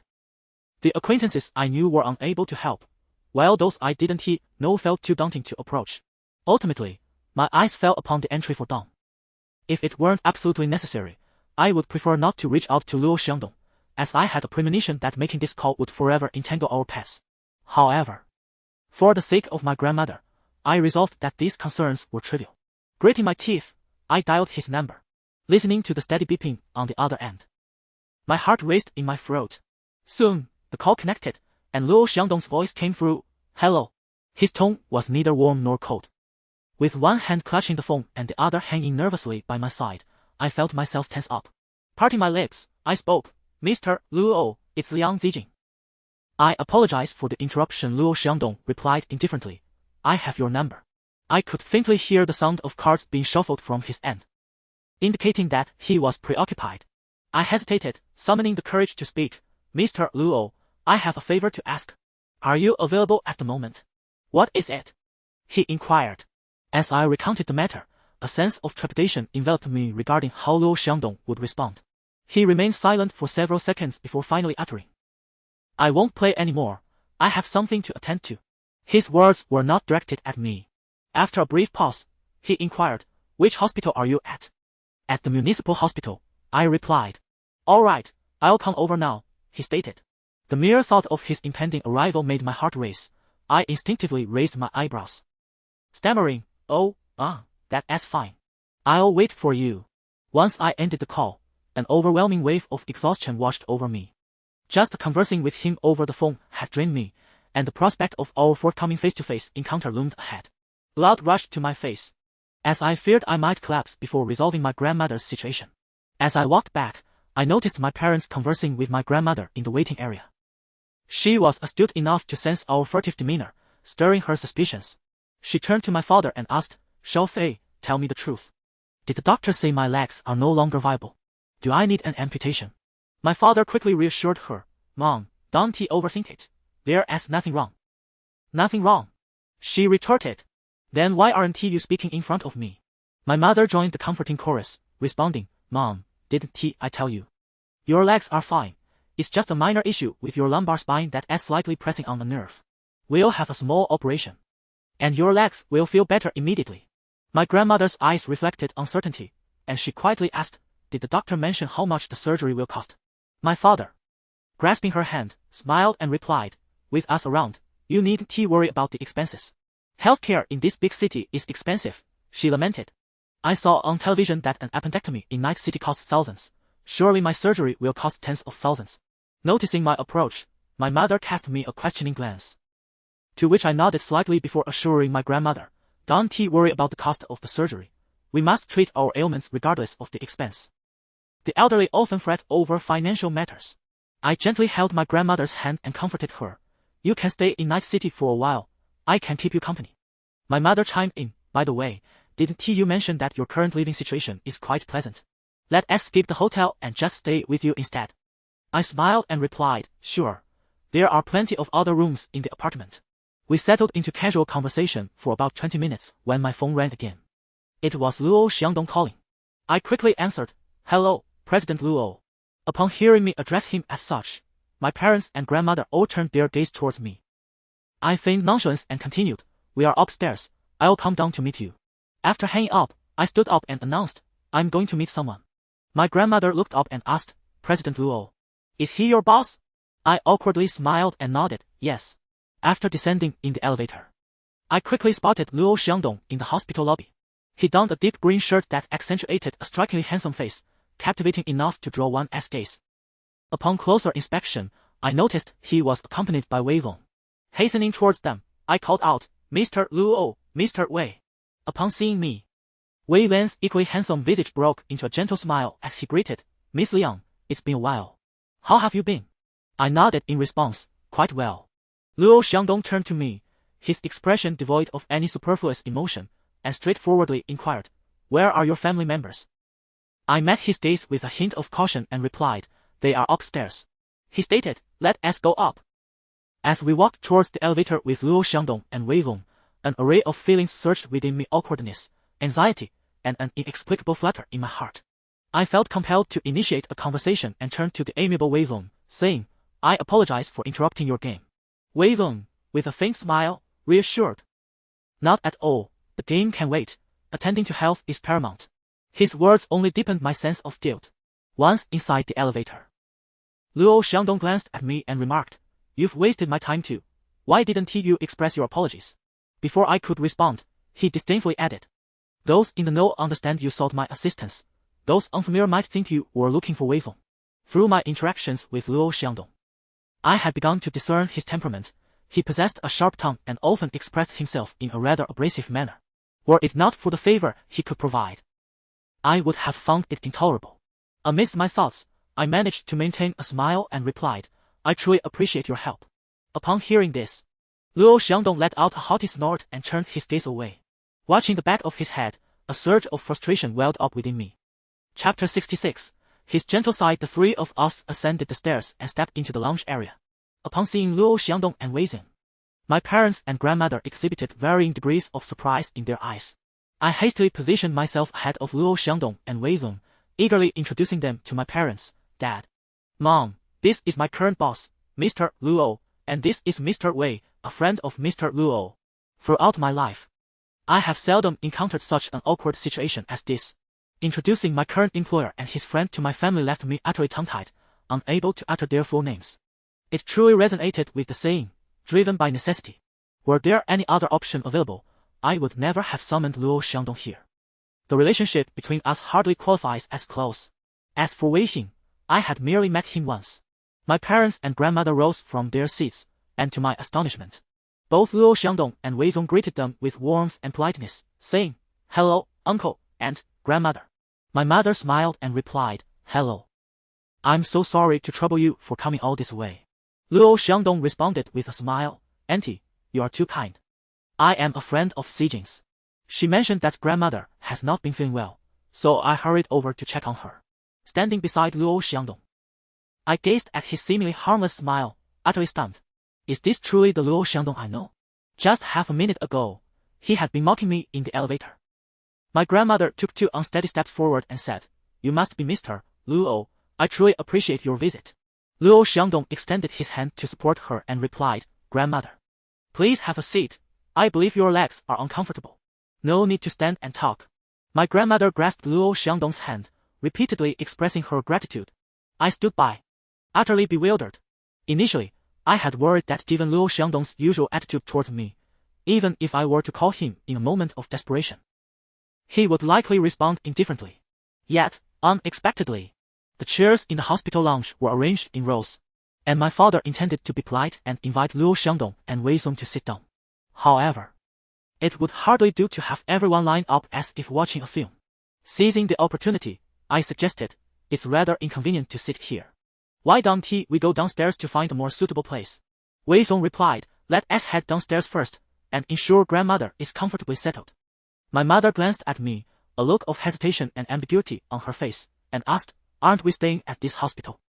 I was at a loss for words and turned to Wei Feng and Luo Xiangdong. With a gentle smile, Luo Xiangdong replied, "Uncle, Aunt Wei Wen's family operates a private hospital, which may provide better care for grandmother. If you both agree, we would like to transfer her there for examination." My father nodded in agreement, saying, "That sounds reasonable. The issue here is that there are no available beds. And they mentioned it could be 2 months before she could undergo surgery." Wei Zong smiled and assured him, "Uncle, rest assured, once grandmother arrives at our hospital, I will ensure that her surgery is arranged promptly." My father and mother expressed no objections, and my grandmother also spoke up, saying, "Mr. Luo, Mr. Wei, thank you both." Luo Xiangdong replied, "Grandma, you may simply call us by our names. I am Luo Xiangdong, and he is Wei Xing." My grandmother nodded with a smile. Engaging in conversation with Luo Xiangdong and Wei Feng during our journey, inquiring whether they were busy and if their visit was troublesome. I had only met Wei Feng once, but he had always struck me as a person of good temperament, so his amiable demeanor towards my grandmother felt entirely natural. To my surprise, Luo Xiangdong maintained a warm smile throughout their conversation, displaying no hint of impatience. God knows how terrified I was of him showing any displeasure towards my family. To accommodate my grandmother's pace, our group walked leisurely. Upon reaching the ground floor, Luo Xiangdong said, "Uncle, Aunt, shortly you two will ride in Wei Wen's car, while Zijing and Grandma will accompany me." My mother responded with a smile, and we all exited the hospital together. Outside, a white Porsche and a black Phaeton stood by the roadside, resembling 2 glittering trees of fortune, drawing the attention of passers-by. Wei Song approached the black Phaeton and willingly opened the door for my parents to enter. Meanwhile, Luo Xiangdong opened the front passenger door of the white Porsche, suggesting to me, "Let Grandma sit in the front." I nodded in agreement and helped my grandmother walk over. The low seating of the luxurious sports car posed a challenge for my grandmother, whose legs were not in good condition. I struggled to support her until Luo Xiangdong came over to assist, helping her into the car and fastening her seatbelt. I observed his every action, and an undeniable shift occurred within me. With a firm thought, Luo Xiangdong closed the passenger door, turned to me, and asked with a frown, "What are you thinking? Were you waiting for me to open the door for you?" After casting me a glance, he walked around the front of the car to the driver's seat. I snapped back to reality and got into the back seat, feeling the cool air inside the car wash over me like a bucket of cold water. Chastising myself for the foolish thought that Luo Xiangdong could be gentle. Such a notion was utterly implausible. Once inside the car, I leaned forward and asked my grandmother, "Grandma, are you feeling dizzy?" She smiled and shook her head, replying, "Not at all." Luo Xiangdong glanced over and inquired, "Does Grandma get carsick?"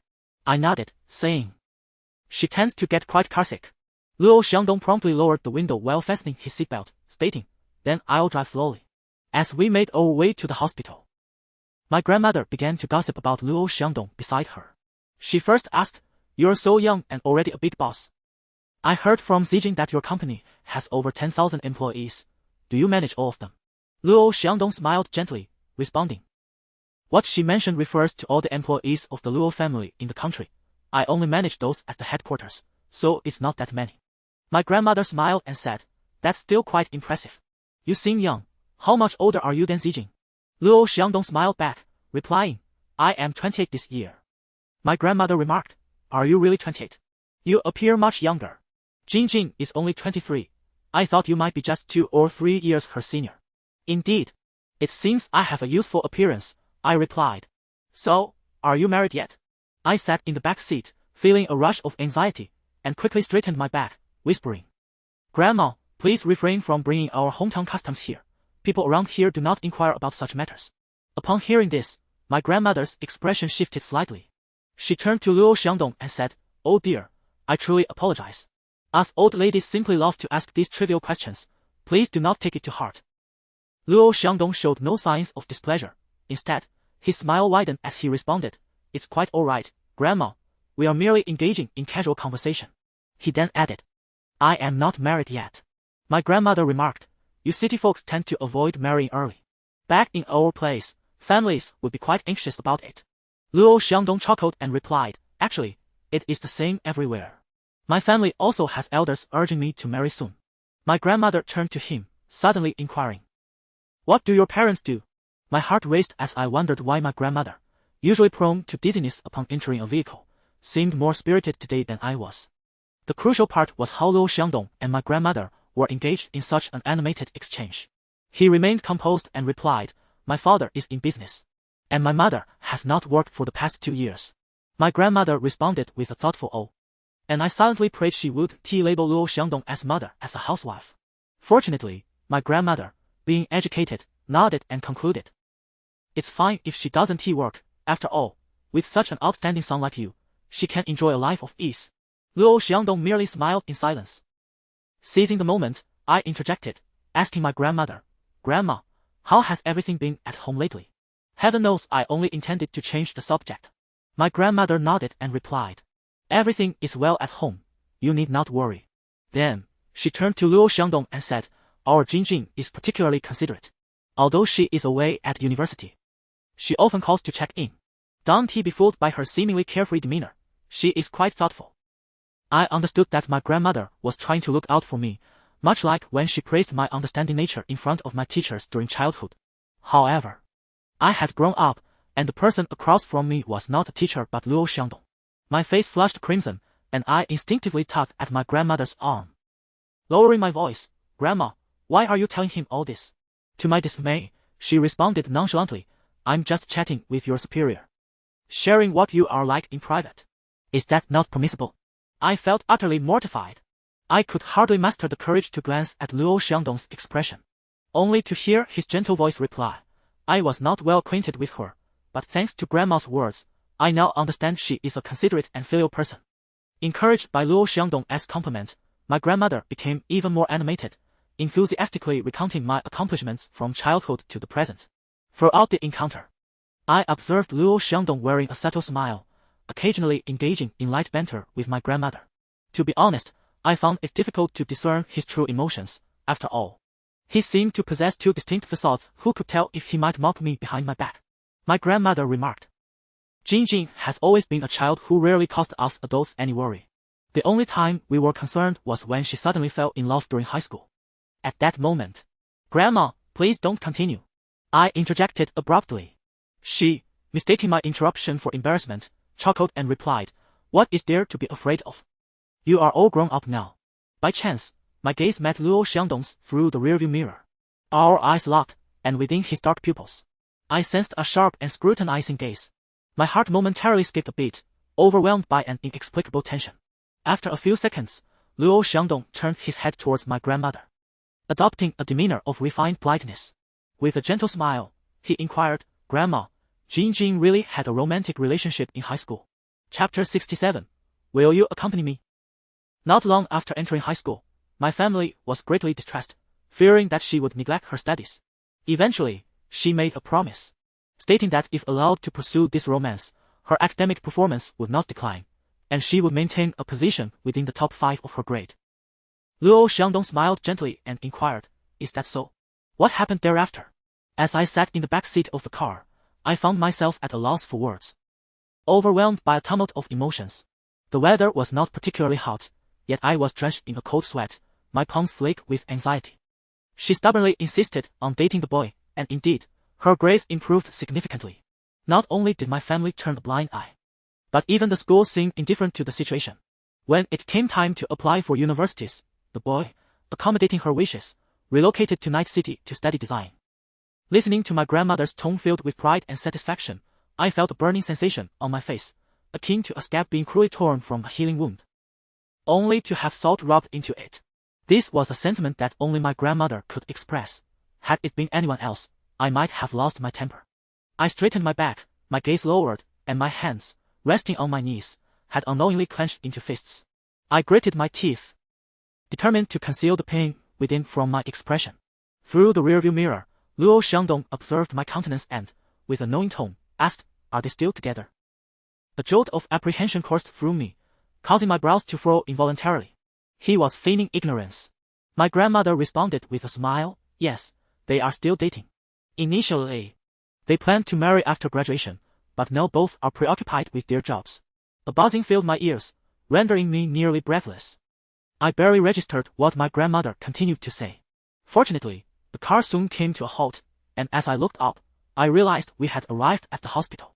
This private establishment was renowned as a noble hospital in Night City, sprawling over an area comparable to a medium-sized community, with landscaping reminiscent of a park. Every individual entering the hospital, be they doctors or nurses, required a work badge, while visitors needed a temporary entry card. It was astonishing to discover that this hospital was owned by Wei Zong. With Wei Zong's influential connections, our party of 6 was granted unhindered access to the facility.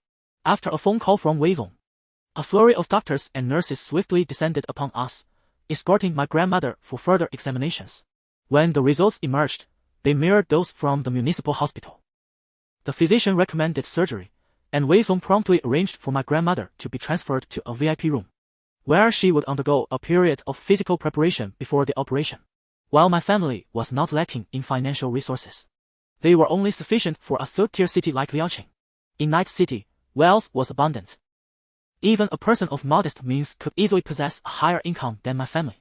I pondered the enormity of the expenses that lay ahead. Indeed, my mother discreetly grasped my hand and lowered her voice, inquiring, "Zijing, what is your relationship with Luo Xiangdong and Wei Zong?" I hesitated before responding, as the nature of our relationship was rather difficult to articulate. My father, a man particularly concerned with appearances, immediately suggested after my grandmother was admitted to the VIP ward, should we head downstairs to settle the hospital fees? Upon hearing this, Wei Zong smiled and replied, "Uncle, there's no rush, let grandma rest easy here. Money is merely a trivial matter." This statement stirred my thoughts. Did Wei Zong imply that he would not require payment? My father promptly retorted, "That won't he do. We must maintain propriety. You have already been of immense assistance today, and we must pay the hospital fees as expected." Wei Zong responded, "There is truly no need to hurry. Perhaps we can discuss it after grandma's surgery." My father appeared hesitant, at which point Luo Xiangdong interjected, "Uncle, do not worry about owing us a favor. We are friends with Zijing, and besides, she works under my supervision. Why would I fear her leaving?" While Luo Xiangdong's words might have seemed playful to my parents, I sensed his earnestness. As I gazed at his smile, it struck me as diabolical, hinting at deeper intentions and schemes. When the lunch hour arrived, Luo Xiangdong had initially proposed treating my parents to a meal. However, as my grandmother still had several tests pending, my parents opted to remain at the hospital, delegating me to express their gratitude by treating Luo Xiangdong and Wei Zong to lunch. The 3 of us exited the hospital room and made our way to the elevator. During our walk, I inquired, "Mr. Luo, Mr. Wei, what would you like to eat for lunch?" Wei Zong replied, "I have a few matters to attend to and cannot join you for lunch. You may go with Xiangdong." I turned to Wei Zong, my eyes reflecting sincerity, and said, "Mr. Wei, I truly appreciate your help today. I will definitely treat you to a meal another time." Wei Zong smiled in response, "No need for formalities. This is our second meeting. Let's call each other by our names. It will feel more natural." A mix of gratitude and slight awkwardness washed over me as I softly asked, "May I call you Brother Zong from now on?" Before he could respond, Luo Xiangdong cast me a sidelong glance and remarked, "You certainly know how to elevate your status." Taken aback by his disdainful expression, I paused, confused by his implication. Was he suggesting that, given my age compared to Wei Lian's, I ought to call him uncle instead? Wei Zong, perceiving my bewilderment, replied with a gentle smile, "Calling me brother is perfectly fine." He then added, "Zijing, I must take my leave now. See you another day." Instinctively, I nodded and replied, "All right, goodbye, Brother Zong." Wei Zong exchanged farewells with Luo Xiangdong and proceeded onward.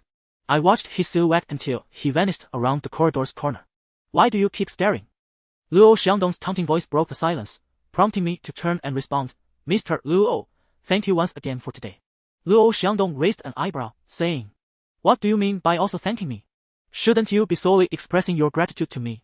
Suppressing the urge to roll my eyes, I managed to lift the corners of my lips and replied with a faint smile, Yes, I am particularly grateful to you today, Mr. Luo. Luo Xiangdong cast a sidelong glance at me before striding ahead. I remained rooted to the spot, and after taking 3 steps, he turned back and asked, What are you standing there for? Weren't you going to treat me to lunch? A surge of frustration rose in my chest. Yet I remained silent and hurried to catch up with his pace. Luo Xiangdong drove me to a renowned restaurant in the city. A place I had only dared to glance at from the outside during my past visits, intimidated by the rows of luxury cars parked outside. After we parked, we walked towards the entrance, and I hesitated repeatedly, whispering to him, Mr. Luo, this place is too expensive. I'm afraid I won't be able to cover the bill. Luo Xiangdong shot me a glance that was either one of disdain or contempt, retorting, Did you really think I was counting on you to pay? His words lodged in my throat like a thorn, igniting a swell of emotions within me. Could he not express himself in a more courteous manner? By this time, we had reached the entrance, where 2 young women, approximately 173 meters tall, stood in kipios to greet us. Welcome to Huayua Tower. I nodded and followed Luo Xiangdong inside. Stepping into Huayua Tower for the first time, I was struck by the ancient decor, reminiscent of a bygone era. Adorned with splendid lanterns and shimmering glass. Were it not for the modern attire of the patrons, I might have momentarily felt as though I had traveled back in time. The staff, clearly familiar with Luo Xiangdong, greeted him with smiles and gestures of invitation. We ascended to a private room on the 2nd floor, and after taking our seats, the server presented us with the menu. Luo Xiangdong nonchalantly picked up his teacup and sipped, casually stating, "You order." Opening the menu, I scanned the prices and felt a sinking sensation in my heart. Before I could voice my concerns, Luo Xiangdong interjected, "Order some vegetables and tofu too. You can finish it all by yourself." I swallowed hard, catching sight of the server subtly observing me. Not wanting to lose face, I chose a few dishes at a moderate price point. Handing the menu back to Luo Xiangdong, I said, "Mr. Luo, I've ordered. Please have a look." He glanced at the menu only briefly before casually naming a few dishes. The server noted them down and smiled, saying, "Please wait a moment." Once she left, the room fell into an uncomfortable silence, with only Luo Xiangdong and me present. My unease reached a peak, nearly making me restless. Luo Xiangdong showed no inclination to engage in conversation, and the tranquility of the room deepened. After a few minutes of silence, I mustered the courage to address him. Saying softly, "Mr. Luo, I truly appreciate your help today. I may not be adept at flattering words, so I'll raise this cup of tea in your honor." With that, I lifted the teacup before me and downed its contents in one go. Luo Xiangdong gazed at me, his handsome visage betraying no emotion. Yet his dark eyes glimmered with a hint of amusement. He spoke, "I observed that when you are with others, you indulge in alcohol. Why is it that in my presence, you suddenly prefer tea? The liquor here is rather expensive." Luo Xiangdong was entirely taken aback by my retort. Unable to suppress a laugh, he regarded me with a look of disdain and remarked, "You truly are quite stingy. I swear to the heavens, I am quite generous. But it all depends on the company I keep. In my circle, I am considered affluent, yet in comparison to Luo Xiangdong, I feel as though I have just emerged from a 3-year period of hardship. To speak candidly, the prices here are exorbitant. I simply cannot afford them. I shall treat," Luo Xiangdong stated, his expression suggesting a determination to corner me. I endeavored to maintain my composure and nodded in response. "If Mr. Luo desires to drink, I shall accompany you." Upon hearing this, a glint of mischief flickered in his eyes as he said, "You would go to great lengths to avoid me, disregarding my words. Why are you so compliant today?" I thought to myself, when have I ever been disobedient? His words are akin to royal decrees, and as one beneath his roof, I must comply. A trace of genuine sorrow reflected in my gaze as I softly replied, "Mr. Luo, had it not been for you and Brother Zhen's assistance today, my grandmother would not have been able to enter the hospital so smoothly. I am truly grateful to both of you." Luo Xiangdong's countenance remained impassive. Yet he raised an eyebrow and inquired, "Do you feel indebted to me, hence your willingness to drink with me? If someone else assists you in the future, will you join them for a drink?" Chapter 68, Together, We always encounter mishaps. Luo Xiangdong suddenly shifted the subject, and beneath his seemingly calm exterior lay a sharp intensity. My heart leapt into my throat, and instinctively, I straightened my back. After a few moments of silence, I responded, I will not accept a stranger's generosity without cause. Upon hearing this, Luo Xiangdong reclined slightly in his chair, lazily observing me as he inquired, what defines a stranger? I felt a wave of tension wash over me. Yet my gaze remained resolute as I replied, to speak candidly, Mr. Luo, I am merely a recent university graduate with no professional experience. I wish to earn a living through my own efforts, and I am particularly wary of unscrupulous male superiors. At this juncture, I discreetly assessed Luo Xiangdong's expression. And upon seeing no change in his demeanor, I felt emboldened to continue. Previously, I had not intentionally avoided you. Rather, I wished to prevent others from gossiping about my aspirations to ascend socially. However, Mr. Luo, you have assisted me on several occasions, and I am aware of your kindness. Especially in aiding my family this time. If I were to continue treating you as a stranger, it would reflect my own lack of discernment. Pausing briefly, I added, the last time you provided me with your phone number, I began to regard you as a friend. I seek assistance only from friends, never from strangers in desperate need. There were thoughts that lingered uncomfortably in my heart. I was indeed not one to bottle things up. Having spoken my piece, I felt a sense of relief, and the remainder rested upon Luo Xiangdong's response. He maintained his composure, his long fingers idly toying with the teacup on the table. And seemingly without intention, he remarked, in any case, should you encounter difficulties that you cannot resolve on your own, simply seek me out. There's no need to turn to others for help. My heart skipped a beat, and I averted my gaze, unable to look him in the eye. He always possessed this uncanny ability. Whenever I endeavored to categorize him as a friend, his words or hints would compel me to think otherwise. I lowered my head to sip my tea, responding with a non-committal hum. Luo Xiangdong glanced at me and inquired, what are you thinking? Ha! I raised my head. Caught off guard, my eyes widening. Luo Xiangdong held my gaze, and after a few moments, he stated, you are overthinking. I harbor no such intentions towards you. At his words, my face flushed crimson, and I nearly spilled the tea in my hand. Parting my lips, my mind went blank. I yearned to retort. Yet no words came forth. Time seemed to stretch until Luo Xiangdong averted his gaze first, allowing me to stammer. Mr. Luo, I assure you, I had no ulterior thoughts. I advise you to refrain from overthinking as well. As you said, our relationship is at best that of a not quite strangers. I am merely fulfilling a request, so do not read too much into it. I felt a wave of embarrassment, wishing desperately to vanish into the ground.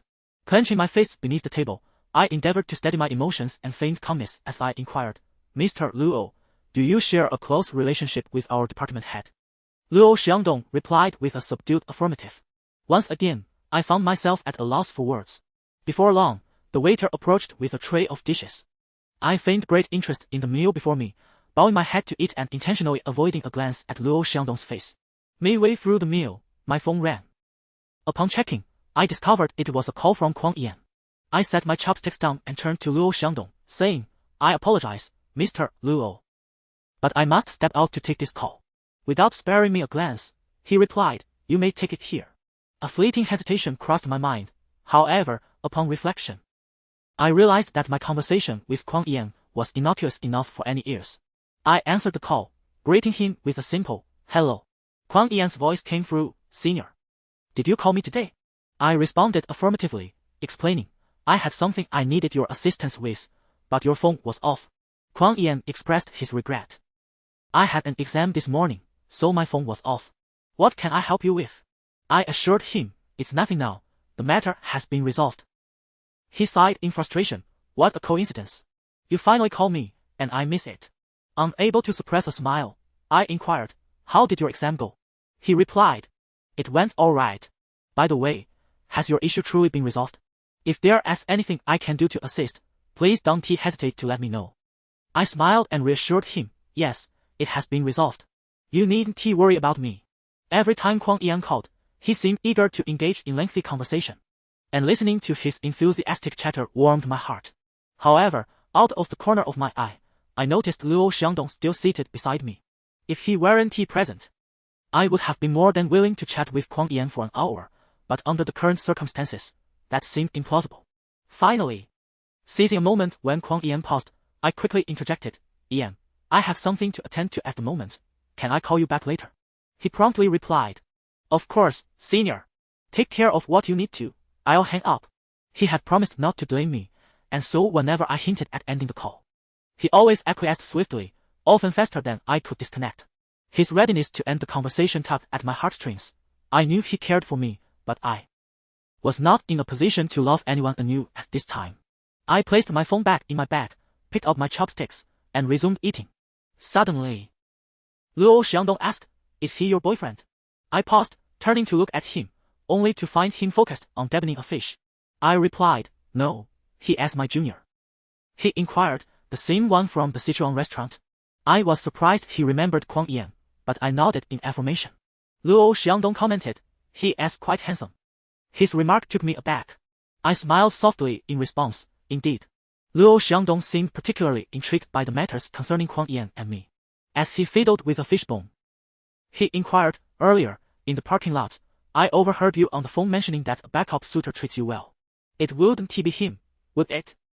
At his words, I nearly choked, hastily laying down my chopsticks and covering my mouth with a napkin. Luo Xiangdong glanced at me, his expression devoid of emotion, remarking, Your reaction is quite pronounced. One might suspect you have something to hide. I coughed a few times, my face ablaze with embarrassment. Turning to Luo Xiangdong, I retorted, It's not as you think. I merely spoke of the cough. All spontaneous remarks are, in truth, reflections of our subconscious thoughts. I refuse to believe that a person could utter words they have never contemplated. I found his assertion both astute and somewhat disingenuous, thus instinctively defending myself, I articulated. What you overheard me say in the underground parking lot was merely to placate my mother. I feared she couldn't bear the news of my breakup, so I spoke to ease her mind. Luo Xiangdong maintained a neutral demeanor and asked, What is your current relationship with your junior? I raised an eyebrow and replied matter-of-factly. It is simply a relationship between a senior and a junior. Upon hearing this, Luo Xiangdong suddenly curved his lips into a smile. A shiver ran down my spine. His smile seemed laden with unspoken significance. After our meal, Luo Xiangdong summoned the waiter to settle the bill. The cost of this meal amounted to more than half a month of my salary. Fortunately, I had not boasted recklessly from the outset. In truth, the sum of my cash and card funds was insufficient to cover this expense. Once outside the Huel building, I expressed my gratitude, saying, Thank you, Mr. Luo, for your assistance and for treating me to dinner. I shall invite you next month when I receive my salary. Luo Xiangdong responded with a nonchalant and then offered, Where are you headed? I shall give you a ride. Instinctively, I replied, No need, I can take a taxi back to the hospital. He insisted, Let us go. It's on my way. Given his insistence, I felt compelled to acquiesce. Once I entered Luo Xiangdong's car, he turned the steering wheel toward the private hospital. We traveled in silence. He drove while I gazed out the window. When the car halted at the hospital entrance, I nodded in thanks to Luo Xiangdong and eagerly opened the car door to exit. As I rose halfway, a sudden force yanked me back, nearly choking me with the silver chain of my bag slung across my shoulder. Turning my head, I discovered that my small bag had fallen between the seats, wedged tightly. Out of the corner of my eye, I caught Luo Xiangdong regarding me with a mixture of disdain and surprise, causing my face to flush even more. Reluctantly, I returned to the passenger seat and reached for my bag. As if the universe conspired against me, the more I wished to escape the confines of the car, the more stubbornly the bag remained stuck. After several attempts, I hesitated to pull too forcefully. My bag was worth merely a little over 100, while Luo Xiangdong's car was worth millions. I feared that a careless tug might mar the leather seat, a cost I could scarcely afford.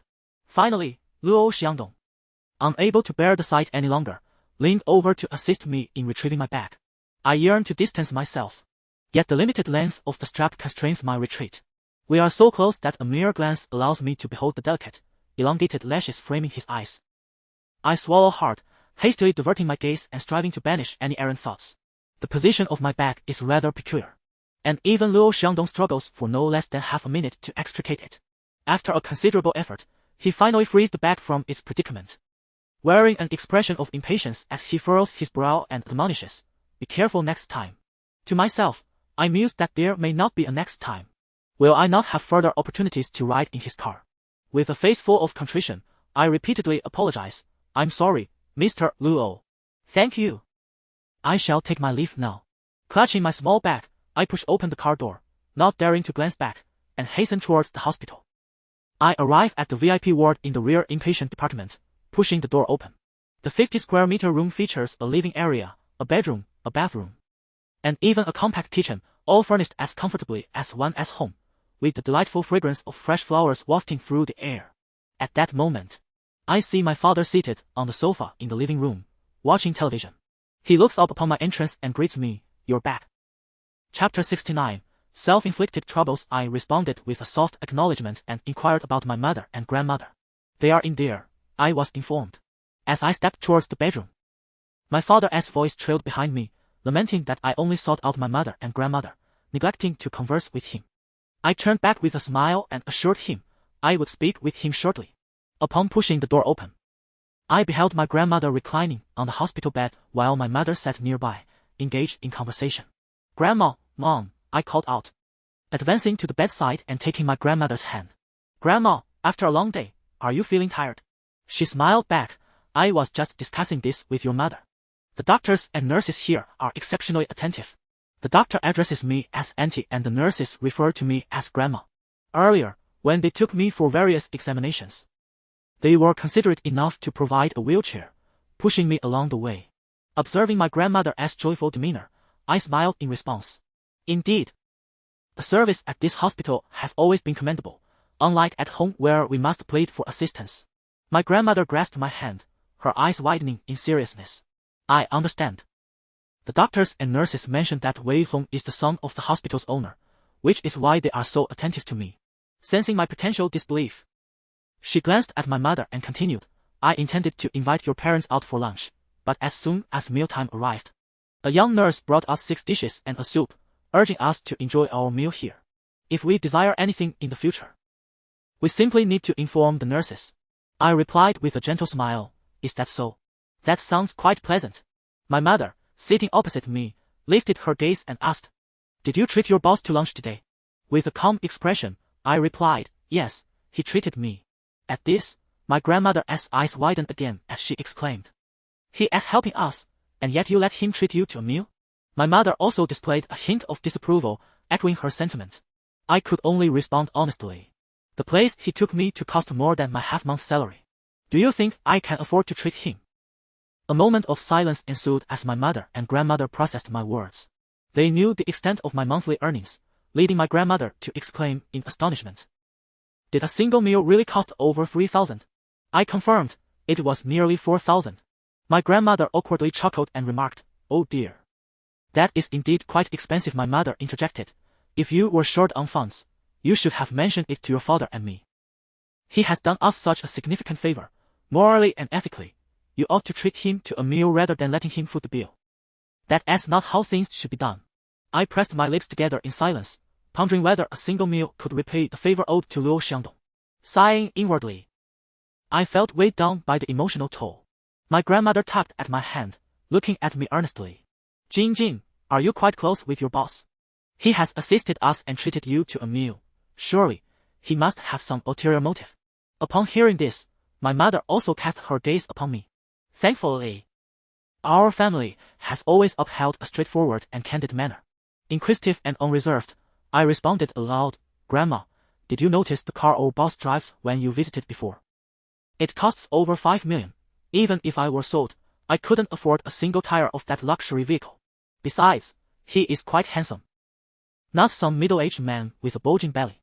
What could he possibly want from me?" My grandmother replied earnestly, "It's not that simple. How many bosses exploit their subordinates? I fear he may harbor some intentions towards you." I chuckled, reassuring her, "Rest assured, Grandma, our relationship is purely professional." After a brief pause, aiming to alleviate her concerns, I added, "He has a girlfriend." Upon hearing this, my grandmother sighed in relief and nodded, but then quickly expressed, "He has a girlfriend, and you have a boyfriend. You must be extra cautious to avoid misunderstandings on both sides." The sudden mention of boyfriend caused my smile to falter, and I hastily averted my gaze, feigning an interest in massaging my grandmother's legs to avoid the topic. My mother, sensing the tension, interjected, "Mother, you've had a long day. You should rest more and speak less. Zijing and I will step out for a bit." My grandmother nodded. Go on. It's been half a year since you two last met. Enjoy your time together. As my mother led me out of the bedroom, my father remarked. So soon finished with your chat? My mother wore a frown, seemingly displeased, and replied, Mother keeps bringing up Zijing's boyfriend, which only rubs salt into the wound. I had to steer the conversation elsewhere. Hearing this, my father's expression turned awkward as he said, Your mother simply doesn't know.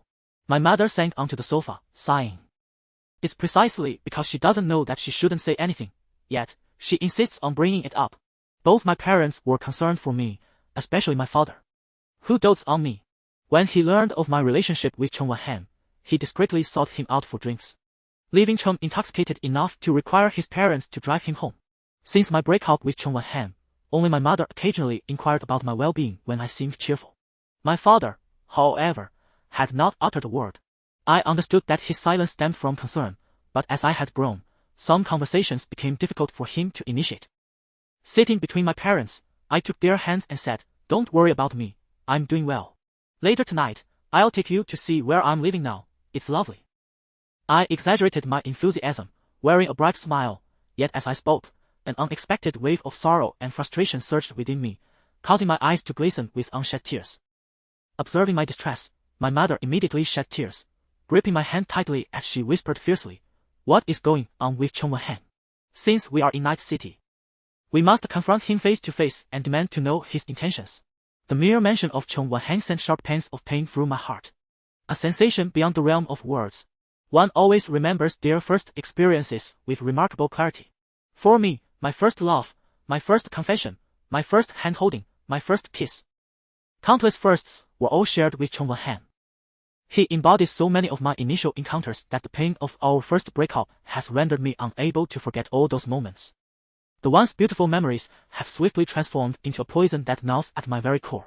Each restless night, I awaken to this venom, unable to find solace in sleep. I feel anger and resentment, harboring a facade of indifference in public, yet I have not yet mastered the art of emotional detachment.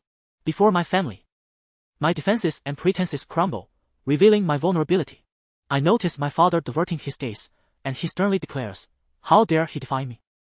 Your mother has been preventing me from contacting Chen Wenhan, insisting that you two resolve your issues on your own. Now, I shall see if he has indeed grown wings, as he once promised to look after my daughter. I am acutely aware that my father possesses Chen Wenhan's contact information, and instinctively, I grasp his hand, nervously imploring, Dad, please do not call him. My father turns his head away, wiping his eyes with one hand, and then faces me, saying, Zijing, you must clarify things today. Do not be afraid, even if the sky falls, I am here for you. Tears cascade down my cheeks uncontrollably. I wish to clench my fists, yet I realize my hands are held tightly by my parents. My mother grips my hand firmly, wiping away my tears while softly urging, Do not cry. Ironically, she weeps more profusely than I do. Deep within, I am overwhelmed with anguish not solely for Chen Wenhan, but also in frustration at myself for being inadequate, causing my parents to share in my distress. Struggling to hold back tears, I wipe my face and feign composure, replying, Mom, Dad, you truly need not contact Chen Wenhan. When we broke up, I made it clear that we would no longer have any ties. With reddened eyes, my mother inquires, Has Chen Wenhan developed feelings for someone else? A woman's intuition is often remarkably accurate, regardless of age. My heart trembles, and I am at a loss for words. After a prolonged silence, I respond, He has indeed fallen for another. My mother's brow furrows, and my father, infuriated, trembles as he searches for his phone, intent on calling Chen Wenhan. I quickly intervene, cautious not to raise my voice for fear of alarming my grandmother. In a hushed tone, I urgently plead, Dad, please do not call him. How can I maintain my dignity? My father glares at me with fiery eyes and replies sternly, Do not interfere, I must speak to him. Grasping my father's arm, my voice quivers as I implore, Dad, if you confront Chen Wenhan, I will be utterly humiliated and unable to hold my head high again. Upon hearing this, my father's body stiffens. My mother, filled with indignation, retorts, He is shameless. Why should you feel ashamed? Let your father call him. I want to see if he has truly grown up. I can never reveal to them that the person Chen Wenhan is fond of is Liang Zijing. I can only say, it's better to part ways. Having someone who does not cherish me by my side only fills my heart with unease. In truth, graduation season coincides with the season of breakups. After years of being together, we have grown weary of each other. There are countless suitors pursuing me. Why should you fear that I cannot find someone better? The path one chooses must be traversed to the very end, even if it means walking on my knees. In the past, I regarded this phrase as merely a popular saying on the internet. Yet now, I finally comprehend the taste of swallowing one's bitterness in silence. Chong Wan-han was the one I stubbornly chose. Even now, though he has left me battered and bruised, I must acknowledge that I brought this upon myself. Chapter 70, on acting. I am far inferior to her. Fortunately, it was the weekend, and I was not required to attend work, allowing me to remain at the hospital and converse with my parents for a while. After approximately 2 hours, my phone rang. Upon checking, I saw it was a call from Kwang Yan. I answered, "Hello, Yan." His voice resonated through the receiver. "Senior, I've arrived in the city center." "Which hospital are you at?" I quickly replied, "No need to trouble yourself, Yan." He insisted, "Senior, just tell me, I've come all this way." With a silent sigh, I relayed the name of the hospital. Half an hour later, there was a knock on the ward door. I approached to open it, and as the door swung wide, Kwang Yan appeared dressed in jeans and a white sports jacket, carrying an assortment of fruits and gifts. He greeted me with a smile. "Senior." Feeling somewhat embarrassed, I opened the door wider, gesturing for him to enter. As he stepped into the room, my parents stood to welcome him. I had already informed them that Kwang Yan was coming, and they were aware that he was the junior who had been pursuing me throughout my college years in Night City. Upon seeing my parents, Kwang Yan politely nodded and smiled, addressing them, "Uncle, Auntie." My father nodded in return, smiling, "Come in and have a seat." My mother, even more enthusiastic, chimed in, "You shouldn't have brought anything." Kwang Yan replied, "I came in a hurry and didn't know what to bring. Please don't mind me." "Uncle and Auntie," my mother reassured him, "Not at all. We are delighted that you could visit Zijing. Please, have a seat over here." Kwang Yan settled onto the sofa, while my parents took their seats opposite him. I poured a glass of water and handed it to him. He accepted it and smiled at me. "Thank you, Senior." My mother, gazing at Kwang Yan with a beaming smile, remarked, "This young man is quite handsome. Just like a star on television." Flattered, Kwang Yan replied shyly, "Thank you, Auntie," concerned that he might be overwhelmed by my family's exuberant warmth. I turned to him and said, "Don't be nervous. My parents are not ferocious." Hearing this, Kwang Yan glanced at me with a smile and responded, "You resemble Auntie. You look like sisters." I replied, "Many people say we look alike." My mother, upon hearing this, was overjoyed, touching her face and exclaiming, "Is that so? At my age, still being called a sister?"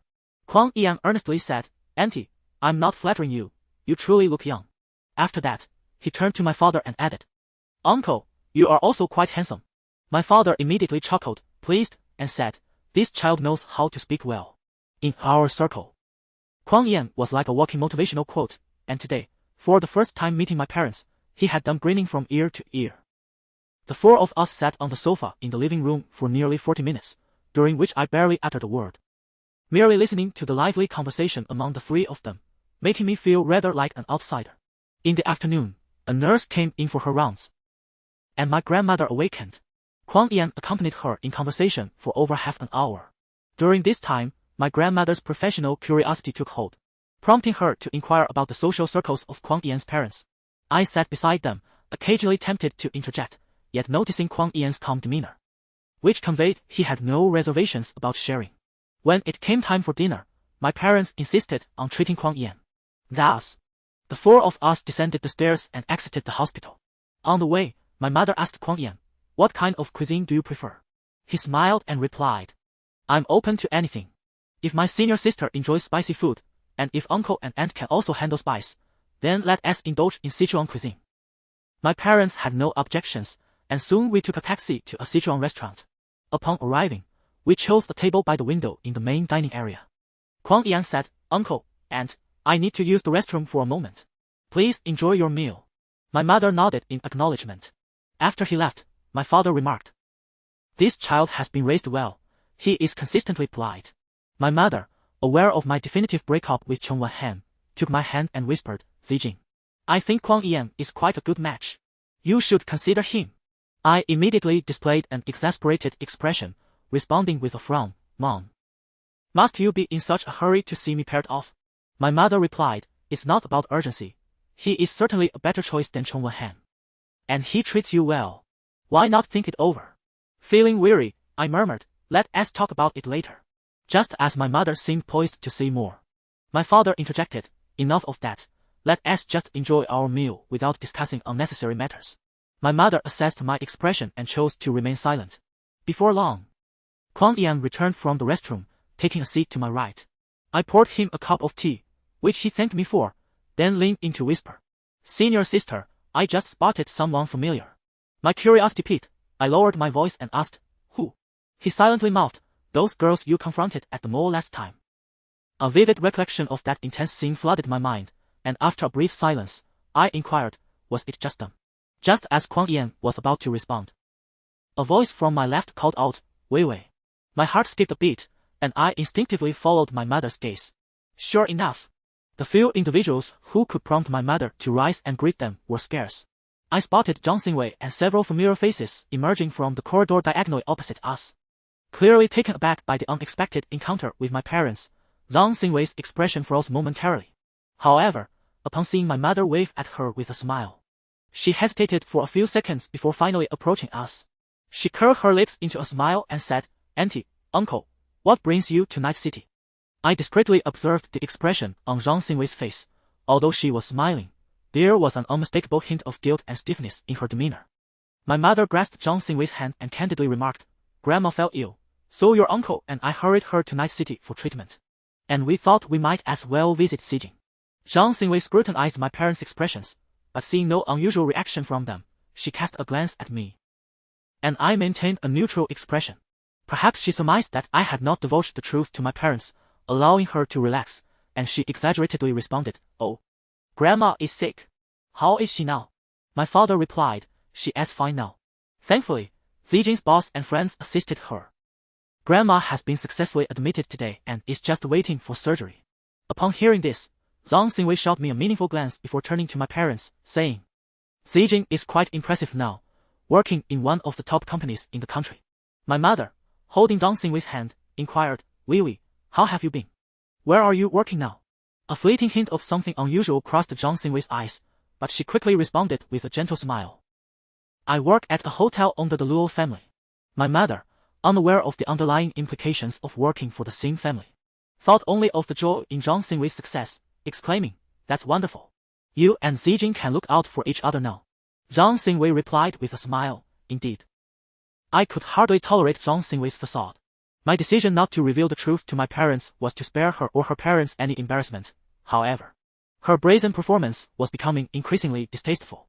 Furthermore, I was unwilling to let her feigned sincerity squander my mother's genuine affection. I interjected, Mom, they're about to leave. Please stop. My mother, slow to catch on, urged, All right, then Wei, you two should head off. I'll call you another day, and we must gather. Zhang Xingwei said, Auntie, Uncle, I'll visit Grandma at the hospital tomorrow. Before my parents could respond, I couldn't restrain myself any longer and said, No need, you go about your business. We have someone taking care of her at the hospital. I strived to maintain my composure, yet a tempest of frustration brewed within me, making it impossible for my expression to appear natural. When I looked at Zhang Xingwei, my face was a mask of indifference, while she met my gaze with a flawless smile and retorted, I'm going to see Grandma, not you. The tone and expression with which she spoke echoed the manner in which we used to communicate. For a fleeting moment, I felt disoriented, as if nothing had changed between us. My parents, oblivious, assumed I was merely being polite, while Zhang Xingwei was not reciprocating that politeness. It was not until after Zhang Xingwei departed that I regained my senses.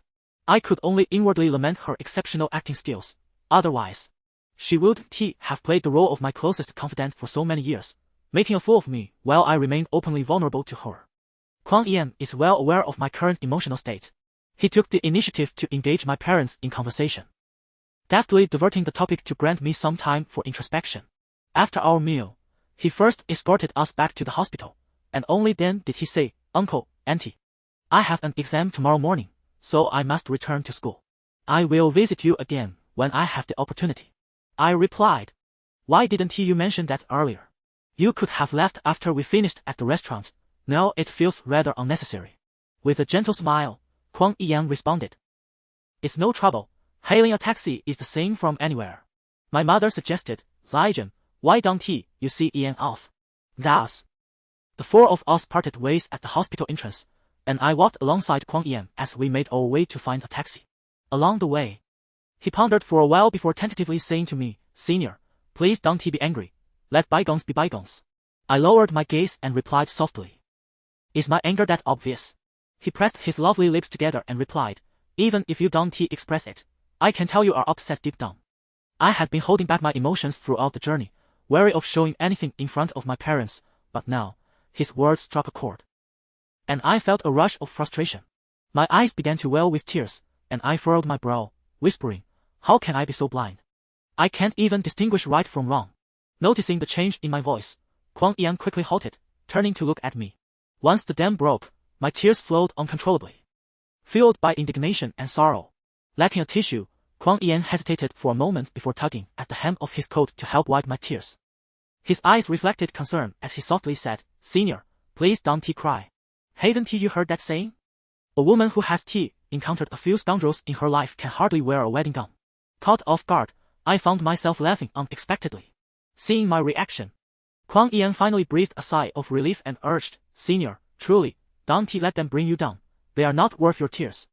Chapter 71. Lifting a stone to smash one's own foot. I had originally intended to escort Kwang Ian, but after walking a few blocks, it was he who accompanied me to the hospital entrance. With a smile, he waved and said, Senior, you should head inside. I'll wait until I see you enter before I leave. A warm current flowed through me, and I couldn't help but smile as I replied, all right. Do take care on your way back, and call me when you arrive.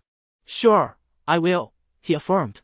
Kwang Ian stood at the hospital entrance, watching me enter before he departed. Upon my return to the ward in the rear courtyard, I overheard my grandmother conversing with my father.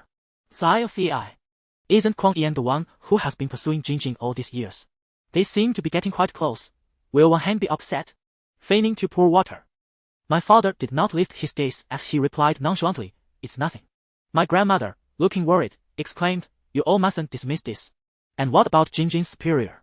In these times, one does not offer kindness without reason. You need to talk to Jingjing more, being alone in Yechen. She must exercise caution and not be overly accommodating to everyone without discernment. I pushed open the half-closed door and entered, maintaining a calm demeanor as I said, Grandma, you needn't worry about me.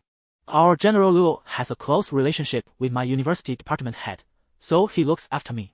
As for Kwang Ian, he is even a year younger than I. I have always regarded him as a younger brother.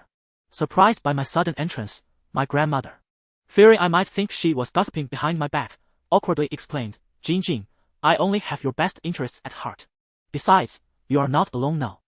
You must consider Wenhong's feelings. I often see on television that many couples on the verge of marriage end up in misunderstandings, leading to conflicts over colleagues or bosses. My mother interjected, these young people have their own ideas. If they get along, they will be together, and if not, they will part ways. There's no need for such considerations. Can anyone not live without someone else? As the conversation grew more emotional, my father finally summarized, everyone needn't worry. Zijing is sensible and knows what she is doing. I felt a weight in my heart, thinking that after my grandmother's surgery, I would tell her about my breakup with Chong Wan-han. Otherwise, I feared she would dwell on it throughout the operation. That evening, my father stayed at the hospital for the night, while my mother and I returned to the apartment. The following morning, we returned to relieve my father so he could rest. Approaching noon, my phone rang. It was Wang Huining calling. Upon learning of my grandmother's hospitalization, she insisted on coming to visit. Unable to dissuade her, I acquiesced. Wang Huining arrived with a large fruit basket and a bouquet of flowers. Upon hearing that she was my colleague in the translation department and had been quite considerate towards me, my family welcomed her warmly. As lunchtime approached, my mother suggested we take Wang Huining out to eat, and I urged her to stay. My mother then instructed me, Zijing, please go outside and bring in my bag. I exited the bedroom and made my way to the living room. Just as I reached for my mother's bag on the sofa, the door to the sick room was abruptly pushed open. I turned my head and was instantly taken aback. It was none other than Luo Xiangdong. He was carrying something in each hand and, upon seeing me, was about to utter a word. Simultaneously, I caught a glimpse of my mother, who was holding Wang Huining's hand, emerging from the direction of the bedroom. In less than 2 seconds, I made what could be deemed the most correct, or perhaps the most erroneous, decision of my life. My mind was consumed by a singular thought: I must prevent Wang Huining from seeing Luo Xiangdong. Thus, I dashed towards the corridor where he stood, grasped his arm, and nearly pulled him into the adjacent restroom. With a resounding thud, I slammed the restroom door shut, my heart pounding like a drum. Within 3 seconds, my mother's voice echoed from outside, asking, "Zijing, what are you doing?" My eyes fixated on the door panel. I hesitated momentarily before replying, "Oh, I'm just using the restroom." My mother responded, "All right, hurry up. Huining and I will wait for you for a bit." Standing in the restroom, I could faintly hear the sounds of my mother conversing with Wang Huining outside, while my heart raced, echoing in my ears. I lost track of time when a familiar male voice broke through the tension behind me.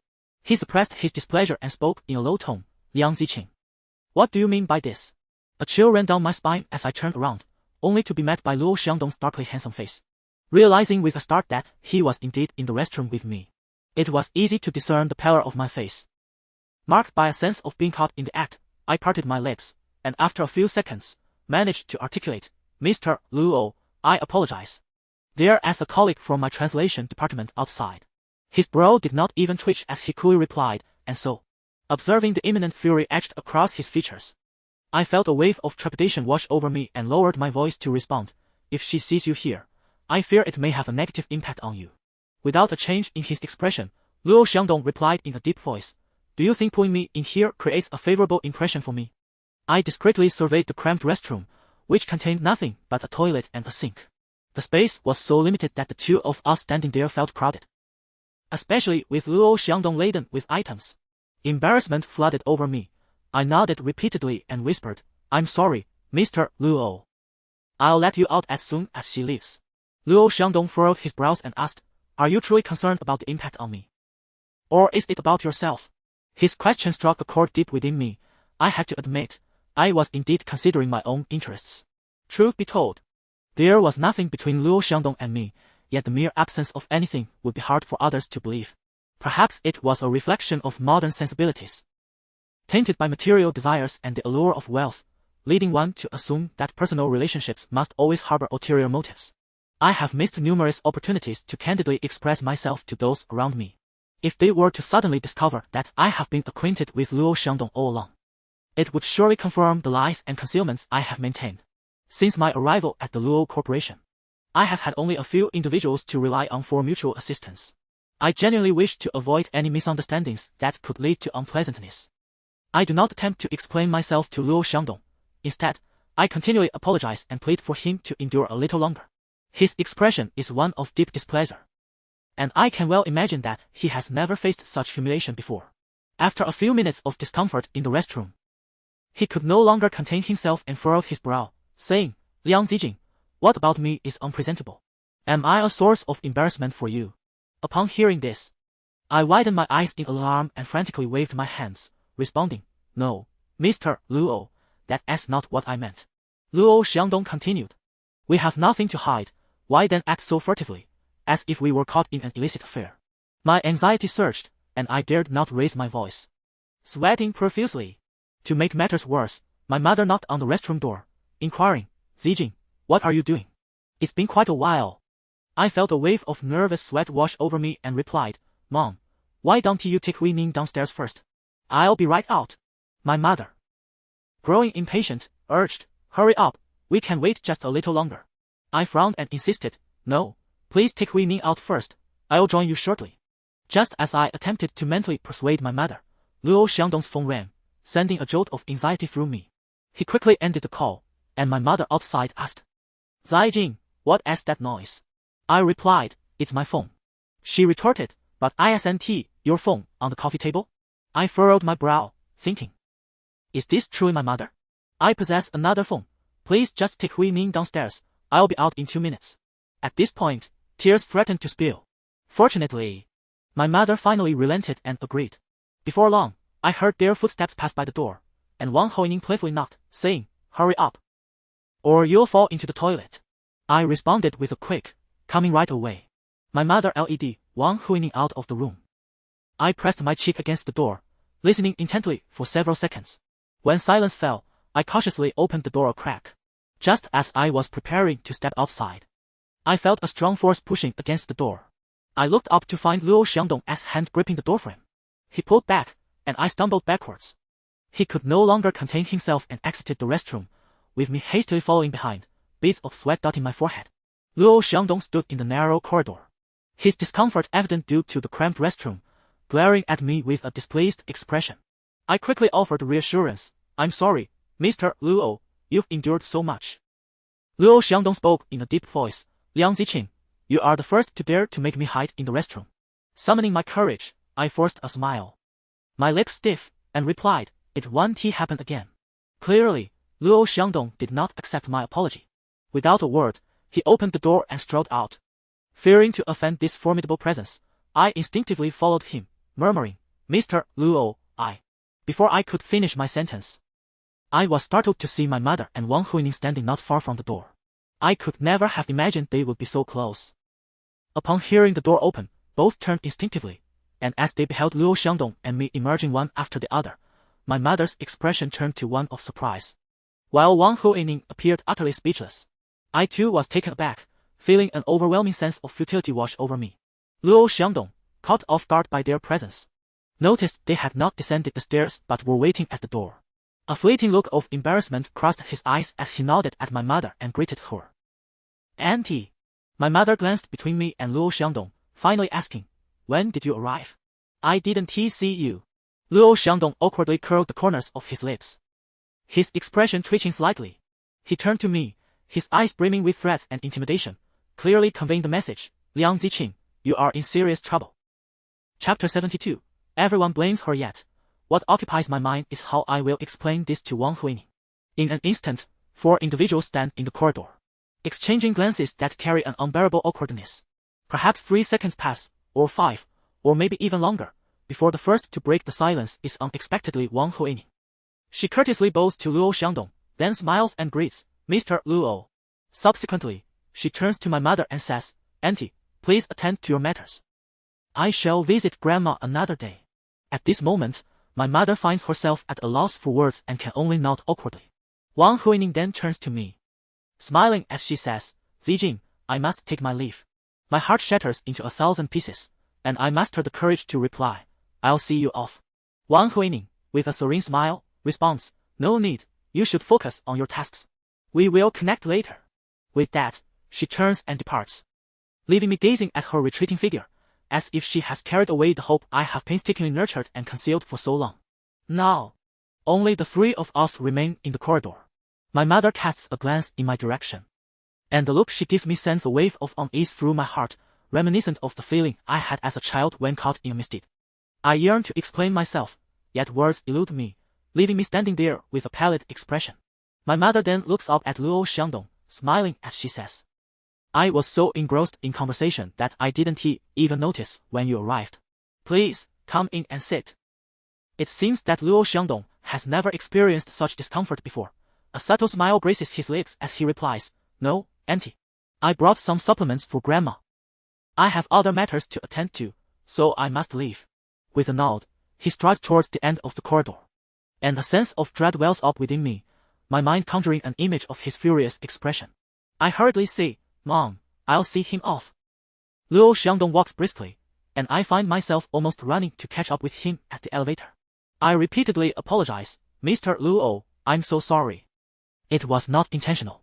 He remains silent, and as the elevator doors open with a chime, he steps inside without a backward glance. In that moment, I disregard everything else. My sole focus on pacifying Luo Xiangdong, and I follow him inside. As the elevator doors begin to close, his expression shifts dramatically. He glares at me with fury and says sternly, What are you doing here? Get out. To be honest, although Luo Xiangdong's attitude towards me has always been ambiguous, oscillating between warmth and coldness, he has never been this overtly aggressive. Startled by his intensity and feeling a surge of guilt, a wave of grievance washes over me. My throat tightens, and I whisper, I'm sorry. Quickly, I avert my gaze, for tears are already welling in my eyes. Upon noticing, Luo Xiangdong stalls, You've embarrassed me to this extent, and I haven't shed a tear. Why are you crying? Do you think you're justified? Although his demeanor remains fierce, His tone is noticeably less harsh than before. My hands, which dangle at my sides, clench into fists as I struggle to suppress the urge to weep. Taking a moment to regulate my breathing, I finally mustered the courage to respond, Mr. Luo. I am truly sorry, it is entirely my fault. Luo Xiangdong averted his gaze, responding coldly, what purpose does that serve now? A tumult of emotions surged within me. An indescribable sense of grievance and bitterness. From our initial acquaintance to this moment, every step with Luo Xiangdong had been unpredictable. As though I were a piece of driftwood adrift at sea, powerless against the currents. I had been exceedingly cautious, rather than conceal. I had sought to nurture this clandestine relationship. Yet, fate seemed intent on playing tricks on me, leaving me with no recourse. The current predicament exposed under such circumstances was unforeseen by any of us. Nevertheless, I accepted the blame he cast upon me, after all. It was I who had drawn him into the restroom, leading to such a significant loss of face for him. As I remained silent, the elevator doors opened on the first floor. Without uttering a word, Luo Xiangdong strode out decisively. Watching his resolute figure retreat, I inexplicably thought of Cheng Wen. Why did every beginning arrive with warmth and kindness, only to culminate in a swift turn of back and departure? Why was it always I who remained behind? I intended to chase after him to apologize, but suddenly my legs seemed unresponsive. I stood still until the elevator doors closed, helplessly pressing the button for the upper floor. As I gazed at the polished elevator walls reflecting my despondent face, I thought perhaps my own shortcomings in life were to blame. Upon returning to the hospital room, I found my mother seated on the living room sofa, awaiting my arrival. The moment I saw her frowning and arms crossed, I knew another reprimand was imminent. Indeed, as soon as I sank onto the sofa, she immediately furrowed her brow and inquired, what exactly is going on between you and Luo Xiangdong? Having just faced a setback with him, I felt as wilted as a frostbitten eggplant and replied, he is my superior, and I am his subordinate. My mother's expression darkened further at my words. She said sternly, in a superior-subordinate relationship, what compelled you to take him into the restroom? This question ignited my irritation. I frowned and retorted impatiently, you had Wang Huining take the elevator downstairs. Why did you have to block the entrance? Was it to corner me? As my words hung in the air, my mother shifted her stance, glaring at me as she said, if there is nothing between you and Luo Xiangdong, why the need to avoid others? After a pause, a flicker of realization crossed her eyes, and she suddenly exclaimed, Liang Zijing, your breakup with Cheng Wen, could it be because of Luo Xiangdong? Observing her incredulous demeanor, I felt a painful jab at my vulnerabilities and retorted, do you truly believe I was unfaithful, thus causing Cheng Wen to leave me? My mother replied solemnly, if that were the case, we would be profoundly disappointed in you. How are we to face Cheng Wen's parents? The person sitting before me was my own mother. Yet she suspected I had betrayed our 7-year relationship, leading to its collapse. The anguish within me was overwhelming, rendering me speechless, torn between pain and emptiness. Suddenly, I waved my hand dismissively, wishing to say no more. Rising to my feet, I strode toward the hospital room door. Upon witnessing the scene, my mother immediately inquired, where are you going? I strode forward, and the moment I turned my back to her, tears cascaded down my cheeks. As I reached the doorway, I could no longer contain my frustration and yelled, I am going to find Luo Xiangdong. With that, I exited the ward and forcefully slammed the door behind me. A few nurses approached in the corridor, and I quickly bowed my head, not wishing for them to witness my disheveled state. As I stepped outside the hospital, my tears gradually subsided. Once calm, I realized that it was unwise to leave in anger towards my mother, especially since my grandmother was still inside. However, it was too late for regrets, and a lingering resentment remained within me. Regarding the situation between Cheng Wen and Zhang Xingwei, I had no intention of discussing it. Yet the mere fact that Cheng Wen had developed feelings for another was indeed unconvincing, which explained my mother's suspicions of my infidelity. Standing at the hospital entrance, I gazed at the bustling crowd and the ceaseless flow of vehicles on the road, a sense of alienation from this city overwhelming me once more. In the past, I believed I possessed everything: family, love, and friends. Yet today, having faced disdain from Luo Xiangdong, misunderstanding from my mother, and doubt from Wang Huining, I suddenly realized how utterly alone I felt. Previously, in any situation, I would be the first to call Cheng Wen and the second to reach out to Zhang Xingwei. But now, the only place I could go was the apartment provided by the Luo family. Around 8 in the evening, the doorbell rang. When I checked, it was my father. I opened the door and called out to him. He stepped inside, carrying a takeout bag and some snacks, and said, "You left your phone at the hospital, so I brought it to you." I remained silent and simply took it from him. He continued, "You haven't eaten yet, have you? I brought you some takeout." Since noon, I had been lying in bed, sleeping and had consumed nothing. At that moment, hunger gnawed at me. And I sat on the living room sofa, devouring the food hungrily. My father sat diagonally across from me, and as he observed me eating with my head bowed, he suddenly spoke, "Zijing, if the pressure in Yecheng is too much, why not return to Liangcheng with us?" My movements froze momentarily, and the food in my mouth soured as I slowly chewed, my head lowered to hide the tears welling in my eyes. Yet, my father noticed my state and felt his own eyes moisten as he softly said, "As the daughter of Liang Yunfei, you need not endure such injustices outside. Come back to Liangcheng, I will find you a respectable job, and we can seek a suitable partner for you. You can live close to me." I set down the takeout, tears streaming down my face, wiping them hastily.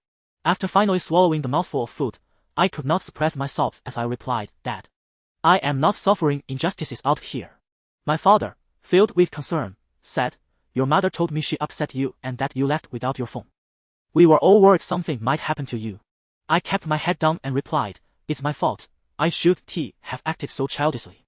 My father remarked, "I had a stern word with your mother. As her own daughter, how could I not understand your temperament? Anyone could commit an act of ingratitude, but not you."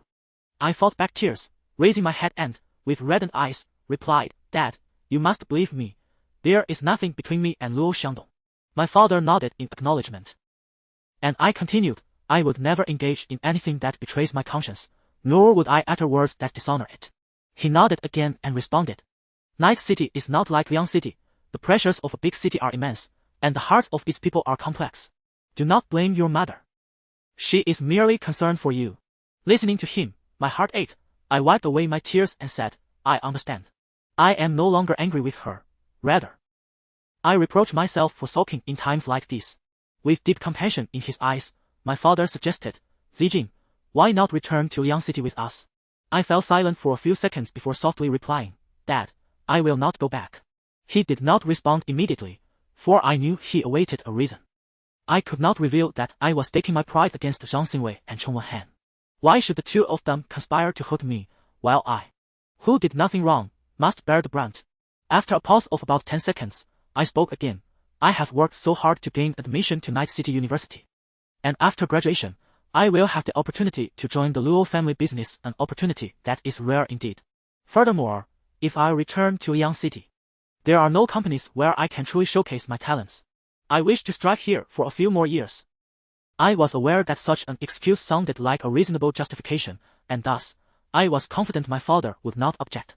Chapter 73, The Unraveling of Secrets and Intrigues. Last night, I wept excessively, and upon rising this morning, I was greeted by the sight of my large, almond-shaped eyes, swollen to the point of resembling a single eyelid. Even the act of blinking felt laborious. With no other recourse, I donned a pair of sunglasses before heading to work. The moment I stepped into the Luo Corporation building, I acutely sensed that the people around me were observing me with a mix of intent and curiosity. Had I inadvertently soiled myself? Or was my attire simply too peculiar? As I steeled myself and made my way to the translation department, upon entering the office, I was met with a collective pause from those who beheld me, their expressions rife with astonishment, peculiarity, suspicion, and scrutiny. A shiver coursed through me under their gaze, prompting me to hastily take my seat at my desk. Wang Huining, upon noticing my arrival, cast a significant glance my way and lowered her voice, instructing me to check my internal emails. Dazed, I complied with Wang Huining's directive, opening my laptop and logging into my email to peruse the internal communications of the Luo Corporation. When I stumbled upon an email titled "Intern Liang Zijing of the Translation Department is secretly involved with President Luo Xiangdong," I felt as though I had been struck by lightning, rendered immobile in my seat. After a moment, I tremulously opened the email, which contained only a few terse lines. It stated that Liang Zijing, an intern at the Translation Department, had clandestinely established a relationship with President Luo Xiangdong, thus securing her position in the department. Moreover, it suggested that the two had been involved for quite some time, and that Liang Zijing's family had arrived in Night City, with Luo Xiangdong personally arranging for their accommodation in the renowned private hospital, Rongxing. It concluded with a note that anyone with doubts could investigate personally. As I absorbed the scant contents of the email, my mind felt as though it had been struck dumb, a void of thought enveloping me. Wang Huining, visibly anxious and concerned, gazed at me and implored, Zijing, you must believe me. I swear, I did not disclose this information. I sat there, staring blankly at the screen, the buzzing in my ears drowning out any rational thought. No wonder everyone had regarded me with such peculiar eyes from the moment I entered the Luo building. It was clear now that the truth could not remain hidden. Initially, I had intended to seize the opportunity to explain my side to Wang Huining today. But now it seemed futile. I feared I lacked the capacity to clarify matters to everyone. Observing my silence, Wang Huining approached and grasped my arm, whispering, Zijing, we have known each other for quite some time. Even if you have secrets, I would never betray you. You must trust me. With a pallid visage, I finally parted my lips to speak, murmuring, Sister Huining, when did this email surface? Wang Huining furrowed her brow and replied, we discovered it in our work email upon arriving this morning, and it has circulated among all departments of Luo Corporation. It is likely that not just Luo Corporation, but individuals from dozens of companies within this entire building are now aware. In this modern society, rife with linguistic violence, the fear of public opinion transcends mere apprehension. I could already foresee that once this news spread, the collective judgment of others would be sufficient to engulf me. I questioned my resilience under pressure, and thus the first thought that crossed my mind was to resign. Sitting at my desk, apart from Wang Huining, who offered a few explanations, not a soul approached me with a word. Everyone wore an expression of I see but do not speak, piercing through the armor I had desperately tried to uphold with various glances. At 8:30, the official start of the workday, I awaited Zhou Yu's arrival, hoping to confide in her. However, upon her arrival, her first act was to delete the email from the inboxes of everyone in the translation department, showing no intention of seeking me out. I waited until noon break. Yet Zhou Yu still did not come to find me. Wang Huining remarked, Zijing, it seems that Director Zhou is intent on protecting you. I had hardly spoken all morning and was at a loss for words. Wang Huining grasped my hand, her eyes filled with concern, saying, Zijing, don't be like this. Having a relationship with General Luo is nothing to be ashamed of. Even if it becomes known, you will be unscathed. I averted my gaze, responding in a daze. I am not in a relationship with him. It was evident that Wang Huining misunderstood my meaning.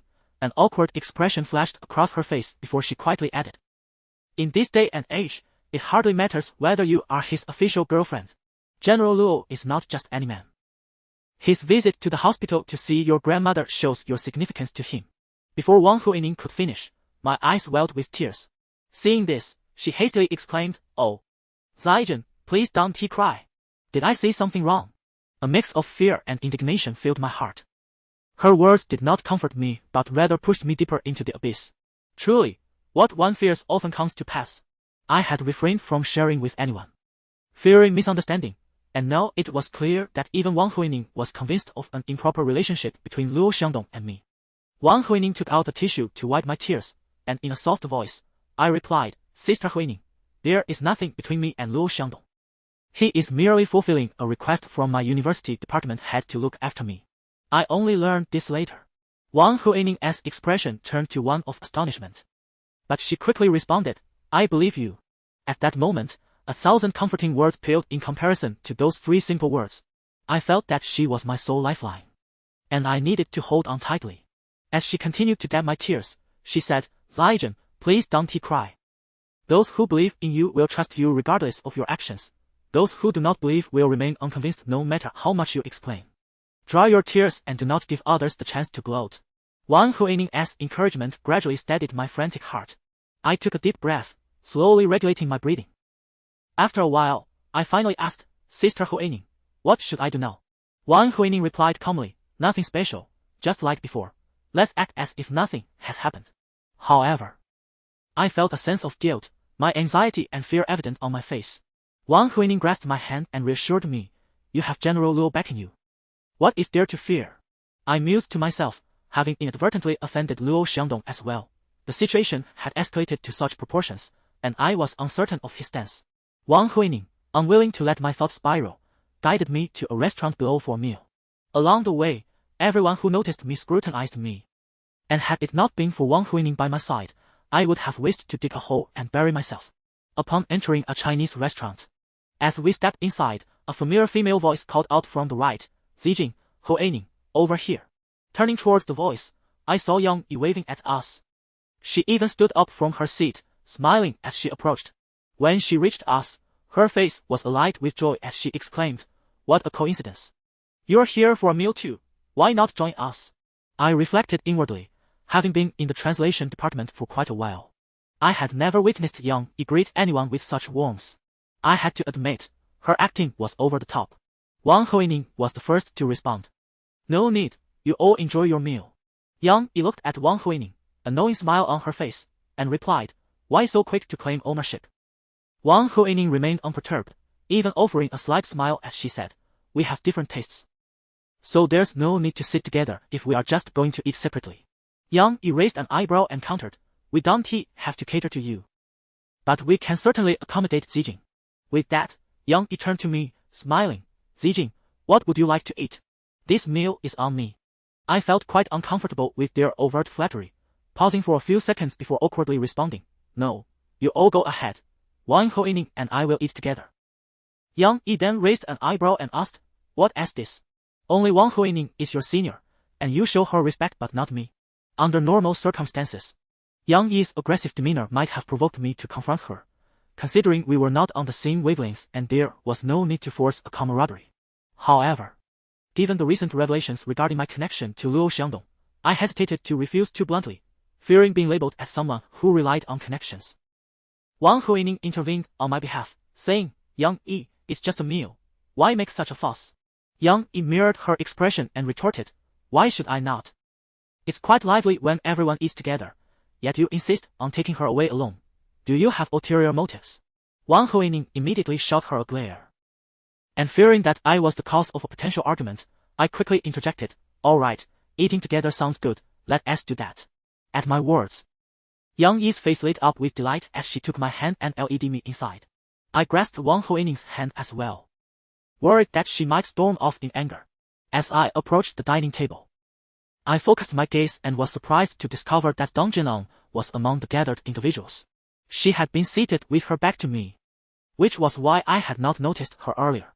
Upon realizing my astonishment, she managed to offer a shy smile and said, "Zijing." A complex feeling surged within me, as if something had subtly shifted. After a brief moment, I returned a smile and nodded. Everyone was aware that Dong Jinan and I were college roommates, which naturally led to us being seated together. To my left was Wang Hoining, and to my right sat Dong Jinan. Yang Yi summoned a server and requested a menu, insisting that I order a few more dishes, claiming she was treating us today. As I discreetly scanned the table, I noticed Song Mo, Song Kersen, and several new interns present, individuals I typically did not socialize with. I had never anticipated that I would find myself at the same table with them. During the meal, the topic of the email came up, and everyone inquired about its authenticity. At this point, I could no longer feign ignorance and responded candidly, "We know each other, but only in a superficial sense." Yang Yi chuckled, "No wonder you reported to the translation department several weeks ahead of everyone else." Her comment elicited knowing smiles from the group. Wang Hoining remarked, "Given Zijing's capabilities, it was only a matter of time before she joined the translation department." Yang Yi concurred, adding, "I share the same sentiment, yet I did not expect Zijing to be so tight-lipped." She then turned her attention to the previously silent Dong Jinan, playfully remarking, "Dong Jinan, you seem quite discreet as well. Not a whisper has escaped you all this time."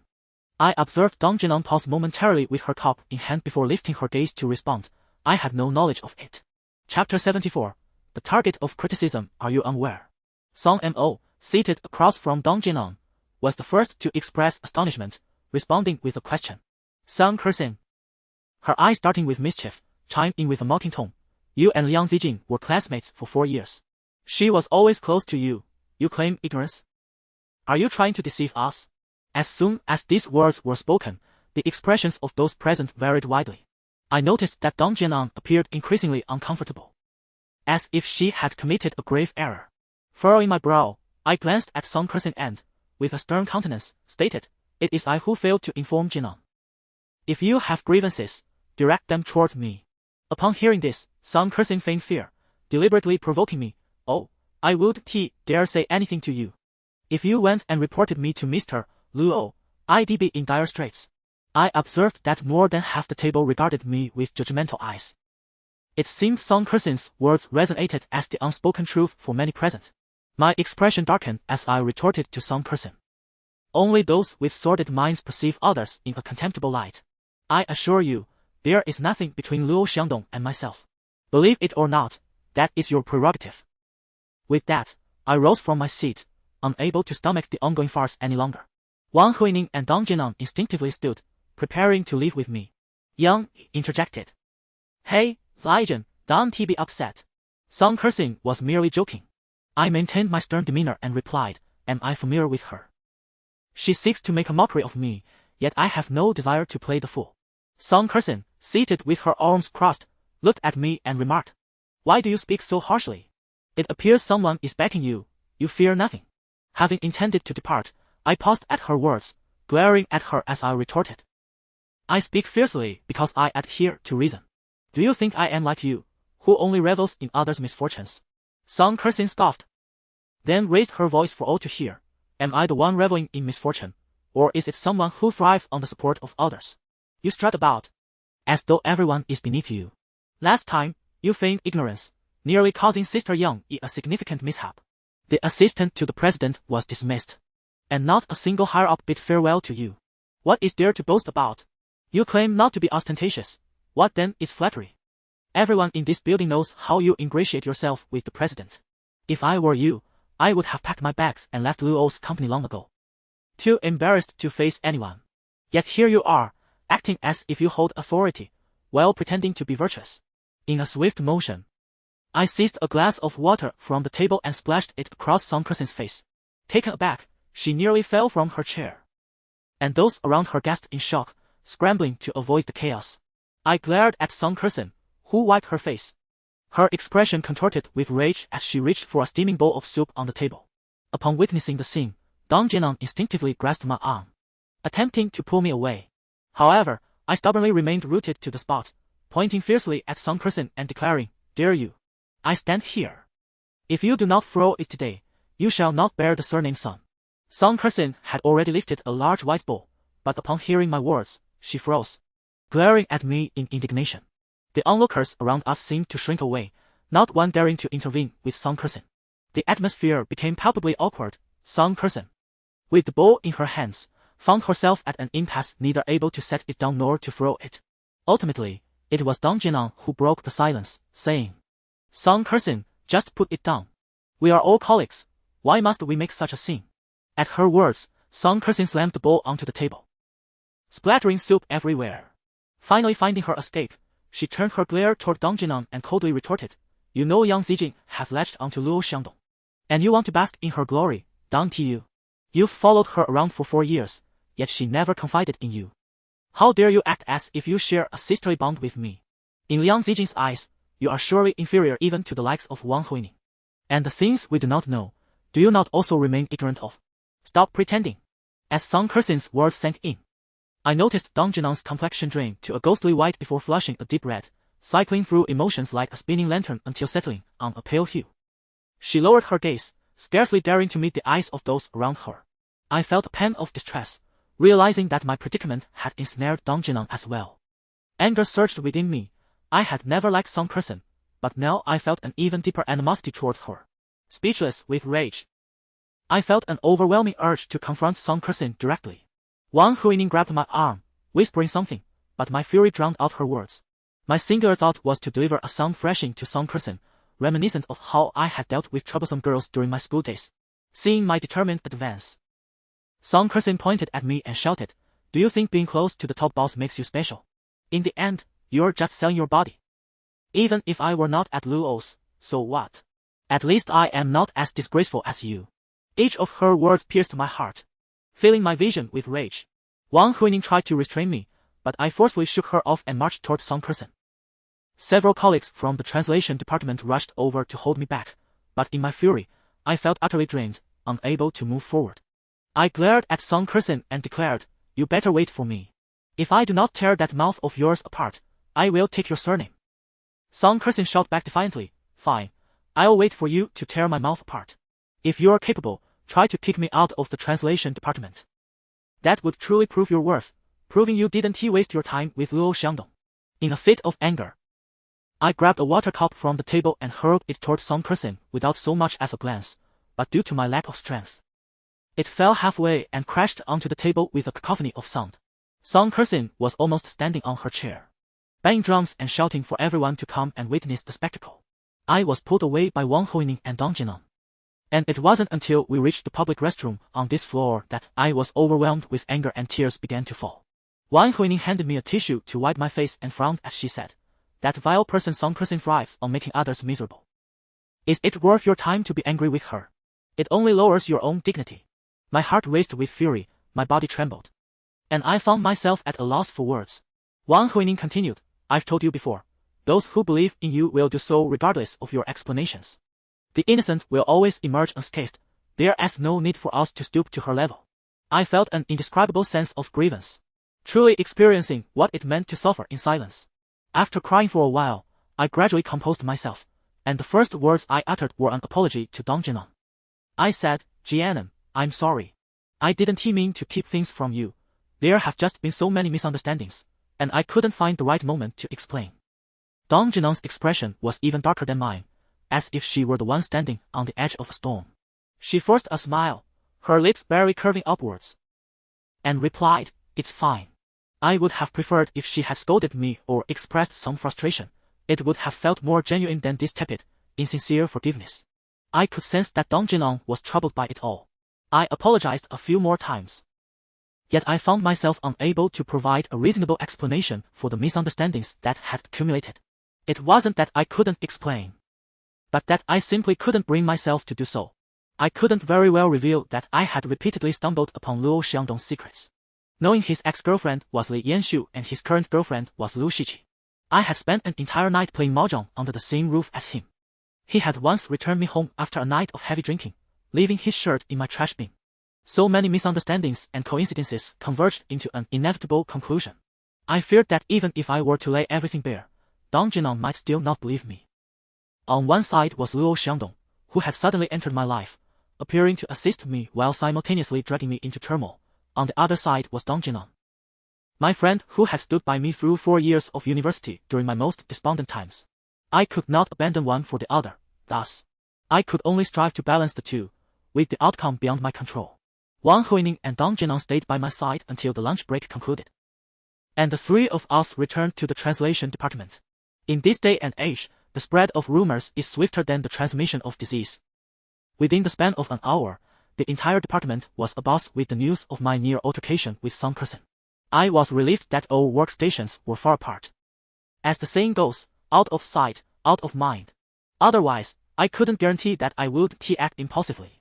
By 2 or 3 in the afternoon, a male colleague approached me and quietly said, "Zijing, Minister Zhou would like to see you in her office." I had just settled into translating a German document, and hearing this unexpected news left me utterly astonished. After a brief pause, I promptly rose to my feet and replied, "Thank you." As I made my way to Zhou Yu's office, I noticed that Song Kersin was also being summoned to the minister's office in the opposite work area. Our eyes met across a few meters, and we both understood the unspoken tension. Song Kersin shot me a glare, her 8-centimeter heels clicking rapidly against the floor, allowing her to enter the minister's office before me. I arrived a moment later, knocked on the door again, and upon hearing Zhou Yu's invitation to enter, I pushed the door open. Inside the office, Zhou Yu, dressed in a crisp white professional outfit, sat poised in a leather chair while Song Kersin stood before her. I approached and addressed her, "Minister Zhou," before taking my place at the desk. Zhou Yu regarded Song Kersin with an impassive expression and remarked, "I hear you two had quite the altercation in the cafeteria today, one that has become widely known." Song Kersin immediately furrowed her brow in response, "Minister Zhou, I did not initiate the fight. It was Liang Zijing who splashed water on me and attempted to strike me with a cup. Many witnesses can attest to this." She rambled on for an extended period, while a flicker of impatience crossed Zhou Yu's gaze. Once Song Kersin had finished her tirade, Zhou Yu turned her attention to me. Maintaining her stoic demeanor, she inquired, "Liang Zijing, do you believe this is an appropriate environment for such behavior?" Having mentally prepared myself before this encounter, I replied coolly, "Minister Zhou, I was indeed the one who struck first, but I did so because her words were intolerable. If given another chance, I would act similarly." Song Kersin shot me a stunned look, taken aback by my audacity to speak so brazenly in front of Zhou Yu. In truth, she did not comprehend my thoughts. Given the current circumstances, I truly felt it was inappropriate for me to remain at Luoshar any longer. Should Zhou Yu decide to dismiss me, I would leave without a moment's hesitation. Chapter 75. Different fates for similar souls. Zhou Yu gazed at me, and for some inexplicable reason, I sensed a flicker of approval in her eyes. Indeed, moments later, she spoke. Your temper may be a bit fiery, but you possess a commendable sense of responsibility. I found myself perplexed by Zhou Yu's true intentions. Meanwhile, Song Kersin erupted in outrage, her eyes widening as she raised her voice. Minister Zhou, I have never been treated in such a manner throughout my life. Now that I am employed, I find myself subjected to such humiliation. I cannot possibly endure this. Does she think this is her personal domain? Zhou Yu turned her attention to Song Kersin, her expression inscrutable yet beautiful, her lips parting to release words that, though softly spoken, resonated with undeniable authority. I have heard that you brazenly accused Liang Zijing of having an affair with the CEO in the restaurant downstairs. Upon hearing this, Song Kersin's eyes widened in shock, her face betraying a hint of fear as she stammered. No, Minister Zhou, I did not intend to implicate the CEO. You merely sought to humiliate Liang Zijing, did you not? Zhou Yu's enchanting eyes shimmered with frostiness. It became clear to Song Kersin that she had made a grievous mistake, and she desperately attempted to shift the blame onto me, claiming that I had instigated the situation. Zhou Yu, growing increasingly impatient with Song Kersin's excuses, interrupted her. At the very least, Liang Zijing has the courage to stand by her words. While you have entirely retracted your statements, how does that differ from the behavior of a duplicitous individual? Song Kersin, a mere intern at the Luo Corporation, had yet to achieve anything substantial and instead focused on gossiping behind others' backs. Do not presume I am unaware of how you spoke of the CEO's assistant when she departed. Song Kersin's eyes widened in disbelief, her instinct driving her to glance at me. I remained silent, simply standing still, awaiting Zhou Yu's next words. A look of disdain crossed Zhou Yu's face as she addressed Song Kersin. It was not Liang Zijing who informed me. Do you presume that you are the only one in the translation department capable of ingratiating yourself? You consistently maintain a facade of superiority, forming cliques, while smiling at veteran employees and belittling your peers or those with gentler dispositions. Given your conduct, it was only a matter of time before someone reported you. Song Kersin's face flushed crimson, her hands clenched into fists at her side, whether from suppressed anger or shame, I could not tell. I initially believed that Zhou Yu's reprimand would suffice as a warning, and that she would allow Song Kersin to leave. However, after a brief pause, Zhou Yu unexpectedly declared, in our translation department, our livelihoods depend entirely on our words. Since your words have proven so reckless, it appears you are no longer suited to remain here. After you leave, please collect your salary for this month from the finance department. Luo Corporation ensures that dismissed employees receive their full monthly wages. Upon hearing the word dismissed, a chill coursed through me, and my expression shifted dramatically. Although I had mentally prepared myself for the possibility of being let go, witnessing the termination of a colleague was undeniably unsettling. It is easy to imagine the expression on Song Kersin's face. She never anticipated that the situation would escalate to the point of her dismissal. In disbelief, she gazed at Zhou Yu, and after a prolonged silence, managed to utter, Minister Zhou, I am sorry, I should have. Zhou Yu retorted. Your apologies are futile. To publicly slander your superior in front of others is a grave misstep.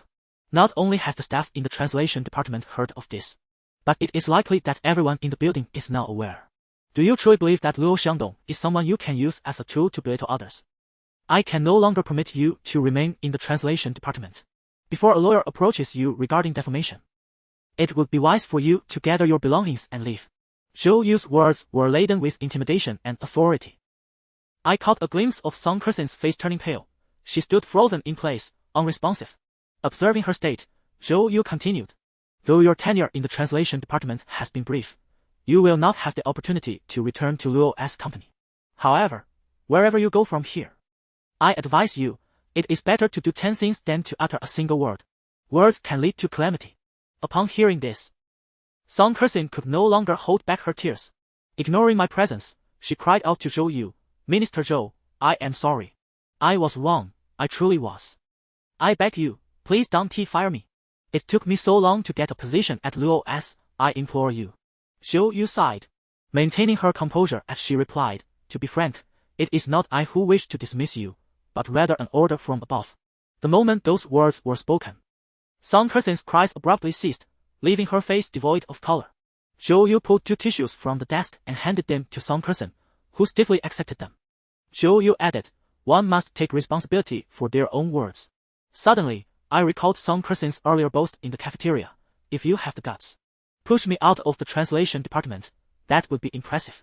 It dawned on her too late that she had made a monumental mistake. Yet it was now beyond her power to rectify. As she exited, she shot me a venomous glare that sent a shiver down my spine, leaving me speechless. With a resounding bang, Song Kerson slammed the door behind her, leaving only Zhou Yu and me in the office. The dismissal of Song Kerson felt like a warning. A demonstration meant to intimidate. Indeed, Zhou Yu soon turned her attention to me, stating, "Liang Zijing, effective immediately, you two shall no longer be part of the translation department." Even though I had anticipated this moment, and perhaps even desired it, I felt an inexplicable heaviness in my heart upon hearing those words. I realized that I did not genuinely wish to leave, for Luo S had offered me countless possibilities and opportunities. Here lay my career, friendships, and Luo Xiangdong, the man upstairs. For reasons unknown, he crossed my mind, and I felt an unexpected sense of reluctance. However, I managed to suppress all emotions and expressions within a mere 5 seconds. With great effort, I managed to lift the corners of my lips into a smile as I bowed deeply to Minister Zhou Yu, expressing my heartfelt gratitude for her care over this prolonged period. I assured her that even if I were to join another company in the future, I would continue to hold myself to the same rigorous standards she had instilled in us. As I spoke, I felt a tightening in my chest, and my eyes began to well with tears. Fearing that I might break down in front of Zhou Yu, I hastily averted my gaze. Noticing my distress, Zhou Yu remarked with a profound undertone, "You are no longer required to work in the translation department, but I never stated that you would not be at Luo's." What? I was taken aback, my heart heavy with emotion, and I momentarily failed to grasp the significance of her words. Zhou Yu, seeing my bewilderment, continued with a gentle smile. "You are not like Song Kerson, who was dismissed. You may collect your belongings and proceed to the upper floor." The abruptness of this turn of events left me in a state of confusion, and I blurted out, "Minister Zhou, where am I supposed to go?" With a serene smile, she replied, "The top floor." Upon hearing those words, my mind erupted in a dazzling display of fireworks. The brilliance was overwhelming, resonating like thunder in my ears. I could scarcely believe that while Song Kerson had been terminated, I was being promoted instead. Surely, reaching the top floor was a journey that typically required decades for most individuals. Zhou Yu observed my stunned silence and said, "Liang Zijing, among this group of interns, you have been with the translation department the longest. You know I judge based on merit, not personal relationships. Regardless of your connections with those above, I value your work ethic and character. Therefore, I rate your performance in the translation department at 85. She continued, "As you transition to your new role, you may not need to translate vast amounts of documents daily, but you will encounter more complex challenges.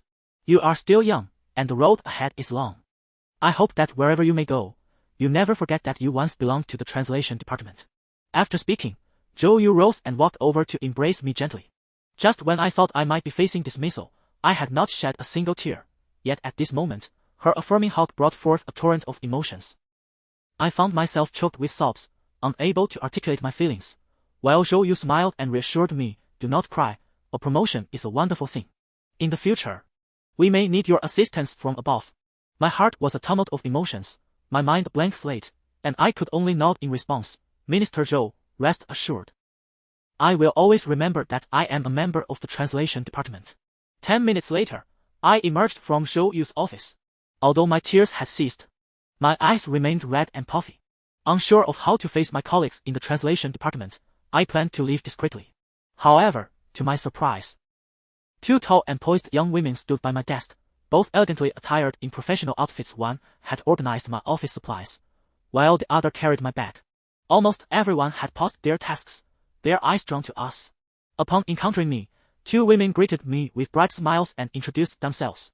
"Hello, Miss Liang, I am Guanyu, the second assistant to Mr. Luo." "Hello, Miss Liang, I am Hanshu Etong, the third assistant to Mr. Luo." Mastering all my courage, I forced a smile and shook hands with both. Guanyu then inquired, "Miss Liang, Mr. Luo has asked us to come down to receive you. Everything has been prepared. Is there anything else you need to take with you? At the mention of Mr. Luo, the staff in the translation department displayed expressions of astonishment. Some filled with envy and jealousy, while others wore looks of disdain. I couldn't help but sigh inwardly, wondering why Luo Xiangdong could not remain discreet in his dealings. Must he make me the center of attention? With an awkward smile, I replied, "No, that's all." Guan Yue continued, "Then shall we proceed, Miss Liang? Mr. Luo is waiting for you upstairs." This statement, spoken without intent, resonated deeply, even causing me to ponder its implications, let alone those who harbored ulterior motives. Fearing further conversation could lead to more suggestive remarks, I decided to follow them out. Just before leaving, I turned to Wang Huining, who had been too shy to speak. With a smile, I said, "Sister Huining, I'll call you when I get back. I still owe you several meals." Upon hearing this, Wang Huining finally broke into a broad smile. She approached me, gave me a hearty hug, and whispered in my ear, "Make sure to take plenty of photos of the president." I couldn't help but chuckle, promising to get in touch later as I followed Guan Yue and Hang Xuetong outside. During this time, I intended to greet Deng Jinan, but I caught a glimpse of her, head down, pretending to diligently review documents while avoiding eye contact. My heart sank, knowing she must be upset with me for not informing her, thus unwilling to acknowledge my presence. Chapter 76, With Me Here. You need not worry, this marks my second visit to the upper echelons. My initial foray was under the pretense of delivering documents. During that occasion, Luo Xiangdong inquired whether I would be interested in working at the top tier, to which I politely declined. Little did I know that it would not be long before I was unable to escape such a fate. Guan Yu and Hang Xuetong assisted me in transferring my modest collection of office supplies into an office, informing me that from this day forth, it would serve as my workspace. A sense of disbelief and subtle embarrassment lingered on my face as I nodded in gratitude. Guan Yu remarked, "Miss Liang, there is no need for formality. We are colleagues now, and it is only natural that we look out for one another. The president is awaiting you in his office. You should hurry along." I scarcely had the opportunity to engage in conversation with the two of them before being urged to the threshold of Luo Xiangdong's office. Gazing at the familiar double doors, a heavy weight settled upon my chest, nearly suffocating me. Taking a moment to steady my breathing, I raised my right hand and knocked thrice. Almost immediately, Luo Xiangdong's voice beckoned from within, "Come in." I pushed open the grand doors and stepped inside. Before I could catch a glimpse of him, I had already conjured numerous strategies in my mind for how to address him. However, as I beheld Luo Xiangdong seated on the sofa, clad in a white patterned shirt and khaki trousers, looking up at me, my mind went utterly blank. Behind him loomed a vast floor-to-ceiling window, through which sunlight streamed, enveloping him in a radiant golden halo. He sat there quietly, truly deserving of the phrase as picturesque as a painting. Each time I encountered him, I was struck anew, rekindling that initial sense of awe. Thus, for a fleeting 3 seconds, I stood expressionless. Luo Xiangdong regarded me in silence. Our eyes locked for what felt like 3 or 4 seconds before I instinctively nodded and greeted President Luo. His handsome features were somewhat obscured by the sunlight, making it difficult to discern the expression within his eyes, though I could hear his teasing tone as he remarked, "Why stand so far away? Am I going to eat you?" His voice was melodious, perfectly complementing his persona, yet whenever he spoke to me, there was an air of disdain, which promptly brought me back to reality, dispelling any enchantment I felt. Subconsciously, I took a step closer, halting 2 meters away from Luo Xiangdong before respectfully stating, "President Luo, you summoned me." As I approached, I mustered the courage to glance at his face, and true to form, I found a mix of indifference and inexplicable disdain in his gaze. He scrutinized me for a moment before inquiring, "Tell me the truth. Who sent you to the Luo Corporation?" At his words, my eyes widened in bewilderment. "President Luo, what do you mean?" I was genuinely perplexed by his insinuation. Luo Xiangdong pressed his attractive lips together, his brow furrowed slightly, and replied, "Are you here at the behest of my adversary to undermine me? I have just been humiliated at the hospital, and I have yet to settle the score with you. You have stirred up a storm, making a scene downstairs and even resorting to physical confrontation. Do you truly fear no embarrassment?" Luo Xiangdong, known for his unyielding demeanor, chastised me mercilessly, leaving me flushed with shame. My hands, which hung at my sides, instinctively clenched into fists not out of anger, but from a profound sense of humiliation. I could feel the blood rushing to my face, and without a doubt, I must have been crimson. struggling to suppress the awkwardness and bitterness within. I mustered the courage to say, Mr. Luo, regarding the incident at the hospital, I acknowledge my fault and will refrain from making excuses. I apologize. Luo Xiangdong merely pressed his lips together and retorted, what use is your apology to me? Instinctively, I averted my gaze, much like a student caught in wrongdoing. I knew I was in the wrong, so I could only endure whatever he chose to say. The office was enveloped in an oppressive silence. After a while, Luo Xiangdong broke the stillness, inquiring, are you feeling wronged? To claim that I was not would be a lie. However, before he asked, I had managed to contain my emotions. His question, however, caused my eyes to well up, and my vision blurred momentarily. I was determined not to shed tears in front of him, so I hastily wiped my eyes and softly replied, no. Yet, my voice trembled, betraying my true feelings. Observing my distress, Luo Xiangdong frowned slightly and remarked, I am the one who has been wronged, yet you are the one shedding tears. His tone was teasing, albeit softened, serving more to alleviate the awkward atmosphere than to chastise. I understood that I should not cry in his presence, yet the tears flowed uncontrollably. As I wiped my eyes, I responded, Mr. Luo, I am truly sorry for dragging you into this embarrassment. I can resign voluntarily. I appreciate your care during this time. And thank you for arranging my hospital visit. Tears streamed down my face like scattered pearls, and in that moment, I could not discern whether my sorrow stemmed from my own grievances, the burden I imposed on Luo Xiangdong, or the prospect of leaving Luo's company. Ultimately, my tears wore down Luo Xiangdong's resolve. He furrowed his brow and said, all right, enough. I will not scold you further. But please do not weep so dramatically in front of me. Rising from his seat, he approached me and extended his hand, offering something. My vision blurred by tears. I could not see clearly but instinctively accepted it. It was soft to the touch, not a tissue, but a checkered handkerchief. I used it to dab my tears and the impending flow of my nose, bowing my head as I sobbed. With his hands casually tucked into his pockets, Luo Xiangdong lowered his gaze and said, Liang Zijing, how many times must I remind you? If you require anything at Luo's, you only need to come to me. And I can assist you. In situations like today, you could have easily called me instead of resorting to a confrontation downstairs. After a brief pause, he continued. If you can win, then it's acceptable. But if you can't even defend yourself and allow her to bully you, I truly wonder what nonsense occupies your mind. Despite your otherwise astute appearance, I fought back tears, raising my gaze to Luo Xiangdong, and choked out. I don't know who sent the email within the company claiming that we have an inappropriate relationship. President Luo, if you find this troublesome, I can resign. For some reason. While I was downstairs, I felt more embarrassed for myself. Yet, in the presence of Luo Xiangdong, an inexplicable sense of guilt washed over me. As though I were the one burdening him. Perhaps it was his elevated status as the highest authority in the company that made me feel his reputation and integrity were far more deserving of protection from slander and harm. Upon hearing my words, a fleeting expression crossed Luo Xiangdong's eyes, and he replied, if I were to resort to firing you to save my own skin, then I might as well cease to be a man. His words sent a shiver through me, a sensation akin to being jolted by electricity. Before I could regain my composure, he spoke again, this is not your fault, you are also a victim. Those people below love to gossip. So I brought you up here to work, allowing you to remain unaffected by their prattle. I was overwhelmed with emotion and involuntarily responded. But this will only lead to further misunderstandings. Luo Xiangdong's expression remained unchanged, though a hint of disdain flickered in his eyes as he replied. What do I care about what they say? It has nothing to do with me. After a moment, he looked at me meaningfully and said, in life, the most important thing is to be happy with oneself, regardless of others' opinions.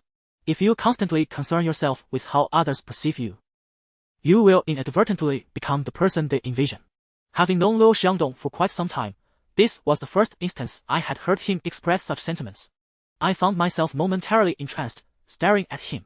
Noticing my gaze, Luo Xiangdong reverted to his usual sharp demeanor, his lips curling into a smirk as he said, all right. Stop looking at me with such admiration. If you stick with me, there will be plenty of opportunities to learn. I averted my eyes, feigning the act of wiping away tears to mask my earlier embarrassment. After a couple of seconds, I asked, President Luo, isn't it somewhat irregular for me to suddenly be transferred to a higher position? Luo Xiangdong replied, what constitutes a rule? Aren't rules merely defined by those in power? He continued, whatever happens, I will take responsibility. You will be where I assign you, and you needn't worry about anything else. At his words, a wave of electricity coursed through me once more, leaving my mind in a daze. At that moment, I could no longer claim that I held no peculiar feelings towards Luo Xiangdong. An indescribable anxiety blossomed within me, and I dared not dwell on the implications of this sentiment, prompting me to hastily escape the confined space that held only the two of us. President Luo, thank you. If there's nothing else, I will take my leave now. Luo Xiangdong responded with a simple HM, and I turned, quickly making my way out. As I had scarcely taken 5 steps, I was suddenly called back by Luo Xiangdong's voice. Hey, wait a moment. I promptly halted and turned around, moving with a swiftness that surpassed my own expectations, as if anticipating his call. Luo Xiangdong maintained his composure and casually remarked, I heard from Weizong that your grandmother's surgery is scheduled for the day after tomorrow. I'm granting you a week's leave to spend quality time with your family. Even I was unaware of the exact date of my grandmother's operation. Yet Luo Xiangdong seemed informed. A look of surprise crossed my face, and after a brief pause, I replied, Oh, all right, thank you, Mr. Luo. He responded, No need for thanks, just ensure you don't put me in a difficult position too often in the future. At his words, a hint of embarrassment crept into my expression, and I instinctively countered, the incident at the hospital was an accident, I had no idea. Before I could finish, Luo Xiangdong's phone rang. He glanced at it and then said to me, You may leave now. I nodded, bid him farewell, and stepped out of the president's office. Chapter 77. No walls are completely soundproof. Upon exiting Luo Xiangdong's office, I gazed out at the vast, spacious area before me, momentarily lost in thought. It was not that I was unaware of the location of my new office. Rather, I was still grappling with the surreal nature of my circumstances. For an ordinary individual, entering the Luo Corporation is a formidable challenge, let alone transitioning from a mere intern to the assistant of the president. My rapid ascent is akin to that of a rocket. It is only natural to surmise how the entire company must be speculating about my unexpected promotion.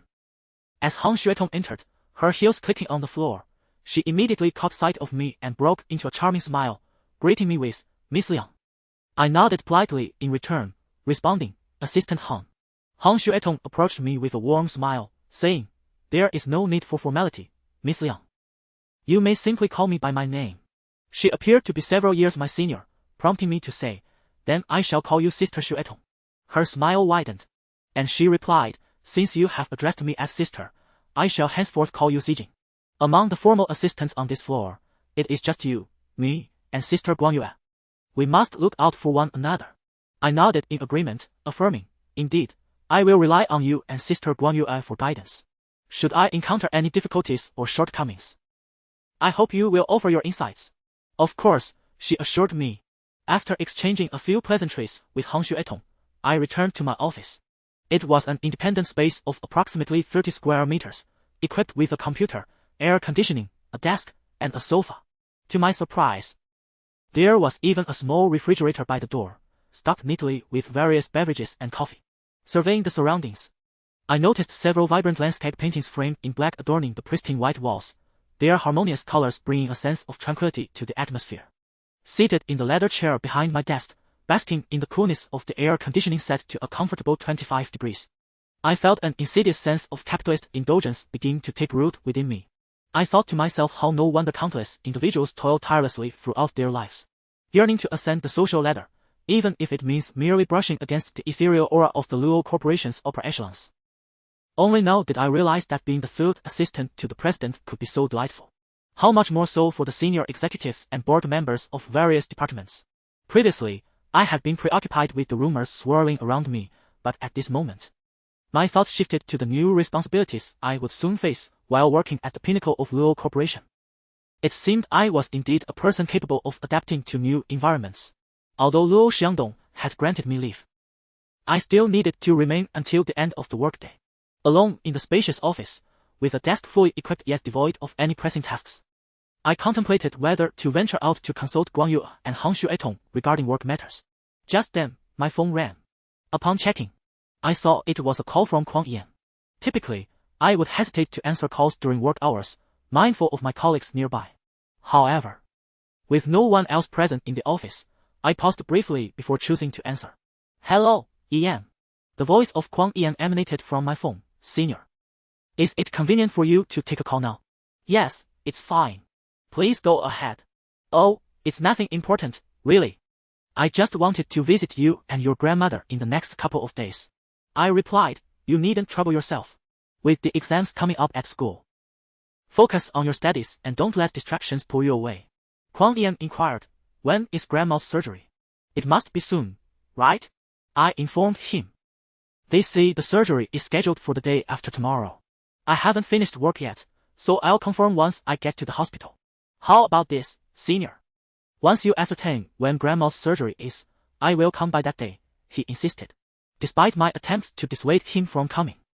Kuang Yan was resolute in his desire to visit. Ultimately, I acquiesced. After exchanging a few more pleasantries, he subtly shifted the subject and inquired, Senior, how have you been faring at the Luo Corporation? Is everything going smoothly? Recalling the recent tumult, I couldn't help but sigh inwardly. Yet, not wanting to worry him, I feigned a cheerful demeanor and replied, everything is quite well. There is no need for concern. His low, melodious voice carried a hint of weariness as he said, Senior, if you ever find yourself in trouble, please don't shoulder it alone. Even though I'm not physically there, should you encounter any difficulties, just give me a call. Even if I can't be there immediately, I can at least offer some advice. Though I had been maintaining my composure. His heartfelt words brought a lump to my throat and moisture to my eyes. Struggling to hold back tears, I smiled gently and assured him, rest easy. Everything is fine at the Luo Corporation. My colleagues and supervisor have been very supportive. He softly remarked, as long as someone is looking out for you, that's good. I merely responded with a casual After concluding my conversation with Kuang Yan, another call came in immediately afterward. I glanced at the caller ID, surprised to see Kitty. Is that you, Kitty? I answered. She called my name and said, I heard you've encountered some troubles at the Luo Corporation. How are things now? I was taken aback by how quickly the news had spread, even reaching Kitty, who was not employed there.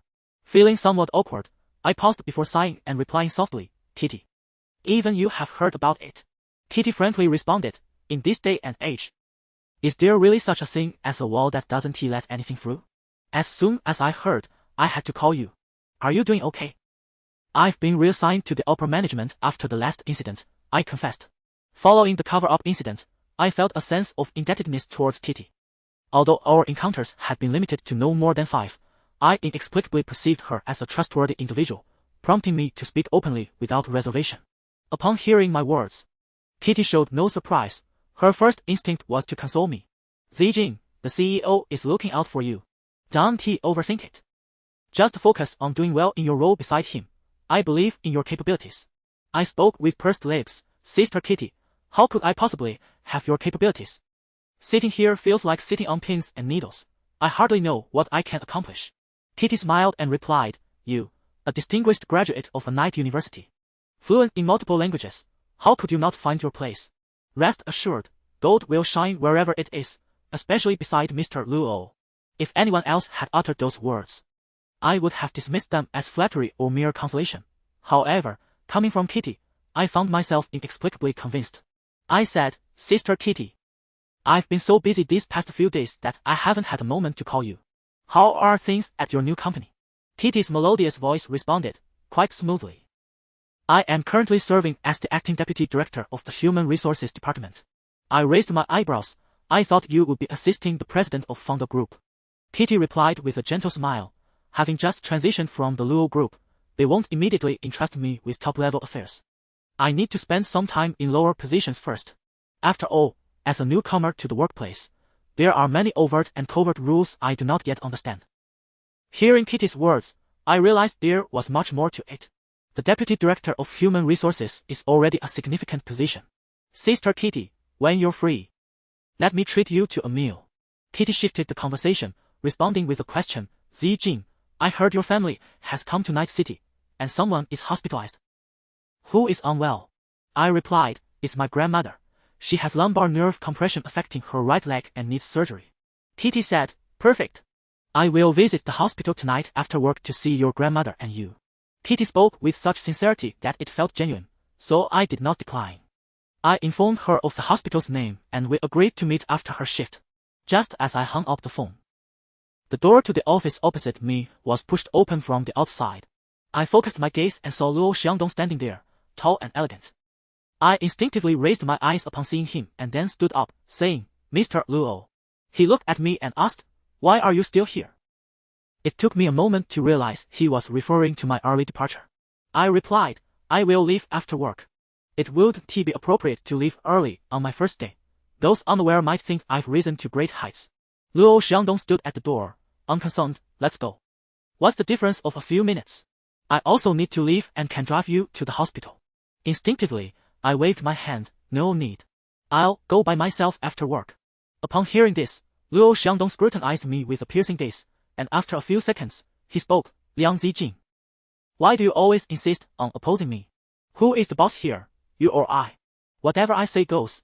Why all the unnecessary chatter?" As a 20-something adult, it was disheartening to be chastised by him continually. It was a blow to my pride.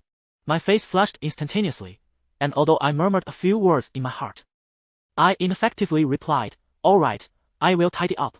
My mind was in disarray as I hastily grabbed a few items from the table and placed them into my bag, then proceeded to walk towards Luo Xiangdong.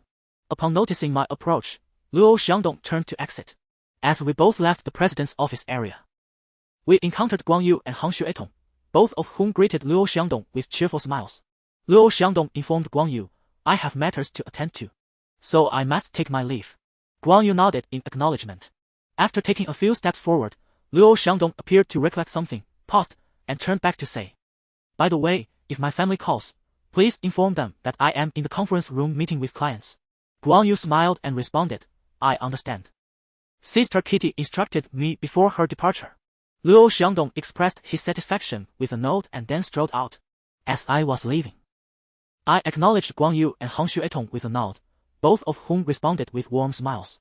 It was not yet the end of the workday at the Luo Corporation, and while walking alongside Luo Xiangdong, I encountered numerous individuals. As they greeted him, their gazes inadvertently swept over my face. I was aware of their thoughts, yet I could only feign ignorance. Chapter 78. Keep your distance from her, unless you seek your own demise. Upon arriving at the underground parking lot with Luo Xiangdong, I entered his white Porsche. The enclosed space inevitably made my heart race with a hint of anxiety. After fastening my seatbelt, I endeavored to calm my tumultuous emotions, fixing my gaze ahead and feigning an air of composure. As Luo Xiangdong turned the vehicle around to exit the parking lot, I anticipated yet another silent journey. To my surprise, it was he who broke the silence after a while.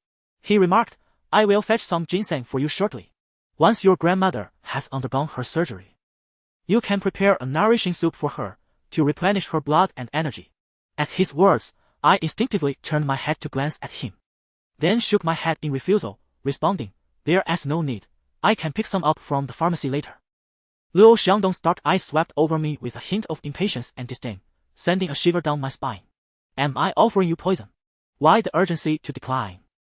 After a brief pause, he continued, "It's for your grandmother, not for you. At her age, post-operative nourishment is crucial. Stop wasting time with your trivial objections." Rendered speechless by his words, I couldn't help but think how he was familiar with such expressions.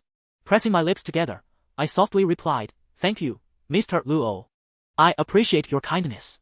Luo Xiangdong remained silent, and the awkwardness hung heavily in the air, prompting me to speak again. "Mr. Luo, you've assisted me so much. I truly don't know how to express my gratitude." He quickly interjected, "There's no need for thanks. I am merely fulfilling a request. If gratitude is due, it should be directed towards him." Ever since I seamlessly integrated into the Luo Corporation and became acquainted with Luo Xiangdong, others have speculated about an inappropriate relationship between us. Yet, only we understood the reality. He was dutifully executing someone else's wishes, while I was the one being discreetly cared for. I had long pondered this relationship and had never clarified the depth of Luo Xiangdong's connection with our department head, which afforded him such consideration towards me. Seizing the moment, I ventured to inquire, "Mr. Luo, have you known our department head for a long time?" "Invariably," he responded with a curt much like before.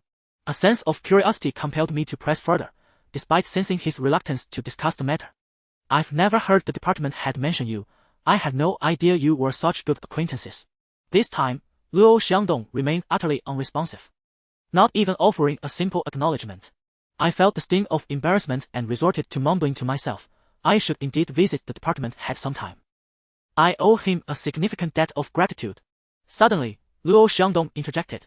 If you truly feel indebted, then focus on your work at Luo Corporation. If you thrive, everyone can rest easy. His seemingly casual words effortlessly pierced through my heart, sending a tremor through my very being. Instinctively lowering my gaze to conceal the turmoil within, I paused for a moment before quickly assuring him, rest assured, I will certainly strive to excel in my work. Luo Xiangdong refrained from uttering any further words. Instead, he turned left at the intersection ahead, guiding me to Rongshantan. This establishment is an independent three-story vintage building, renowned as the largest traditional Chinese medicine shop in the Night City, and equally recognized as the most extravagant purveyor of medicinal herbs.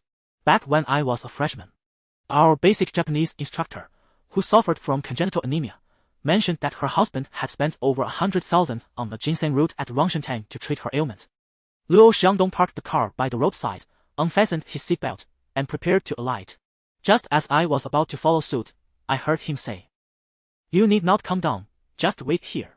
I watched as he swung open the car door and stepped out. His silhouette was tall and broad, yet undeniably stylish. Even the simplest white shirt he wore exuded an air of nobility and elegance. He strode into Rongshantan with long strides, vanishing from my sight. I withdrew my gaze from him and began to idly observe my surroundings. After approximately 3 to 5 minutes, a sudden cacophony of honking erupted from behind, startling me. Instinctively, I turned to look, only to find that a low-slung sports car, emanating a soft blue glow, had parked behind Luo Xiangdong's vehicle. From my vantage point, I could only discern a man in a linen shirt seated within the illuminated car, his features obscured by the reflective glass. He persistently honked the horn, seemingly intent on capturing my attention. I noted that parking was permissible here, and Luo Xiangdong's car did not obstruct his path. He had deliberately stopped behind Luo's vehicle. A wave of unease washed over me, leaving me momentarily disoriented. Yet, after a brief interval, I resolved to unbuckle my seatbelt and step out to investigate. As I opened the car door, simultaneously, the door of the blue-hued sports car swung open, revealing a tall man, approximately 182 meters in height, emerging from within. I raised my gaze to him, noting his youthful appearance no more than 27 or 28 years old. Though his frame was somewhat slender, it was remarkably elongated and well-proportioned. Where has Luo Xiangdong gone, leaving such a stunning beauty here all alone? Before I could voice my inquiry, the man spoke first, his demeanor appearing refined. Yet his tone was distinctly flippant. We stood about 2 meters apart when he mentioned Luo Xiangdong, prompting me to surmise the reason behind his presence. Parting my lips, I replied, "Mr. Luo has entered Rongshantan and will be out shortly." His striking black and white eyes were large and elongated, adorned with single eyelids. He scrutinized me unabashedly from head to toe, then chuckled, "Mr. Luo? How? Are you affiliated with the Luo family?" I felt discomfort under his gaze and instinctively adopted a defensive posture, responding with a cautious nod. His smile remained intact as he continued.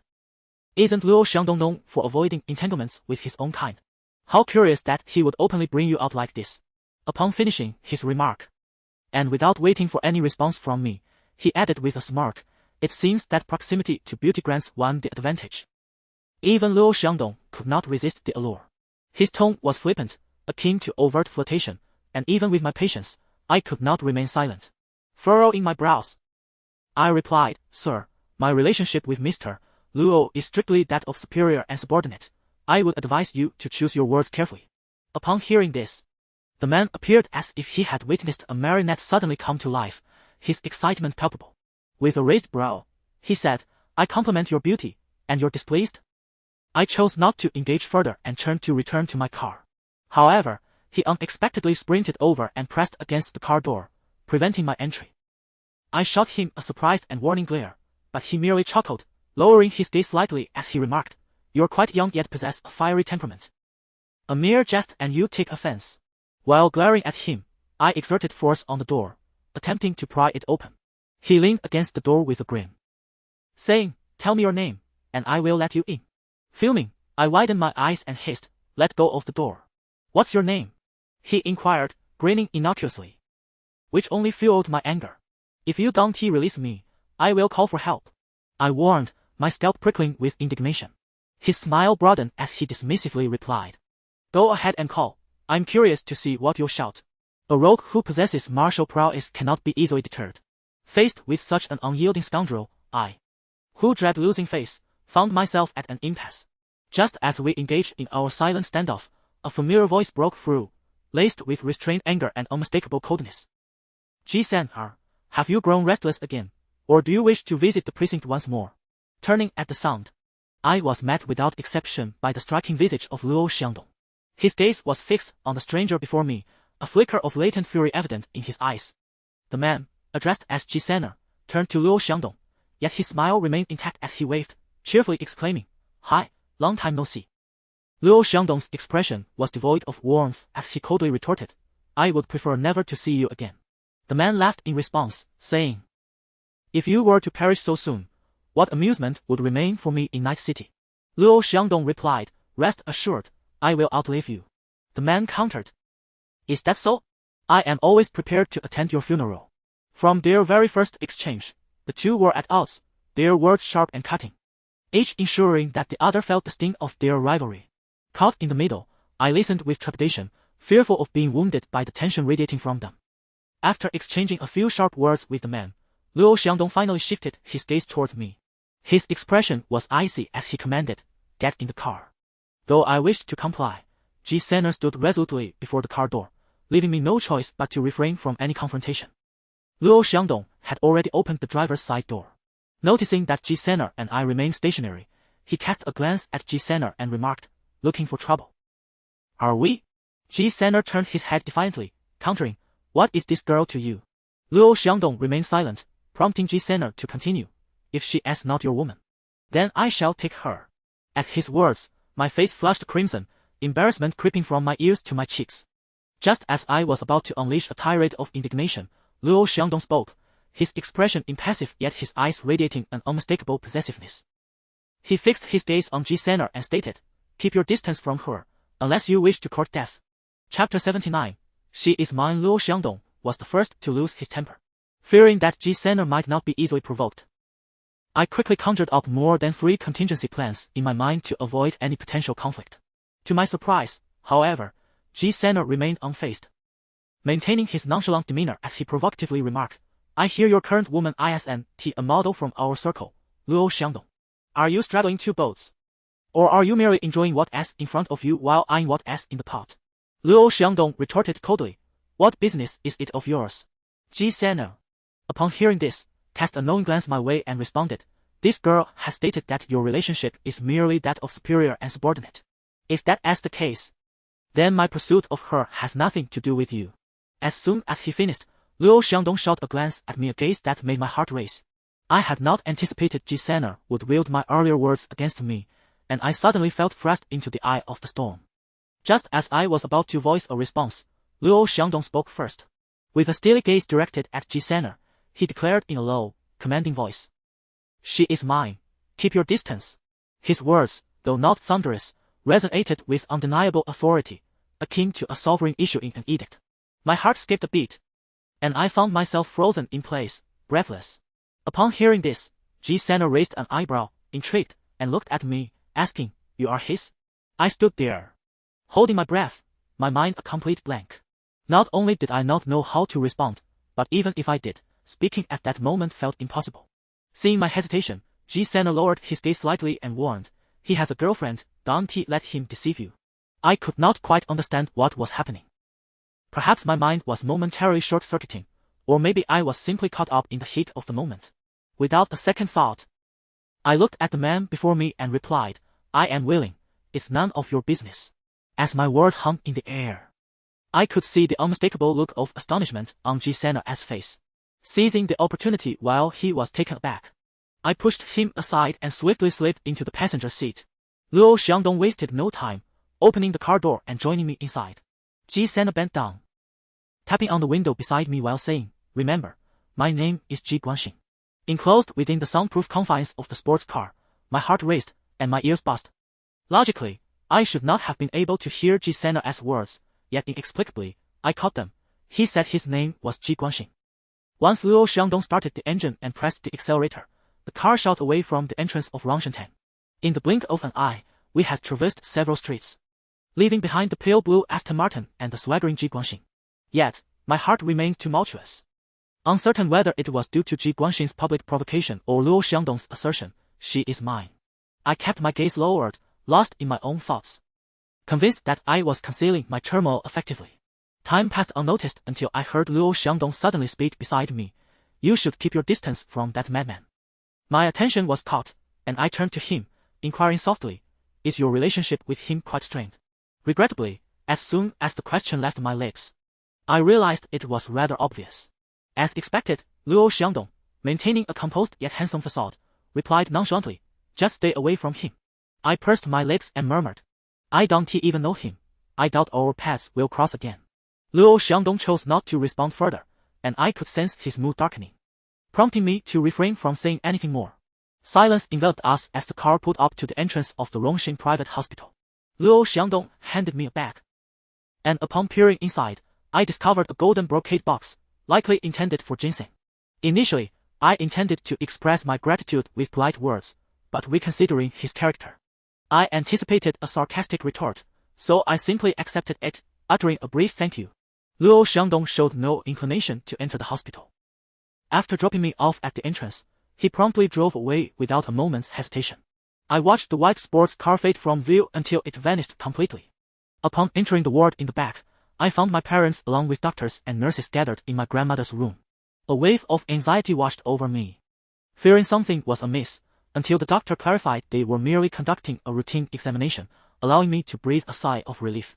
Earlier, my mother had upset me, but upon seeing me today, she approached with an air of nonchalance and casually inquired, "What did you bring?" I revealed the brocade box, stating, "Ginseng." My father chimed in, "The doctor just mentioned that after your grandmother's surgery, we should prepare some ginseng soup for her to replenish her energy and blood." "How did you know?" I replied calmly. "A friend informed me." My mother opened the box and, upon seeing the long, intricately twisted ginseng root inside, raised an eyebrow, exclaiming, "Where did you procure such exquisite ginseng? Did you purchase it?" The doctor glanced at it, took it for closer inspection, and remarked, "This is a rare wild mountain ginseng. One of these could fetch several 100,000.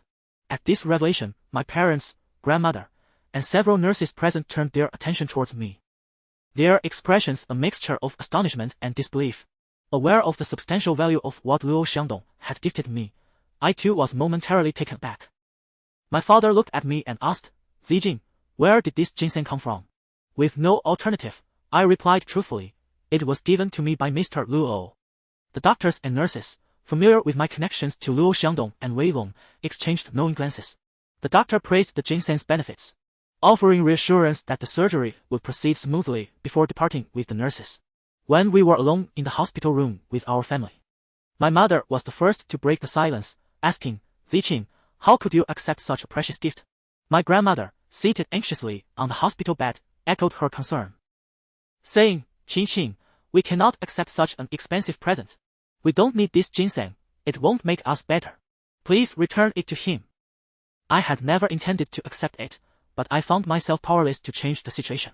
Observing my mother's wary expression and my grandmother's nervousness, I felt a mix of discomfort and anger, as if I were being unjustly scrutinized. The memory of yesterday's heated departure lingered in my mind, and I did not wish to provoke further anger within my family. Thus, I suppressed my irritation and replied with a composed demeanor, "This is a token of goodwill from Mr. Luo. While it may seem extravagant to us, for him, it might be akin to us giving a mere couple of thousand in cash." My mother remained unconvinced, furrowing her brow as she retorted, "His wealth is his own concern. Why should we take advantage of him?" After a pause, she added, "Besides, in this day and age, how can we expect something for nothing? He must have some ulterior motive." I caught my father and grandmother casting worried glances my way, which made my heart ache. Unable to contain my frustration, I replied, "I've already said countless times that I have nothing to do with him. Do not paint him in such a dark light. I lack both wealth and power. What could he possibly want from me? Moreover, I have reiterated that he is merely acting on the request of our department head to look after me. He has a girlfriend." My mother, maintaining her stern demeanor, questioned, "What kind of relationship do you have with your department head? Why should Luo Xiangdong go to such lengths for you? It's strange for him to gift you something worth hundreds of thousands." I parted my lips to argue but found myself momentarily at a loss for words. Indeed, what kind of relationship did I have with our department head? At most, I was favored during my college years. He regarded me with particular kindness. To be truthful, we were not related, nor were we particularly close. Even if he had requested Luo Xiangdong to look after me, it hardly justified such repeated acts of generosity and grand gifts. My sudden silence cast a heavy awkwardness over the room, leaving each person in varied expressions and thoughts. After what felt like an eternity of 10 seconds, my father was the first to speak, addressing me. All right, this was initially a good gesture. Mr. Luo has a kind heart, and Zijing, you are only considering your mother. There is no need to escalate this. My grandmother, studying my mother's expression, then turned to me, saying, Qing, I know you are a dutiful child, but we cannot accept this ginseng. Find an opportunity to speak with Mr. Luo and return the gift, but do so gently. As your father said, he means well. And we ought not to take such a significant advantage. Seeing my grandmother's anxious yet earnest demeanor filled me with a profound sense of sorrow. The elderly have spent their entire life living frugally, only permitting themselves to indulge in finer things when faced with illness and hospitalization. How is it that a mere ginseng can reduce one to such a state of trepidation?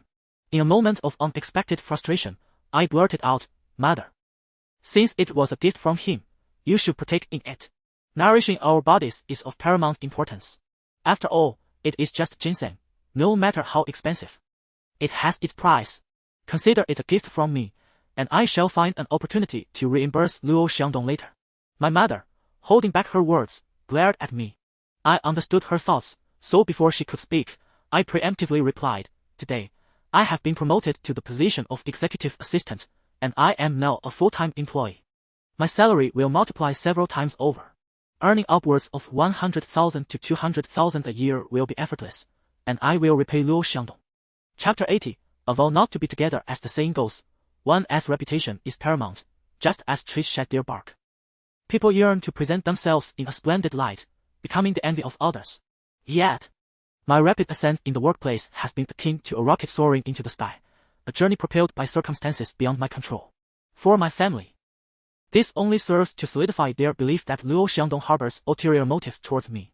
If I had not been compelled by desperation, I would never have chosen to reveal my feelings, let alone at this particular moment. However, words once spoken are akin to water that has been spilled. I possess no means to retract them. The atmosphere in the hospital room became stiflingly silent. Even my mother was rendered speechless, unsure of how to respond. Embarrassment washed over me as I contemplated an exit strategy when my phone rang. Seizing the opportunity to step outside and answer the call, I found a way to extricate myself from the uncomfortable situation. The caller was Kitty, who informed me that she had finished work and inquired whether it was convenient for me to meet her at the hospital. I readily agreed, and after hanging up, I steeled myself to return to my grandmother's room. The expressions of the three individuals present were markedly different, particularly my mother, who appeared to be suppressing a wave of anger, avoiding eye contact and remaining silent. I feigned ignorance and declared, A friend will be visiting shortly. She was the former executive assistant to the president of the Luo Corporation, now working elsewhere. She had supported me in the past. My father, upon hearing this, promptly responded, Then you should hurry and greet her. I acknowledged him with a simple then stated, I'll head down now. Turning to leave, I caught a glimpse of my father lowering his voice to my mother, saying, Don't he give the child a hard time.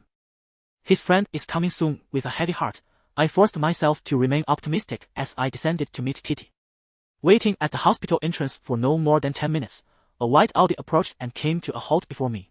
Recognizing Kitty in the driver's seat, I smiled and walked over. Dressed in a sharp professional outfit and balancing two large bags filled with various supplements and nutritional products, Kitty stepped out of the car in her high heels. I took the bags from her and remarked, Kitty, why did you buy so much? I told you not to go to such lengths. With a smile, she replied, This is for your grandmother, not for you. Everyone seems to echo the same sentiment. I was at a loss for a retort and simply expressed my gratitude. I intended to lead Kitty directly into the hospital, but she interjected, Wait a moment. He just called me and will be here shortly. Curiously, I inquired, Who? With a grin, Kitty responded, My husband, Wu Youwei. Upon hearing the name Wu Youwei, my eyes widened in surprise. My immediate thought was, why is he coming as well? Wu Youwei is the Deputy Minister of Finance at the Luo Corporation. A significant figure indeed, one I had only heard of but never encountered in person. Noticing my astonishment, Kitty couldn't help but chuckle. Why are you so surprised? I candidly replied, feeling a wave of nervousness at the prospect of meeting the Vice Minister of Finance. Kitty remarked, you've already met General Luo. So why fear a mere Vice Minister? I thought to myself, how could that be the same? My encounter with Luo Xiangdong had been entirely compulsory. Yao Hui had heard about your grandmother's hospitalization and wished to pay a visit. However, he hesitated to contact you directly and opted to wait until I arrived, suggesting we go together after his work hours. Kitty and I stood at the entrance of the hospital, engaging in light conversation as we waited. Before long, a black Audi slowed down in the distance. Kitty smiled slightly and whispered, he's here. Instinctively, my heart raced as I lifted my gaze. From the black Audi emerged a middle-aged man in his 30s, clad in a tailored suit. Though not conventionally handsome, he exuded an impressive aura, unmistakably a person of stature. Yao Hui brought several items, including a large bouquet of lilies. As Kitty and I approached him, he greeted me with a warm nod. My professional instincts kicked in, and I performed a deep bow, exclaiming, Vice Minister, greetings to you. With a smile, Yao Hui replied, Miss Liang, hello. Kitty interjected, it's not working hours. You can just call him by his name. Standing beside Yao Hui, her height accentuated by high heels, she nearly towered over him by a few centimeters. Affectionately, she looked her arm through his, while Yao Hui graciously took all the bags she was carrying. I smiled and teased, may I call you brother-in-law then? Kitty's eyes sparkled as she responded, of course, he would love that. Yao Hui chuckled softly and said, let us drop the formalities. I'll call you Zijing from now on. As a successful man of 37, he radiated a mature charm and confidence, making me feel at ease rather than intimidated. I quickly dismissed my anxiety, perceiving him as just another ordinary man. I led Kitty and Yao Hui to the ward in the back courtyard, where my parents had already prepared to welcome us. Upon our arrival, they greeted us with warmth. I introduced Yao Hui, and upon learning he was the Vice Minister of Finance at the Luo Corporation, my parents exchanged surprised glances but welcomed him even more enthusiastically. The two conversed with my grandmother and parents for about 20 minutes before taking their leave. I descended the stairs to see them off. When I returned, I found my grandmother seated on her hospital bed, counting the gifts they had brought, murmuring about their costs. My mother looked at me and asked, do they both know you've been promoted to executive assistant to the president? I merely nodded in response. My mother added with a knowing tone, they aren't here for you, they are here for Luo Xiangdong's sake.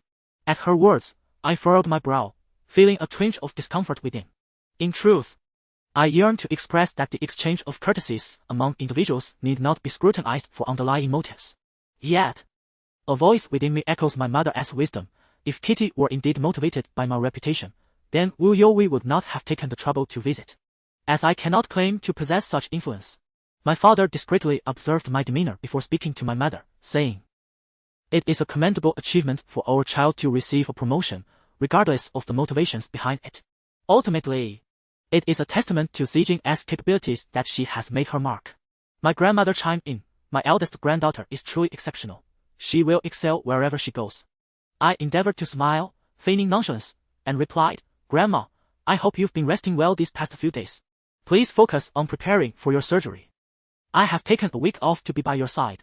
Upon hearing this, my grandmother responded promptly, you just received a promotion. Taking time off now may not be wise. I replied with a gentle smile, it's alright. General Luo is aware of your surgery in 2 days and has graciously approved my week-long leave. I did not intend to invoke Luo Xiangdong's name, yet certain matters necessitated his mention. I keenly observed that whenever I spoke of him, my family's expressions betrayed a hint of discomfort, perhaps believing there was something more between us. Later, as my grandmother retired for the evening, my parents and I moved to the living room. My mother, having held her silence throughout the afternoon, could no longer contain her curiosity and inquired once more about the nature of my relationship with Luo Xiangdong. I endeavored to remain calm and replied candidly, he is merely fulfilling a request from our department head to look after me. He has a girlfriend, and we have discussed this matter. He advised me not to misconstrue our interactions, and I assured him that I would not exploit our professional relationship for personal gain. Fearing my mother might doubt my sincerity, I added, I have witnessed him change girlfriends as one might change clothes. You know I detest such individuals. I am not one to be easily swayed by favors. He has aided me significantly, but has never made any inappropriate demands. I harbor no romantic feelings for him. I could entertain relationships with many, but with him, that is simply impossible. Seeing my steadfast conviction, my mother, who might as well have sworn an oath, fell silent for a moment before speaking earnestly. Zijing, do not fault me for my concerns. In this world, where malice lurks, can I not worry about you?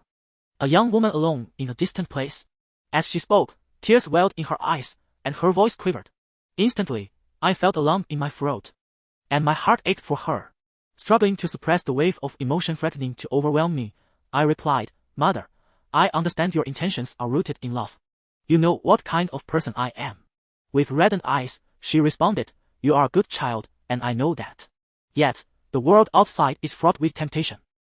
And Luo Xiangdong's privileged background and exceptional qualities make me fear he may pursue you.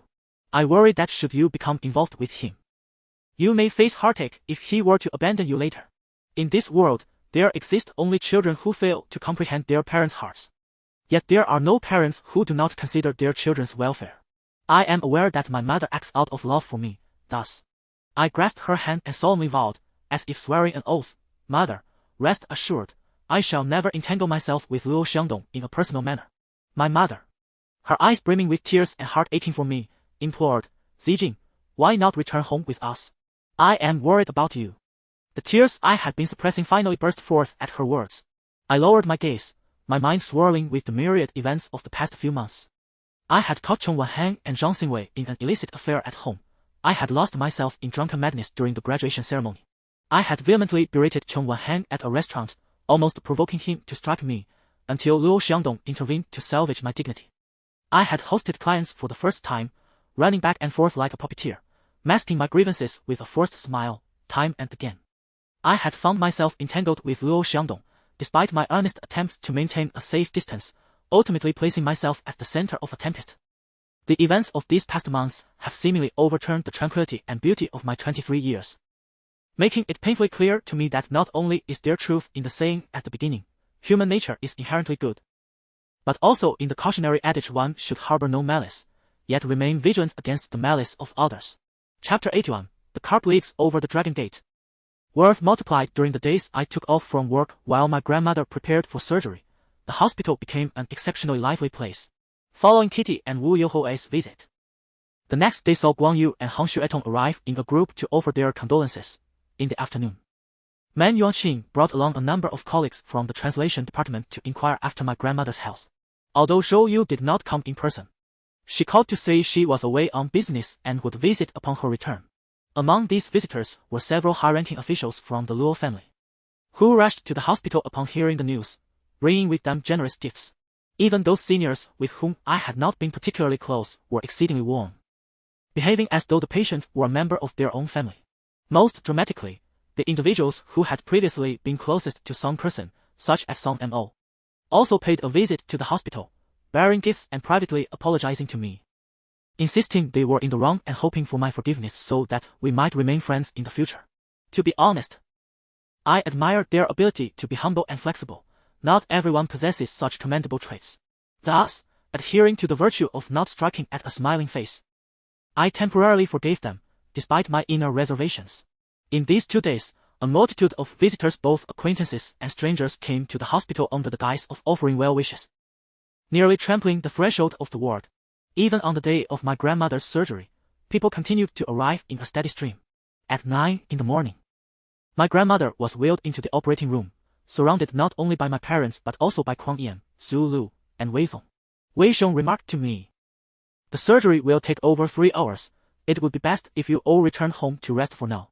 We will inform you once the procedure is complete." With a smile, I sincerely expressed, "Zungu, I truly appreciate your help this time. I must have caused you quite a bit of trouble."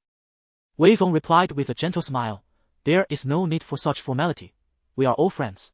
My parents had hoped to invite Wei Zong to lunch, but he mentioned that he had another engagement and had only come to check on my grandmother. I personally escorted him to the elevator and waved goodbye. Upon returning to the entrance of the operating room, I found Kuang Yan and Su Lu chatting with my parents. My mother asked, "Today isn't a weekend.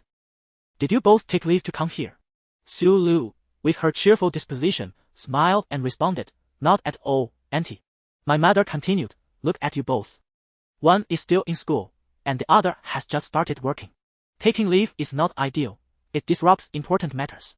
Su Lu replied, Auntie, to be honest, I was eager to take a day off. Our company is small, and there are countless trivial matters that can wear one out. I considered today a little holiday for myself. My mother, upon hearing this, sighed in resignation and turned to Kuang Yan, smiling. I heard from Zijing that you have many exams at school lately. It would be best not to come back and forth so often, as it can be quite troublesome. Kuang Yan, with a charming smile on his handsome face, gently shook his head and replied, It's not troublesome at all. Su Lu playfully tapped Kuang Yan on the shoulder and said with a smile, Auntie, he is an excellent student. Exams are merely a formality for him. So you need not worry. After saying this, she cast a glance at me and teasingly added, Moreover, anything concerning Zijing is of utmost importance to him. And given that Grandma is hospitalized, it would indeed be strange if he didn't come flying over. Kuang Yan immediately displayed signs of nervousness and embarrassment. Glancing at my parents' expressions before quietly saying, Su Lu, can you please stop? My parents were well aware of Kuang Yan's affections for me and held a favorable opinion of him, hence they merely smiled without saying anything further. As for my feelings towards Kuang Yan, there was no romantic inclination, which left me unperturbed. In fact, I felt a greater sense of calm. I could not, however, tolerate Su Lu's incessant teasing of him, so I interjected, Please don't tease him. He'll be at a loss for what to do. Su Lu giggled, finding her greatest delight in witnessing others' embarrassment. After lingering in front of the operating room for a while, my father spoke up, None of you have had breakfast. Hurry downstairs and grab something to eat, it's still early. My mother also advised me, Zijing, you all should go have breakfast, don't leave him hungry. I led Kuang Yan and Su Lu down the stairs. Along the way, Su Lu turned her head and asked, Hey, isn't Jianan coming? The mention of Dong Jinan stirred a sense of discomfort within me, not due to her attitude, but rather my regret over my own shortcomings. I replied softly. She visited yesterday with colleagues from the Luo family. Su Lu responded, Does she know Grandma is having surgery today? She does, I replied. Su Lu frowned slightly, expressing her discontent. Then why isn't she here today to check in? I reassured her, it's fine, she came yesterday. So there is no need for her to take another day off. Su Lu dismissed my reasoning, stating, Grandma's surgery is a significant matter. Is it really so difficult for her to take a day off? Besides, who among us isn't on leave? Noticing Su Lu's evident displeasure, I sighed internally and explained. She is still upset with me for knowing Luo Xiangdong for quite some time without informing her. Su Lu raised an eyebrow and replied, What kind of excuse is that? When you first told me, my immediate reaction was to be happy for you for being promoted to assistant to the president. Furthermore, if you have your reasons for not sharing, that is perfectly understandable. Who doesn't have their own circumstances? By her logic, it seemed that we ought to have no secrets at all, for if one were to conceal even the slightest detail, it would imply a lack of sisterhood. Could genuine sisters really sever ties over such trivial matters? Su Lu's personality closely mirrored mine, carefree and straightforward, particularly in friendships, where she tends to be exceptionally magnanimous, not overly concerned with minor details.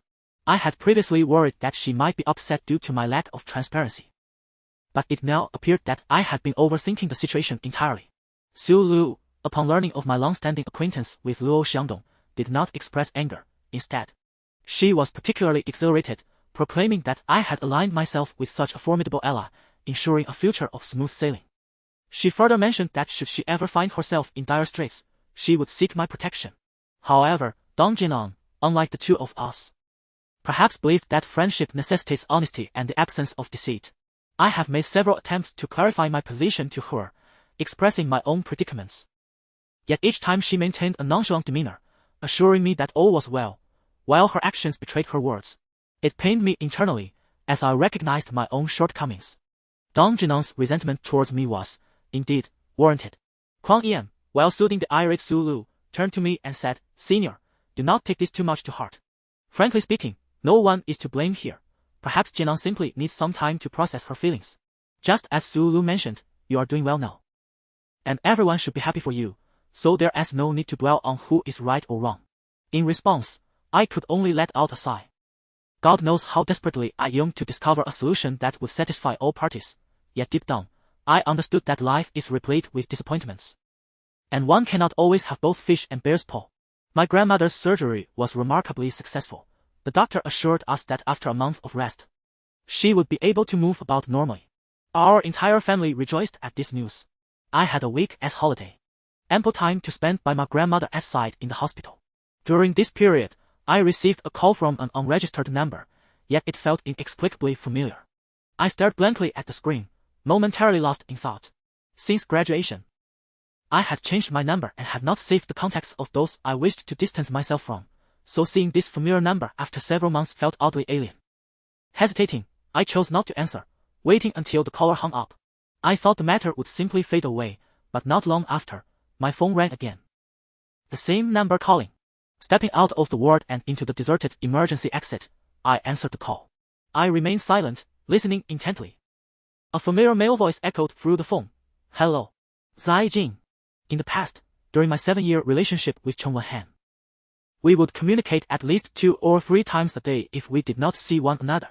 Yet, at some point, he seemed to have evaporated from my life, leaving me without sight or sound of him. That once familiar tone and pitch now felt profoundly strange due to our prolonged silence. I did not respond, and surprisingly, I felt an unexpected calmness. Aware that I was listening, Cheng Wen-han spoke again. I heard your grandmother has been hospitalized. How is she now? My inner self retorted. What concern is it of yours? However, after a brief pause, I altered my response, coldly replying, she is well. On the other end of the line, Cheng Wen-han seemed to exhale in relief before saying, that is good. Noticing my silence, he continued, Zijing, I wish to visit your grandmother in the hospital. I replied simply, there is no need. Cheng Wen-han paused for a moment before speaking. Zijing, can we refrain from involving our families in this matter? My grandmother is hospitalized, and I genuinely wish to visit her. Cheng Wen-han and I have been together for 7 years, occupying a third of my 23 years of existence. I have taken him to my grandmother's home numerous times, and each occasion, she would prepare an elaborate feast for him, washing fruits and offering snacks afterward, treating him as if he were her own grandson. The mere recollection of those warm and tender moments makes my heart ache. It seems I have never truly managed to remain steadfast. Yet, the deeper the pain, the more my anger swells. How dare Cheng Wen-han, after betraying me, audaciously suggest that we should not involve our families? Does he not comprehend why my family has treated him with kindness? Does he not realize that by hurting me, he has also wounded us all? My fingers tightened around my phone, suppressing my fury as I replied coldly. Do you think your flattery holds any value now? Just seeing you is enough to bring distress to our entire family. Chapter 82, Because of Love. There is hood upon hearing this. Cheng Wen-han seemed to take a light breath, and after a few seconds, he replied, Zijing, I genuinely wish to visit Grandma. After all, she is like family to me. I furrowed my brows, interrupting his insincere words. Spare me your pretentiousness. I have no connection with you, let alone with my family. Pausing for a moment, I added venomously, if my grandmother were your real grandmother, knowing you have committed such shameless acts would surely infuriate her. It is often said that once a relationship ends, one cannot remain friends, as there was once true affection. Yet, I feel as if Cheng Wen-han and I are fated adversaries from a past life, and in this lifetime, fate has woven our unresolved grudges into an intricate web. I long to dismiss him coldly, akin to discarding a soiled rag, unworthy of my regard. However, each time, I found myself engulfed in a tempest of rage and frustration. Ultimately, my harsh words had struck a chord with Cheng Wen-han, as he gasped for breath on the phone, clearly suppressing his anger. After a brief silence, he spoke in a low voice, Liang Zijing, I acknowledge my wrongdoing, but violence begets violence. We have already parted ways. What more do you desire? Must you cling to a mistake for a lifetime? Upon hearing his defiance, I glared back, Cheng Wen-han, understand this, it is not I, Liang Zijing, who clings to you, but rather you who shamelessly present yourself for my scorn. Did I ask you to call me? Cheng Wen-han exhaled heavily through his nose, and I could vividly imagine the expression on his face, filled with a rage that could ignite a fire. I had anticipated he would argue back or, in a fit of anger, hang up the phone. To my surprise, after a long pause, he simply sighed and replied in a tone of resignation, fine. I won't argue with you. The purpose of my call was not for you, but to inquire about Grandma's condition. Since she is well, I consider my duty fulfilled. His words only fueled my ire further. Perhaps it was his unintentional remark, the purpose of my call was not for you, that provoked me. Without a second thought, I retorted, do not feign benevolence. If you truly cared, you would not have committed such disgraceful acts in the first place. What is this now? Pretending to have a conscience? It disgusts me. Seeing my relentless aggression, he could not hold back any longer and retorted, Liang Zijing, are you out of your mind? I called you out of goodwill to ask about your grandmother, so don't act ungrateful. His words incited a laugh of disbelief from me, and I coldly replied, how? Ungrateful? Chen Wanhan, do you dare to thump your chest and claim that you possess a good heart? Without allowing him to respond, I continued. What you possess is not a heart, but a heart of a wolf. To call it a wolf's heart would be an insult to wolves. The depth of my past affection for him now mirrored the intensity of my current disdain.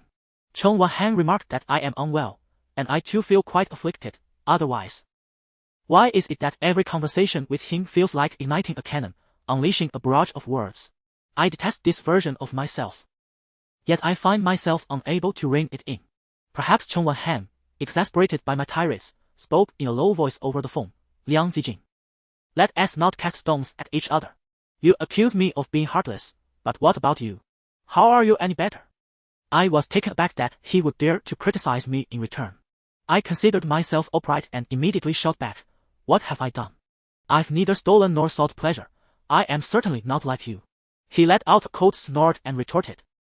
You just separated from me and are already parading around with Kuang Yan. After years of being a backup, he has finally claimed his spot. Before he could finish, I interjected sharply, Chen Wanhan, spare me your nonsense. How could he accuse me of having an affair with Kuang Yan? His voice, cold and low, continued, and what about that Luo Xiangdong from your company? What is your relationship with him? You know it all too well. I wonder why he is so willing to stand up for you. It seems you two have long entangled affairs, and now everyone at the Luo family knows. Liang Zijing, do you dare claim you are innocent? I feel embarrassed for you. Chen Wanhan spoke rapidly, as if these words had been pent up within him for days. Through the phone, I could vividly envision his expression, teeth clenched, as if he wished to tear me apart. My heart tightened suddenly, the pain almost rendering me breathless. When he accused me of being involved with Kuang Yan, I could still dismiss his words as nonsense, but when he poured another bucket of scorn upon me, laden with disdain and loathing, it felt as though he were attempting to cement my shame. In that moment, I realized that our endless exchanges of insults, humiliation, and mutual harm served only to fuel our anger, achieving nothing of substance. Once upon a time, we couldn't bear to utter a harsh word to one another. Once upon a time, we believed we would be each other as only companions until old age. Once upon a time, there was no suspicion, no mistrust, nor any venomous words or disgrace. 7 years of love, shattered in a single blow. What was once affection had transformed into enmity. I suddenly came to the stark realization that Chen Wanhan and I could never return to what we once were. I remained silent, tears blurring my vision. My throat constricted with anguish. Chen Wanhan's angry breath echoed through the phone, and we fell into a silence that felt like an eternity before I finally hung up. The moment the screen darkened, my tears surged forth, the suppressed bitterness and pain spilling over, enveloping me in an all-consuming sorrow. I sheltered myself behind an unoccupied door. Yet I dared not weep aloud, instead crouching against the wall, burying my face in my knees. I am beset by sorrow. Not solely due to the affection that has withered between Chen Wanhan and myself, but also because, in the aftermath of our separation, we have devolved into mutual resentment rather than fading into oblivion. It appears that he is not the only one tainted in my heart. I, too, have become solid in his eyes. I suspect that had I not provoked him today, he would remain silent. I would much prefer that Chen Wanhan confront me directly, pointing an accusatory finger at my nose and demanding to know the nature of my relationships with Kuang Yan and Luo Xiangdong, rather than having him blurt it out in a moment of desperation. Suddenly, I am reminded of Zhang Xingwei, who once remarked, "Do you think Chen Wanhan came to Night City for whom?" Perhaps she speaks the truth. Chen Wanhan's initial choice was never me. Even after 7 years together, the one he cherished in his heart was never I. If his love for me mirrored my own for him, he would not have tolerated the misconceptions regarding my connections with other men for this long. This realization marks the first time since our breakup that I have come to terms with the reality of our situation. A peculiar thought surges within me, suggesting that I should not cling so tenaciously to a love unreturned. Since he does not love me, his infidelity with Zhang Xingwei is merely a matter of time. Yet, this notion flits away as quickly as it arrives, and I recalibrate my perspective, regardless of the circumstances, Chong one hand straight while we were together. And I can never find it within myself to forgive him. Everything I have said and done in anger towards him is indeed his just deserts. Hiding behind the safety door, I weep, lost in a whirlwind of thoughts, feeling as though my head might explode, teetering on the brink of madness. Crouching until my legs grow numb, I steady myself against the wall before emerging from the safety door and making my way to the restroom. Standing before the sink, I splash water on my face and, upon raising my gaze, I behold a pallid visage reflecting back at me, with eyes reddened and puffy. Without makeup to conceal my distress, I appear utterly pitiful. In such a state, I dare not return to the ward. After regaining some composure, I call my mother, concocting a story about needing to assist a colleague at the company. She suspects nothing, and once I hang up, I slip out of the hospital through the back door. Alone on the bustling street, I pass by couples intertwined and groups of friends laughing, all adorned with smiles and exuding joy. Meanwhile, I feel as though I am attending a funeral. Aimlessly wandering, I lose track of time until I find myself at a crosswalk, poised to step into the street. Suddenly, a series of sharp, blaring horns pierce the air behind me. Instinctively, I turn to see a light blue Aston Martin parked less than 2 meters away. Bathed in sunlight, the car gleams with a dazzling hue reminiscent of the sky, drawing the eyes of passers-by. I fix my gaze on the driver's seat, but the reflection on the tinted glass reveals nothing. Moments later, the window rolls down, and a man leans out, smiling and waving at me. Hi, we meet again. A face of refined elegance, complemented by a pair of large, elongated monoid black eyes. This is Ji Guangjing. I gazed at him impassively. After approximately 3 seconds, the pedestrian signal shifted from red to green. I turned my head and began to stride across the street with the crowd. Before I could traverse the crosswalk, I felt a gust of wind rush from behind, and in the next moment, someone grasped my arm from behind. I turned my head to see Ji Guangjing standing before me. I looked up at him, remaining silent. Ji Guangjing scrutinized my face intently, momentarily taken aback, then inquired, "Have you been crying?" I retracted my arm without a word, preparing to leave. However, he swiftly positioned himself in my path and asked, "Why are you crying? Who has upset you?" Chapter 83, Playing Hardball. You're far from it. I found myself reluctant to engage in conversation, thus I averted my gaze, intending to depart. Ji Guangjing obstructed my path. Whenever I moved left, he mirrored my actions, and when I shifted right, he followed suit. After several attempts, my patience wore thin, and I finally raised my head to glare at him, demanding, "What do you want?" To my surprise, rather than displaying displeasure at my anger, Ji Guangjing maintained a calm smile and replied, "Why are you crying when everything seems fine? Who has wronged you? Tell me, and I shall seek vengeance on your behalf." Furrowing my brow, I retorted, "What business is it of yours?" Ji Guangjing raised an eyebrow, asserting, "We are friends, your troubles are my troubles." I expressed my irritation, saying, "Who said we are friends?" With a smirk that danced on the edge of amusement, he countered, "You know my name. How can we not be friends?" Instinctively, I replied, "I have no interest in hearing this. You're the one insisting on it." Ji Guangjing's smile widened as he observed me and remarked, "Did you hear that?" I felt an overwhelming desire to slap myself for being so insufferable. Noticing my silence, he continued with a chuckle, "What brings you to wander the streets alone? Aren't you supposed to be working today?" Although I had only encountered Ji Guangjing once, he left a profound impression on me, embodying the archetype of a flamboyant, spoiled young master with a charming yet pretentious demeanor. It was evident that regardless of our familiarity, I would share no more words with him. Frowning slightly, my impatience evident, I replied in a low tone, "I have matters to attend to. I must take my leave." With that, I stepped forward, attempting to bypass Ji Guangjing. But he swiftly extended his long leg, blocking my way. Meeting my almost furious gaze, he chuckled, "Where are you off to? Allow me to escort you." I glared at him, my eyes brimming with caution, and after a few seconds, I said, "No need." Ji Guangjing insisted, "Don't be modest. I have a car." I replied, "I'm not being modest. I have legs." He erupted into laughter, as though someone had struck a humorous chord within him. "You're quite amusing," he remarked, still observing me with mirth. I had no desire to engage in idle chit-chat in the middle of the street, especially as the green light threatened to turn red.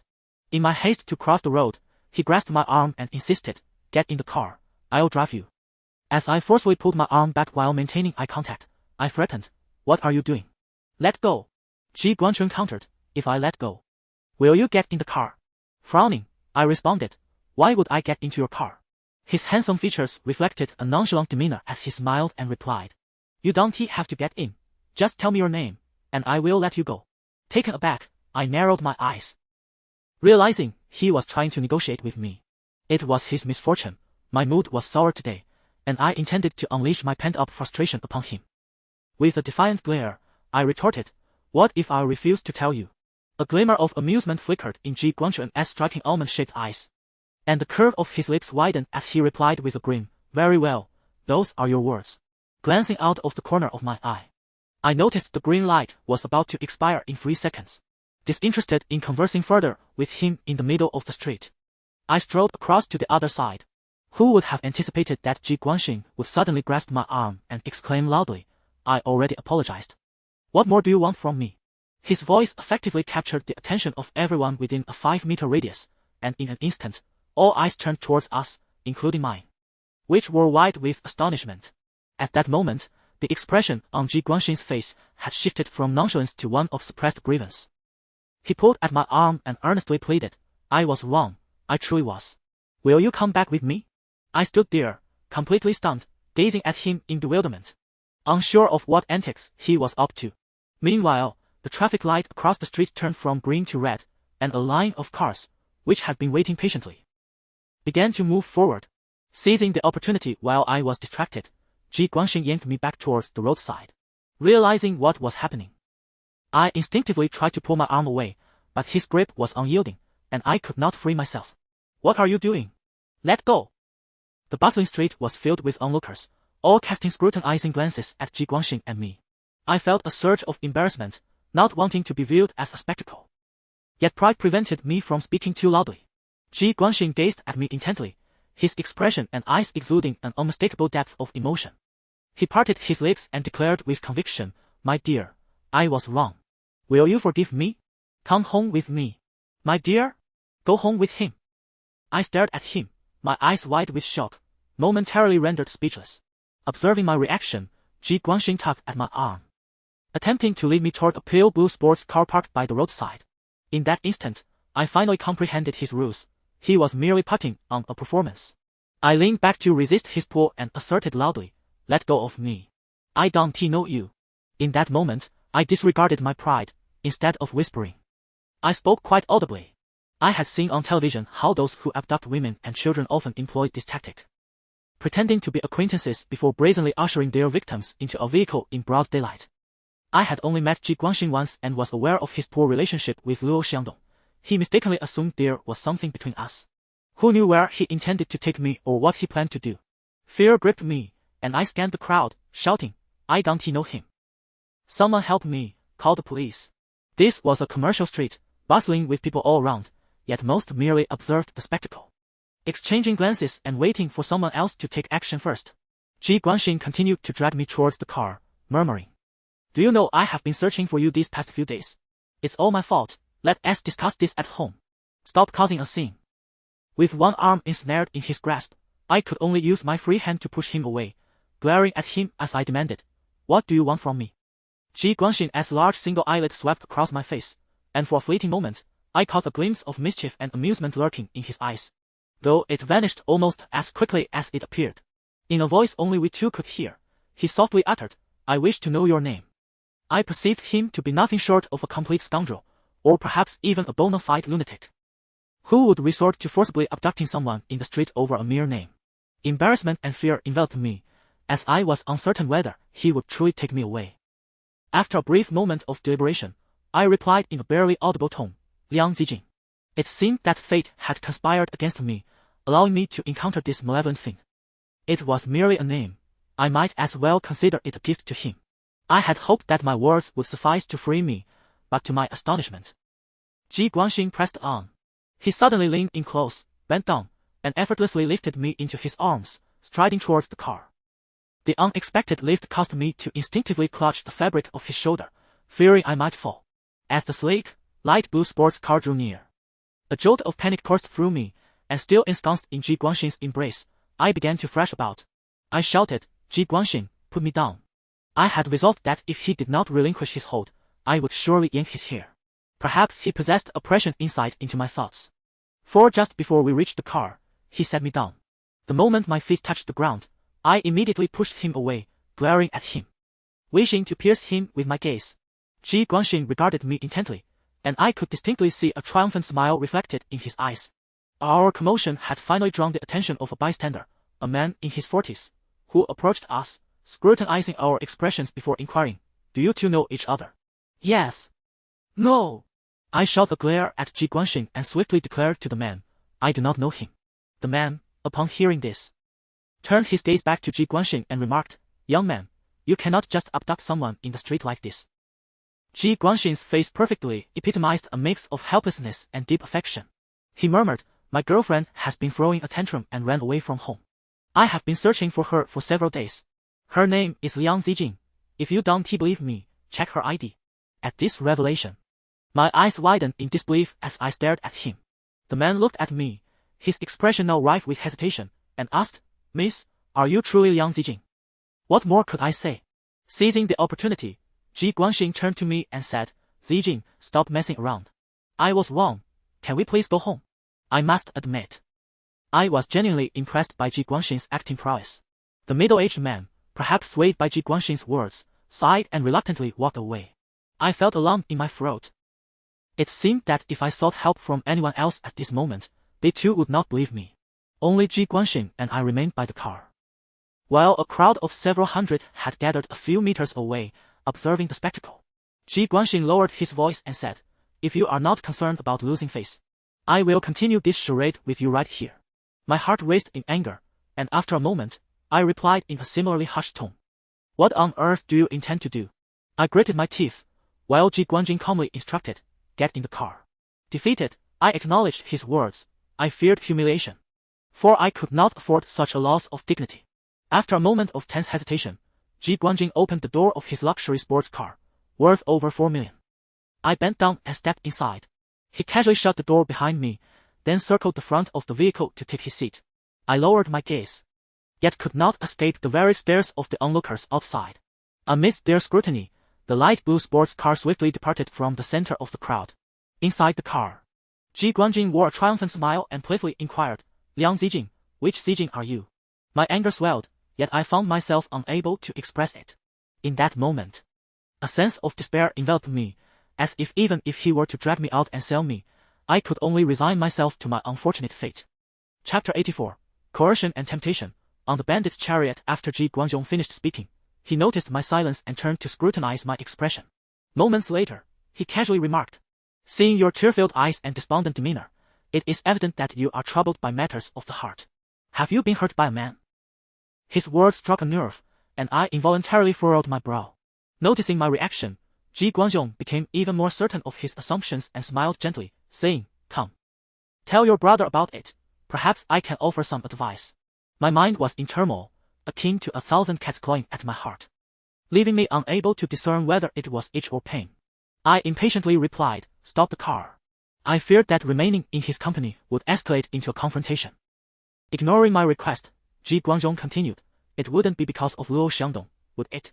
My brow furrowed deeper as I replied sternly, "If you don't stop the car, I swear I'll call the police." Ji Guanxing glanced at me and calmly inquired, "If Luo Xiangdong truly has wronged you, would you like my assistance in exacting revenge?" A lump formed in my throat, making it difficult to breathe, leaving me in a state of distress. Ji Guanxing was impervious to my anger, which felt like a pressure cooker ready to explode, yet I had no outlet for my frustration. Extreme anger often leads to feelings of helplessness, and when helplessness peaks, tears are the only release. In an instant, tears filled my eyes, and I turned away, not wanting Ji Guanxing to witness my vulnerability. Yet, he noticed and looked at me in astonishment before saying, "Hey, don't cry. Anyone unaware might think I have wronged you." I wiped my eyes and whispered, "Stop the car. I want to get out." Ji Guanxing replied, "Then tell me why you are crying." At his words, I was left in a state of exasperation. I pondered why Ji Guanxing was so keen on negotiating with others. I yearned to raise my defenses against him, yet, in that moment, perhaps out of a desire to escape quickly, I retorted defiantly, "Is it not permissible to argue with someone?" Ji Guanxing pressed further, "With whom?" "Scoundrel!"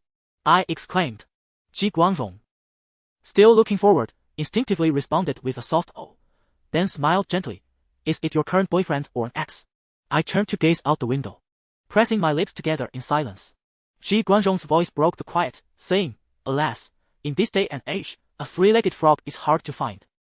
But two-legged men are abundant on the streets. Sometimes, I wonder about you serious-minded people. Haven't you heard the saying, all hardships stem from undue insistence? Two people should be together when they are happy, and part ways when they are not. Why persist in unnecessary torment?" The 8 words from Ji Guanglong, "all hardships stem from undue insistence," struck me like a bucket of cold water, awakening me to a profound realization. Since my breakup with Cheng Wanhan, I had scarcely experienced a day without suffering. Reflecting on his past kindness towards me brings unbearable pain. Recalling his subsequent betrayal ignites a deep-seated hatred within me. The realization that he has ultimately departed from my life leaves me in a state of confusion between longing and bitter resentment. The torment I endure, akin to a living hell, renders me sleepless through the night. The anguish I experience stems solely from my relentless desire to reclaim a past that can never be restored. The heavy burden that has long weighed upon my heart seems to vanish in an instant.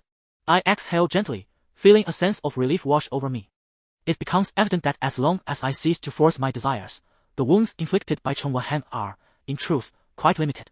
While I am lost in contemplation, Ji Guanjing interjects, "When one is in distress, never remain alone, nor attempt to suppress your feelings. It is akin to practicing ancient martial arts, where a misstep may lead one astray. Come with me, I will take you out for a spin, and I guarantee you will feel much better." Forgetting all about those scoundrels, I turn toward Ji Guanjing, my eyes tinged with redness, and inquire, "What is your relationship with General Luo?" With a half smile, he deliberately teases, responding with a question of his own, "What do you think?" I reply, "Adversaries. Apart from being enemies, I cannot conceive of any other connection, as our encounters are marked by palpable animosity." Ji Guanjing's smile widens, taking on a deeper significance. After a brief pause, he affirms, "You are correct, we are indeed adversaries." I scrutinize his expression as he speaks, noting the unsettling juxtaposition of his smile and the coldness it conceals. I swallow hard, preparing to protect myself. As the vehicle approaches an intersection, I subtly suggest, "You can let me off here. I have matters to attend to." Ji Guanjing, with a calm smile, responds, "You are already on this ride. It is not so easy to disembark." I glance at him warily, and after a few moments, he casts a sidelong glance my way, asking, "Are you afraid I might abduct you?" I clarify, "My relationship with Luo Xiangdong is not what you presume. We are merely superior and subordinate." The implication being, capturing me would serve no purpose. A glimmer of mischief dances in Ji Guanjing's eyes as he replies, "There is no silver here, despite what you might think." I insist, "I truly am not his girlfriend. Causing me trouble will yield no benefit." Anxiety grips me, fearing what Ji Guanjing might do. As the traffic light turns green, he accelerates, and the car zooms forward. Watching the scenery blur by, I frown, stating, "You and Luo Xiangdong should resolve your issues without involving me. If I wished to create trouble for you, you wouldn't be sitting comfortably here." Ji Guanjing suddenly speaks, his tone inscrutable, devoid of discernible emotion. Yet I remain in a state of trepidation, my thoughts consumed with the desire to disembark. Taking a deep breath, just as I was about to respond, Ji Guanjing interjected beside me, stating, "I am one who thrives on gentleness rather than force. Today, I wish to take you out to ease your mind. If you do not wish for me to exert my will upon you, I advise you to sit quietly and not provoke my displeasure." The last 3 words were articulated deliberately and slowly, sending a shiver down my spine and raising goosebumps across my skin. I had long been aware that Ji Guanjing was not to be trifled with, and as he himself had remarked, once on this treacherous ride, disembarking would not be a simple matter. Seated in the passenger seat, I remained silent, my mind racing with calculations. I had not brought a bag, my only possession being the phone tucked in my pocket. For the sake of my safety, should I be prepared to call for help at any moment? The head of the Night City Police Department is my uncle. You can figure it out for yourself. In the stillness of the car, Ji Guanjing suddenly dropped a remark that startled me. It was not merely the content of his words, but the uncanny ability he had to discern my thoughts. At that moment, I had temporarily forgotten about Cheng Wanhan and our previous unpleasantness. My mind was solely occupied with my current predicament, wondering where Ji Guanjing intended to take me and what his intentions were. My phone, resting in my pocket, remained untouched. After approximately 20 minutes of driving, Ji Guanjing's sports car came to a halt before a renowned private club. He turned off the ignition and unfastened his seatbelt. I was a bit behind him but quickly followed suit, releasing my seatbelt and stepping out of the vehicle. Before the club, no fewer than 50 luxury cars were neatly parked, indicating that a gathering of the upper echelons of society was on the way. As anticipated, Ji Guangjing approached me with the car keys in hand and assured, "Rest assured, inside there is no shortage of people." I would never act inappropriately in front of so many. I inquired, "Then why have you brought me here?" With an expression of nonchalance, Ji Guangjing replied, "What else would you have me do? Where would you prefer to go?" I found myself momentarily speechless, recognizing his ability to ensnare me in his words. Fully aware that he had coerced me into this situation. Seeing my silence, Ji Guangjing urged, "Let us go inside." At that moment, I comprehended the meaning of being thrust into an unwelcome situation. Following Ji Guangjing, we entered the grand entrance of the private club. I had only heard of this place but had never visited, as it operated on an exclusive membership basis, with initiation fees rumored to exceed 6 figures. Upon entering, Ji Guangjing led me to the elevator, ascending to the upper floors, which had been entirely reserved by a single individual. The corridors were adorned with abundant flowers and gifts, many of which bore the inscription, "Happy Birthday, Mr. My Zhouwei." Not far ahead stood a pair of opulent double doors, flanked by 2 attendants. As we approached, the attendants politely nodded in greeting and, in unison, swung the grand doors open. Before us lay a magnificent hall, spanning approximately 700 to 800 square feet, illuminated by shimmering crystal chandeliers that cast a pearlescent glow, harmonizing beautifully with the elegantly dressed men and women adorned in luxurious attire. An elegant piano melody waxed through the air, mingling with the aroma of fine red wine. The opulent attire and exquisite jewelry adorning both men and women paint a picture beyond the imagination of the ordinary. It is only at this moment that I noticed Ji Guangjing beside me, resplendent in formal attire.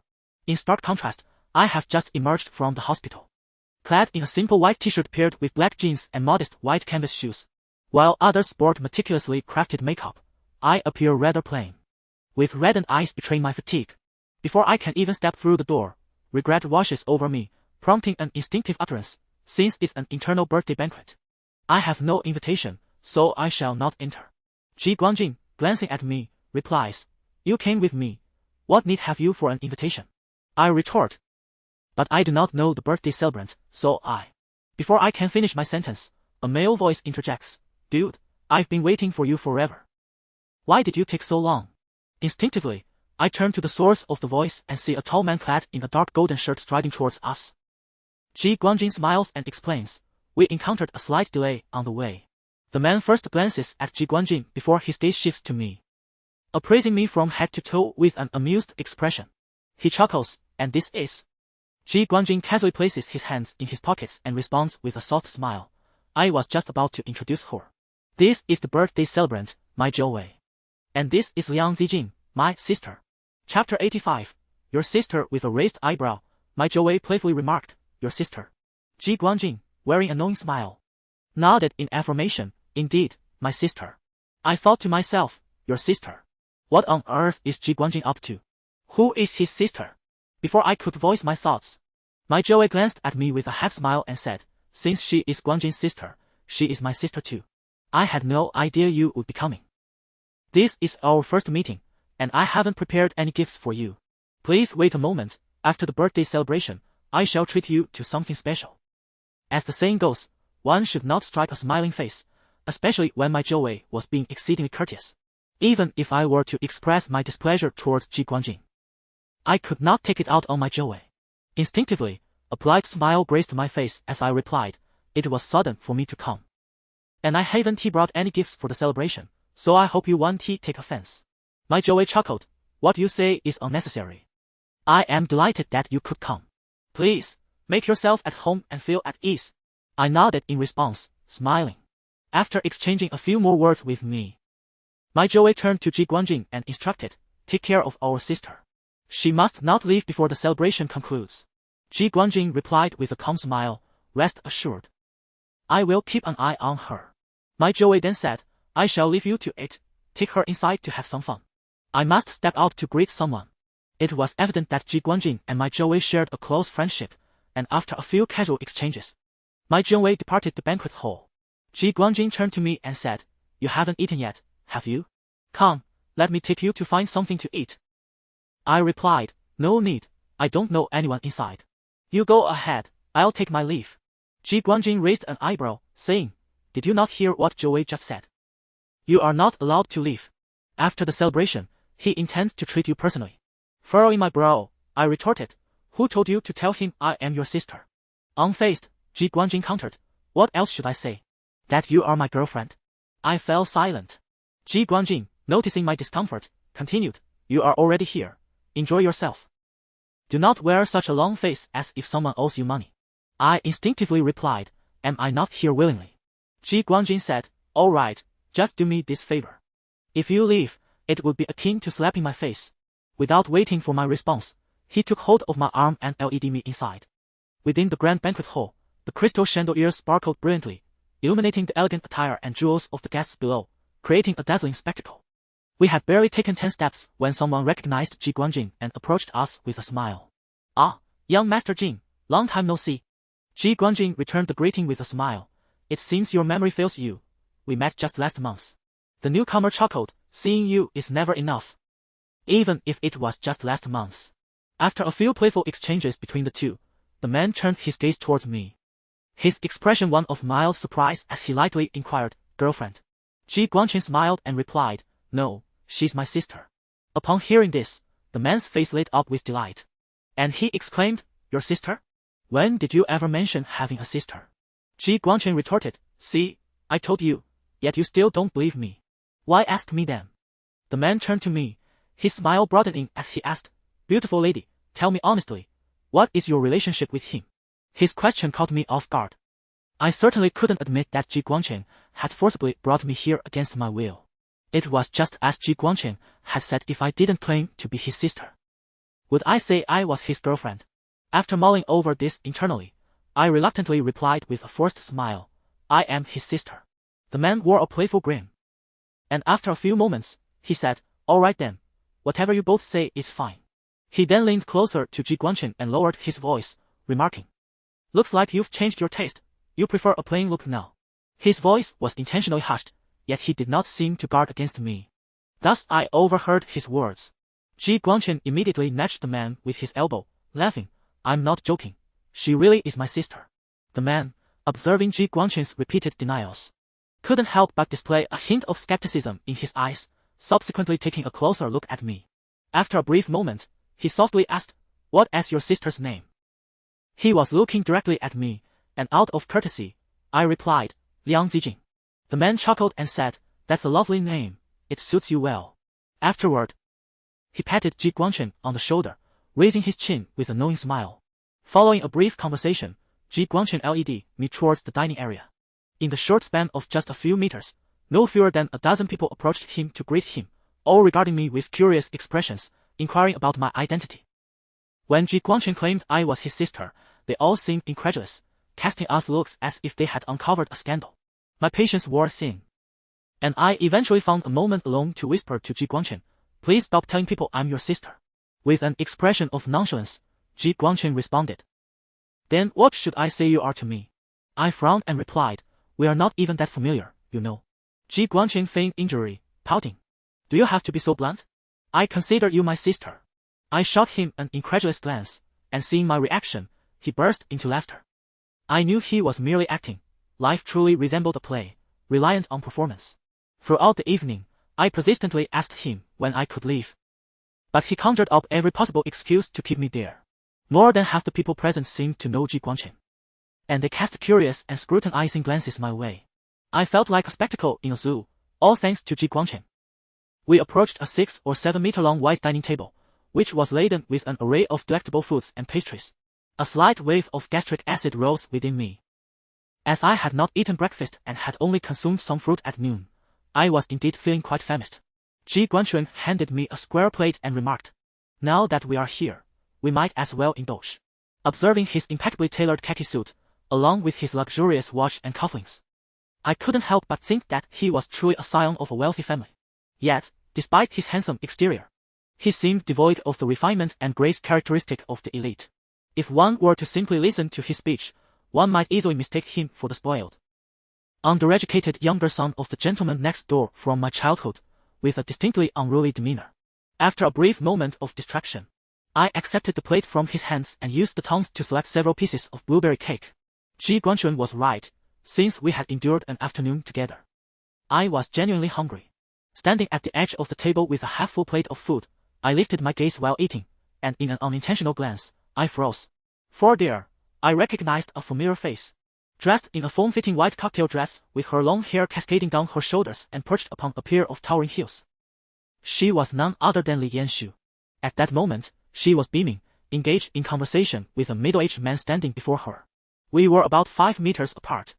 And amidst the music and chatter surrounding us, I could not discern their words, but I noticed the man handing her a business card, which she accepted with a smile. Perhaps I was lost in thought, for Ji Guangchun spoke to me without my noticing. Following my gaze, he glanced over and, after a few seconds, raised an eyebrow and asked, "Do you know her?" Realizing my oversight, I instinctively averted my gaze and returned to my food, softly replying, "She's a celebrity. I've seen her on television." Ji Guangchun held his plate in one hand and a fork in the other. After popping a strawberry into his mouth, he continued nonchalantly. "She asked the ex-girlfriend of Luo Xiangdong. I thought you had met her." A flicker of surprise crossed my downcast gaze, for I had not anticipated that Ji Guangchun was aware of this. However, upon reflection, the social circles of the upper class are indeed limited. And it is not surprising that he would know of Luo Xiangdong's past relationship with Li Yanxu. Yet, I harbored a personal reluctance to mention anything related to Luo Xiangdong in Ji Guangchun's presence, particularly regarding such private matters. After a brief silence, I responded coolly, "I haven't met her." With no hint of surprise on his face, Ji Guangchun simply stated, "She is quite the schemer." I find it perplexing how Luo Xiangdong has such poor taste, seemingly desperate enough to pursue any woman, resulting in quite a scandal. The remark was rather ungracious. And as I was indulging in cake, I nearly choked, causing me to cough a few times. Ji Guanjing turned his head to look at me, offering a glass of a clear, white liquid. Without a second thought, I brought it to my lips and drank it down. It was only after the first sip that I realized it was not water, but rather a glass of high-proof whiskey. The warmth of the alcohol surged through me, igniting my throat and stomach, and I could feel my blood rushing to my face. Observing my expression, Ji Guanjing suddenly remarked, "I say, Luo Xiangdong, why is your face so flushed?" I shot him a glare and retorted, "It's not because of you. Why did you hand me a glass of liquor?" Unfazed, Ji Guanjing continued, "I suspect you may have something to hide, which explains your agitation." Chapter 86, Standing Up for Her and Teaching a Lesson to the Steaming Woman with a Clear Conscience. I assure you that my blush was not due to Ji Guangzhen's scolding of Luo Xiangdong. Rather, it was his unwavering gaze that stirred within me an inexplicable sense of guilt. Perhaps stemming from my knowledge of the circumstances that led to the downfall of Li Yanxu and Luo Xiangdong's relationship. Feeling a twinge of embarrassment, I averted my gaze and cleared my throat several times, attempting to redirect the conversation. A few moments later, I replied, "I have nothing to be ashamed of. Why would I feel guilty?" Ji Guangzhen countered, "That is a question only you can answer." My eyes flickered, avoiding his scrutiny, fearful that further words would lead to more complications, so I remained silent. Without regard for my discomfort, Ji Guangzhen remarked, "I see you and Luo Xiangdong are quite close. Could it be that you harbor a secret affection for him?" His tone carried a mix of certainty and teasing, prompting me to retort, "I've told you. Our relationship is strictly professional." Ji Guangzhen challenged, "In a typical professional relationship, would you ride in his car?"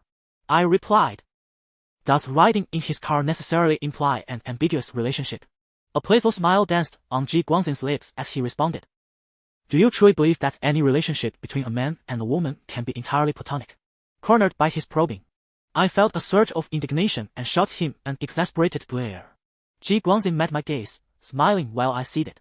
After a few moments, he said with a grin, "You seem to have a dislike for Li Yanxu. How about I help you teach her a lesson?" I looked into Ji Guangzhen's eyes, despite his cheerful demeanor. I sensed the seriousness behind his words. Instinctively, I replied, "What would you teach her? She has already broken up with Luo Xiangdong." In truth, I wanted to convey that there was no need for me to take action against Li Yanxu, even though I did indeed find her insufferable.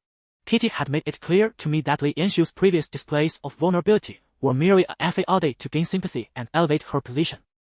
The fallout that led to Kitty's departure from the Luo family was merely a catalyst. The true perpetrator was Li Yanxu, who would stop at nothing to ascend the social ladder.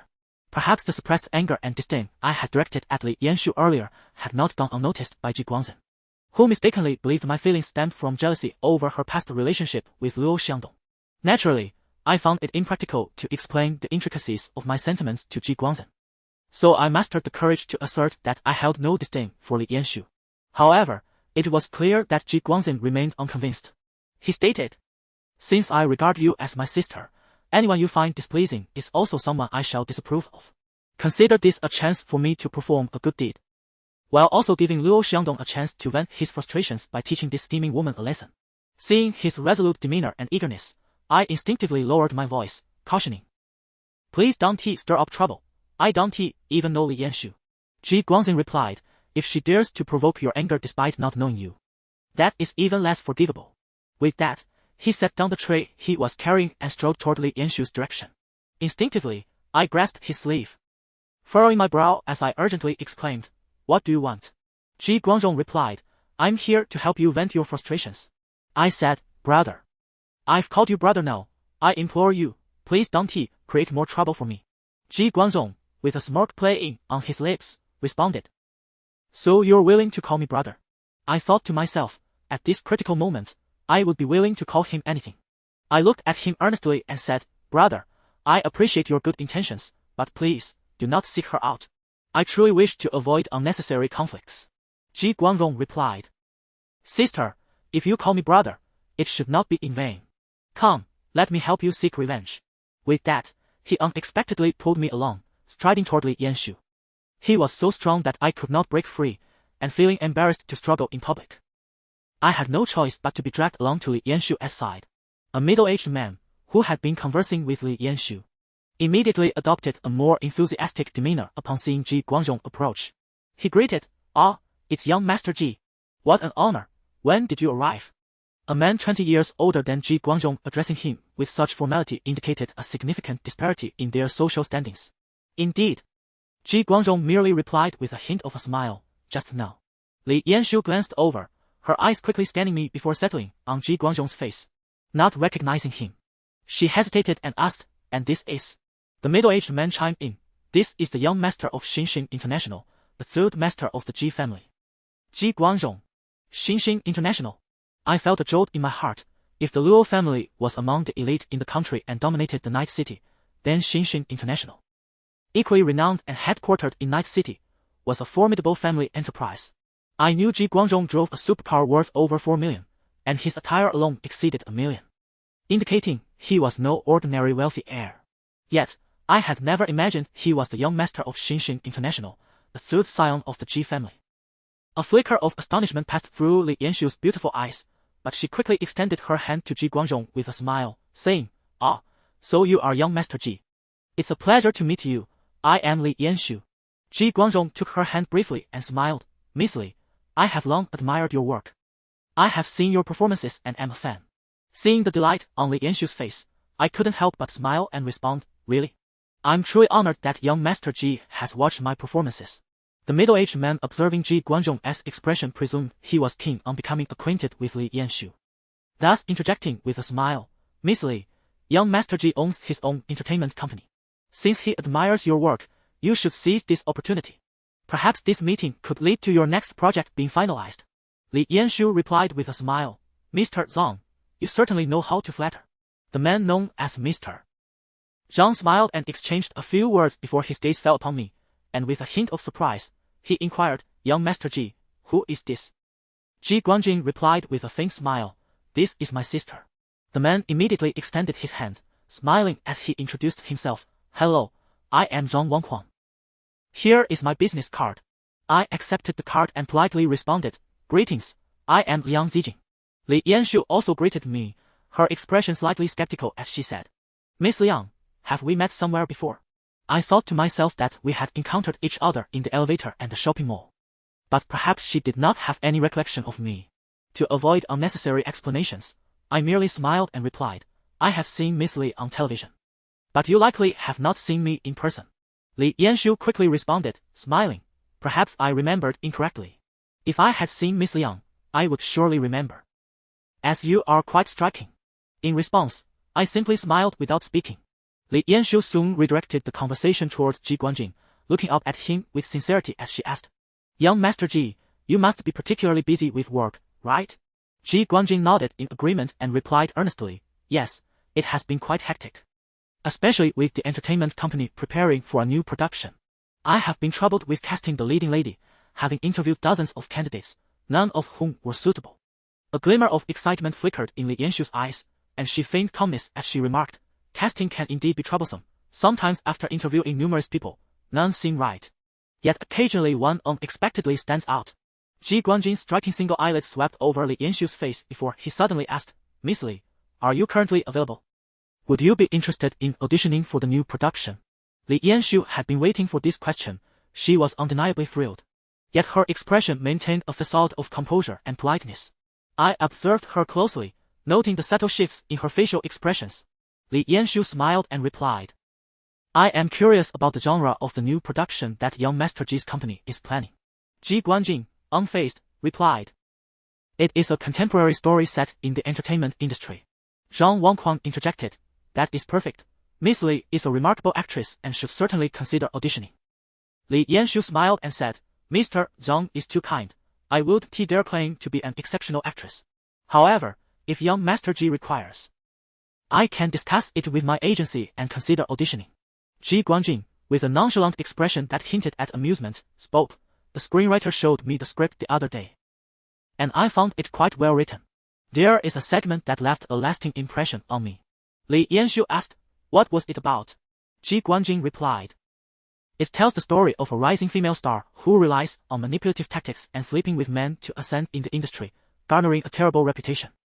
Even her breakups become public spectacles, as she engages in various forms of publicity, portraying herself as a pitiful woman abandoned by men and victimized by a mistress, truly a cunning schemer." From the very beginning, Ji Guanjing had been guiding the conversation, eagerly awaiting this very moment. As his words hung in the air, I observed the expressions on Li Yanxiu and Zhang Wanquan's faces, one marked by discomfort, the other by embarrassment. Undeterred by their reactions, Ji Guanjing continued, "Although I manage an entertainment company, I must confess that I am rather unfamiliar with the intricacies of your industry. Miss Li, do you truly believe there are such shameless schemers within your circle?" Zhang Wangquan was utterly mortified, discreetly assessing the expressions of both Li Yanxiu and Ji Guanjing. Caught in a quandary, he found himself at a loss for words, unable to leave or engage in conversation, and could only stand there awkwardly. I couldn't help but feel a sense of embarrassment for Li Yanxiu. Her meticulously made-up face flushed a deep crimson, her gaze momentarily evasive. After a brief pause, she forced a smile, albeit stiffly, and replied, "The fabricated tales are merely the product of the screenwriter's imagination. The line between truth and fiction is rather blurred." Ji Guanjing responded, "Is that so? Not long ago, I came across a report stating that Miss Li had parted ways with President Luo Xiangdong of the Luo Corporation, making quite a stir. I thought to myself, if you were indeed the protagonist in that scenario, you would surely resonate with such emotions, enabling you to portray it with remarkable depth." Chapter 87. Newcomers and old faces gathered together as Ji Guanjing's words fell. Li Yanxiu's expression shifted dramatically, changing from a vibrant red to a ghostly white. Her lips parted slightly in astonishment, and after a few seconds, she feigned composure and addressed Ji Guanjing, asking, "Young Master Ji, what do you mean by that?" Without a hint of emotion, Ji Guanjing replied, "Quite literally." Li Yanxiu's beautiful eyes widened in surprise and trepidation. Standing beside Ji Guanjing, I, though not the target of his derision, could not help but feel a sense of discomfort, perhaps due to our shared gender. I was taken aback by Ji Guanjing's audacity, his willingness to be so ruthless. After a brief silence of 3 to 5 seconds, Li Yanxiu, mastering her courage, responded, "My relationship with Luo Xiangdong is not as you presume, young Master Ji. Please do not take it personally." Ji Guanjing scoffed lightly and retorted, "I am sorry to hear that. My intention was to seek someone with a cunning disposition for this role, and after interviewing numerous candidates, none caught my eye. When Miss Li volunteered, I thought she could embody the character authentically. However, it seems I misjudged." His words were sharp, striking with a resounding clarity. Had I been in Li Yanxiu's position, I would have either stormed off in indignation or confronted Ji Guanjing. Yet, she too was human, and her patience had its limits. Gradually, her face fell, and she restrained her displeasure, responding softly, "Young Master Ji, you have mistaken me. I am not suited for your new production. Please seek someone else." With that, she nodded to Zhang Wanghuang beside her and, in her high heels, strolled away briskly. Once only the three of us remained, Zhang Wanghuang, visibly uncomfortable, nodded to both Ji Guanjing and me, saying, "Young Master Ji, Miss Liang, please continue your conversation. I must take my leave." After Zhang Wanghuang departed, I instinctively exhaled a sigh of relief and turned to Ji Guanjing, inquiring, "Are you not concerned about offending Li Yanshu?" Ji Guanjing, with an air of indifference, replied, "Am I supposed to fear her?" I mused that Ji Guanjing had no compelling reason to antagonize Li Yanshu. "As long as you are pleased," he suddenly remarked, stirring an instinctual reaction within me, causing my gaze to shift. After a brief pause, I retorted, "Who says I am pleased?" A subtle smile curved Ji Guanjing's lips as he replied, "Your words betray you. It is evident that you are quite enjoying this." Ever since Kitty revealed the true nature of Li Yanshu, I had been harboring a simmering resentment towards her. For her remarkable acting skills had not only driven Kitty away but also garnered sympathy from the majority. A ruthless climb to the top. When Ji Guanjing had mocked her earlier, I too had felt a surge of vindication, yet had my emotions been so transparent. Observing my expression, Ji Guanjing chuckled, "When one is in a foul mood, it is essential to find an outlet for such feelings. Do you not feel much better now?" As Ji Guanjing spoke, I realized that I had completely forgotten about my quarrel with Cheng Wenhan. My heart felt remarkably unburdened, as though I had vindicated Kitty and regained a sense of victory. I couldn't help but feel a surge of gratitude towards Ji Guanjing, a person with whom I had only exchanged a brief encounter. It was unexpected that he would care about whether I harbored grievances and would impulsively assist me in seeking retribution without regard for the consequences. I softly replied, "I feel much better, thank you." Ji Guanjing raised an eyebrow, intrigued, and remarked, "Hearing you express gratitude is quite a surprise. I thought you would accuse me of meddling." I retorted, "Do I really come across as someone who cannot distinguish right from wrong?"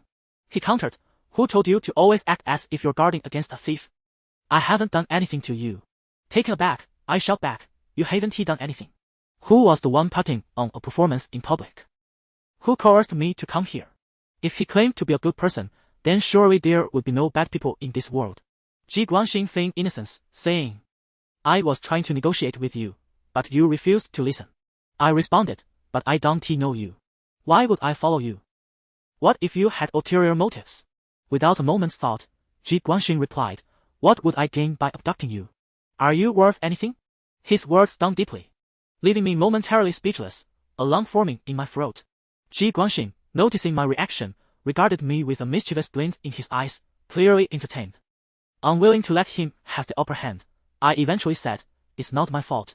It's because you had a falling out with our boss. I thought you were going to seize me to vent your frustrations." At this, Ji Guanjing's expression shifted slightly, the playful glimmer in his eyes replaced by a more somber hue. I felt a twinge of regret, fearing I might irritate him. In my mind, he resembled a capricious madman, and I dreaded the potential consequences of inciting his wrath, especially since I was alone and vulnerable in his territory. As I contemplated whether to change the subject, Ji Guanjing suddenly inquired, "Do you want to know?" Puzzled, I responded, "Know what?" He fixed his gaze upon me and, after a few seconds, continued, "The person he likes me. He can't compete with me and feels envious, so whenever he sees me, he acts like a mad dog." I am at a loss. It dawned on me that Ji Guanjing was referring to Luo Xiangdong's affections, and I was taken aback by his self-revelation. Ji Guanjing noticed my astonished expression, tinged with skepticism. "What is that look? You don't believe me?" he asked. Instinctively, I replied, "No evidence, no truth." Ji Guanjing chuckled lightly before saying, "If you don't believe me, go ask Luo Xiangdong and see what he says." Inwardly, I sighed, thinking to myself that I was quite ready to complicate my life further. Turning my face away in displeasure, I contemplated the truth behind the saying that curiosity killed the cat. The more one knows, the swifter the demise. It seemed that the very things I feared were manifesting before me. I worried about drawing too close to Luo Xiangdong, yet fate repeatedly thrust me into his private affairs. And now I found myself his assistant. I dreaded provoking the wrong individuals, only to encounter someone as capricious as Ji Guanjing, who now deemed me his sister. My life was veering at breakneck speed into the realm of the unknown. As I conversed with Ji Guanjing, a male voice suddenly resonated from behind us. He chuckled, "I've been searching for you two for ages. Here you are." Ji Guanjing and I turned in unison to see my Zhou Wei approaching. followed closely by a striking entourage of beautiful women. Their heights exceeded 175 centimeters, each possessing alluring figures and remarkable appearances, rendering them particularly conspicuous amidst the crowd. Among this assembly of tall beauties, I instantly spotted Luo Xiangdong, adorned in a black Prada dress. Her already stunning visage was accentuated by exquisite makeup, especially her deep-set, captivating eyes and luscious red lips, which drew attention effortlessly. Today was peculiar. Not only had I encountered Li Yanshu, but Luo Xiangdong had also made an appearance. If Luo Xiangdong were to show up as well, the gathering would be thoroughly lively. My Zhou approached Ji Guangjing, exchanging mischievous glances and lowering his voice to inquire, "So, what do you think of this batch? Anyone catch your eye?" Ji Guangjing's gaze fell upon Luo Xiangdong, and after a few moments, he asked my Zhou, "What is the appearance fee?" My Zhou replied, "These are all arranged by Xiangzi. I'm unaware of the payment." Ji Guangjing smirked, a playful grin forming on his lips, and remarked, "For your birthday celebration, the V certainly spared no expense." My Zhou patted Ji Guangjing on the shoulder, smiling as he added, "You can pick first, brother. The rest can be divided among others." Ji Guangjing responded, "Nah, not interested today." Upon hearing this, my Zhou raised an eyebrow, instinctively exclaiming, "Come on, is this for real? Have you changed?" Ji Guangjing merely smiled without a word. Suddenly, my Zhou glanced at me. Though I stood a short distance away, I could faintly hear their hushed conversation, feigning ignorance to what I had overheard. His gaze made my scalp prickle, and I felt an overwhelming urge to lower my head. A knowing smile spread across my Zhou's face as he addressed me, "Hey, girl, have some fun. Don't leave just yet, we have plans." I intended to decline but instinctively nodded in response.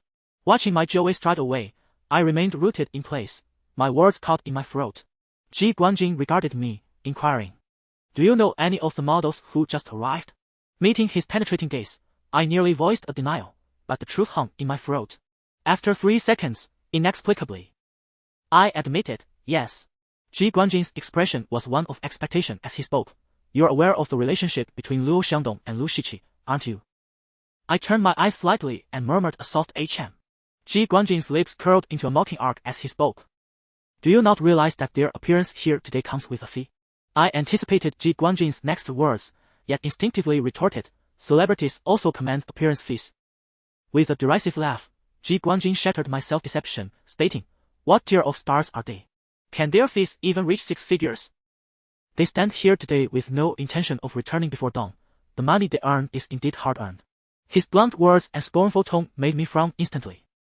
Not for any other reason but due to my astonishment that Luo Xiangdong, who was clearly with Luo Xiangdong, would come here to humiliate herself. Indeed, it was a humiliation.